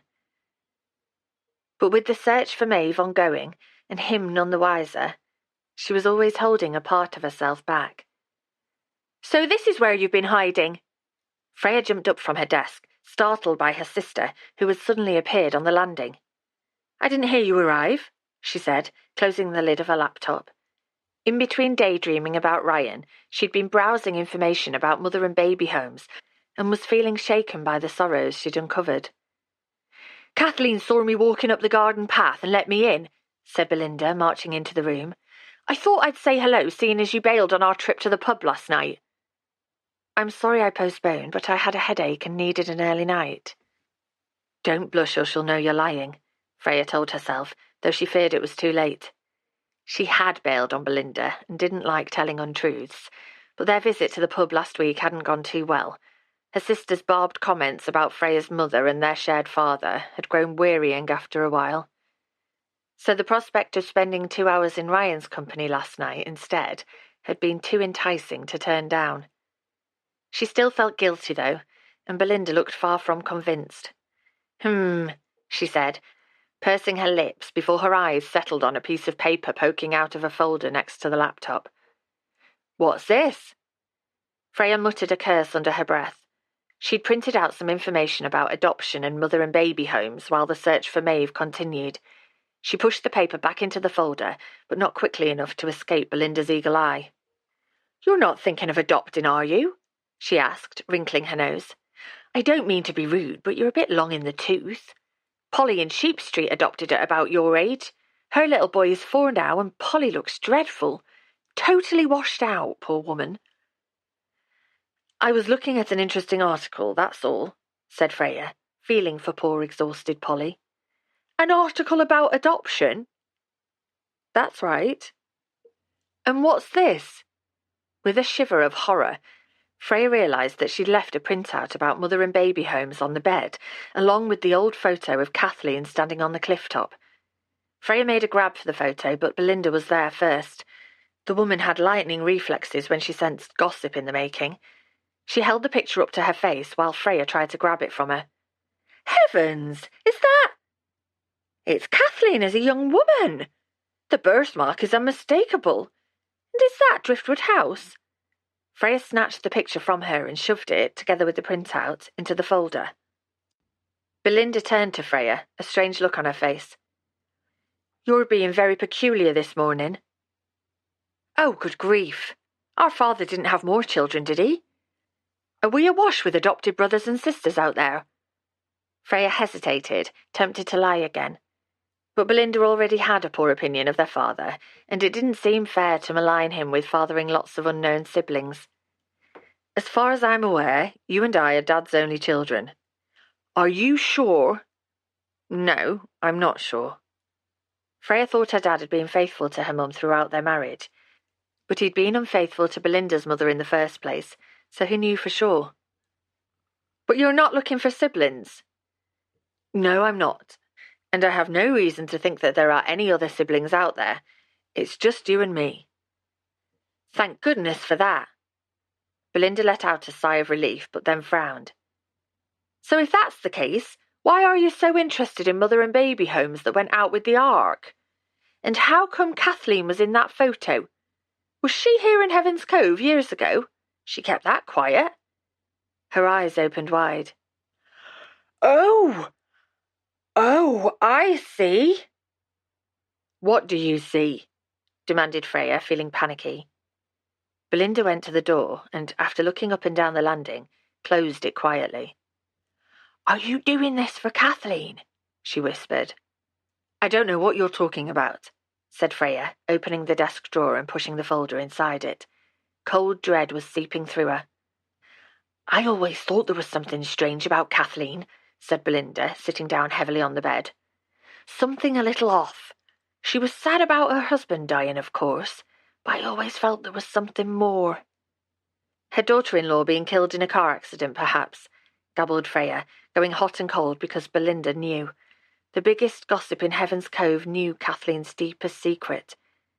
If only Kathleen had called up the stairs to say that Belinda had arrived, she'd have had time to tidy everything away. But Kathleen had been kind and sent her sister straight up. Obviously the accident was very sad, murmured Belinda, but there's always been something else.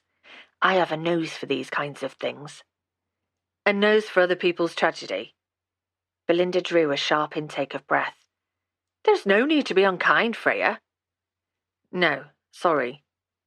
Freya ran a hand through her hair, wondering how best to handle this and prevent Kathleen's secret being blabbed around Heaven's Cove. Belinda was only guessing what had gone on, and she would embellish it until it bore little relation to the truth, but the damage would be done. All I meant is that people's private business should remain private, she said firmly. A deep line appeared between Belinda's eyebrows. Of course, and I am the soul of discretion. The sheer hypocrisy of the woman took Freya's breath away. But tell me, are you looking into something for Kathleen? No, I'm not, lied Freya, as calmly as she could, hoping that her cheeks weren't burning again and giving her away. You've got the wrong end of the stick, Belinda.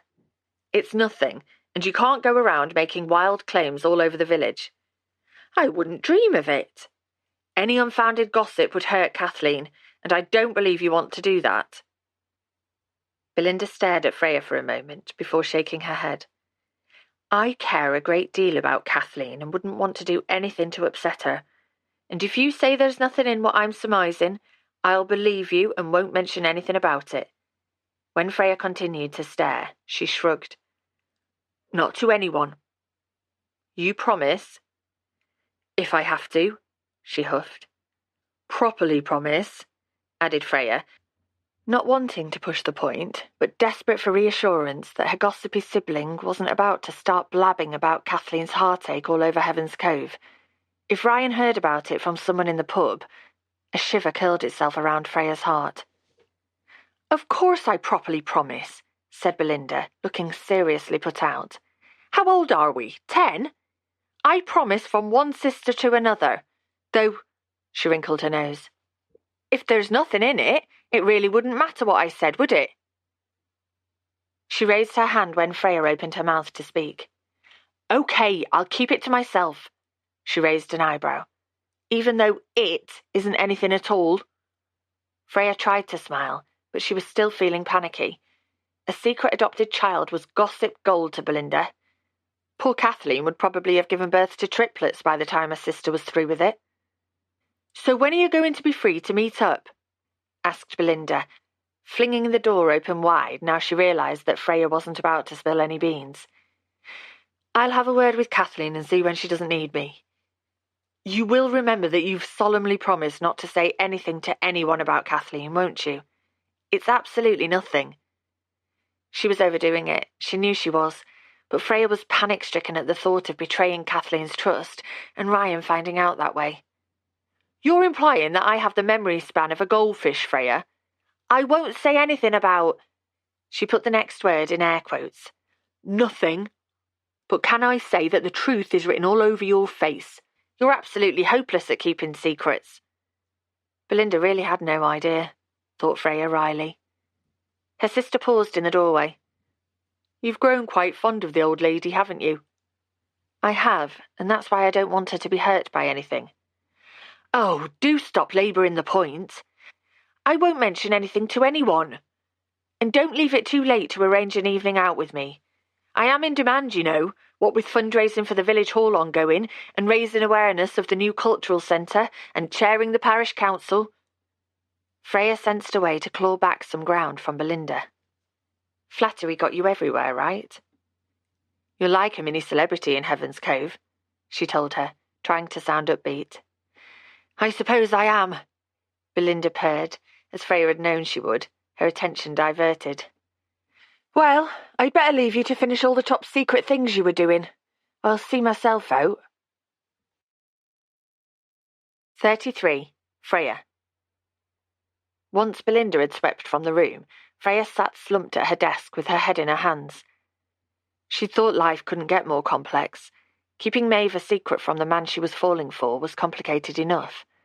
But adding Belinda and her loose lips into the mix was potentially disastrous. Kathleen, already on edge waiting for news of her daughter, would be furious. Or distraught, which would be far worse. Freya groaned softly.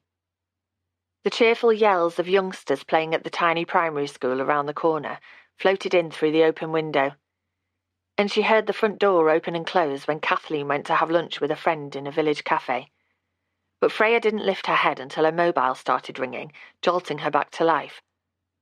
She answered without looking at the caller information. It was probably a cold call in the middle of the day. But it wasn't anyone trying to sell anything. "Hello, Freya," said a chirpy voice on the other end of the line. "It's Derek here. Derek who's heading the search for Maeve." Freya nearly fell off her chair. Hi. Hello. Yes, we've spoken before." "How are you?" he asked cheerfully. "I imagine it's lovely by the sea on a day like today. I've always fancied living by the beach myself. It must be like being on a constant holiday." "Yeah, it's great," said Freya, sounding slightly curt but keen to move away from small talk. Derek had to be ringing for a reason. "Is Kathleen there?" he asked. "I'm afraid not. She's gone out for lunch. Can you speak to me instead?" In the background, Freya could hear papers being shuffled. "Kathleen has given permission for you to be involved at every step, and she gave your number as the best one for contacting her, so—" "Come on, Derek." Freya realised she was holding her breath as he sighed. Why was he sighing? Sighing couldn't be good, could it? "I have mixed news," he said, putting her out of her misery. "Using our contacts, I've managed to track down paperwork from the organisation who ran the mother and baby home in Heaven's Cove in the 50s. And from that, Via various records, I've been able to ascertain the whereabouts of Kathleen's daughter. Freya jumped to her feet and sat down again. You found Maeve, she whispered. We have indeed, and we've passed on the letter that Kathleen wrote in the event that we were able to locate her. So she's read Kathleen's letter? She has. But that's wonderful. Tears sprang into Freya's eyes. Kathleen had laboured for hours over that letter, which was filled with explanation and love, never knowing if her daughter would read it. So what happens now? She gulped. Will Maeve make contact with her mother? Derek paused. I did say that the news was mixed, I'm afraid.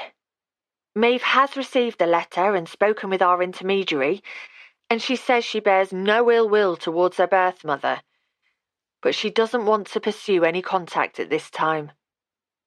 None at all? I'm afraid not. She was quite clear about that. Disappointment washed over Freya.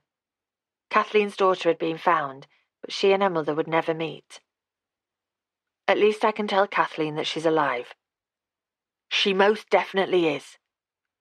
Does she live in this country? I'm sorry, but I'm not comfortable giving out information without Maeve's permission. Is she well? Derek paused again before answering. As far as I'm aware, she is. Look, I'll put what information I can in an email for you to show Kathleen, and she can give us a call if she'd like to. Though I'm afraid I can't really answer questions because my hands are tied. I am sorry. I understand, and thank you so much for finding her. Knowing that her daughter is alive and well will mean the world to her. After Derek rang off, Freya sat with the phone in her hand for ages. This was massive news, and she felt like shouting it from the rooftops. Maeve has been found. Kathleen would be delighted, she was sure. But there was a sting in the tale. A sting that would wound her deeply. 2 hours later, Freya was sitting on the bottom stair when Kathleen turned her key in the lock and stepped into the hall. My goodness, she said, placing her walking stick against the wall. Have you been sitting there waiting for me? She frowned when Freya nodded. There's nothing wrong with Ryan or Chloe, is there? No, they're fine. Freya stood up and stretched her legs. She'd been sitting on the stair for the last 20 minutes and had grown stiff. Belinda isn't still here, is she? Kathleen peered into the sitting room. I thought I heard her calling out a goodbye before I went out with Maureen, but my hearing's not what it was. Just so long as she's not going to leap out of a corner at us. With Belinda, you never know if she's listening in somewhere. Sorry, I know she's your sister. Half-sister, murmured Freya, her thoughts on the momentous news she was about to impart, news that would change Kathleen's life. Take your jacket off and come and sit on the sofa for a minute. Why? Kathleen walked slowly to the sofa without taking her jacket off and sat down. Her breath suddenly started coming in short gasps. Have you heard something about Maeve? Is there news? There is. Freya crossed the room and closed the door. Belinda had definitely left the building, but Kathleen's talk of eavesdropping in corners made her nervous. While you were out, I took a call from Derek, who's been looking for Maeve. He told me something amazing. Maeve has been found. Oh! Kathleen's hand flew to her mouth.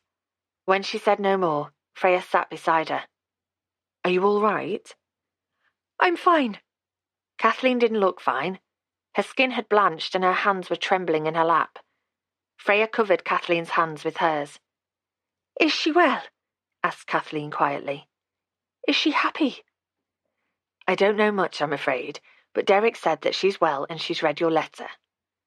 Kathleen's green eyes filled with tears. She's read it. So she knows what happened now.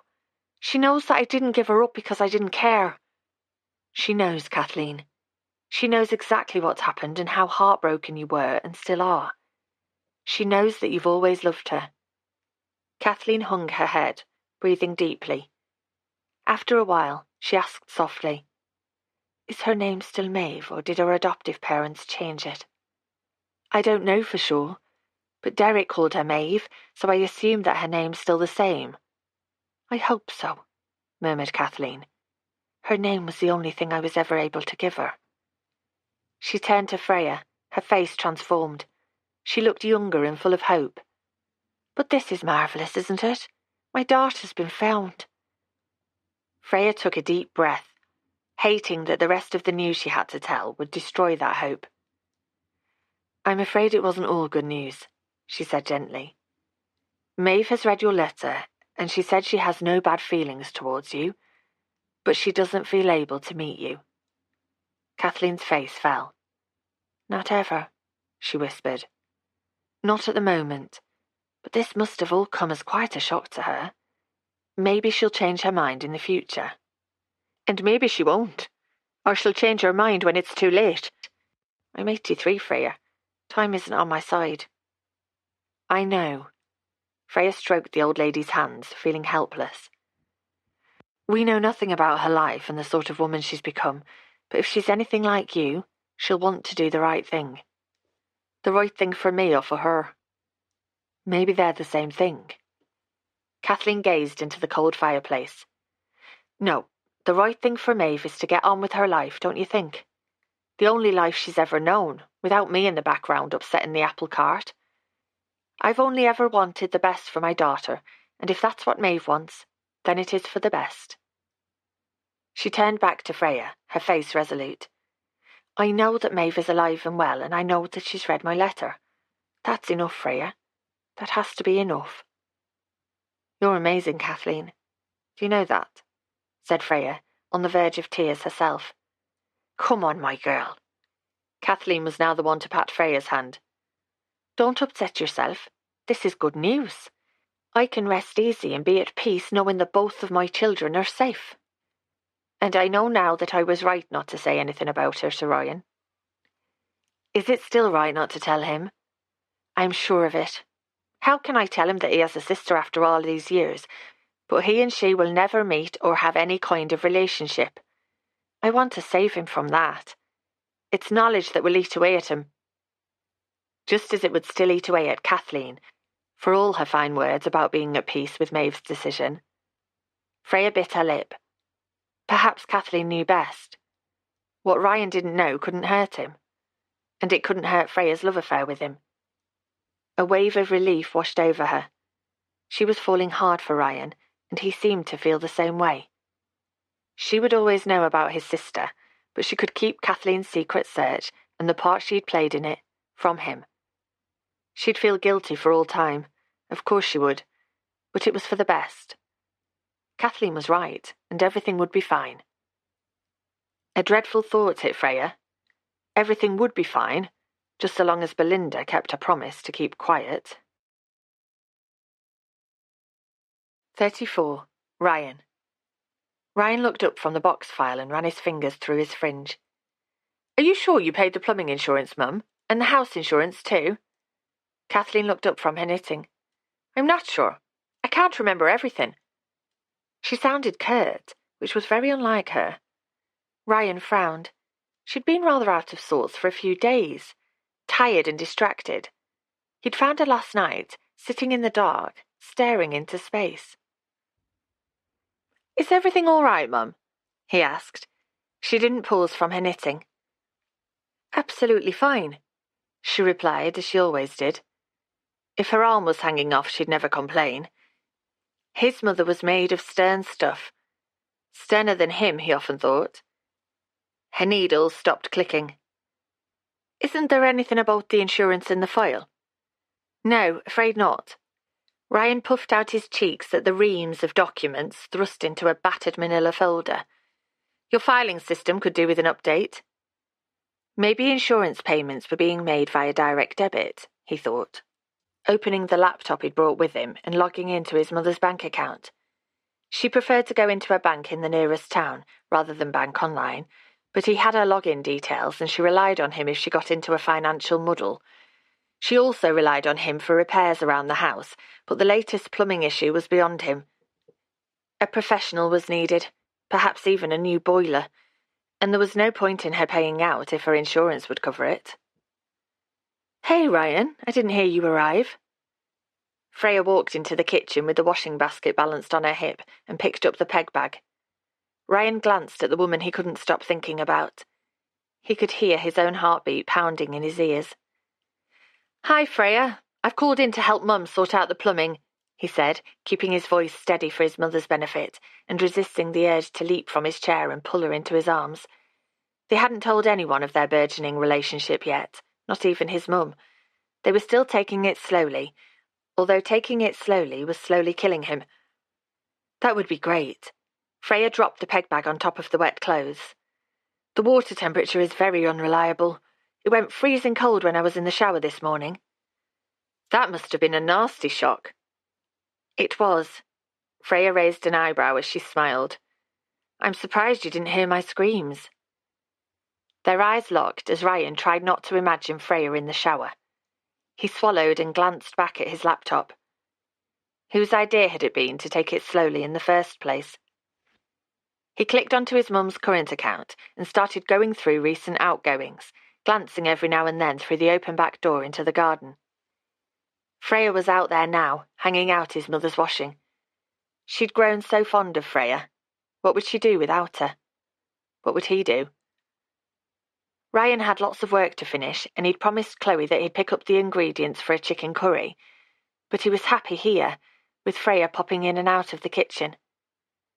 She was always on his mind, and he could still feel her lips from the kiss they'd shared last night. He hadn't felt this way since long before Natalie died. Ryan ran a finger gently across his mouth. He was turning into a love-struck idiot, one of the dweebs that Chloe mentioned so dismissively. But it was good, he realised, to feel something other than sorrow and guilt. It was good to feel desire. It wasn't all plain sailing. Freya was easy to talk to and easy to trust, but there were complications on both sides. He had an often stroppy daughter, and the guilt he was still working through, and Freya was just coming out of a marriage and currently working for his mum. Neither his mum nor Chloe knew what was going on, at least he didn't think his mum knew. She could be quite astute at times.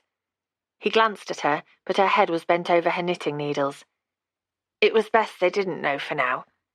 He and Freya had agreed to keep their relationship quiet for a little longer, while they got to know each other better. Plus, if he was being honest, he wasn't 100% sure how she felt about him.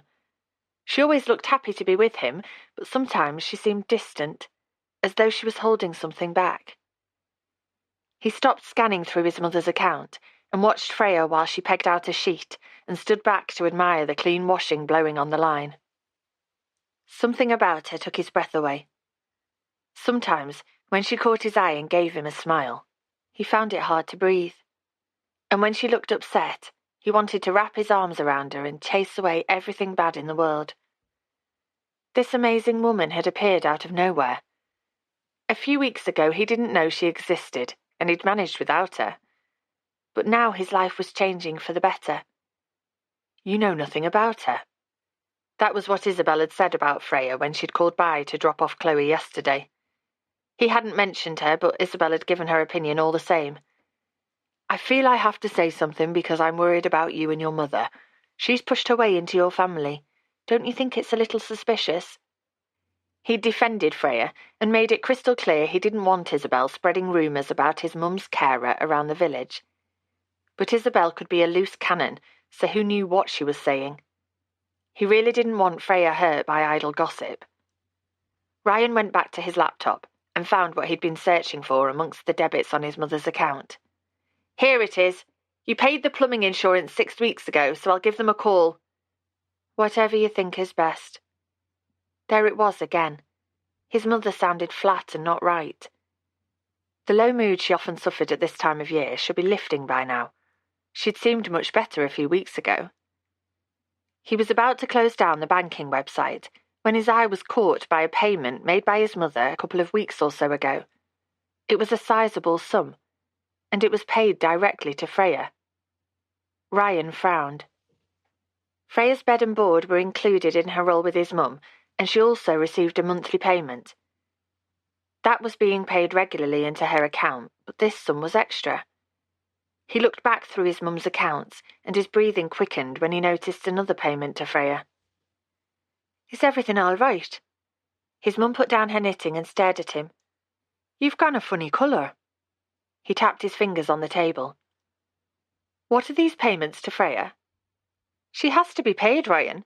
She doesn't look after me for nothing. I don't mean that money. I mean the extra payments that have gone to her. What extra payments? Kathleen picked up her knitting again, a pink stain spreading across her cheeks. You've paid money, extra money, into Freya's bank account, and it's a sizable sum. Mm-hmm. Ryan frowned. His mother was being evasive. Can you tell me what those payments were for? He persisted. This and that. His mother shrugged. I can't quite remember. You must remember, surely. Kathleen studied her knitting for a moment before she replied. It was to cover the cost of my art supplies. Yes, that was it. When Freya went into Exeter, she picked up some things I needed. Art supplies? He checked the bank statement again in case he'd got it wrong. This money is for far more than a few canvases and pots of paint, and you haven't done any painting in ages. I've started again, so I need to stock up, and these things cost far more than you think. Can I see your new paintings? Not yet, she told him, focusing intently on the ball of pink wool nestling in her lap. They're not fit to be seen yet. She was lying. He was sure of it. Freya bundled back into the kitchen, the empty laundry basket in her arms. She smiled at them. Is everything okay? I'm not sure. I was checking something in Mum's bank account and noticed some extra payments to you. Freya's smile faltered and she glanced at Kathleen, who piped up. I told Ryan that you'd got me some art supplies when you went into Exeter. Is that what happened? Asked Ryan, feeling awkward for asking, but something felt very wrong here. That's right. Freya turned to place the empty peg bag on the windowsill. When she turned back, she didn't catch Ryan's eye. What would you like me to cook you for tea, Kathleen? What are my options? There's some fish left, or I could rustle up some pasta. Would you and Chloe like to join us? Ryan looked at his phone, which had just beeped with the text from Chloe. Where are you? I want chicken curry. I promised Chloe I'd cook for her tonight, but maybe some other time. Thanks. He got up and gathered his things together. The atmosphere in the room had shifted and his head was spinning.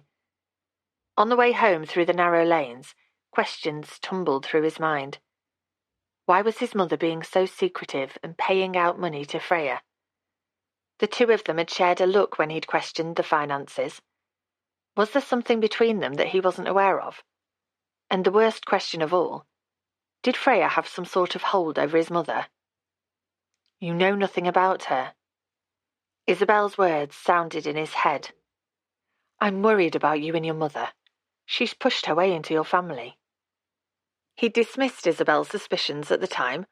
Of course he had, because he trusted Freya. He'd started to feel... He wiped his hand across his face, which felt hot even though the wind against his skin was cold. He knew so little about her background. He'd been charmed by her down-to-earth attitude and apparent vulnerability. But what did he really know about her? The woman who'd waltzed into their lives just 2.5 months ago. He wandered round the grocery store, deep in thought.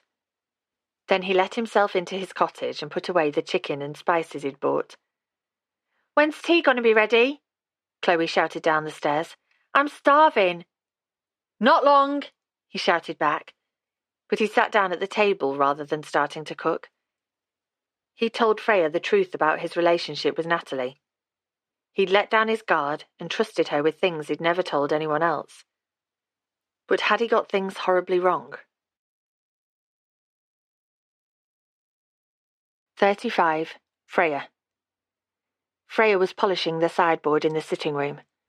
The rich mahogany was sparkling clean and smelled of beeswax, but she was planning to polish it until it positively gleamed, just like she'd cleaned the kitchen floor until it was so germ-free she could eat her dinner off it, and the shower had never been so shiny.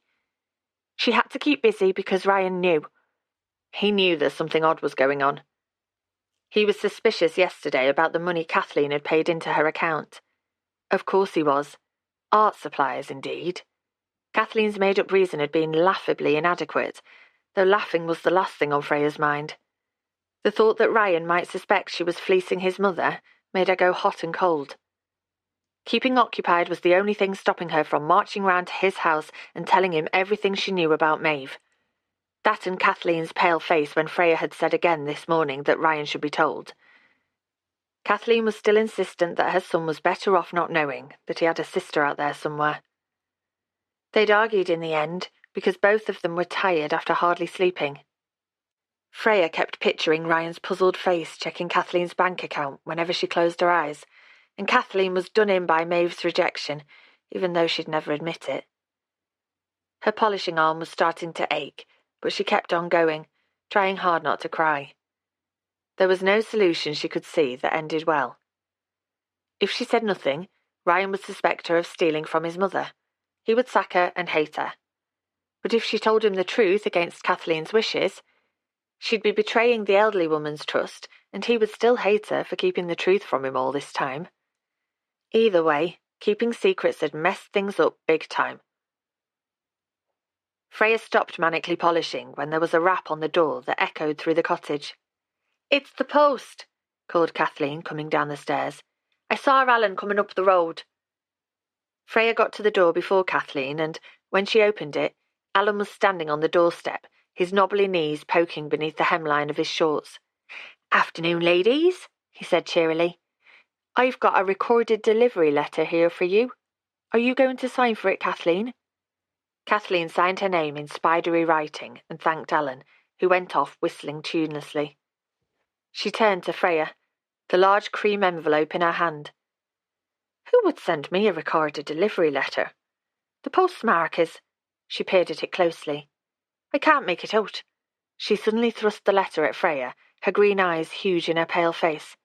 "Open it for me, please." Freya slid her finger under the envelope flap and took out the paper inside, one thick cream sheet covered in large looping handwriting. Freya turned the letter over, her heart hammering. "Oh!" Her hand went to her mouth. "What is it?" urged Kathleen. Freya looked at the elderly woman standing in a pool of sunlight that was spilling through the glass in the front door. "It's a letter from your daughter." They both stared at the letter, which had the power to change Kathleen's life forever. A letter from the daughter she had mourned for years and thought lost for good. "Here, Kathleen, you should read it." Freya handed the precious sheet of paper over and, holding it as though it might burst into flames at any moment, Kathleen walked into the sitting room.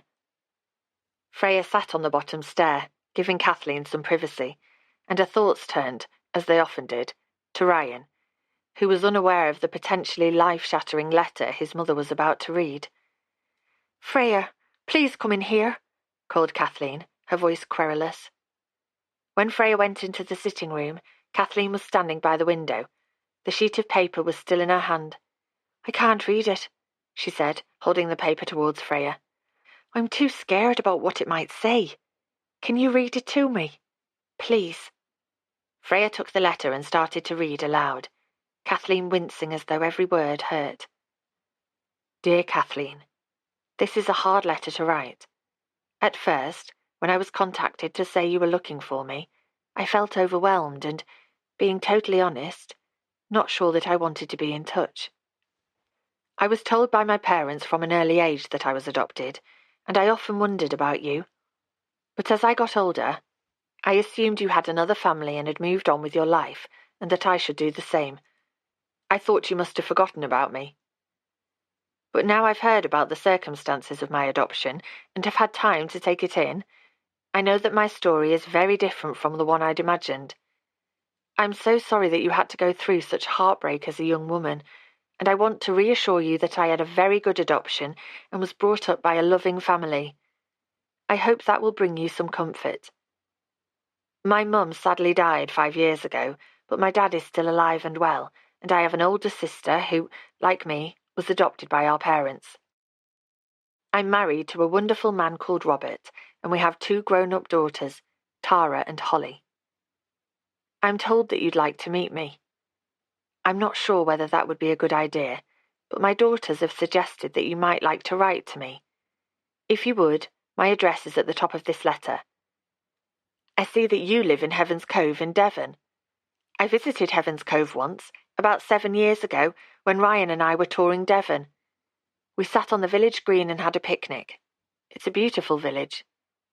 I wish you all the best, Kathleen, and assure you that I have no bad feelings towards you. Yours, Maeve. Freya carefully folded the paper.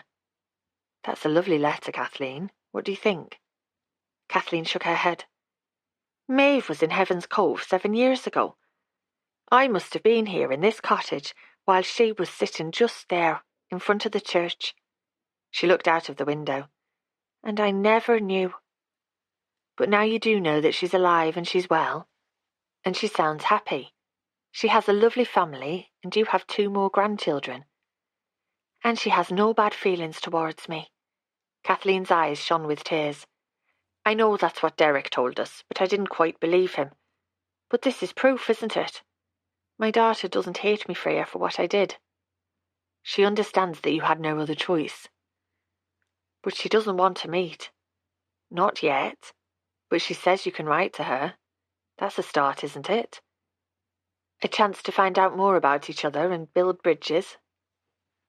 Where does she live? I didn't see.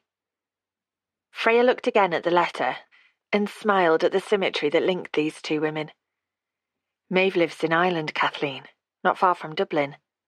Kathleen gasped. She went back home then, in the end. She took the letter that Freya held out to her and pressed it to her heart.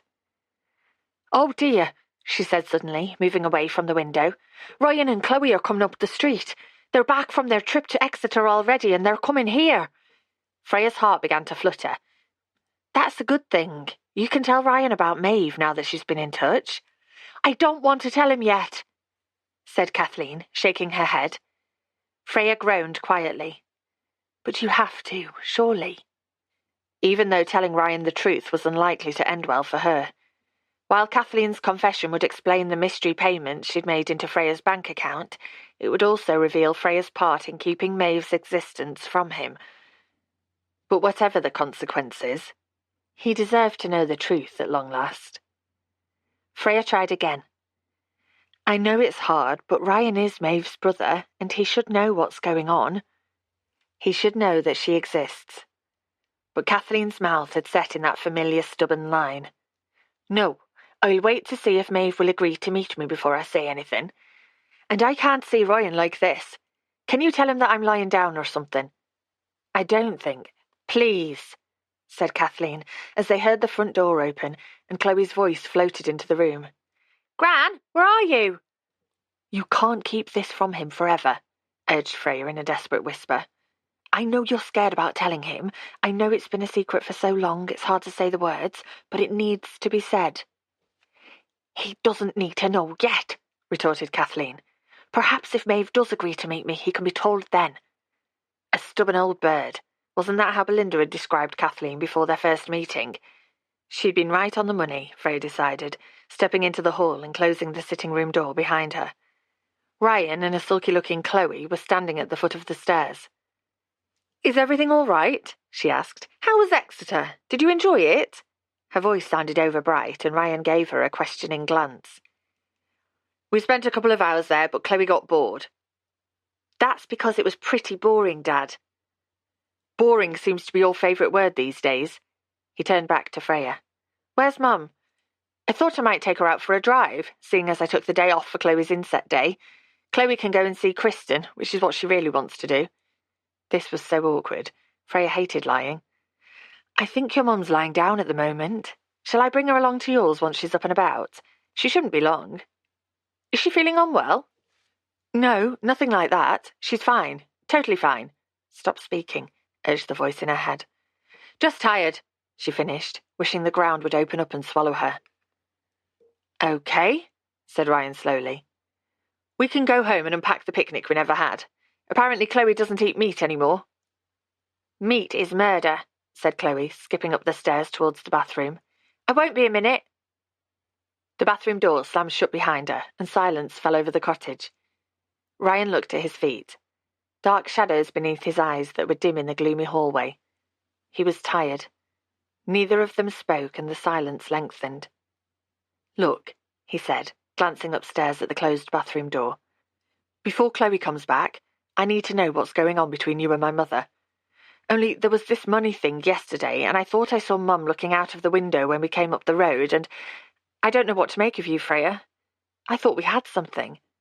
It's felt so right over the last couple of weeks, but now I'm not sure I know you at all."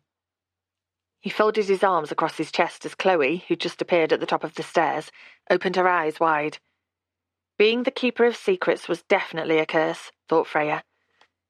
People telling her their innermost confidences had made her feel warm and useful over the years, but sometimes they pushed their secrets onto her, whether those secrets were welcome or not, and then expected her to accept the consequences.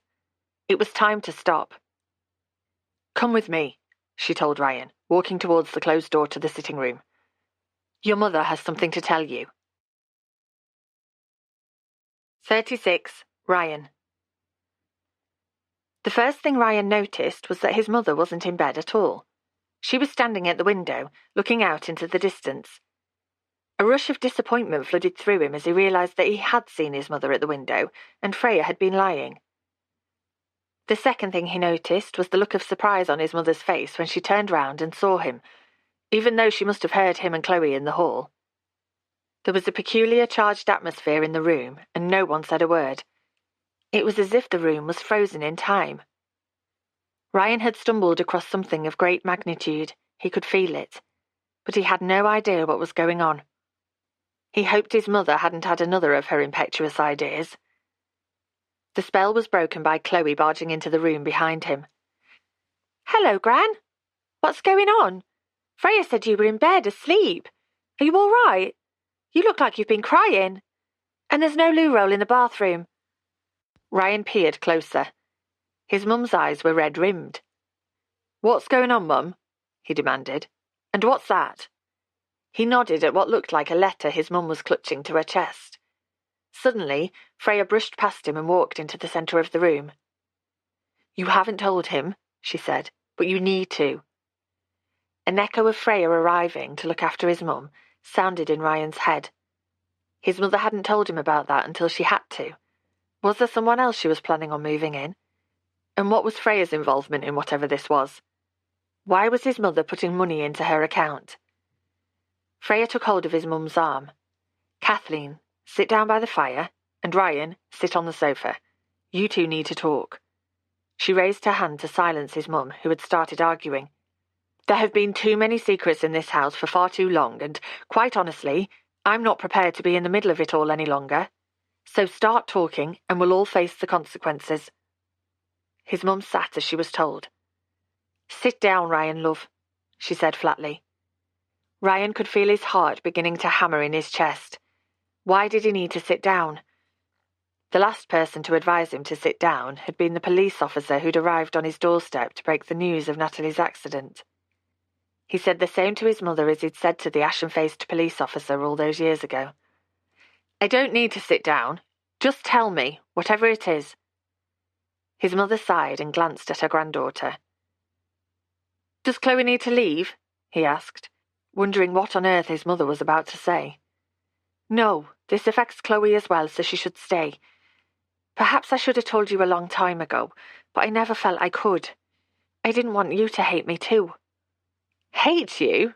Why would I possibly hate you?" Now Ryan was scared. "Tell me." His mum closed her eyes for a moment. "I lied to you, Ryan. I'm sorry, but I lied to you.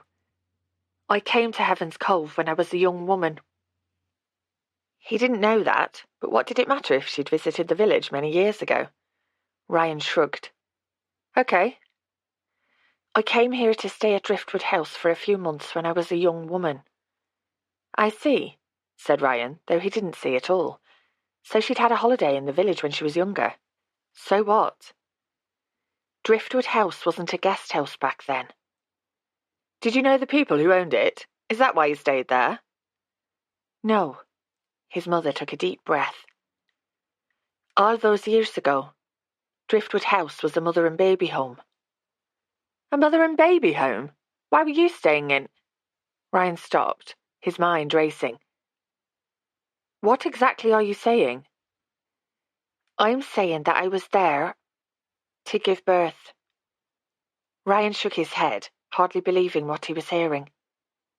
"How old were you?" he managed to say. He was aware of Chloe in the corner of the room with her mouth open, and Freya, who'd gone to stand beside her. I was 19 years old, not that much older than Chloe, and absolutely terrified. I grew up in a small village in rural Ireland, as you know, and the stigma of being an unmarried mother was huge back then, but not as huge as the shame I felt, and still feel. She stumbled over her next words. My parents sent me away to have my baby. Why did they send you to Heaven's Cove? They had links to the religious organisation that ran the mother and baby home here. And best of all, Devon was a long way away from their neighbours with the twitching curtains. How long were you there? The question came from Chloe. Kathleen smiled sadly at her granddaughter. A good few weeks, and then, on April the 6th, at 3 a.m, I gave birth to a little girl. She looked a lot like you when you were born. I called her Maeve, after my grandmother. What happened to Maeve? Asked Chloe in a small voice. She was a beautiful child and I loved her, but after 2 weeks, I had to let her go. Did you give her away? Asked Chloe, as Ryan tried to process what he was hearing. Yes, I did, though I didn't want to. I had no way of caring for her. You could have got help, said Chloe. Olivia at school, her big sister doesn't have a husband, but she had a baby and they all live together now. Kathleen smiled at her granddaughter. Times were different then, Chloe. My family didn't want me to bring Maeve home, and there was no proper help for women like me. That's sad, said Chloe. How come you've never told me before now? Blurted out Ryan. He had a big sister out there, a half-sister he'd never known about. He glanced at Chloe, who was biting her nails, a thoughtful look on her face. Should she be hearing all of this? To be honest, she seemed to be handling it better than he was. I didn't know how to tell you, said Kathleen. It was a big dark secret at the time, and it carried on being a secret for so long it seemed impossible to say anything. Did Dad know? Yes. I told him when we were engaged, but we never spoke about it again after our marriage. I never spoke about what had happened to anyone, really, until I spilled it all out to Freya, though she'd already found the photo, so she knew something wasn't right. Ryan had forgotten Freya was there. She was standing so close to the wall, it was as if she wanted to meld into it. Her gaze flicked from Kathleen to him and back again. She couldn't look him in the eye. What photo was that? He asked coldly. Freya found a photo of me at Driftwood House that was taken just after I'd given birth to Maeve. Just after I'd given her up. Freya wanted me to tell you about Maeve, Ryan, but I swore her to secrecy. When did you find the photo? Even though Ryan had asked Freya directly, she still didn't look at him when she answered. The day of your mum's fall in the garden, when she hurt her knees. But I didn't know what it meant at the time. Your mum only told me about Maeve on the night of the storm. The storm? That had happened a month ago, after she'd promised never to keep anything about his family from him ever again. But now she's been found, said his mum, waving the letter at him. Freya helped me to find Maeve, and now she's written to me. Look. When Ryan didn't move, Chloe took the letter from her grandmother and passed it to him. He read the words slowly, taking in the curve of the woman's handwriting. It was an emotional letter, thoughtfully worded and caring, but he could hardly believe that the woman who'd written it, a total stranger, was his sister. How did you find her? He asked, handing the letter back to Chloe. She might as well read it too. We used a detective-type tracing agency because I couldn't track down any records about Maeve's adoption, said Freya. That's what the payments you questioned were for. Your mum paid me and I paid the agency. A tiny glimmer of relief in Ryan's chest that Freya had come by his mum's money legitimately was quenched immediately by the knowledge that she'd kept yet another secret from him. This one even bigger than his daughter's leap from Clare Point. Freya had arrived in Heaven's Cove less than 3 months ago, but she turned his life upside down in so many ways. Do you hate me, Ryan? Asked his mum. Her words felt like a punch. How could she ask such a question? Of course I don't hate you, Mum, he assured her, kneeling at her feet. Why would I? I can't imagine how awful it's been for you all these years. He brushed away the tear that was snaking its way down Kathleen's papery skin. I thought you'd hate me for not telling you a long time ago that you had a sister. Ryan breathed out heavily. I wish you'd felt that you could tell me, Mum. I wish you'd told me before... He paused. Before you told Freya. That's what he wanted to say. Before you told the woman I was falling in love with. But instead, he took hold of his mum's hand and said simply, I'm just glad that you've told me now. It'll be all right, Gran. Chloe rushed over and grabbed Kathleen's other hand. I don't hate you either, she blurted out. I don't hate anyone. Well, there's a boy at school who throws pencils at the backs of people's heads. He's pretty horrible, actually, but I don't even hate him. That's good to know, laughed Kathleen through her tears. You mustn't tell anyone about all of this, Chloe. Is that all right? Chloe nodded. Of course. Ryan put his free arm around his daughter's shoulders. She was being so grown up about the whole surreal situation. He had a sister, an older sister he'd never met. He was reeling from that information. And then there was the sucker punch on top. Freya had known all about her. This time Freya met his gaze when he looked at her.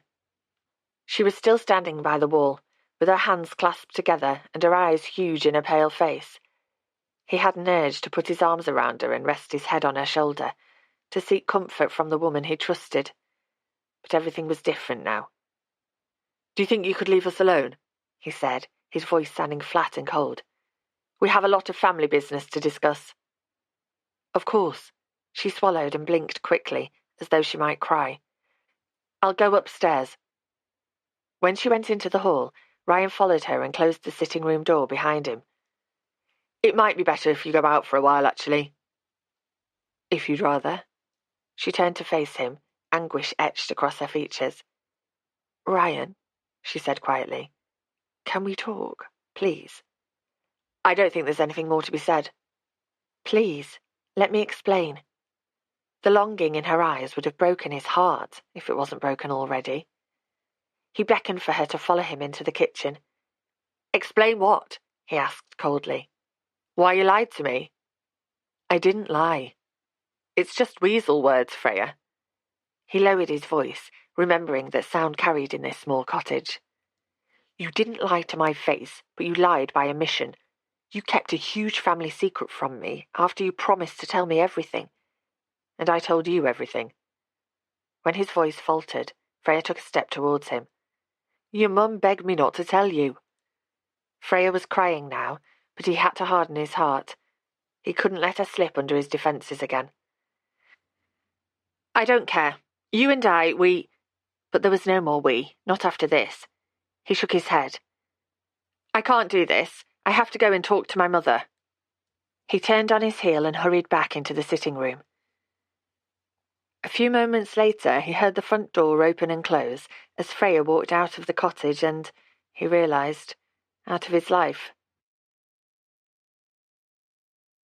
37. Ryan. You poor man. Isabel stepped into the hall as soon as he opened the front door and threw herself into his arms. I can't believe you're having to deal with this on top of everything else, she muttered into the side of his neck. Ryan stepped back and gently pulled Isabel's arms away. Chloe was standing by the kitchen door, watching them with her mouth open. Are you all right? Me? I'm fine, but are you all right? Isabel shook her head. What a shock. A cold shiver went through Ryan. What did she know? Taking hold of Isabel's arm, he led her into the sitting room and closed the door. Outside, a gentle breeze was lifting the leaves of the tree in his garden, but in here, the air was quiet and still. What do you mean about a shock? I mean, it must have been a terrible shock when you found out. When I found out what? Asked Ryan slowly, although he knew what Isabel was going to say. When you found out that you had a long-lost sister, of course. It must be devastating to discover that everything you thought was true in your family was a lie, and I can't believe that your mother kept it from you. Surely you deserve to know. Ryan sat down heavily on the sofa. How did you find out? Isabel shrugged. It was the only topic of conversation among customers in Stan's store when I nipped in to buy a few groceries this morning. So everyone knows? Not everyone, but a fair few people in Heaven's Cove. You know what this place is like for gossip. Oh, he knew exactly what Heaven's Cove was like. He was known as the sad widower for ages after he and Chloe moved in, and Belinda had kept patting his shoulder and asking him about Natalie, wanting every juicy detail. Belinda. The thought that Belinda must be the source of the gossip was like a punch to the gut. Because if Belinda knew, she could only have found out from one person. Freya. There were things about Freya he didn't know, but he'd believed her utterly when she told him she could keep secrets. She'd kept his mother's secret, even from him. He could almost forgive her for that because she was being loyal to his mother. But this final betrayal was too much. Once he'd found out about Maeve, she must have let something slip to her sister. Isabel was looking at him strangely. It's not so bad, you know, having a baby out of wedlock. Everyone does it these days. Sex outside marriage is totally fine. She stroked his arm. It's just the deceit, isn't it? The not being told about it when Freya obviously knew everything all along. That's what people are saying, she added, when he raised his head and stared at her. Freya knew and didn't tell you. But now she's gossiping with her sister and it's spreading all over the village. I don't think she would do that, he said, desperate for it not to be true. Ryan. Isabel sat beside him and took his hand in hers. You're a very trusting man, too trusting for your own good. Freya arrives out of the blue and moves in with your mother, and then she worms your mother's secrets out of her and upends your life. Who else knew about your mum's secret love child? It really is time she went, and then life can get back to normal. You and I can get back to normal. I know that's what you want. Ryan stood up, shaking off Isabel's hand. Isabel, taking the opportunity to flirt while passing on gossip about his family, left a bad taste in his mouth. But nothing could top Freya's betrayal. I need to go and see her, he said, hoping Isabel wouldn't notice the wobble in his voice. No, you don't. Send her an email telling her she's sacked and you never want to see her again. Surely she's packing her bags already anyway. This needs to be done face to face. Ryan went to the door and wrenched it open. Chloe was standing in the hall. Did you hear all of that? He asked wearily. No, of course not, huffed Chloe. I wasn't listening in. I'm on my way to my bedroom, actually. Isabel walked past without saying hello and paused at the front door. I'm here for you, Ryan, when you've sorted things out, she announced. I'm always here for you. She swept out, leaving a scent of exotic spices in the air. Why did Isabel come round? Asked Chloe as the bang of the front door echoed through the house. Should he tell her? She'd heard enough unsettling things yesterday from her grandmother, but it was surely better hearing it from him than hearing the rumours flying around the village. He took a deep breath. It seems that people in the village are gossiping about your gran and about Maeve. Chloe's hand flew to her mouth. How do they know? That's what I want to find out. I'm going to see Freya. He'd reached the front door when he paused and turned back. You didn't tell anyone, did you, Chloe?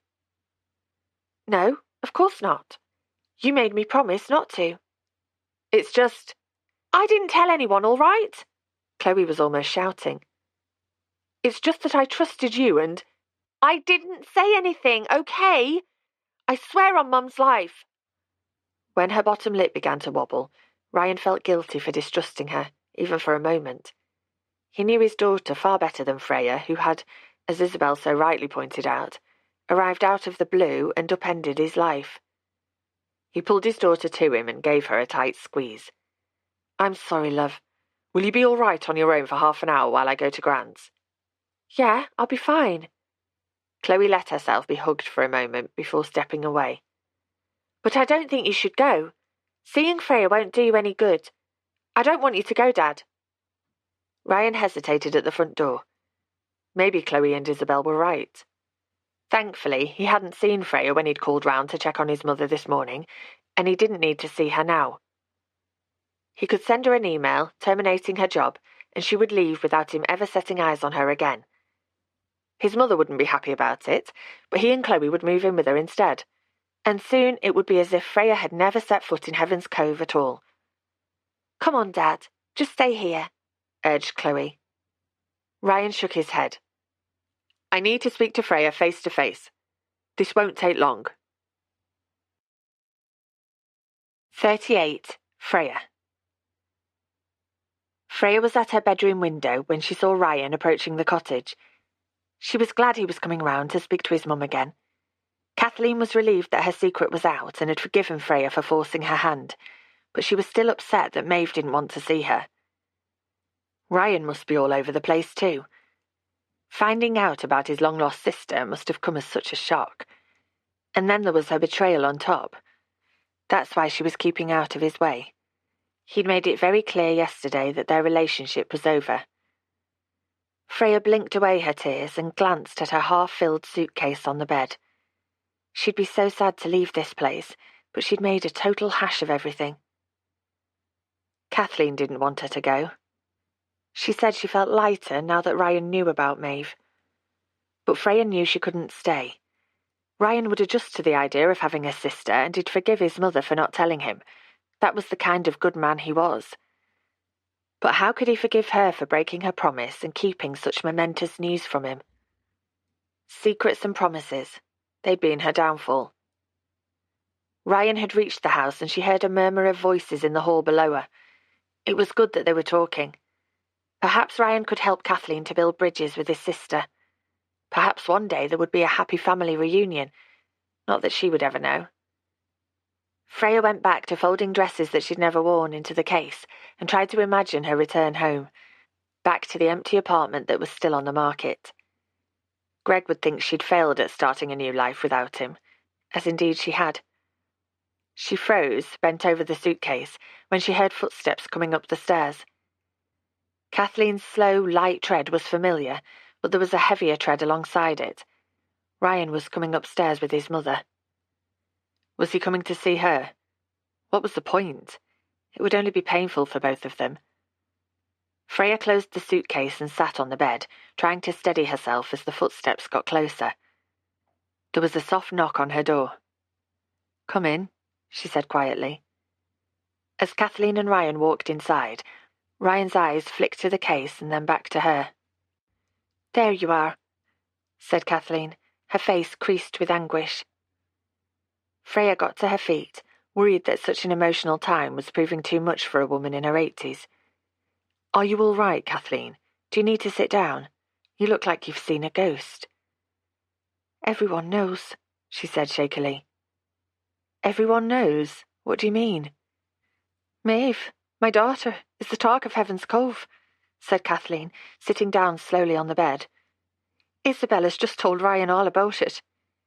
Everyone knows about me and my stay at Driftwood House. It's the sole topic of conversation in Stan's store. My business is all over the village." Freya's hand went to her mouth. "Oh no, I'm so sorry." "Why are you sorry?" asked Ryan. She frowned, feeling confused. "That's what people say when someone has had bad news. How did—" She stopped, suddenly realizing what their expressions were telling her. "Do you think that I told Belinda? I would never tell her. Never. Though—" She thought back to Belinda barging into her bedroom and seeing the mother and baby home print out on the bed, and Kathleen's photo. "Though what?" asked Ryan, sounding more cold and distant than ever. While she was packing, Freya had thought it wasn't possible to feel any worse about all that had happened. But now her stomach clenched with added anxiety and guilt. "Belinda came into my bedroom a few days ago and saw some information about adoption. She guessed some of what was going on, but I swore her to secrecy." "You swore Belinda to secrecy?" When Ryan raised his eyebrows, his face a picture of sarcastic disbelief, Freya felt like crying. Kathleen had gone very quiet. "She promised me," said Freya softly, as much to herself as to Ryan and Kathleen. "She promised me one sister to another. Kathleen started sobbing, her shoulders shaking up and down. "Mum, it's all right." Ryan sat down beside her. "It'll all blow over in a few days. You know what it's like around here." "I'm sorry," said Freya again, pushing her feet into her shoes. Then she left the room without looking back. There was someone she had to see. 39. Freya. "Freya, how lovely to see you." Belinda's smile faded, and she frowned when Freya stepped past her into the hall without a word. "Come in, why don't you? If you're looking for Jim to fix something for Kathleen, you're out of luck. He's about to go shopping for some hacksaw or other he needs to repair the attic.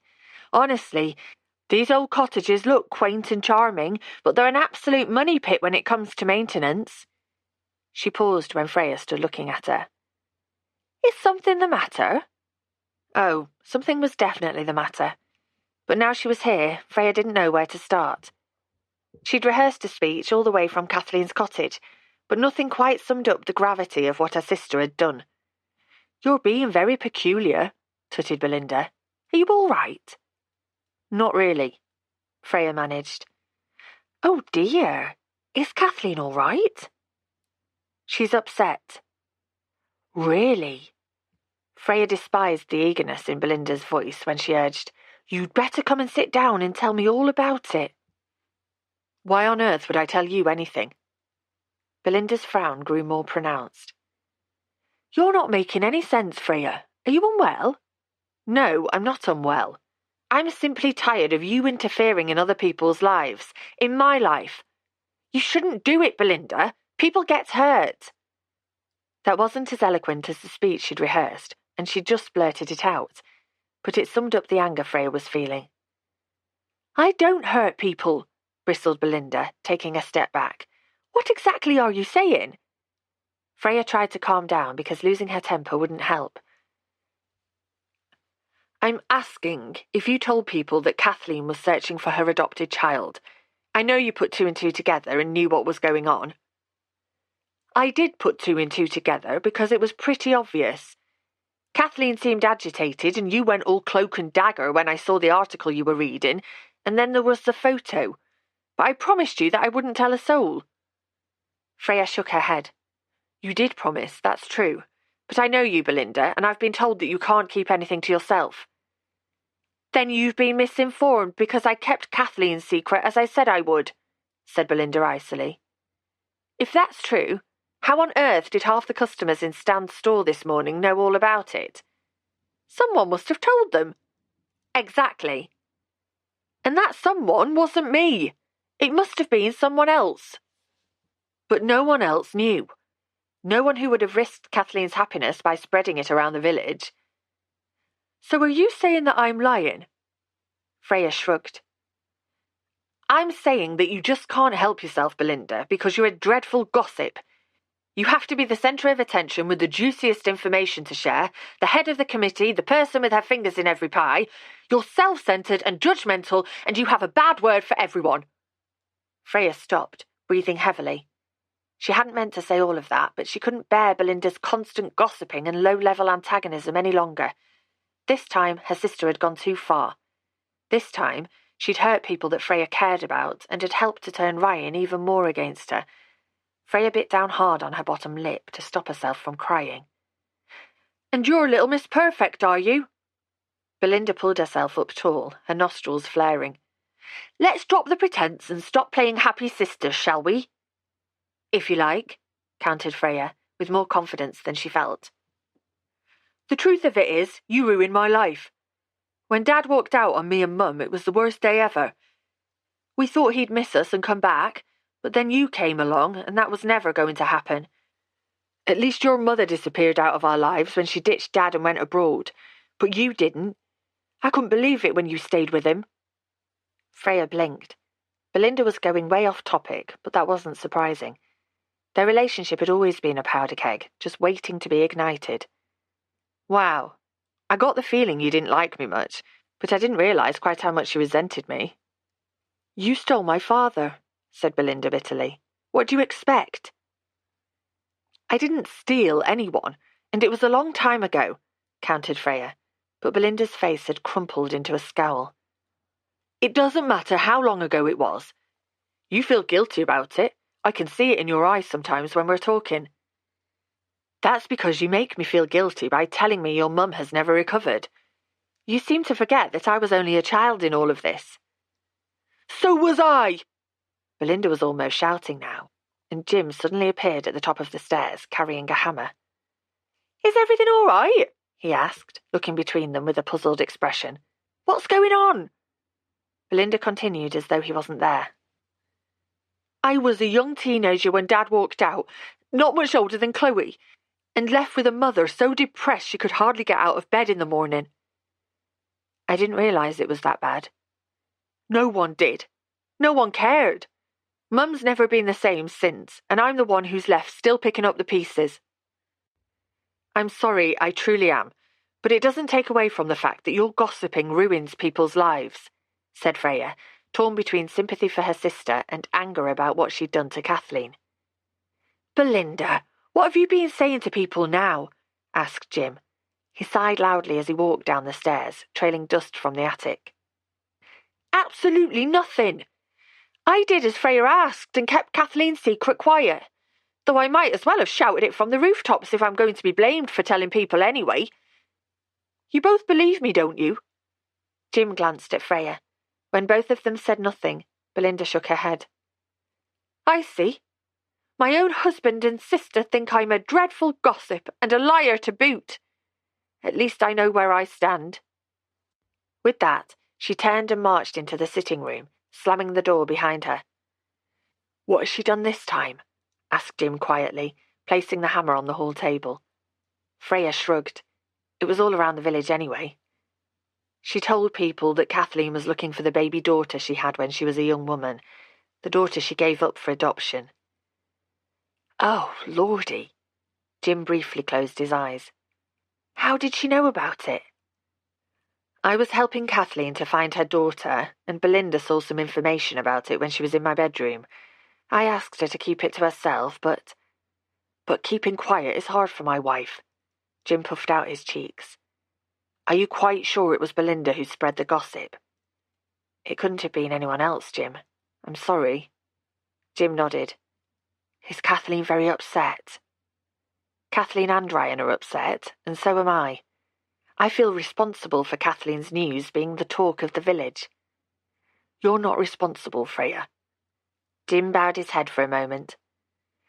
Living with Belinda isn't easy, you know. She gets some things terribly wrong and causes friction. It's been the same all the years we've been married. But I do love her, and she loves you too in her own way. He blushed, as though talking about feelings was too much for him. I don't think Belinda loves me at all, and she doesn't like me much either. She's made that pretty clear. I think you're wrong about that. Jim glanced at the closed sitting room door. I'd better go and have a word with her and sort out this latest mess. He opened the front door to show Freya out, but stopped, with his hand on the door latch. Did Kathleen find her lost daughter? Yes, Maeve has been found. And she's safe and well? Apparently. I'm glad to hear it, and I hope Kathleen and you will be able to forgive my wife. He waited, presumably for Freya to agree that she would forgive his wife's toxic gossiping. But she couldn't, not even to make lovely, blameless Jim feel better. This time Belinda had gone too far, and had done more damage than she would ever know. Bye, Jim, said Freya, blinking back tears when she realised this was probably the last time she would ever see him. She was leaving Heaven's Cove and would never return. She'd never see Belinda again. Her sister would make sure of that. Or Chloe and Kathleen. Or Ryan, who was so disappointed in her. Freya almost ran through Belinda's tidy garden and across the cobbled road. She needed to get back to Kathleen's cottage so she could finish packing, so she could leave behind everything and everyone that she'd grown to love in this beautiful village. 40. Chloe. Freya, rushing down the road from Belinda's cottage, didn't notice Chloe, but Chloe, sitting on the sea wall, saw her, the woman who had upended her family's life. It was hard to believe that one small woman could cause so much havoc. But since Freya had arrived, her gran had gone totally off the rails and turned from a sad old lady in hand knits into some kind of secret-wielding stranger. And her dad, so close to getting it on with Isabel and thereby making Chloe and Paige almost sisters, had gone all moony instead over the hired help. That's what she'd heard Isabel calling her anyway. It was weird. Chloe should want Freya to leave and never come back. But she didn't, she realised, watching Freya furiously wipe tears from her cheeks. She didn't want her to leave Heaven's Cove at all. But she is going, and it's all your fault. Chloe ignored the little voice in her head, just like she was refusing to think about swearing on her mother's life that she told no one about Maeve. It was okay to swear on someone's life when they were gone anyway, wasn't it? And there was no point in feeling bad about the current situation. It was too late to change anything. Chloe gazed at Driftwood House, high up on the cliffs, and thought about how her family's lives had changed since Freya had appeared. Freya had been kind over the whole make-up debacle. Her dad had seemed almost happy for the first time ever with Freya around, and her gran had a new spring in her step since Maeve had been found. It was also pretty cool finding out that your boring old gran had a whole secret life that no one knew about. Imagining her gran as an abandoned pregnant woman had blown her mind, mostly because it meant she'd had sex with a man who wasn't Grandad. But it was exciting nonetheless. But fancy not knowing where your daughter was for well over 60 years. Chloe drummed her heels against the stone. That put her make-up meltdown and the subsequent hour when her dad didn't know where she was well into perspective. Not that he would see it like that. He still went pale if she so much as looked at her lipstick. Chloe pictured the bright pink lip gloss still stashed in her dressing table drawer. The lip gloss that Paige had encouraged her to steal. You're not like Paige, and that's fine. You don't need her approval to be who you are. That's what Freya had told her when she'd found her on the beach before the school dance. Chloe remembered Freya's kindness that night, as a wave swelled against the wall and water splashed onto her bare feet. Freya wasn't as glamorous as Isabel, but she was more gentle and kind, and better for all of them. Chloe suddenly knew with startling clarity that's what her mum would have thought too. She had a sudden memory of sitting on her mum's knee, having her hair brushed, and it was so vivid it took her breath away. But now her mum was gone, and Freya would soon be gone too. Life would get back to the way it was, the way that Chloe had wanted it to be. Isabel and her dad would properly get it on, and maybe get married, and she and Paige would become sisters. Just like Chloe had wanted, once upon a time. She suddenly knew what had to be done, whether it was too late or not. Getting up from the sea wall, she rubbed her wet feet on the pavement and slipped on her sandals. Then she half walked, half ran to the beach before she could change her mind. The sand was almost deserted, thanks to today's unpredictable weather, which had put off most visitors. But a small huddle of girls and boys were sitting by the rock pools, as Chloe knew they would be. Paige, never normally one for the beach, had accepted an invitation to a lunchtime picnic on the sand from Chantelle at school. Chantelle was in the year above them, and Paige spent a lot of time unsuccessfully trying to impress her. Their relationship was very much like her own with Paige, Chloe realised with another flash of clarity. Doomed from the start. "Hey, Chloe, you made it after all," called Paige as Chloe got closer. Chloe's resolve began to falter when everyone stared at her, but she made herself carry on walking towards them. "Can I have a word?" she asked Paige as she reached them. That's what grown-ups said when they needed to broach something difficult. That's what her dad said when he wanted to tell her something that he thought she wouldn't like. "Sure. Do you have something interesting to tell me?" Paige smirked at her friends before following Chloe across the beach towards an opening in the rocks that formed a shallow cave. The cave filled with water at high tide, but the tide was low this afternoon. "What is it then?" asked Paige, giving her friends a jaunty wave. Chloe ducked into the cave and Paige followed. In here it was gloomy and there was a chill in the air, but it was out of earshot of the others and they couldn't be seen. Chloe took a deep breath, knowing with a sinking feeling that it was too late to back out now. "I want to know if you told everyone," she said in as courageous a voice as she could manage. "Told everyone what?" asked Paige, using the same sulky tone of voice she often used with her mum. Did you tell everyone about Maeve, my gran's lost-long daughter? Did you say anything about her to anyone else? Paige shrugged, her face thrown into shadow by the few rays of light that reached this far into the cave. I might have mentioned it to Chantel last night and my mum. Why? Chloe's heart sank. Irrationally, she'd hoped she was wrong and Paige hadn't let her down. Why? Repeated Paige, kicking at the wet sand under her feet. Hurry up, I want to go back to the picnic. I told you about Maeve in confidence. I told you it was a secret, but now I've heard it's all round the village. Oops. Paige's laugh bounced off the damp rock that surrounded them. What can I say? Chantel has loose lips, I'm afraid. So do you. Chloe blinked. Had she really said that? To Paige, of all people. Paige seemed taken aback too. She laughed again, uneasily this time. I don't think you want to be saying that kind of thing to me. Chloe wasn't sure she wanted to either, but it had to be said. She knew that now. You promised me that you wouldn't tell a soul. Chill out. I only mentioned it to Chantel, who mentioned it to someone else, and now everyone knows. You know what people are like round here. Paige's eyes glittered in the filtered light. Are you ashamed of your gran or something? No, I'm absolutely not ashamed of my gran, but I'm ashamed of myself that I trusted you.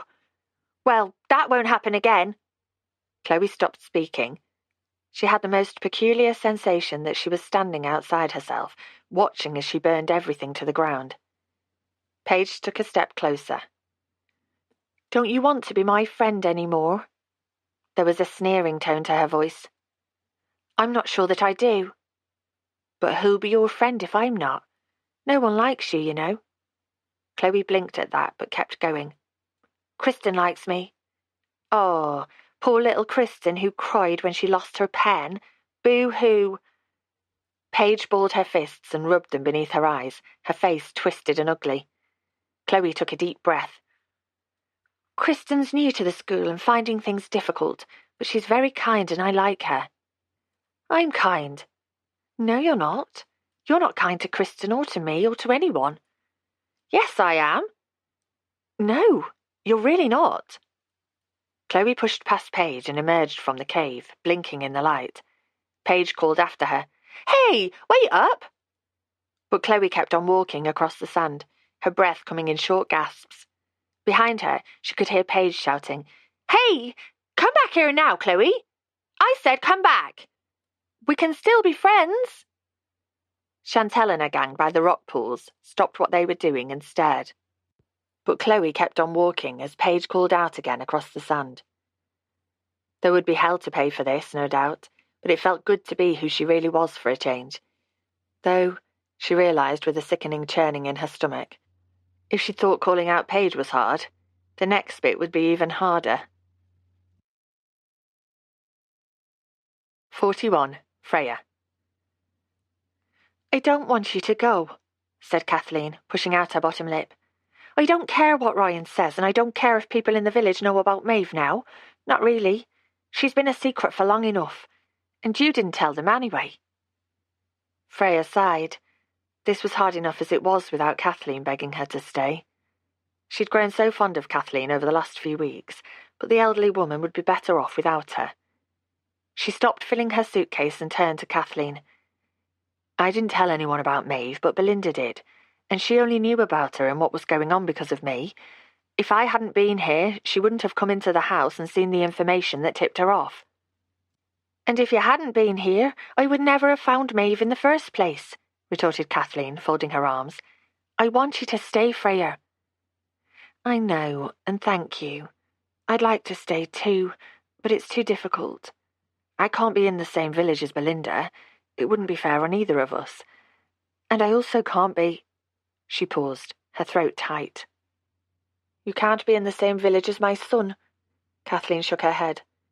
You're good for him, Freya. Oh, I'm not daft, she continued when she saw Freya's surprised expression.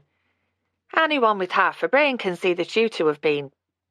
carrying on, we used to call it. Freya tried to laugh, but it sounded more like a sob. There's no getting past you, Kathleen. But after all the trouble I've caused, I don't think Ryan can forgive me. Oh, Freya, I'm so sorry that me being pig-headed over telling him about Maeve has sparked all of this. I should have told him long ago, you were right. But you stood by me, and now Ryan blames you." When Freya gulped, tears streaming down her face, Kathleen stepped forward and took her into her arms. "Oh, my darling girl, what a terrible mess we're all in." Freya put her head on the old lady's shoulder and wept. This was how it had felt to be held by her mother as a child. "Gran!" Chloe's voice sounded in the hallway, followed by the thump of the front door. "Where are you?" "Good grief," said Kathleen, releasing Freya from her embrace. "That child never closes the door quietly when she can slam it," she called out towards the door. "We're up here, love, in Freya's bedroom." There was a thundering of feet up the stairs, and Chloe bundled into the bedroom.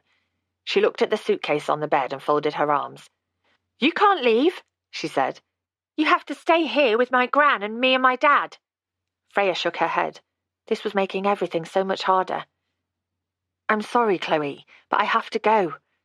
I'll help your gran find someone else who can provide the support she needs." "But someone else won't be you." When Chloe's bottom lip started to wobble, Freya pulled her into a hug. She was going to miss this awkward, wonderful young girl so much. "Chloe," she murmured, her cheek resting against her beautiful red hair. "Things haven't worked out here for me, or for your family. I'm so fond of you all, but how can I stay when a relative of mine who lives in the village can't be trusted to keep your family business confidential? How could you ever trust me? Your dad knows that I have to go." Chloe pulled away, scrubbing at the tears on her cheeks. "But it's not you that can't be trusted," she blurted out. "It's me. That's why I'm here, so I can tell you. I'm sorry, but it's me." "What are you saying, child?" asked Kathleen. Chloe spoke quickly, as though it was taking all of her courage. "What I'm saying is that it wasn't Belinda who blabbed about your secret, Gran. It was me. And I'm really, really sorry." She burst into noisy tears. "It was you who told everyone." Kathleen sat down on the bed, on top of the dresses waiting to be packed. "Not everyone," sobbed Chloe, her shoulders heaving under her thin t-shirt. "I only told Paige, but she told Chantelle from school and Isabel. And I swore on Mum's life to Dad that it wasn't me who told, but I lied. I didn't want him to be disappointed in me, after Isabel came round and said that everyone in the village knew about Maeve." "But why did you tell Paige?" asked Kathleen, her face a picture of confusion. Chloe was sobbing too hard to reply, so Freya stepped in. "I reckon you told Paige because you thought it would make her like you more. Is that the truth?" "Yes," gulped Chloe, her breath coming in gasps. "Paige is popular and fashionable and pretty, but she hasn't got a secret auntie who's appeared out of nowhere. I told her not to tell anyone, and she promised. But now she's told people, and now Freya hates her sister, and Dad hates Freya, and he'll probably end up marrying Isabel. And I'll have to live with Paige, who's never ever going to be my friend again. And now you two and Dad hate me as well." When Chloe's sobs reached a new high, Kathleen got to her feet and put her arms around her granddaughter.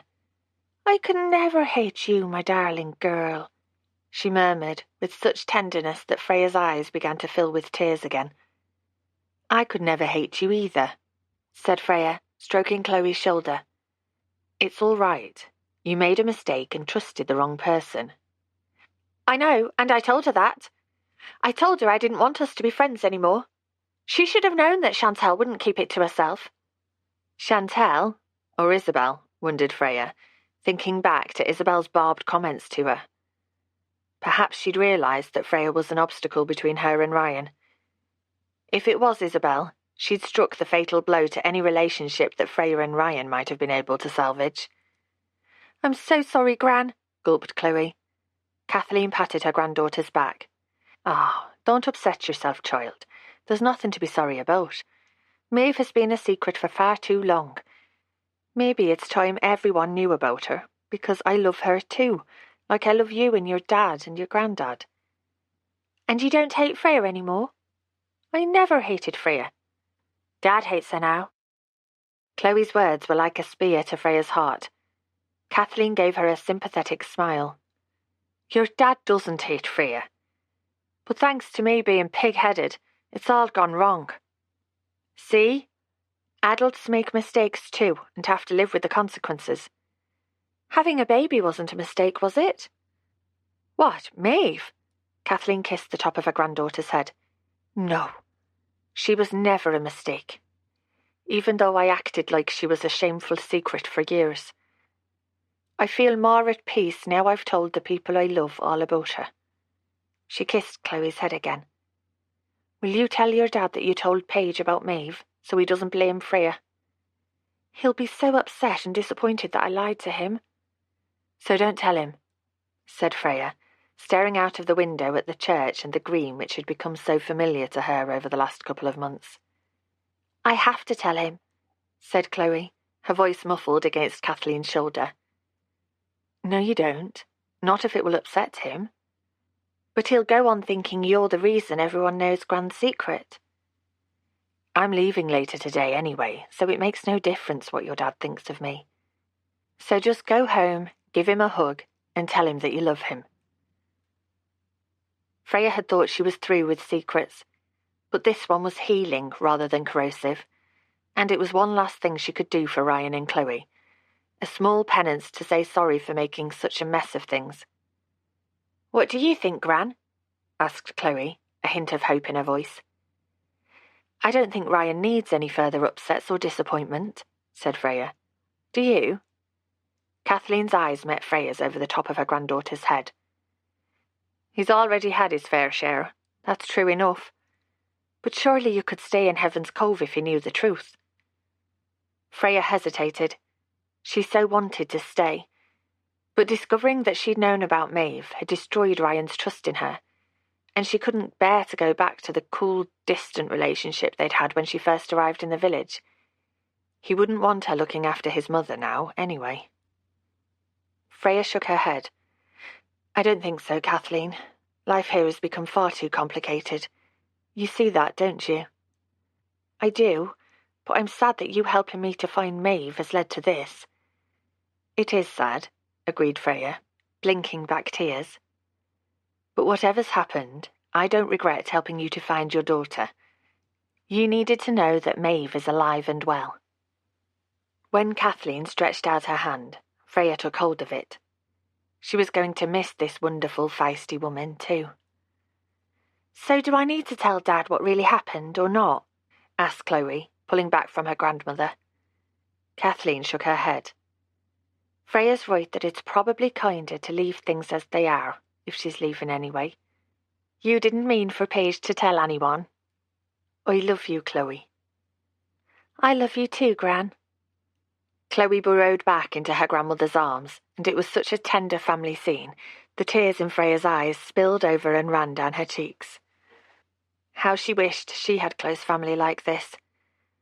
All she had was a mother over 1,000 miles away who wasn't that interested in her life, and a half-sister she'd recently argued with. Oh, heavens! Freya was so caught up in the drama unfolding before her, it had only just sunk in that if it was Chloe who'd blabbed about Kathleen's secret, that meant... I have to go, said Freya, grabbing her handbag and rushing to the door. 42. Freya. Please let Belinda be in, muttered Freya to herself as she dodged tourists in the crowded lanes. It had been hard to hear that Chloe had been the person who'd shared Kathleen's secret, but there had been a surge of relief when Freya realised that Belinda wasn't the culprit, followed by a wave of guilt. The guilt she often felt with regards to Belinda was amorphous and not warranted, she knew that. It was their father who'd made all the decisions that had impacted on their lives, but this guilt was sharp and real. Freya worried that Belinda was out when no one answered the door, but it was suddenly pulled open by Jim. He looked over his shoulder before stepping outside into the garden and pulling the front door to behind him. Hello, Freya. I'm afraid Belinda is indisposed. Is she in, Jim? I just need a quick word, that's all. He frowned. I don't know how to put this nicely, Freya, but I'm afraid she doesn't want to see you. Of course her sister didn't want to see her. She'd accused her of lying and ruining people's lives. Please, Jim, pleaded Freya. I need to apologise to Belinda. I found out that she wasn't the person who told people about Kathleen's adopted daughter. Wasn't she? Jim blinked with surprise. Then he smiled. Well, that's very good to know. You'd better come inside then. Freya followed him into the hall and he beckoned for her to go with him into the sitting room. Belinda was standing with her back to them, looking out of the window at the ocean. What did she want? She asked, turning round. Oh! Her hand flew to her mouth. You let her in. I did, and I'd like you to give the woman a chance. I think you'll want to hear what she has to say. Jim shrugged. I leave you both to it while I nip to the shops for the milk I forgot this morning. Can't you stay? Asked Belinda. But Jim had left the room, closing the door behind him, and Freya heard the front door open and shut. Neither woman moved. The room was stuffy and quiet, apart from the far-off shouts of young children on the sea wall. Are you all right? Asked Freya to break the silence. Yes, thank you. You? Yes, I'm fine, thanks. Good. Silence ensued again, as Freya wondered how two sisters had reached this point of estrangement, when in reality they had so much in common. She took a deep breath. I'm here to apologise, Belinda. I found out that you kept Kathleen's secret as you promised you would, and didn't didn't tell anyone else about it. Not even Jim, said Belinda, her arms folded across her bosom. I didn't even tell my own husband. I'm sorry. Freya shook her head. I made a terrible mistake in accusing you, and I apologise from the bottom of my heart. I hope you can forgive me. Belinda glared at Freya for a moment, but then all the fight went out of her. She seemed to shrink in front of Freya's eyes. Oh, do sit down. I'll forgive you if you'll forgive me in return. Freya sat on the sofa as ordered, but Belinda stayed standing by the window. It took guts coming back and saying you were wrong. I was a bit nervous, to be honest, in case you bit my head off. You can be a bit scary. Can I? Belinda frowned. No one has ever said that to me before. Probably because they were too scared. There was a stunned pause before Belinda burst out laughing. At least families can say what they really think. Her laughter stopped as quickly as it had begun. I don't mean to be scary. I'm sure you don't. It's just that you're quite forceful in your opinions sometimes. I guess that's why you're involved in so many things in the village. Heaven's Cove would grind to a halt without me, opined Belinda before biting her lip. Or that's what I like to think. I dare say they'd all manage perfectly well without me. I doubt it. Belinda looked unconvinced. You didn't believe me when I said I hadn't said anything about Kathleen's secret past. I believe your words were, you're a dreadful gossip. Freya winced. Sorry, I shouldn't have said that. Maybe not, or maybe it's the truth. I've been thinking about what you said. All of it. She hesitated before asking. Is that how people see me, Freya? A scary, interfering old gossip? The sort of woman that my mother would call an old battle-axe? Not a battle-axe, no. But you do talk a lot about other people's business. I suppose I do, but their lives tend to be rather more exciting than mine. Belinda looked out of the window for a moment, at the branches of the tree in her garden swaying in the breeze blowing off the sea. Then she turned back to Freya. I like to feel needed, you see. I like to believe that I'm at the centre of this village and in control of what happens here. I like to feel that people respect me and that I'm worth something. Freya hesitated before saying, Is that because you didn't feel you were worth anything when Dad left and went off with my mum? Belinda frowned. That's quite a stretch, Freya. I don't hold with all this psychological claptrap. There's nothing in it at all. But her eyes glistened, and Freya's heart melted when two large tears tracked their way down her cheeks, leaving white trails in her makeup. She dabbed at them with a tissue from her pocket.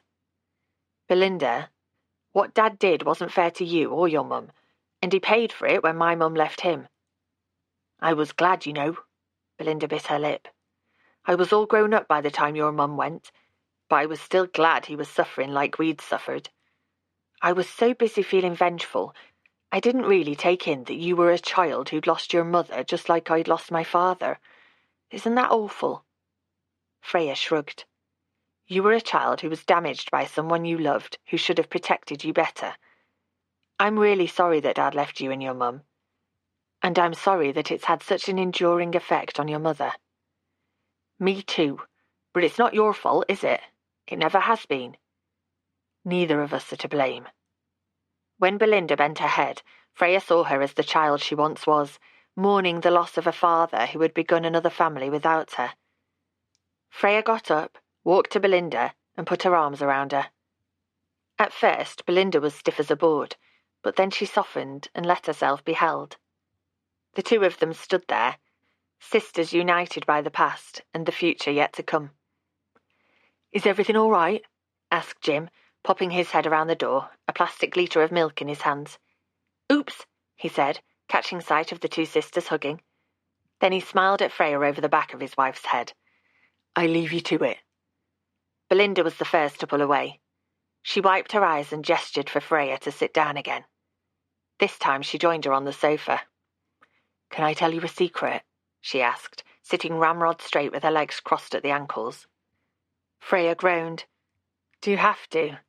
I'm just about through with secrets. They tend to cause nothing but heartache and pain. This one won't. My secret is merely that I'm always rather desperate to impress you." "Why?" Freya laughed. "Why do you care what I think?" "I care because you're my sister and the only family I have left, apart from my mother and a couple of cousins I don't get on with." "You don't need to impress me, Belinda. I'm impressed already. You have a lovely home, you're a stalwart of the village, and you've been married for years to a wonderful man." Belinda's mouth lifted in the corner. "He is rather wonderful, and he puts up with a lot. Jim is very loyal. What about you, Freya? Are you going to stay in Heaven's Cove? I'd really like you to." "I've grown to love this village, but no, I'm not staying. Ryan and I—" "Are the two of you an item?" asked Belinda, her eyes shining. But before Freya could open her mouth, Belinda's face clouded over. "I didn't mean to ask that," she said quickly.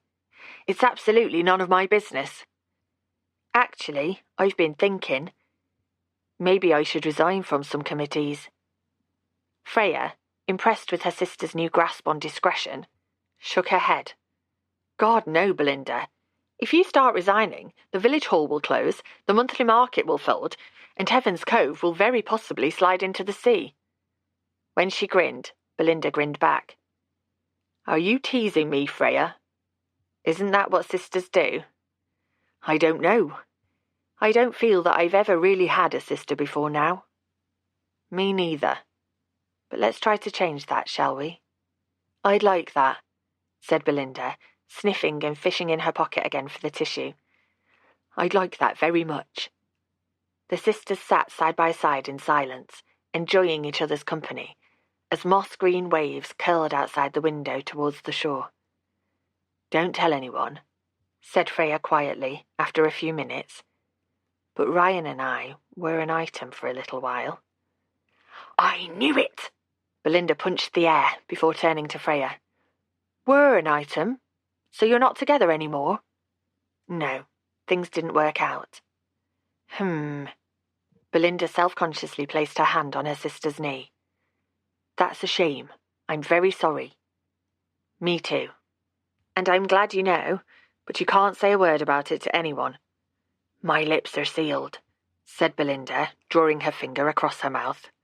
"I promise you, one sister to another." And this time Freya believed her. 43. Ryan. "Stop being such a dick, Dad." That stopped him in his tracks. Ryan turned to face his daughter, who'd just informed him that she was the one who talked about his long-lost sister. There were so many emotions coursing through him right now. Anger, disbelief, sadness, and a stabbing disappointment that she'd let down both him and her gran. Good grief, she'd even sworn on her mum's life that she hadn't said a word about Maeve. He breathed out slowly, trying to stay calm. "I think you're the one in big trouble here, Chloe, and being rude to me isn't going to help you." She gave the sigh of a woman twice her age. "I don't care what you do to me. You can ground me for a month if you like. I deserve it. But you're in far more trouble than I am. What on earth are you talking about? You know, she said, tilting her chin towards him, just like Natalie used to do when she was challenging him about something. It was strange. He could think about Natalie these days without the crushing guilt. He was starting to remember the good times they'd had together, rather than always focusing on her final moments. Chloe got off her bed, put her arms around him, and gave him a hug. It was so unexpected it took his breath away. He was still upset with her for gossiping about Maeve and lying to him, but he put his arms around her anyway. Chloe's hugs were hard won these days, and he'd take them as and when he could. "You're an idiot," she mumbled into his chest. "Why?" he asked, wondering how a good father would deal with this situation. She looked up at him, her arms still around his waist. "Freya really cares about you. She cares so much, she said I didn't have to tell you it was my fault everyone knows about Maeve." "Why would she do that?" Chloe rolled her eyes. "Duh! She didn't want you to be upset and disappointed in me. She was more concerned about you and me getting on than what you thought about her. She said she was leaving today anyway, so it didn't matter." Freya had done that for the two of them, after he'd accused her of being the reason that Maeve was the talk of the village. He rubbed a hand across his chin, a jumble of so many emotions right now, he couldn't even begin to unpick them. "But you came home and told me what you'd done anyway." "I didn't want to. I knew you'd be upset with me, but I don't want Freya to leave like that. She'll be getting a taxi to the station really soon, and you're letting her go." "You don't understand what's been going on," said Ryan flatly. Chloe moved away from him, her face flushing pink. "That's what all grown-ups say when they don't want to explain things. But I can totally see what's going on. You're sad after Mum died, so you'd rather be on your own forever, but that's stupid. Freya tried to please everyone and keep everyone's secrets, but ended up making everyone cross. That's also stupid. So you belong together. I can tell you really like each other." Ryan's mouth dropped open, then he started to laugh, out of the mouths of babes. "I thought you wanted me to hook up with Isabel." "Nah, she can be a bit mean, and her daughter's a cow." "Is that right?" Ryan was going to have to tackle Chloe's language, but now wasn't the time. "Freya's much nicer," continued Chloe. "She was kind to me and to Gran." "And to me," said Ryan, thinking back to how she'd listened to him at Cora Head and made his world brighter. How she'd kissed him, but now he would never kiss her again. He suddenly found it hard to breathe. "Go on, Dad," said Chloe, opening her bedroom door. "If you go now, I bet you'll catch her." Ryan was running. The last time he'd run like this, he was 16 and being forced to do the 200 metres by a sadistic PE teacher. He wasn't sure that his knees could take it these days, but he had to see Freya. She'd gone to have one last look at the sea, his mum had told him when he'd rushed into her cottage. Freya's suitcase was packed and waiting in the hall for the taxi that was booked in an hour's time. Ryan hated that Freya hadn't told him about his long-lost sister, but he hated the thought of her leaving even more. His life had been a mess since long before Natalie had died, and it was time to sort it out, if he hadn't left it too late. The beach was empty apart from a couple of dogs careering across the sand and their owners following behind, wrapped up against the strong wind that was whipping the waves into peaks. Had he missed her? Ryan's heart leapt into his mouth when he spotted her on the rocks where they'd sat together on her first sunny visit to the Cove. Such a lot had happened since then. She was staring out to sea and didn't notice him until he sat down beside her. The cold of the rocks seeped through the denim of his jeans. Freya must be freezing in her cotton trousers and thin sweatshirt. "What are you doing here?" she asked, her voice low and flat. "Mum said you'd come to have one last look at the sea." Freya nodded. "I'm going to miss it." "I saw your suitcase in the hall. You're all packed and ready to go." "That's right." She wrapped her arms around her waist for warmth. "Where are you going? You're not going back to Greg, are you?" "I didn't think you'd much care what I was doing." She didn't say it unkindly, but her words cut through him more than the cold wind ever could. It was killing him to think that she might go back to her husband, the man who didn't think she was good enough for him. "I'm not," she said quietly, her words almost snatched away by the breeze. Greg has moved on, and so have I. He's not right for me. She twisted on the rock to face him. Why are you here, Ryan? I had a heart-to-heart with my daughter, who told me that she was the one who talked about Maeve. She told Paige, who told her mum and Chantel. But I think you know that already. Freya frowned. She didn't have to tell you. I'm leaving anyway, so it doesn't make much difference. It makes a difference to me. He paused, remembering his daughter's ashen face as she told him the truth.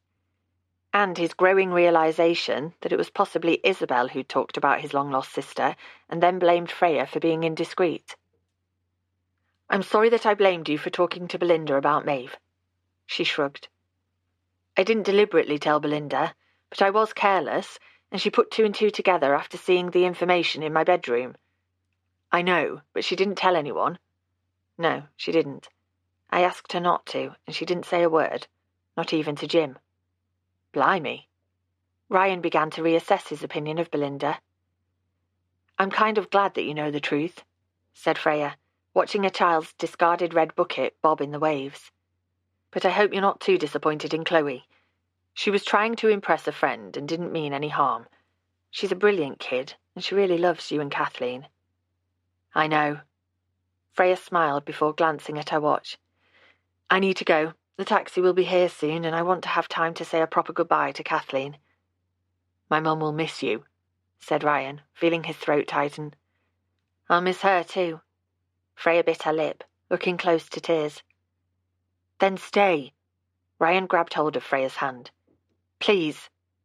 I can't, said Freya, but she let her hand stay resting in his. What's brought about this change of heart? My daughter gave me a good telling off, and she was right. She said that I'm stupid, and so are you, so we obviously belong together. Is that right? Freya began to laugh. It melted into the whoosh of waves on the sand and the calling of seagulls above their heads, and was the most beautiful sound he'd ever heard. She stopped laughing, her face serious again. I've caused nothing but trouble since I arrived. You're a good person, Freya, and you were trying to do the best by my mum. She put you in an impossible situation, and she realises that and is sorry for it. But look how our lives have improved since you arrived. Mum and Maeve are in touch, and Chloe is making new friends at school and doesn't care so much about Paige's approval. They both need you. And what about you? Asked Freya, staring into his eyes. Me? I've gained a sister. I've shed lots of guilt that's haunted me for years, and He swallowed, about to say something that he'd thought he'd never ever say again. I've fallen in love. So why don't you stay? He grinned. Just for a month, and we'll see how it goes. For a moment, Freya didn't move, and he thought all was lost. Then she turned and put her arms around his neck. I can't bear the thought of leaving your mum, and Chloe, and you. Is that a yes? Yes, she said, kissing him hard on the mouth. He put his arms around her waist and lifted her off the rocks and pulled her down onto the sand. It was absolutely freezing, and the tide was coming in, and one of the dog walkers was staring at them, but he didn't care. Freya was in his arms, and that was all that mattered. Freya wasn't sure how long they'd been kissing. Time seemed to stop when Ryan lifted her onto the cold sand and pulled her close to his body. All she knew was the pressure of his warm lips on her mouth and his hands in her hair, until the encroaching tide broke the spell. Oof! She squealed, sitting bolt upright as the edge of a wave bubbled around her shoulder. The water was absolutely freezing. Quick! Laughed Ryan, jumping up and pulling Freya to her feet. They ran further up the beach, hand in hand, shedding sand with every step. Are you okay? I'm fine, said Freya, grinning at the man who'd stolen her heart, before waving at the dog walker who was still staring at them. You do realise that you and me making out on the beach will likely be all round Heaven's Cove by the end of the day? I don't care. But do you? Would you rather keep our relationship, us, quiet for now? He asked, biting down on the lips she'd kissed only moments ago. No, replied Freya, looking into his beautiful green eyes. I'm happy to tell anyone who wants to know. I'm tired of keeping things, amazing things like this, quiet. I think the time for keeping secrets is long gone, don't you? A slow smile lit up Ryan's face as he nodded. His fingers brushed sandy hair from her forehead, his touch making her melt. And then he bent his head to kiss her again. Epilogue, Kathleen. They were all here. Ryan and Freya standing hand in hand with their backs to the sun, a sea breeze ruffling their hair, and Chloe in her blue dress. The only person missing was Maeve. She'd been missing all these years, but she would soon be here. Chloe gave Kathleen a thumbs up, and Kathleen gave her a warm smile in return. When she'd realised that Chloe had put on her best dress for the occasion, it had almost broken her. But she'd kept it together, and she would keep it together throughout this. Maeve wouldn't want to meet a blubbering mess. Kathleen was surprised that she'd agreed to meet at all. It had taken weeks of careful bridge building, and she was determined not to blow it. Kathleen was under no illusion. She wasn't Maeve's mum. That was the woman who had adopted her and loved her and given her a happy life. But she was Maeve's birth mother, and that special link to her daughter could never be broken. Kathleen realised that she was biting her nails and laced her fingers. She wanted to look her best for her daughter. She'd already checked twice that she hadn't tucked the back of her dress into her knickers, and Freya had painted her nails a pretty pink and helped her to put on some makeup. First impressions counted, and Kathleen wanted to make a good one. It was strange being here, on the doorstep of Driftwood House, the same place where she'd stood as a young woman, in the prime of her life, but broken-hearted. And now, more than half a century later, she was back, this time towards the end of her days, and life had turned full circle. The baby that was taken from her was returning, but she wasn't a baby anymore. Suddenly Kathleen was overwhelmed with sorrow for the years missed. The birthdays and holidays, the grazed knees and cuddles, the books read at bedtime and the shared confidences. "There's no point thinking like that," she murmured under her breath. "This is your second chance. Be grateful for it." "Are you talking to yourself, Gran?" asked Chloe, grabbing her hand. "You don't need to be scared because we're here with you." "Thank you, darling, but I'm not scared." Yet her heart started hammering when Chloe pulled her hand away and pointed into the distance. "Here comes a car. She's here." As the taxi laboured up the potholed track to the top of the cliff, Kathleen's mind went to what had happened over the last few weeks, since Maeve had sent her first letter. Chloe seemed happier now she was no longer chasing after Paige's approval, and she and Kristen had become close. Isabel still flirted outrageously whenever she saw Ryan, but she'd switched her affections to a fisherman in the next village. Ryan didn't mind because he was so clearly in love. Kathleen glanced at her son and smiled. He was so much happier these days, and more like the son he used to be when Chloe was young, and she had Freya to thank for that. Freya, who had appeared in her life out of the blue and transformed it for the better. Freya, who loved her son and her granddaughter and was becoming like a daughter to Kathleen herself. Even Belinda had calmed down with her sister in the village and seemed to be gossiping far less these days. "It's her, Gran. She's in the taxi." Kathleen walked forward as the taxi pulled to a halt in a cloud of dust, leaving her family behind. She had to see her. After all this time, she had to see her daughter. The door of the taxi opened, and a middle-aged woman slowly got out. She leaned down to pay the taxi driver and turned into the wind. That was when Kathleen caught sight of Maeve for the first time in over 60 years. The woman in front of her was taller than she was, with red hair cut short into the nape of her neck. Kathleen had two shocks. Maeve was no longer a child. Of course she wasn't. And she looked so very much like her Aunt Clodagh, Kathleen's sister, it took Kathleen's breath away. The taxi turned round and drove off back down the cliff as the two women looked at each other. "Hello, Maeve," said Kathleen, her words carried in the wind. "Thank you for being here." "Hello," Maeve smiled. "How could I not come?" Kathleen walked towards her daughter and almost stumbled in her haste. Maeve put out her hands to catch her, and the two of them embraced as seagulls circled overhead and waves far below boomed as they hit the cliff face. This was her baby, her little girl. Kathleen felt Maeve's arms tighten around her, and she finally felt at peace. You've been listening to The Girl at the Last House Before the Sea by Liz Eeles, narrated by Francesca Waite. Published by Quest, an imprint of W.F. Howes Limited. This work is copyrighted 2022 Liz Eeles. This recording is copyrighted 2022 W.F. Howes Limited.